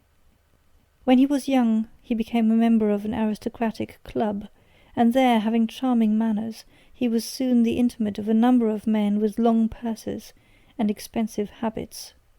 He learned to play heavily at cards, and to squander money on the turf, until he had again and again to come to me, and implore me to give him an advance upon his allowance, that he might settle his debts of honour. He tried more than once to break away from the dangerous company which he was keeping, but each time the influence of his friend, Sir George Burnwell, was enough to draw him back again. And indeed I could not wonder that such a man as Sir George Burnwell should gain an influence over him, for he has frequently brought him to my house, and I have found myself that I could hardly resist the fascination of his manner. He is older than Arthur, a man of the world to his finger-tips, one who had been everywhere, seen everything, a brilliant talker, and a man of great personal beauty. Yet when I think of him in cold blood, far away from the glamour of his presence, I am convinced from his cynical speech, and the look which I may have caught in his eyes, that he is one who should be deeply distrusted. So I think, and so too thinks my little Mary, who has a woman's quick insight into character. And now there is only she to be described. She is my niece, but when my brother died 5 years ago, and left her alone in the world, I adopted her, and have looked upon her ever since as my daughter. She is a sunbeam in my house, sweet, loving, beautiful, a wonderful manager and housekeeper, yet as tender and quiet and gentle as a woman could be. She is my right hand. I do not know what I could do without her. In only one matter has she ever gone against my wishes. Twice my boy has asked her to marry him, for he loves her devotedly, but each time she has refused him. I think that if anyone could have drawn him into the right path, it would have been she, and that his marriage might have changed his whole life. But now, alas, it is too late, forever too late. Now, Mr. Holmes, you know the people who live under my roof, and I shall continue with my miserable story. When we were taking coffee in the drawing-room that night after dinner, I told Arthur and Mary my experience, and of the precious treasure which we had under our roof, suppressing only the name of my client. Lucy Parr, who had brought in the coffee, had, I am sure, left the room, but I cannot swear that the door was closed. Mary and Arthur were much interested, and wished to see the famous coronet, but I thought it better not to disturb it. "Where have you put it?" asked Arthur. "In my own bureau." "Well, I hope to goodness the house won't be burgled during the night," said he. "It is locked up," I answered. "Oh, any old key will fit that bureau. When I was a youngster I have opened it myself with the key of the box-room cupboard." He often had a wild way of talking, so that I thought little of what he said. He followed me to my room, however, that night with a very grave face. "Look here, Dad," said he with his eyes cast down, "can you let me have £200? "No, I cannot," I answered sharply. "I have been far too generous with you in money matters." "You have been very kind," said he, "but I must have this money, or else I can never show my face inside the club again." "And a very good thing too," I cried. "Yes, but you would not have me leave it a dishonoured man," said he. "I could not bear the disgrace. I must raise the money in some way, and if you will not let me have it, then I must try other means." I was very angry, for this was the third demand during the month. "You shall not have a farthing from me," I cried, on which he bowed and left the room without another word. When he was gone I unlocked my bureau, made sure that my treasure was safe, and locked it again. Then I started to go round the house to see that all was secure, a duty which I normally leave to Mary, but which I thought it well to perform myself that night. As I came down the stairs I saw Mary herself at the side window of the hall, which she closed and fastened as I approached. "Tell me, Dad," she said, looking, I thought, a little disturbed, "did you give Lucy, the maid, leave to go out tonight?" "Certainly not." She came in just now by the back door. I have no doubt that she has only been to the side gate to see someone, but I think that it is hardly safe, and should be stopped. You must speak to her in the morning, or I will if you prefer it. Are you sure that everything is fastened? Quite sure, Dad. Then good night. I kissed her and went up to my bedroom again, where I was soon asleep. I am endeavouring to tell you everything, Mr. Holmes, which may have any bearing upon the case, but I beg that you will question me upon any point which I do not make clear. On the contrary, your statement is singularly lucid. I come to a part of my story now which I should wish to be particularly so. I am not a very heavy sleeper, and the anxiety in my mind tended, no doubt, to make me even less so than usual. About 2 in the morning, then, I was awakened by some sound in the house. It had ceased ere I was wide awake, but it had left an impression behind, as though a window had gently closed somewhere. I lay listening with all my ears. Suddenly, to my horror, there was a distinct sound of footsteps moving softly in the next room. I slipped out of bed, all palpitating with fear, and peeped round the corner of my dressing-room door. "Arthur," I screamed, "you villain, you thief! How dare you touch that coronet?" The gas was half up, as I had left it, and my unhappy boy, dressed only in his shirt and trousers, was standing beside the light, holding the coronet in his hands. He appeared to be wrenching at it, or bending it with all his strength. At my cry he dropped it from his grasp, and turned as pale as death. I snatched it up and examined it. One of the gold corners, with 3 of the barrels in it, was missing. "You blackguard!" I shouted, beside me with rage. "You have destroyed it! You have dishonoured me forever! Where are the jewels which you have stolen?" "Stolen?" he cried. "Yes, thief!" I roared, shaking him by the shoulder. "There are none missing. There cannot be any missing," said he. "There are 3 missing, and you know where they are. Must I call you a liar as well as a thief? Did I not see you trying to tear off another piece?" "You have called me names enough," said he. "I will not stand it any longer. I shall not say another word about this business, since you have chosen to insult me. I will leave your house in the morning, and make my own way in the world."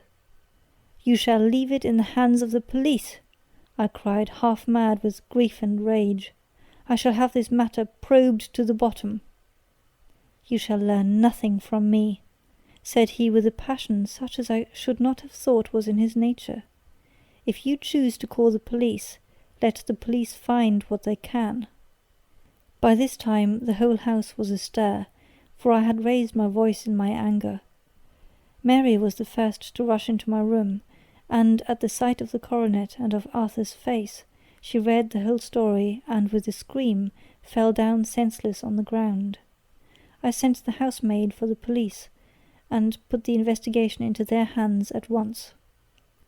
When the inspector and a constable entered the house, Arthur, who had stood sullenly with his arms folded, asked me whether it was my intention to charge him with theft. I answered that it had ceased to be a private matter, but had become a public one, since the ruined coronet was national property. I was determined that the law should have its way in everything. "At least," he said, "you will not have me arrested at once. It would be to your advantage as well as mine, if I might leave the house for 5 minutes." "That you may get away, or perhaps that you may conceal what you have stolen," said I.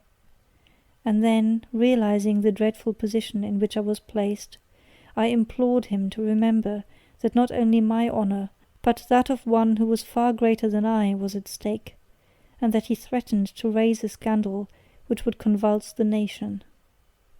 He might avert it all if he would but tell me what he had done with the 3 missing stones. "You may as well face the matter," said I. "You have been caught in the act, and no confession could make your guilt more heinous.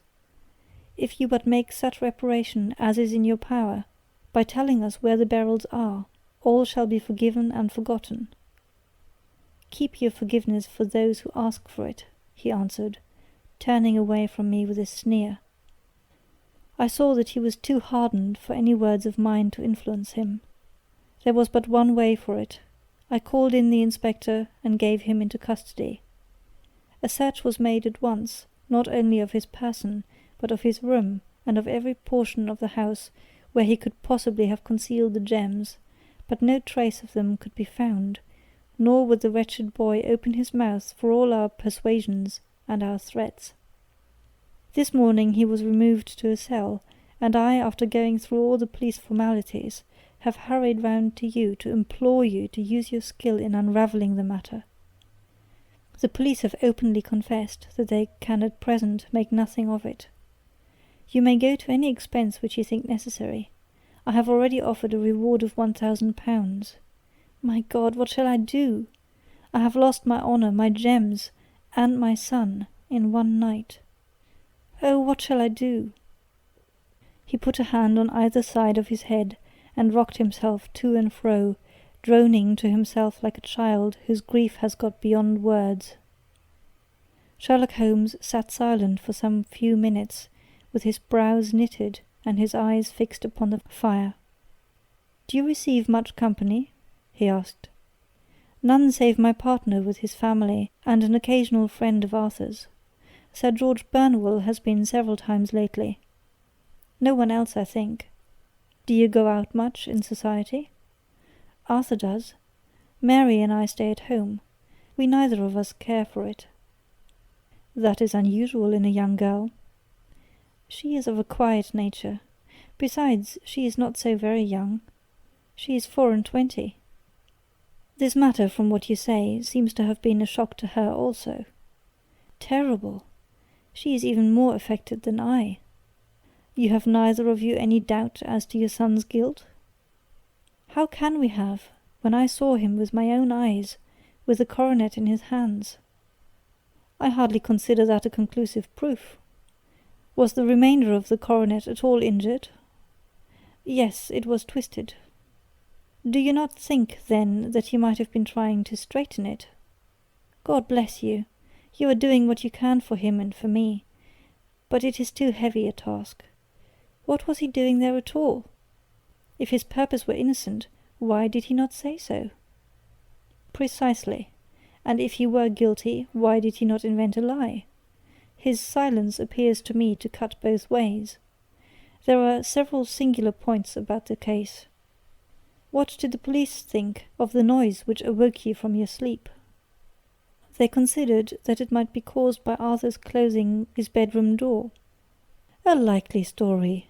As if a man bent on felony would slam his door so as to wake a household. What did they say, then, of the disappearance of these gems?" "They are still sounding the planking and probing the furniture, in the hope of finding them." "Have they thought of looking outside the house?" "Yes, they have shown extraordinary energy. The whole garden has already been minutely examined." "Now, my dear sir," said Holmes, "it is not obvious to you now that this matter really strikes very much deeper than either you or the police were at first inclined to think? It appeared to you to be a simple case. To me it seems exceedingly complex. Consider what is involved by your theory. You suppose that your son came down from his bed, went, at great risk, to your dressing-room, opened your bureau, took out your coronet, broke off by main force a small portion of it, went off to some other place, concealed 3 gems out of the 39 with such skill that nobody can find them, and then returned with the other 36 into the room in which he exposed himself to the greatest danger of being discovered. I ask you now, is such a theory tenable?" "But what other is there?" cried the banker with a gesture of despair. "If his motives were innocent, why does he not explain them?" "It is our task to find that out," replied Holmes.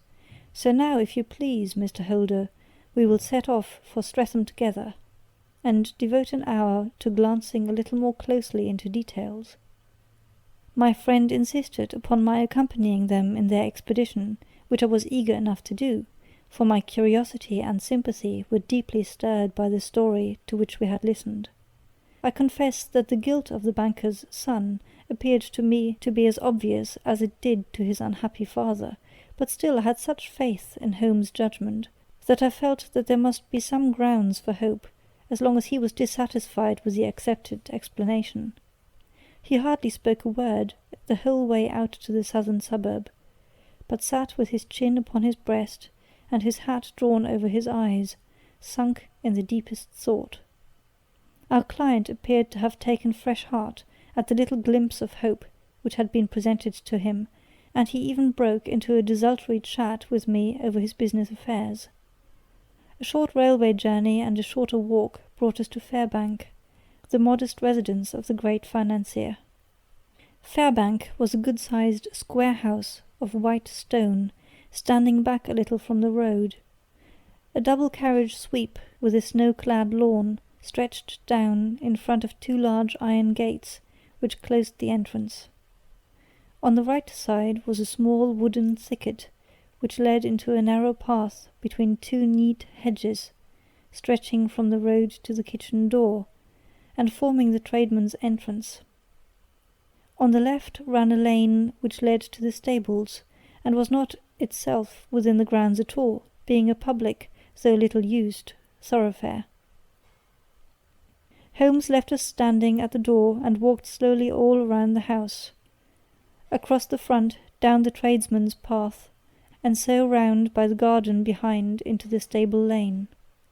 So long was he that Mr. Holder and I went into the dining-room and waited by the fire until he should return.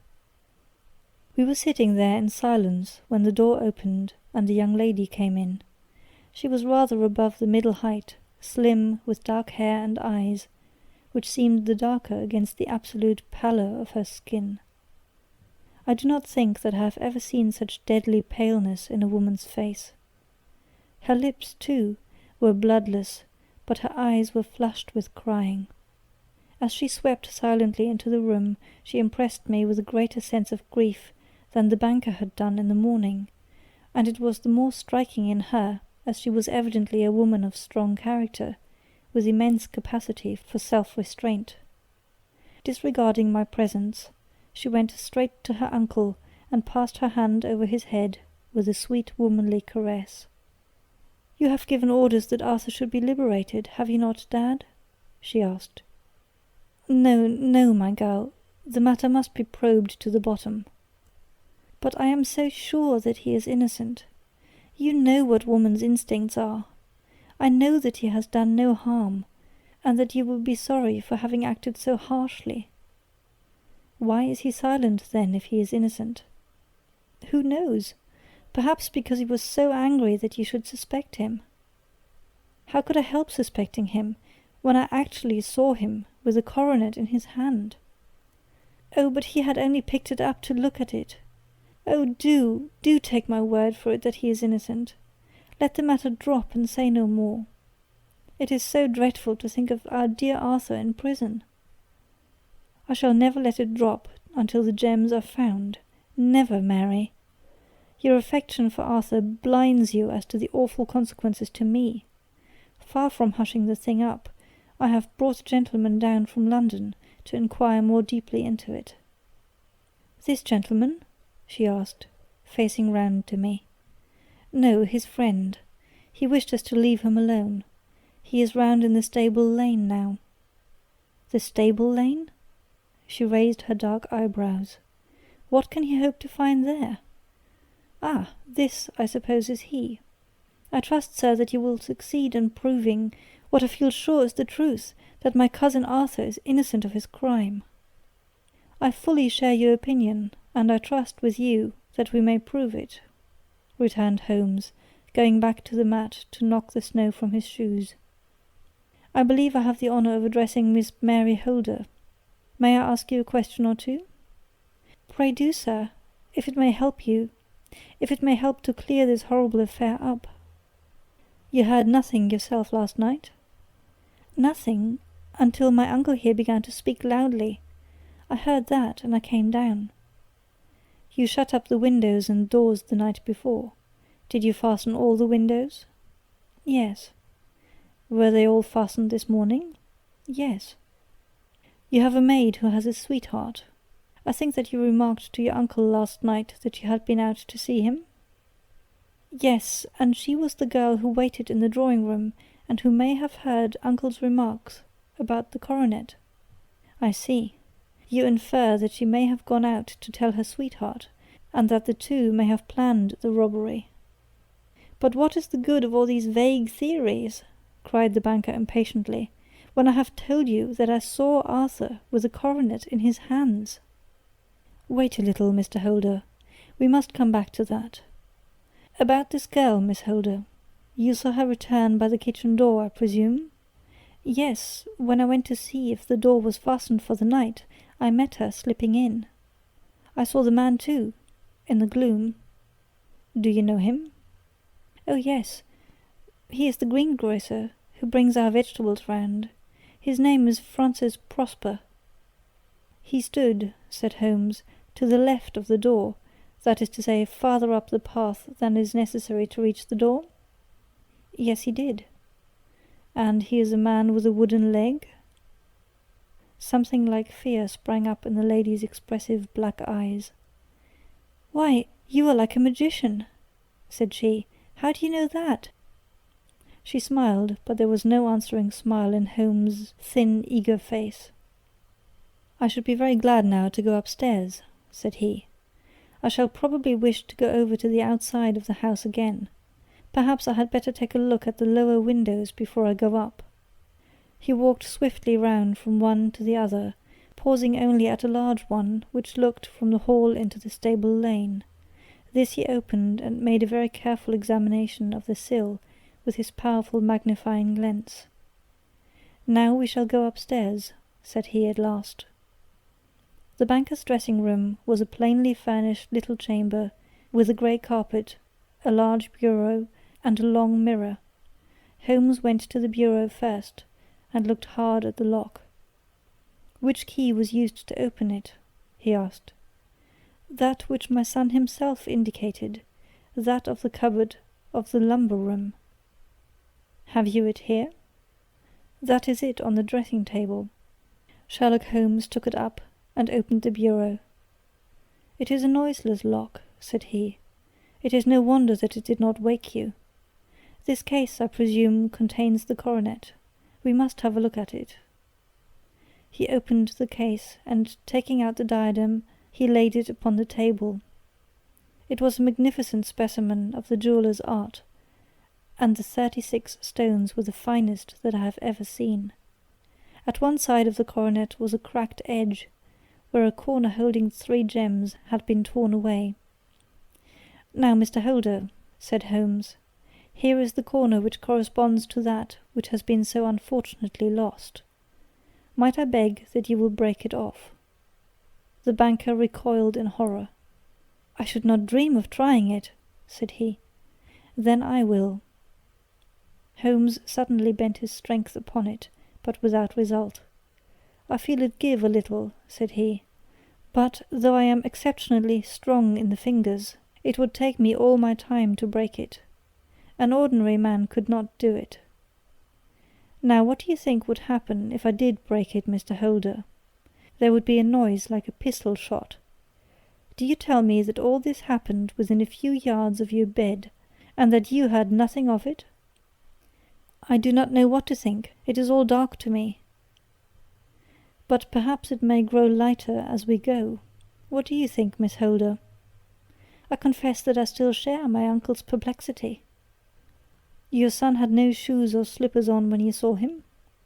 He had nothing on save only his trousers and shirt. Thank you. We have certainly been favoured with extraordinary luck during this inquiry, and it will be entirely our own fault if we do not succeed in clearing this matter up. With your permission, Mr. Holder, I shall now continue my investigations outside. He went alone at his own request, for he explained that any unnecessary footmarks might make his task more difficult. For an hour or more he was at work, returning at last with his feet heavy with snow, and his features as inscrutable as ever. "I think that I have seen now all there is to see, Mr. Holder," said he. "I can serve you best by returning to my rooms." "But the gems, Mr. Holmes, where are they?" "I cannot tell." The banker wrung his hands. "I shall never see them again," he cried. "And my son? You give me hopes?" "My opinion is in no way altered." "Then, for God's sake, what was this dark business which was acted in my house last night?" "If you can call upon me at my Baker Street rooms tomorrow morning between 9 and 10, I shall be happy to do what I can to make it clearer. I understand that you give me carte blanche to act for you, provided only that I get back the gems, and that you place no limit on the sum I may draw. I would give my fortune to have them back." "Very good. I shall look into the matter between this and then. Good-bye. It is just possible that I may have to come over here again before evening."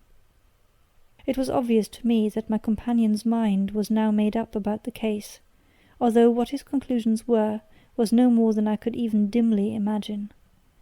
Several times during our homeward journey I endeavoured to sound him upon the point, but he always glided away to some other topic, until at last I gave it over in despair. It was not yet 3 when we found ourselves in our rooms once more. He hurried to his chamber, and was down again in a few minutes, dressed as a common loafer, with his collar turned up, his shiny seedy coat, his red cravat, and his worn boots. He was a perfect sample of the class. "I think that this should do," said he, glancing into the glass above the fireplace. "I only wish that you could come with me, Watson, but I fear that it won't do. I may be on my trail in this matter, or I may be following a will-o'-the-wisp, but I shall soon know which it is. I hope that I may be back in a few hours." He cut a slice of beef from the joint upon the sideboard, sandwiched it between 2 rounds of bread, and thrusting this rude meal into his pocket, he started off upon his expedition. I had just finished my tea when he returned, evidently in excellent spirits, swinging an old elastic-sided boot in his hand. He chucked it down into a corner, and helped himself to a cup of tea. "I only looked in as I passed," said he. "I am going right on." "Where to?" "Oh, to the other side of the West End. It may be some time before I get back. Don't wait up for me in case I should be late." "How are you getting on?" "Oh, so-so. Nothing to complain of. I have been out to Streatham since I saw you last, but I did not call at the house. It is a very sweet little problem, and I would not have missed it for a good deal. However, I must not sit gossiping here, but must get these disreputable clothes off, and return to my highly respectable self." I could see by his manner that he had stronger reasons for satisfaction than his words alone would imply. His eyes twinkled, and there was even a touch of colour upon his sallow cheeks. He hastened upstairs, and a few minutes later I heard the slam of the hall door, which told me that he was off once more upon his congenial hunt. I waited until midnight, but there was no sign of his return, so I retired to my room. It was no uncommon thing for him to be away for days and nights on end when he was hot upon a scent, so that his lateness caused me no surprise. I do not know at what hour he came in, but when I came down to breakfast in the morning, there he was with a cup of coffee in one hand and the paper in the other, as fresh and trim as possible. "You will excuse my beginning without you, Watson," said he, "but you remember that our client has rather an early appointment this morning." "Why, it is after 9 now," I answered. "I should not be surprised if that were he. I thought I heard a ring." It was indeed our friend the financier. I was shocked by the change which had come over him, for his face, which was naturally of a broad and massive mould, was now pinched and fallen in, while his hair seemed to me at least a shade whiter. He entered with a weariness and lethargy which was even more painful than his violence of the morning before, and he dropped heavily into the armchair which I pushed forward for him. "I do not know what I have done to be so severely tried," said he. "Only 2 days ago I was a happy and prosperous man, without a care in the world. Now I am left to a lonely and dishonoured age. One sorrow comes close upon the heels of another. My niece Mary has deserted me. Deserted you? Yes. Her bed this morning had not been slept in, her room was empty, and a note for me lay upon the hall table. I had said to her last night, in sorrow, and not in anger, that if she had married my boy all might have been well with him. Perhaps it was thoughtless of me to say so. It is to that remark that she refers in this note. My dearest uncle, I feel that I have brought trouble upon you, and that if I had acted differently, this terrible misfortune might never have occurred. I cannot, with this thought in my mind, ever again be happy under your roof, and I feel that I must leave you forever. Do not worry about my future, for that is provided for, and above all do not search for me, for it will be fruitless labour and an ill service to me. In life or in death, I am ever your loving Mary. What could she mean by that note, Mr. Holmes? Do you think it points to suicide? No, nothing of the kind. It is perhaps the best possible solution. I trust, Mr. Holder, that you are nearing the end of your troubles. Ha! You say so. You have heard something, Mr. Holmes, you have learned something. Where are the gems? You would not think £1,000 apiece an excessive sum for them? I would pay 10. That would be unnecessary. 3,000 will cover the matter. And there is a little reward, I fancy. Have you your cheque-book? Here is a pen. Better make it out for £4,000. With a dazed face, the banker made out the required cheque. Holmes walked over to his desk, took out a little triangular piece of gold with 3 gems in it, and threw it down upon the table. With a shriek of joy, our client clutched it up. "You have it!" he gasped. "I am saved! I am saved!" The reaction of joy was as passionate as his grief had been, and he hugged his recovered gems to his bosom. "There is one other thing you owe, Mr. Holder," said Sherlock Holmes rather sternly. "Oh!" He caught up a pen. "Name the sum, and I will pay it." "No, the debt is not to me. You owe a very humble apology to that noble lad, your son, who has carried himself in this matter as I should be proud to see my own son do, should I ever chance to have one." "Then it was not Arthur who took them?" "I told you yesterday, and I repeat today, that it was not." "You are sure of it? Then let us hurry to him at once, to let him know that the truth is known. He knows it already. When I had cleared it up, I had an interview with him, and finding that he would not tell me the story, I told it to him, on which he had to confess that I was right, and to add the very few details which were not yet quite clear to me. Your news of this morning, however, may open his lips. For heaven's sake, tell me then, what is this extraordinary mystery?" "I will do so, and I will show you the steps by which I reached it. And let me say to you first, that which it is hardest for me to say and for you to hear. There has been an understanding between Sir George Banwell and your niece Mary. They have now fled together." "My Mary?" "Impossible." "It is unfortunately more than possible, it is certain. Neither you nor your son knew the true character of this man when you admitted him into your family circle. He is one of the most dangerous men in England, a ruined gambler, an absolutely desperate villain, a man without heart or conscience.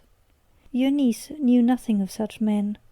When he breathed his vows to her, as he had done to 100 before her, she flattered herself that she alone had touched his heart. The devil knows best what he said, but at least she became his tool, and was in the habit of seeing him nearly every evening."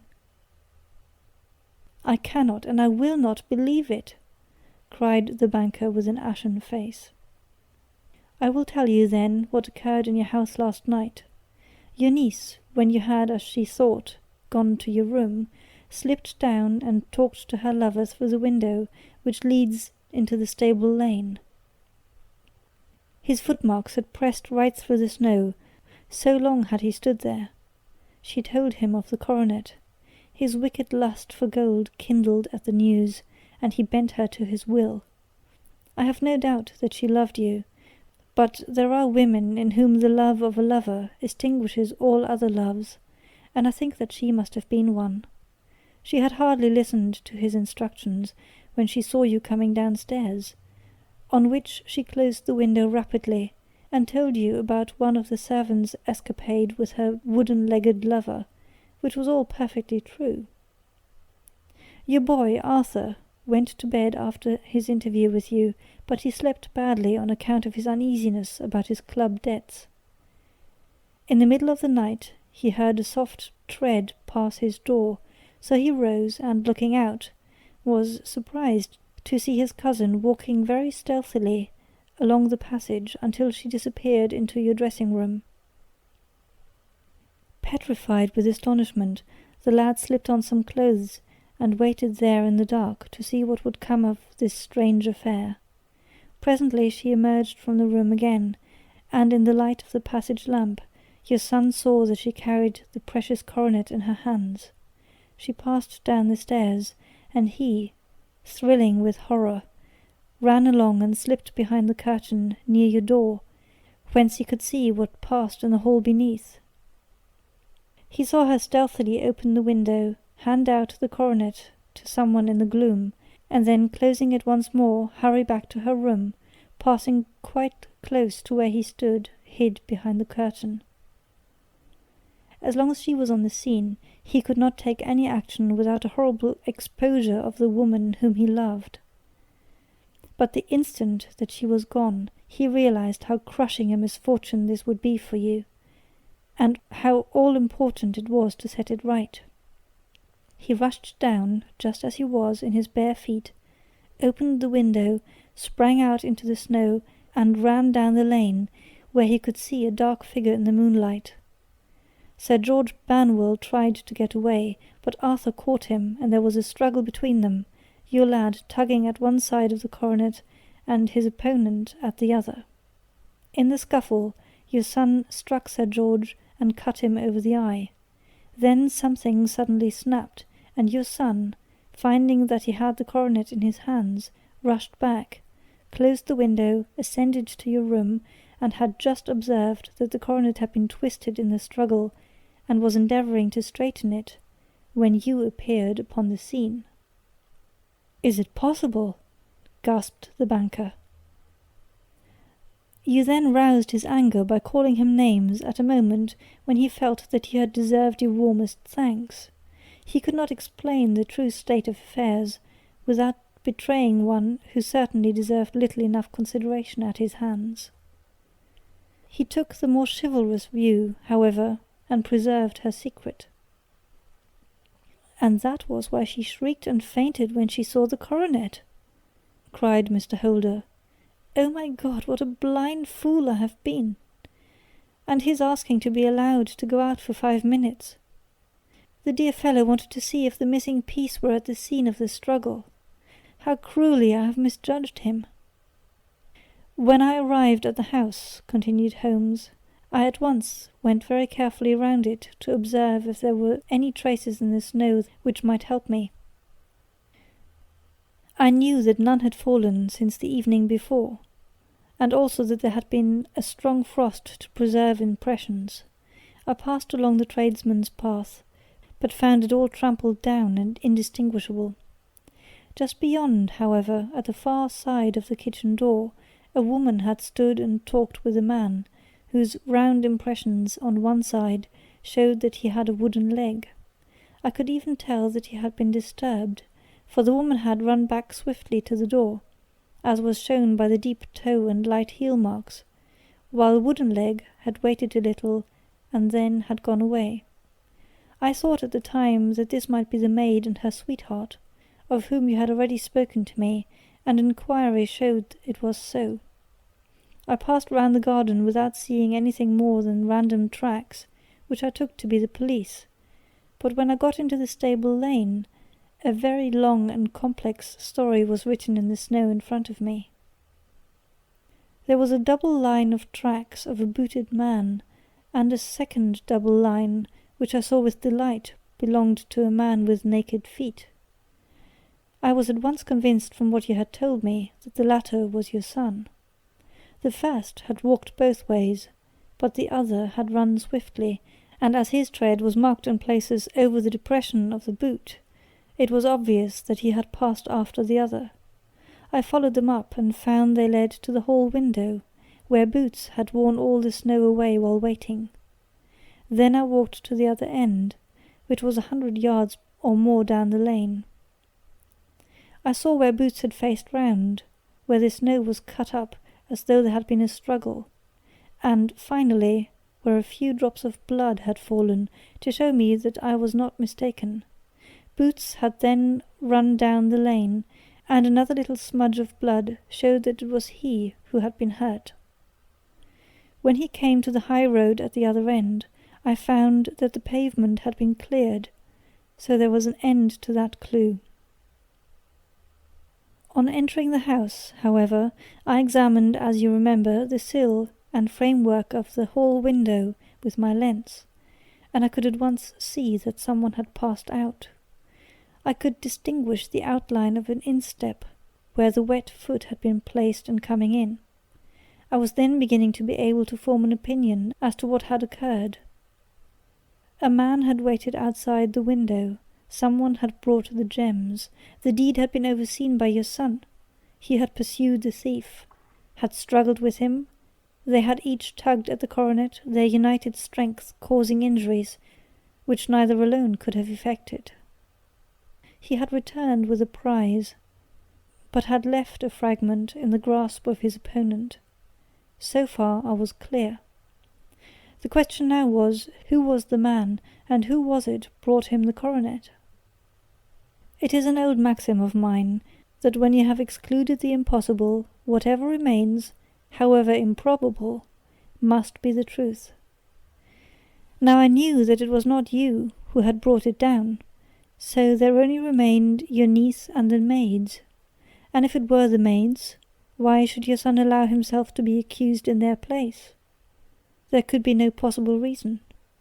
As he loved his cousin, however, there was an excellent explanation why he should retain her secret, the more so as the secret was a disgraceful one. When I remembered that you had seen her at that window, and how she had fainted on seeing the coronet again, my conjecture became a certainty. And who could it be who was her confederate? A lover, evidently, for who else could outweigh the love and gratitude which she must feel for you? I knew that you went out little, and that your circle of friends was a very limited one, but among them was Sir George Burnwell. I had heard of him before as a man of evil reputation among women. It must have been he who wore those boots and retained the missing gems. Even though he knew that Arthur had discovered him, he might still flatter himself that he was safe, for the lad could not say a word without compromising his own family. Well, your own good sense will suggest what measures I took next. I went in the shape of a loafer to Sir George's house, managed to pick up an acquaintance with his valet, learned that his master had cut his head the night before, and finally, at the expense of 6 shillings, made all sure by buying a pair of his cast-off shoes. With these I journeyed down to Streatham, and saw that they exactly fitted the tracks. "I saw an ill-dressed vagabond on the lane yesterday evening," said Mr. Holder.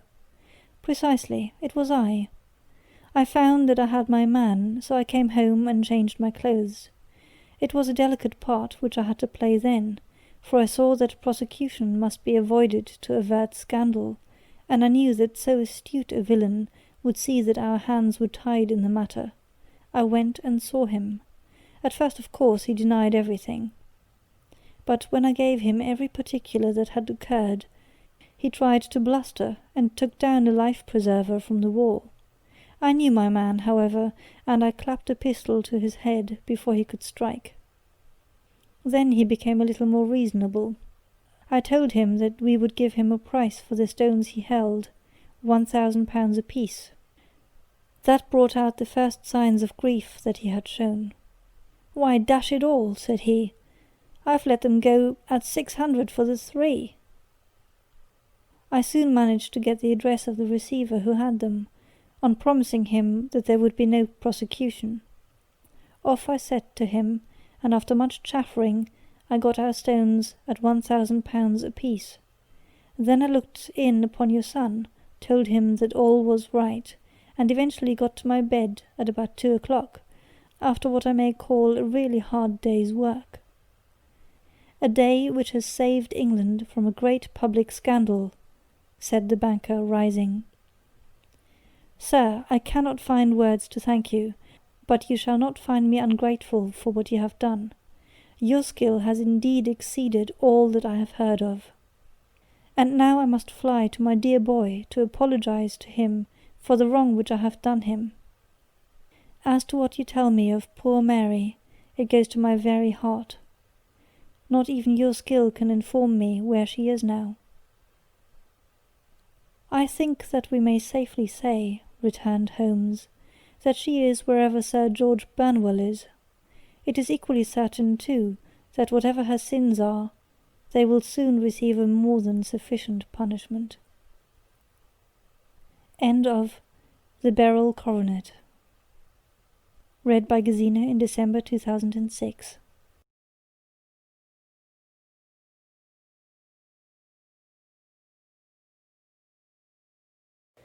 The Adventures of Sherlock Holmes by Sir Arthur Conan Doyle.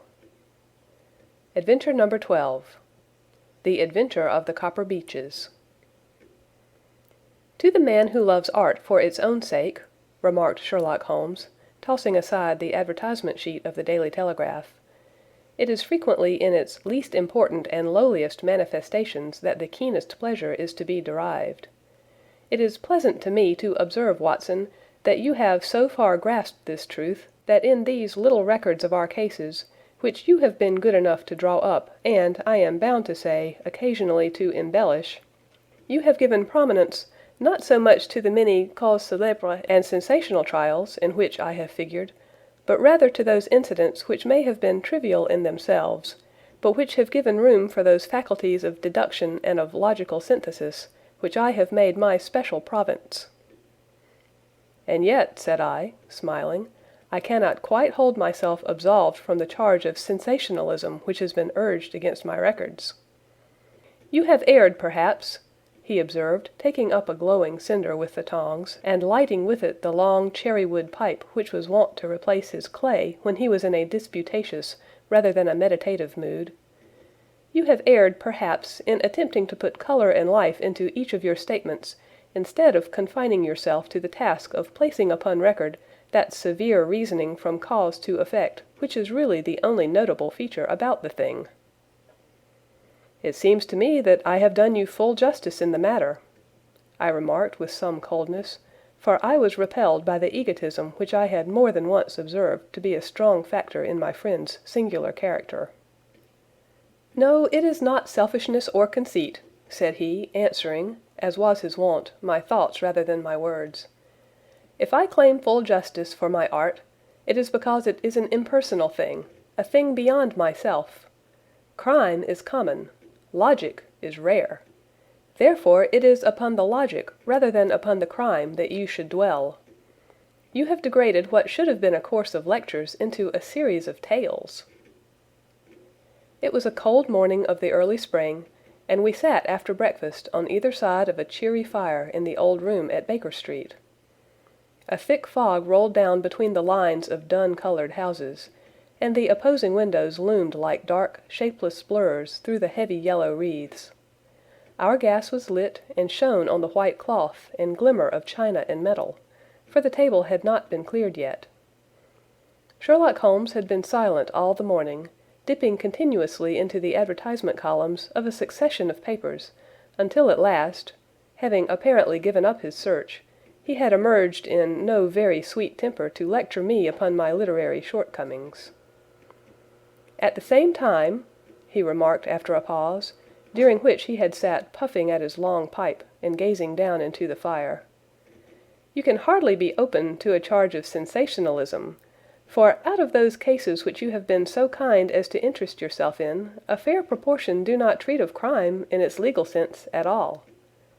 The small matter in which I endeavored to help the King of Bohemia, the singular experience of Miss Mary Sutherland, the problem connected with the man with the twisted lip, and the incident of the noble bachelor, were all matters which are outside the pale of the law. But in avoiding the sensational, I fear that you may have bordered on the trivial." "The end may have been so," I answered, "but the methods I hold to have been novel and of interest." "Pshaw, my dear fellow, what do the public, the great unobservant public, who could hardly tell a weaver by his tooth, or a compositor by his left thumb, care about the finer shades of analysis and deduction? But, indeed, if you are trivial, I cannot blame you, for the days of the great cases are past. Man, or at least criminal man, has lost all enterprise and originality. As to my own little practice, it seems to be degenerating into an agency for recovering lost lead pencils and giving advice to young ladies from boarding schools. I think that I have touched bottom at last, however. This note I had this morning marks my 0 point, I fancy. Read it." He tossed a crumpled letter across to me. It was dated from Montague Place upon the preceding evening, and ran thus: "Dear Mr. Holmes, I am very anxious to consult you as to whether I should or should not accept a situation which has been offered to me as governess. I shall call at 10:30 tomorrow if I do not inconvenience you. Yours faithfully, Violet Hunter." "Do you know the young lady?" I asked.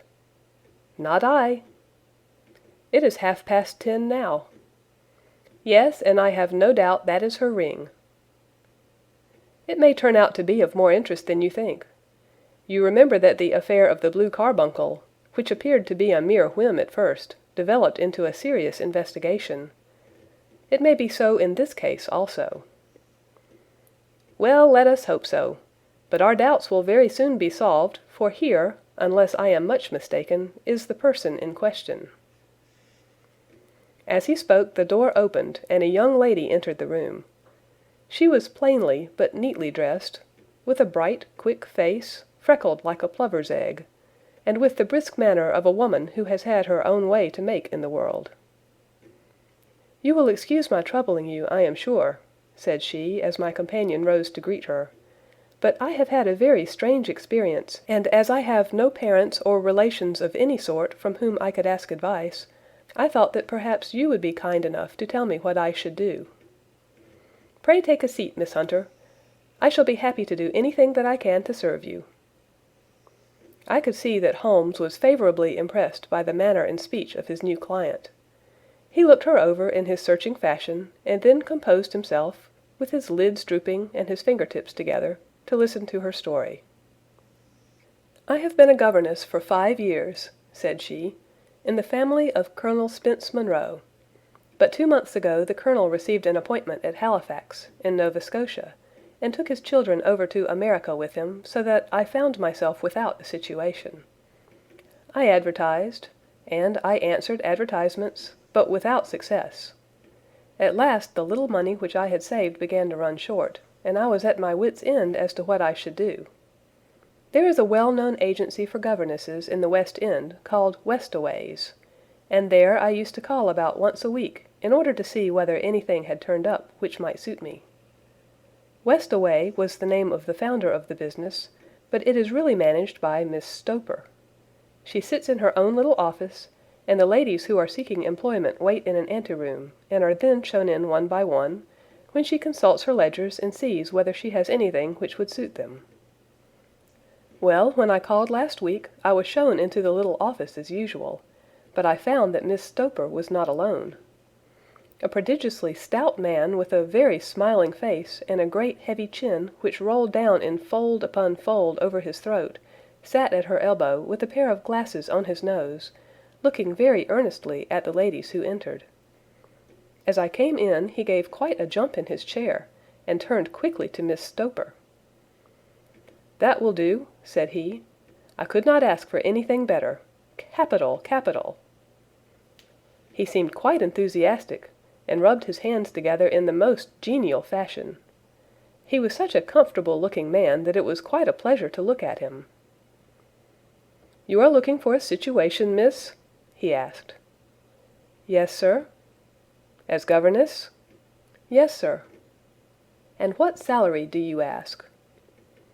"I had £4 a month in my last place with Colonel Spence Munro." "Oh, tut, tut! Sweating, rank sweating!" he cried, throwing his fat hands out into the air like a man who is in a boiling passion. "How could anyone offer so pitiful a sum to a lady with such attractions and accomplishments?" "My accomplishments, sir, may be less than you imagine," said I. "A little French, a little German, music, and drawing—" "Tut, tut!" he cried. "This is all quite beside the question. The point is, have you or have you not the bearing and deportment of a lady? There it is in a nutshell. If you have not, you are not fitted for the rearing of a child who may some day play a considerable part in the history of the country. But if you have, why, then, how could any gentleman ask you to condescend to accept anything under the 3 figures? Your salary with me, madam, would commence at £100 a year." You may imagine, Mr. Holmes, that to me, destitute as I was, such an offer seemed almost too good to be true. The gentleman, however, seeing perhaps the look of incredulity upon my face, opened a pocket-book and took out a note. "It is also my custom," said he, smiling in the most pleasant fashion until his eyes were just 2 little shining slits amid the white creases of his face, "to advance to my young ladies half their salary beforehand, so that they may meet any little expenses of their journey and their wardrobe." It seemed to me that I had never met so fascinating and so thoughtful a man.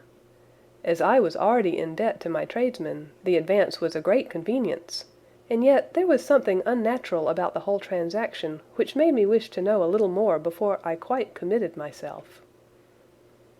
"May I ask where you live, sir?" said I. "Hampshire. Charming rural place. The Copper Beeches, 5 miles on the far side of Winchester. It is the most lovely country, my dear young lady, and the dearest old country house." "And my duties, sir? I should be glad to know what they would be." "One child, one dear little romper just 6 years old. Oh, if you could see him killing cockroaches with a slipper, smack, smack, smack, 3 gone before you could wink." He leaned back in his chair and laughed his eyes into his head again. I was a little startled at the nature of the child's amusement, but the father's laughter made me think that perhaps he was joking. "My sole duties, then," I asked, "are to take charge of a single child?" "No, no, not the sole, not the sole, my dear young lady," he cried. "Your duty would be, as I am sure your good sense would suggest, to obey any little commands my wife might give, provided always that they were such commands as a lady might with propriety obey. You see no difficulty, eh?" "I should be happy to make myself useful." "Quite so. And dress now, for example. We are fatty people, you know. Fatty but kind-hearted. If you were asked to wear any dress which we might give you, you would not object to our little whim, eh?" "No," said I, considerably astonished at his words. "Or to sit here, or sit there, that would not be offensive to you?" "Oh, no." "Or to cut your hair quite short before you come to us?" I could hardly believe my ears. As you may observe, Mr. Holmes, my hair is somewhat luxuriant, of a rather peculiar tint of chestnut. It has been considered artistic. I could not dream of sacrificing it in this offhand fashion. "I am afraid that that is quite impossible," said I. He had been watching me eagerly out of his small eyes, and I could see a shadow pass over his face as I spoke. "I am afraid that it is quite essential," said he. "It is a little fancy of my wife's, and ladies' fancies, you know, madam, ladies' fancies must be consulted. And so you won't cut your hair?" "No, sir, I really could not," I answered firmly. "Ah, very well. Then that quite settles the matter. It is a pity, because in other respects you would really have done very nicely. In that case, Miss Stoper, I had best inspect a few more of your young ladies." The manageress had sat all this while busy with her papers, without a word to either of us. But she glanced at me now with so much annoyance upon her face that I could not help suspecting that she had lost a handsome commission through my refusal. "Do you desire your name to be kept upon the books?" she asked. "If you please, Miss Stoper." "Well, really it seems rather useless, since you refuse the most excellent offers in this fashion," said she sharply. "You can hardly expect us to exert ourselves to find another such opening for you. Good day to you, Miss Hunter." She struck a gong upon the table, and I was shown out by the page.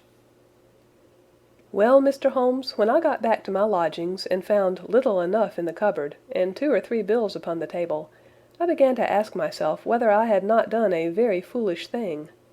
After all, if these people had strange fads and expected obedience on the most extraordinary matters, they were at least ready to pay for their eccentricity. Very few governesses in England are getting £100 a year. Besides, what use was my hair to me? Many people are improved by wearing it short, and perhaps I should be among the number.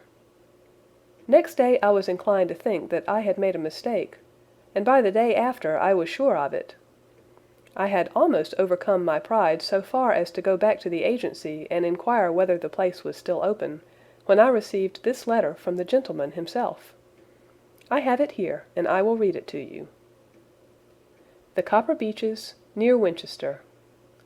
Dear Miss Hunter, Miss Stoper has very kindly given me your address, and I write from here to ask you whether you have reconsidered your decision. My wife is very anxious that you should come, for she has been much attracted by my description of you. We are willing to give £30 a quarter, or £120 a year, so as to recompense you for any little inconvenience which our fads may cause you. They are not very exacting, after all. My wife is fond of a particular shade of electric blue, and would like you to wear such a dress indoors in the morning. You need not, however, go to the expense of purchasing one, as we have one belonging to my dear daughter Alice, now in Philadelphia, which would, I should think, fit you very well. Then, as to sitting here or there, or amusing yourself in any manner indicated, that need cause you no inconvenience. As regards your hair, it is no doubt a pity, especially as I could not help remarking its beauty during our short interview. But I am afraid that I must remain firm upon this point, and I only hope that the increased salary may recompense you for the loss. Your duties, as far as the child is concerned, are very light. Now do try to come, and I shall meet you with the dog-cart at Winchester. Let me know your train. Yours faithfully, Jeffro Rucastle. That is the letter which I have just received, Mr. Holmes, and my mind is made up that I will accept it. I thought, however, that before taking the final step, I should like to submit the whole matter to your consideration. Well, Miss Hunter, if your mind is made up, that settles the question, said Holmes, smiling. But you would not advise me to refuse. I confess that it is not the situation which I should like to see a sister of mine apply for. What is the meaning of it all, Mr. Holmes? Ah, I have no data. I cannot tell. Perhaps you have yourself formed some opinion? Well, there seems to me to be only one possible solution. Mr. Rucastle seemed to be a very kind, good-natured man. Is it not possible that his wife is a lunatic, and that he desires to keep the matter quiet for fear she should be taken to an asylum, and that he humors her fancies in every way in order to prevent an outbreak?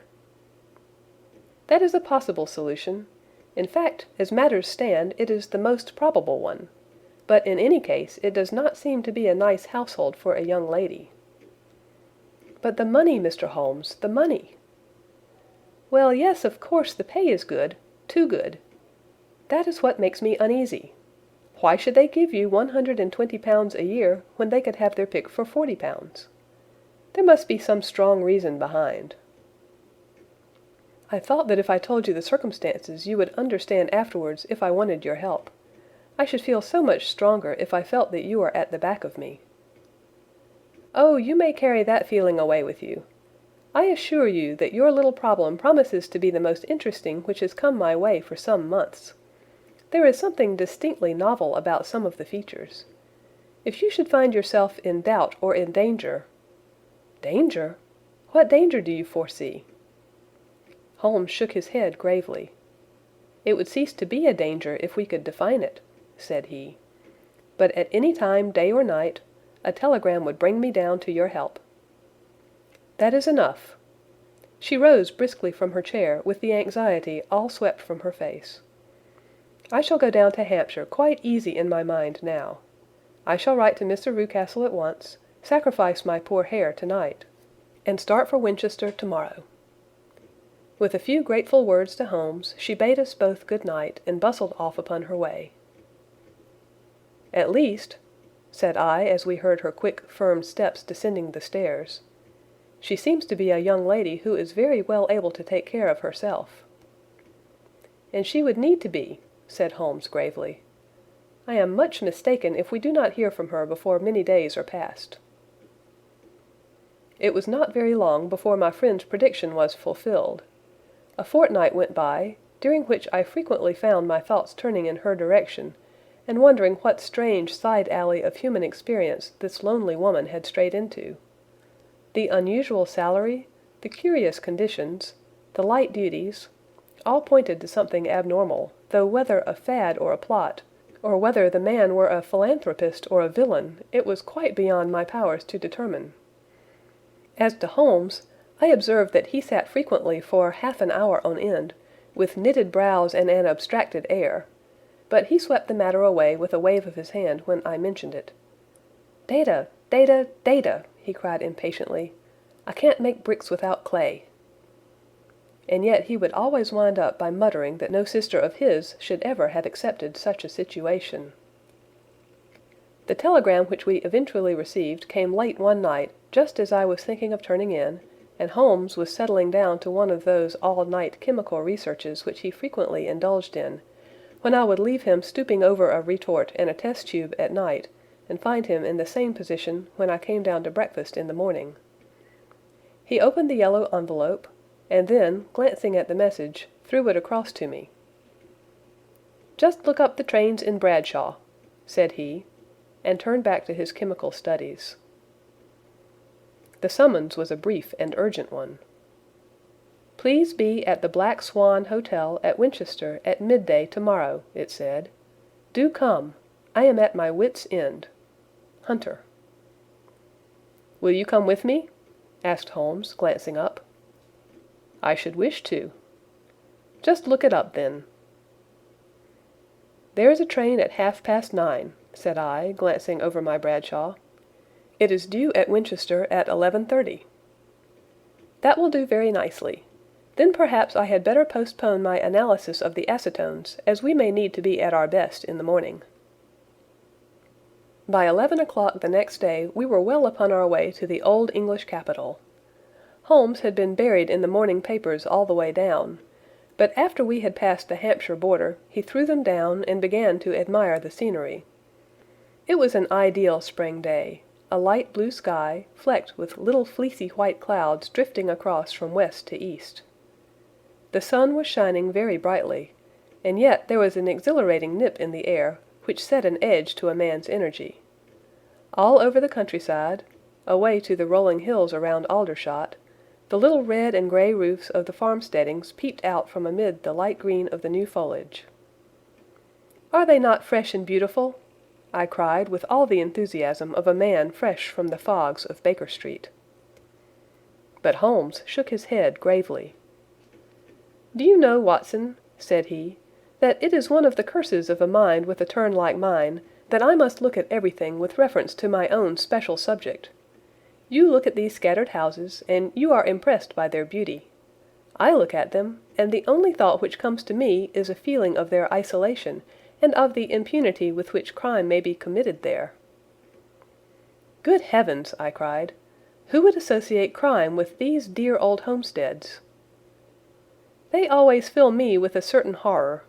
It is my belief, Watson, founded upon my experience, that the lowest and vilest alleys in London do not present a more dreadful record of sin than does the smiling and beautiful countryside.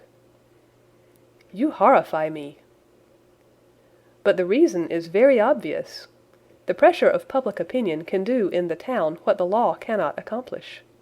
There is no lane so vile that the scream of a tortured child, or the thud of a drunkard's blow, does not beget sympathy and indignation among the neighbors, and then the whole machinery of justice is ever so close that a word of complaint can set it going, and there is but a step between the crime and the dock.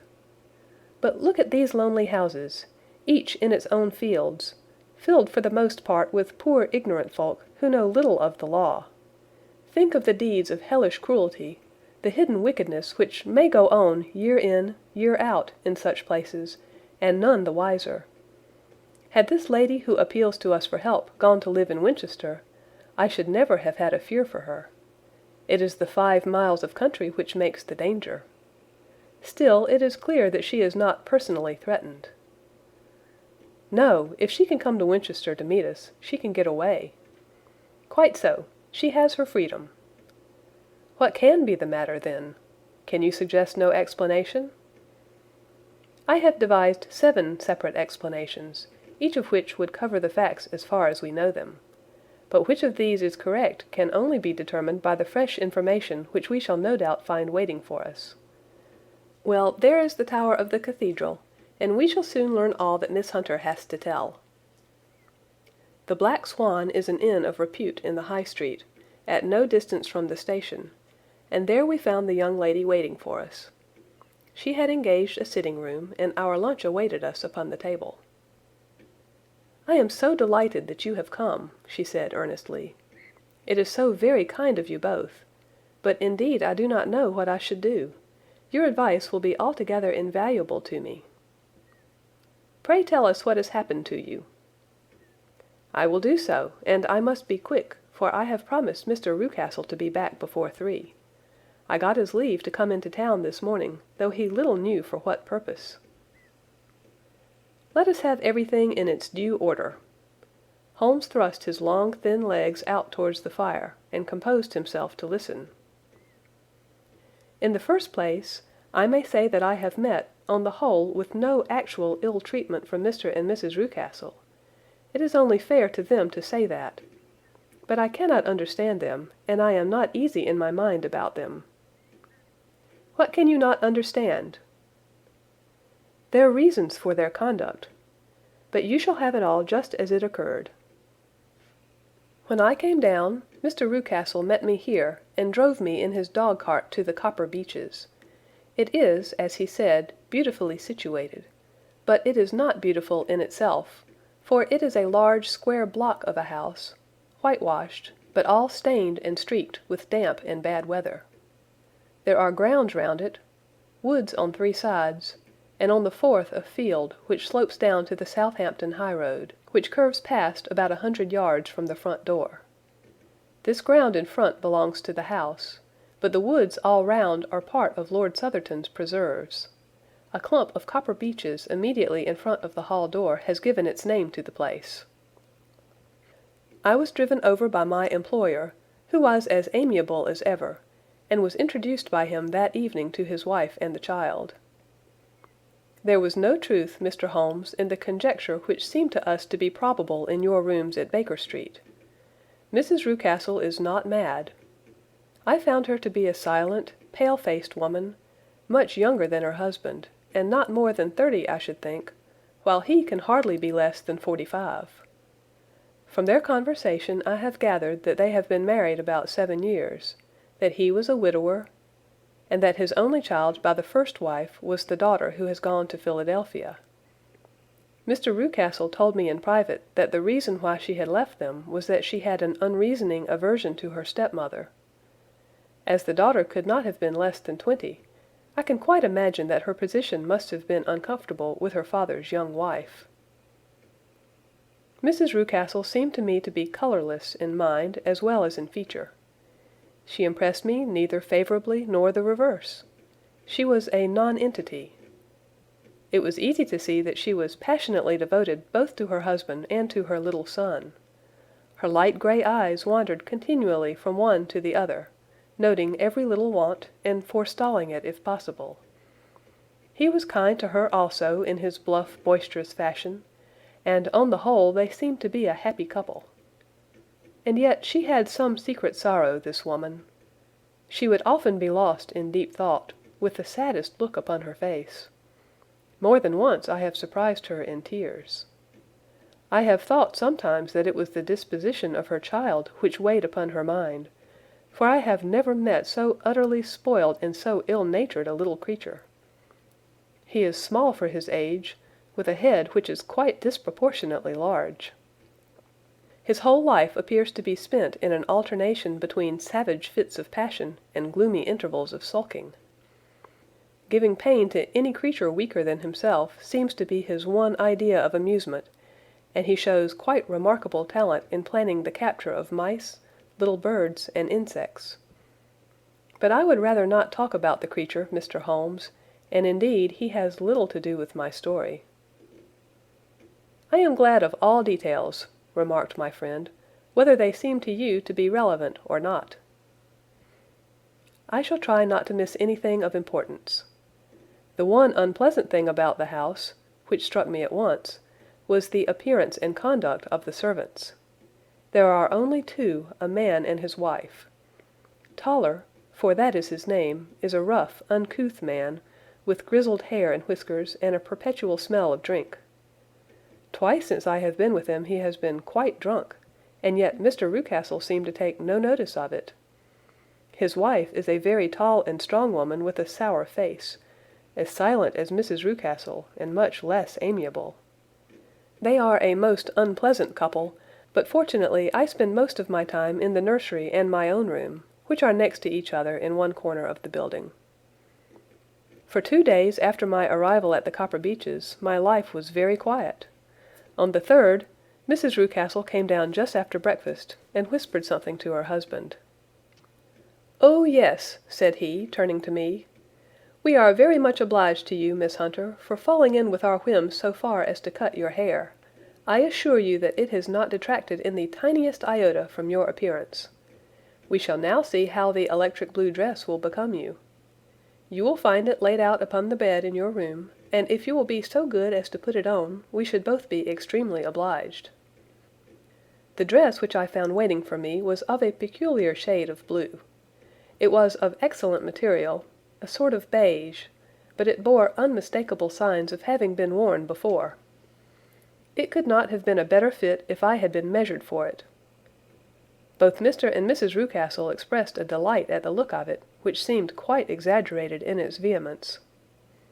They were waiting for me in the drawing-room, which is a very large room stretching along the entire front of the house, with 3 long windows reaching down to the floor. A chair had been placed close to the central window with its back turned towards it. In this I was asked to sit, and then Mr. Rucastle, walking up and down on the other side of the room, began to tell me a series of the funniest stories that I have ever listened to. You cannot imagine how comical he was, and I laughed until I was quite weary.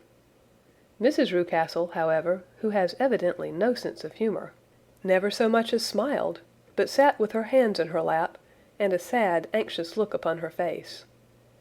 After an hour or so, Mr. Rucastle suddenly remarked that it was time to commence the duties of the day, and that I might change my dress and go to little Edward in the nursery.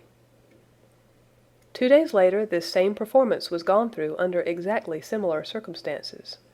Again I changed my dress, again I sat in the window, and again I laughed very heartily at the funny stories of which my employer had an immense repertoire, and which he told inimitably.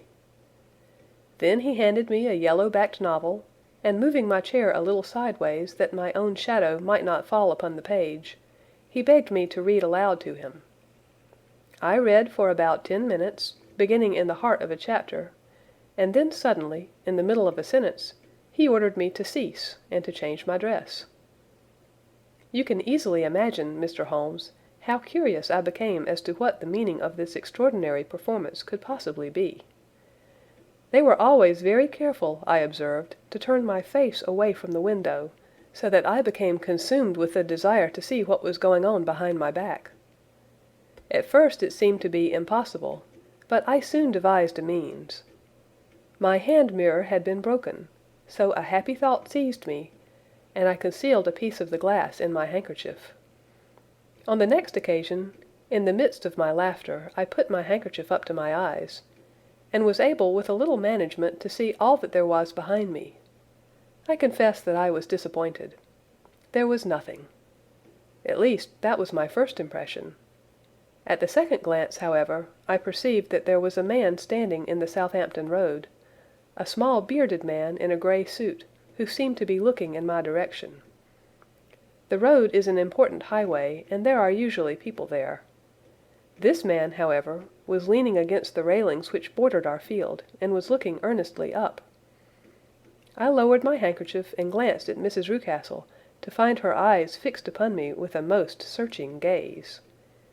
She said nothing, but I am convinced that she had divined that I had a mirror in my hand, and had seen what was behind me. She rose at once. "Jeffro," said she, "there is an impertinent fellow upon the road there, who stares up at Miss Hunter." "No friend of yours, Miss Hunter?" he asked. "No, I know no one in these parts." "Dear me, how very impertinent! Kindly turn round and motion to him to go away." "Surely it would be better to take no notice." "No, no, we should have him loitering here always. Kindly turn round and wave him away like that." I did as I was told, and at the same instant Mrs. Rucastle drew down the blind. That was a week ago, and from that time I have not sat again in the window, nor have I worn the blue dress, nor seen the man in the road. "Pray continue," said Holmes. "Your narrative promises to be a most interesting one." "You will find it rather disconnected, I fear, and there may prove to be little relation between the different incidents of which I speak. On the very first day that I was at the Copper Beeches, Mr. Rucastle took me to a small outhouse which stands near the kitchen door. As we approached it, I heard the sharp rattling of a chain and the sound as of a large animal moving about. "Look in here," said Mr. Rucastle, showing me a slit between two planks. "Is he not a beauty?" I looked through and was conscious of two glowing eyes and of a vague figure huddled up in the darkness. "Don't be frightened," said my employer, laughing at the start which I had given. "It's only Carlo, my mastiff. I call him mine, but really old Toller, my groom, is the only man who can do anything with him. We feed him once a day, and not too much then, so that he is always as keen as mustard. Toller lets him loose every night, and God help the trespasser whom he lays his fangs upon.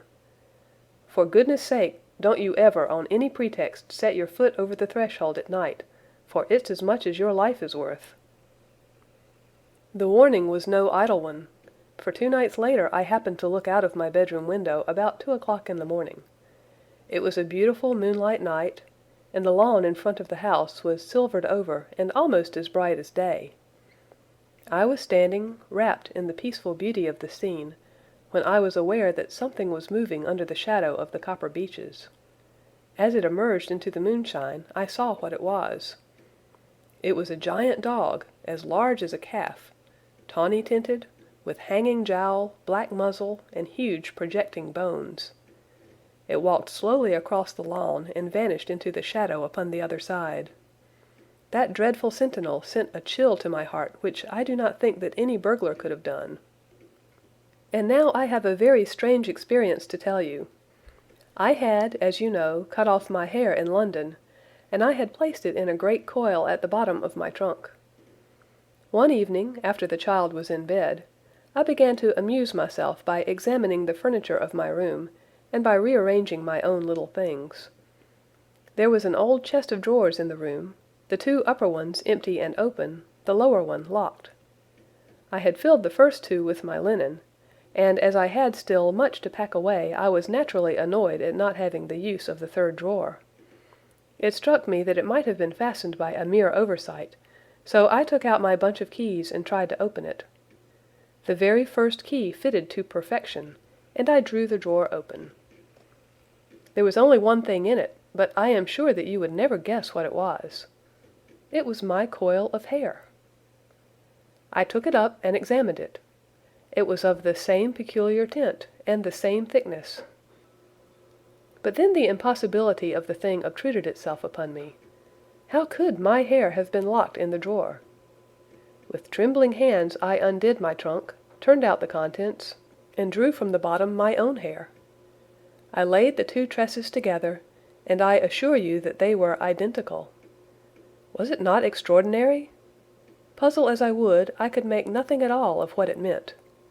I returned the strange hair to the drawer, and I said nothing of the matter to the Rucastles, as I felt that I had put myself in the wrong by opening a drawer which they had locked.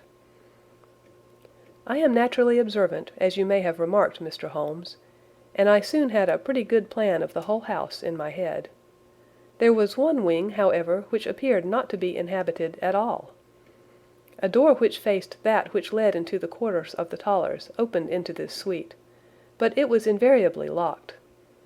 One day, however, as I ascended the stair, I met Mr. Rucastle coming out through this door, his keys in his hand, and a look on his face which made him a very different person to the round, jovial man to whom I was accustomed. His cheeks were red, his brow was all crinkled with anger, and the veins stood out at his temples with passion. He locked the door and hurried past me without a word or a look. This aroused my curiosity, so when I went out for a walk in the grounds with my charge, I strolled round to the side from which I could see the windows of this part of the house. There were 4 of them in a row, 3 of which were simply dirty, while the 4th was shuttered up. They were evidently all deserted. As I strolled up and down, glancing at them occasionally, Mr. Rucastle came out to me, looking as merry and jovial as ever. "Ah," said he, "you must not think me rude if I passed you without a word, my dear young lady. I was preoccupied with business matters." I assured him that I was not offended. "By the way," said I, "you seem to have quite a suite of spare rooms up there, and one of them has the shutters up." He looked surprised and, as it seemed to me, a little startled at my remark. "Photography is one of my hobbies," said he. "I have made my dark room up there. But, dear me, what an observant young lady we have come upon. Who would have believed it? Who would have ever believed it?" He spoke in a jesting tone, but there was no jest in his eyes as he looked at me. I read suspicion there, and annoyance, but no jest. Well, Mr. Holmes, from the moment that I understood that there was something about that suite of rooms which I was not to know, I was all on fire to go over them. It was not mere curiosity, though I have my share of that. It was more a feeling of duty, a feeling that some good might come from my penetrating to this place. They talk of woman's instinct. Perhaps it was woman's instinct which gave me that feeling. At any rate, it was there, and I was keenly on the lookout for any chance to pass the forbidden door. It was only yesterday that the chance came. I may tell you that, besides Mr. Rucastle, both Toller and his wife find something to do in these deserted rooms, and I once saw him carrying a large black linen bag with him through the door. Recently he has been drinking hard, and yesterday evening he was very drunk, and when I came upstairs there was the key in the door. I had no doubt at all that he had left it there. Mr. and Mrs. Rucastle were both downstairs, and the child was with them, so that I had an admirable opportunity. I turned the key gently in the lock, opened the door, and slipped through. There was a little passage in front of me, unpapered and uncarpeted, which turned at a right angle at the farther end. Round this corner were 3 doors in a line, the first and third of which were open. They each led into an empty room, dusty and cheerless, with 2 windows in the one and one in the other, so thick with dirt that the evening light glimmered dimly through them. The center door was closed, and across the outside of it had been fastened one of the broad bars of an iron bed, padlocked at one end to a ring in the wall and fastened at the other with stout cord. The door itself was locked as well, and the key was not there. This barricaded door corresponded clearly with the shuttered window outside, and yet I could see by the glimmer from beneath it that the room was not in darkness. Evidently there was a skylight which let in light from above. As I stood in the passage gazing at the sinister door and wondering what secret it might veil, I suddenly heard the sound of steps within the room and saw a shadow pass backward and forward against the little slit of dim light which shone out from under the door. A mad, unreasoning terror rose up in me at the sight, Mr. Holmes. My overstrung nerves failed me suddenly, and I turned and ran as though some dreadful hand were behind me clutching at the skirt of my dress. I rushed down the passage, through the door, and straight into the arms of Mr. Rucastle, who was waiting outside. "So," said he, smiling, "it was you, then. I thought that it must be when I saw the door open." "Oh, I am so frightened!" I panted. "My dear young lady!" You cannot think how caressing and soothing his manner was. "And what has frightened you, my dear young lady?" But his voice was just a little too coaxing. He overdid it. I was keenly on my guard against him. "I was foolish enough to go into the empty wing," I answered. "But it is so lonely and eerie in this dim light that I was frightened and ran out again. Oh, it is so dreadfully still in there!" "Only that?" said he, looking at me keenly. "Why, what did you think?" I asked. "Why do you think that I locked this door?" "I am sure that I do not know." "It is to keep people out who have no business there, do you see?" He was still smiling in the most amiable manner. "I am sure if I had known—" "Well, then, you know now. And if you ever put your foot over that threshold again—" Here in an instant the smile hardened into a grin of rage, and he glared down at me with the face of a demon. "I'll throw you to the mastiff." I was so terrified that I do not know what I did. I suppose that I must have rushed past him into my room. I remember nothing until I found myself lying on my bed, trembling all over. Then I thought of you, Mr. Holmes. I could not live there longer without some advice. I was frightened of the house, of the man, of the woman, of the servants, even of the child. They were all horrible to me. If I could only bring you down, all would be well. Of course I might have fled from the house, but my curiosity was almost as strong as my fears. My mind was soon made up. I would send you a wire. I put on my hat and cloak, went down to the office, which is about half a mile from the house, and then returned feeling very much easier. A horrible doubt came into my mind as I approached the door lest the dog might be loose, but I remembered that Toller had drunk himself into a state of insensibility that evening, and I knew that he was the only one in the household who had any influence with the savage creature, or who would venture to set him free. I slipped in safety, and lay awake half the night in my joy at the thought of seeing you. I had no difficulty in getting leave to come into Winchester this morning, but I must be back before 3 o'clock, for Mr. and Mrs. Rucastle are going on a visit and will be away all the evening, so that I must look after the child. Now I have told you all my adventures, Mr. Holmes, and I should be very glad if you could tell me what it all means, and above all, what I should do." Holmes and I had listened spellbound to this extraordinary story. My friend rose now and paced up and down the room, his hands in his pockets, and an expression of the most profound gravity upon his face. "Is Toller still drunk?" he asked. "Yes, I heard his wife tell Mrs. Rucastle that she could do nothing with him." "That is well. And the Rucastles go out tonight?" "Yes." "Is there a cellar with a good strong lock?" "Yes, the wine cellar." "You seem to me to have acted all through this matter like a very brave and sensible girl, Miss Hunter. Do you think that you could perform one more feat? I should not ask it of you if I did not think you quite an exceptional woman." "I will try. What is it?" "We shall be at the Copper Beeches by 7 o'clock, my friend and I. The Rucastles will be gone by that time, and Toller will, we hope, be incapable. There only remains Mrs. Toller, who might give the alarm. If you could send her into the cellar on some errand, and then turn the key upon her, you would facilitate matters immensely." "I will do it." "Excellent. We shall then look thoroughly into the affair. Of course, there is only one feasible explanation. You have been brought there to personate someone, and the real person is imprisoned in this chamber. That is obvious.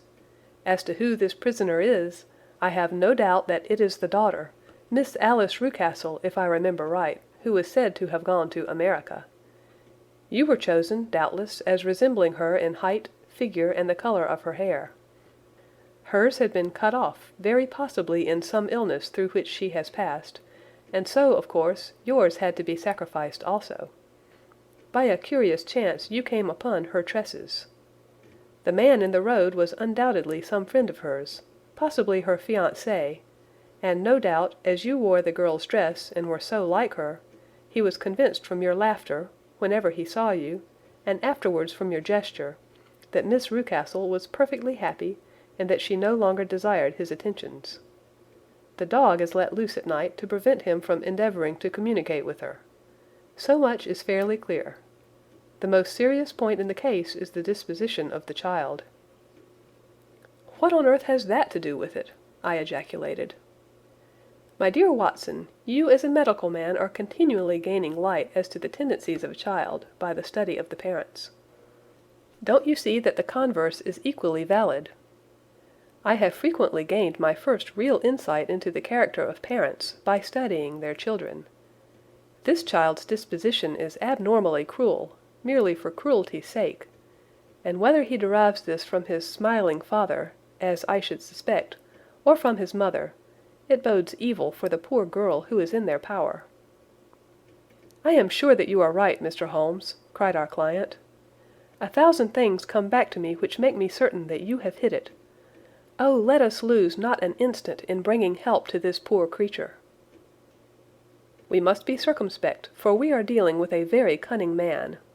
We can do nothing until 7 o'clock. At that hour we shall be with you, and it will not be long before we solve the mystery." We were as good as our word, for it was just 7 when we reached the Copper Beeches, having put up our trap at a wayside public-house. The group of trees, with their dark leaves shining like burnished metal in the light of the setting sun, were sufficient to mark the house, even had Miss Hunter not been standing smiling on the doorstep. "Have you managed it?" asked Holmes. A loud thudding noise came from somewhere downstairs. "That is Mrs. Toller in the cellar," said she. "Her husband lies snoring on the kitchen rug. Here are his keys, which are the duplicates of Mr. Rucastle's." "You have done well indeed," cried Holmes with enthusiasm. "Now lead the way, and we shall soon see the end of this black business." We passed up the stair, unlocked the door, followed on down a passage, and found ourselves in front of the barricade which Miss Hunter had described. Holmes cut the cord and removed the transverse bar. Then he tried the various keys in the lock, but without success. No sound came from within, and at the silence Holmes's face clouded over. "I trust that we are not too late," said he. "I think, Miss Hunter, that we had better go in without you. Now, Watson, put your shoulder to it, and we shall see whether we cannot make our way in." It was an old rickety door, and gave at once before our united strength. Together we rushed into the room. It was empty. There was no furniture save a little pallet bed, a small table, and a basketful of linen. The skylight above was open, and the prisoner gone. "There has been some villainy here," said Holmes. "This beauty has guessed Miss Hunter's intentions and has carried his victim off." "But how?" "Through the skylight. We shall soon see how he managed it." He swung himself up onto the roof. "Ah, yes," he cried. "Here's the end of a long, light ladder against the eaves. That is how he did it." "But it is impossible," said Miss Hunter. "The ladder was not there when the Rucastles went away." "He has come back and done it. I tell you that he is a clever and dangerous man. I should not be very much surprised if this were he whose step I hear now upon the stair. I think, Watson, that it would be as well for you to have your pistol ready." The words were hardly out of his mouth before a man appeared at the door of the room, a very fat and burly man, with a heavy stick in his hand. Miss Hunter screamed and shrunk against the wall at the sight of him. But Sherlock Holmes sprang forward and confronted him. "You villain," said he, "where's your daughter?" The fat man cast his eyes round, and then up at the open skylight. "It is for me to ask you that," he shrieked. "You thieves! Spies and thieves! I have caught you, have I? You are in my power. I'll serve you—" He turned and clattered down the stairs as hard as he could go. "He's gone for the dog!" cried Miss Hunter. "I have my revolver," said I. "Better close the front door," cried Holmes, and we all rushed down the stairs together. We had hardly reached the hall when we heard the baying of a hound, and then a scream of agony, with a horrible worrying sound which it was dreadful to listen to. An elderly man with a red face and shaking limbs came staggering out at a side door. "My God!" he cried.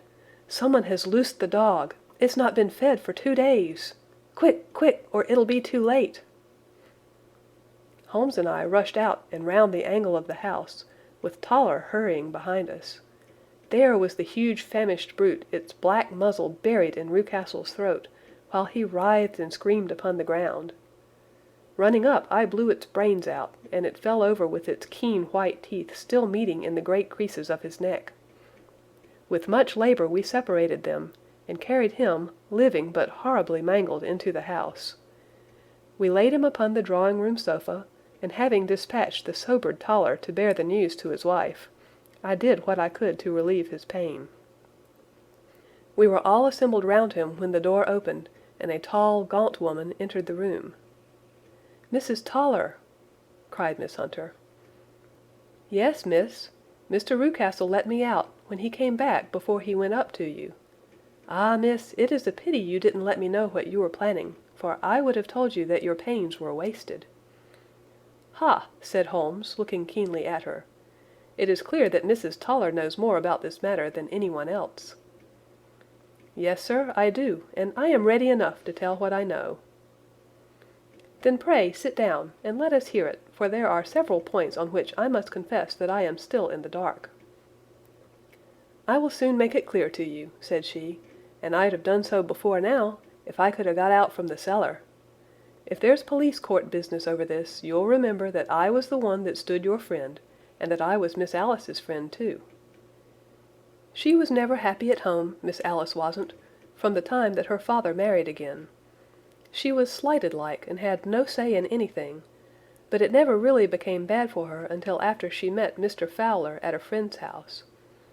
As well as I could learn, Miss Alice had rights of her own by will, but she was so quiet and patient, she was, that she never said a word about them, but just left everything in Mr. Rucastle's hands. He knew he was safe with her, but when there was a chance of a husband coming forward, who would ask for all that the law would give him, then her father thought it time to put a stop on it. He wanted her to sign a paper so that whether she married or not, he could use her money. When she wouldn't do it, he kept on worrying her until she got brain fever, and for 6 weeks was at death's door.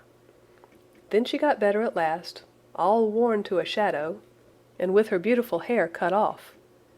But that didn't make no change in her young man, and he stuck to her as true as man could be." "Ah," said Holmes, "I think that what you have been good enough to tell us makes the matter fairly clear, and that I can deduce all that remains. Mr. Rucastle, then, I presume, took to this system of imprisonment?" "Yes, sir."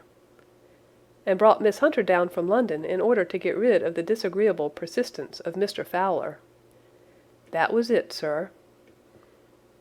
"But Mr. Fowler, being a persevering man, as a good seaman should be, blockaded the house, and having met you succeeded by certain arguments, metallic or otherwise, in convincing you that your interests were the same as his."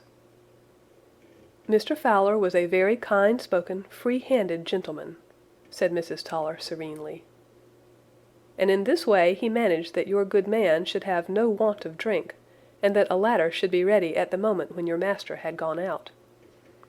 You have it, sir, just as it happened." "I am sure we owe you an apology, Mrs. Toller," said Holmes, "for you have certainly cleared up everything which puzzled us. And here comes the country surgeon and Mrs. Rucastle, so I think, Watson, that we had best escort Miss Hunter back to Winchester, as it seems to me that our locus standi now is rather a questionable one. And thus was solved the mystery of the sinister house with the copper beeches in front of the door. Mr. Rucastle survived, but was always a broken man, kept alive solely through the care of his devoted wife. They still live with their old servants, who probably know so much of Rucastle's past life that he finds it difficult to part from them. Mr. Fowler and Miss Rucastle were married, by special license, in Southampton the day after their flight, and he is now the holder of a government appointment in the island of Mauritius. As to Miss Violet Hunter, my friend Holmes, rather to my disappointment, manifested no further interest in her when once she had ceased to be the centre of one of his problems, and she is now the head of a private school at Walsall, where I believe that she has met with considerable success. End of The Adventure of the Copper Beeches. This concludes The Adventures of Sherlock Holmes by Sir Arthur Conan Doyle. I hope you've enjoyed this program. Please subscribe this channel to listen new, free audiobooks. Have a nice day.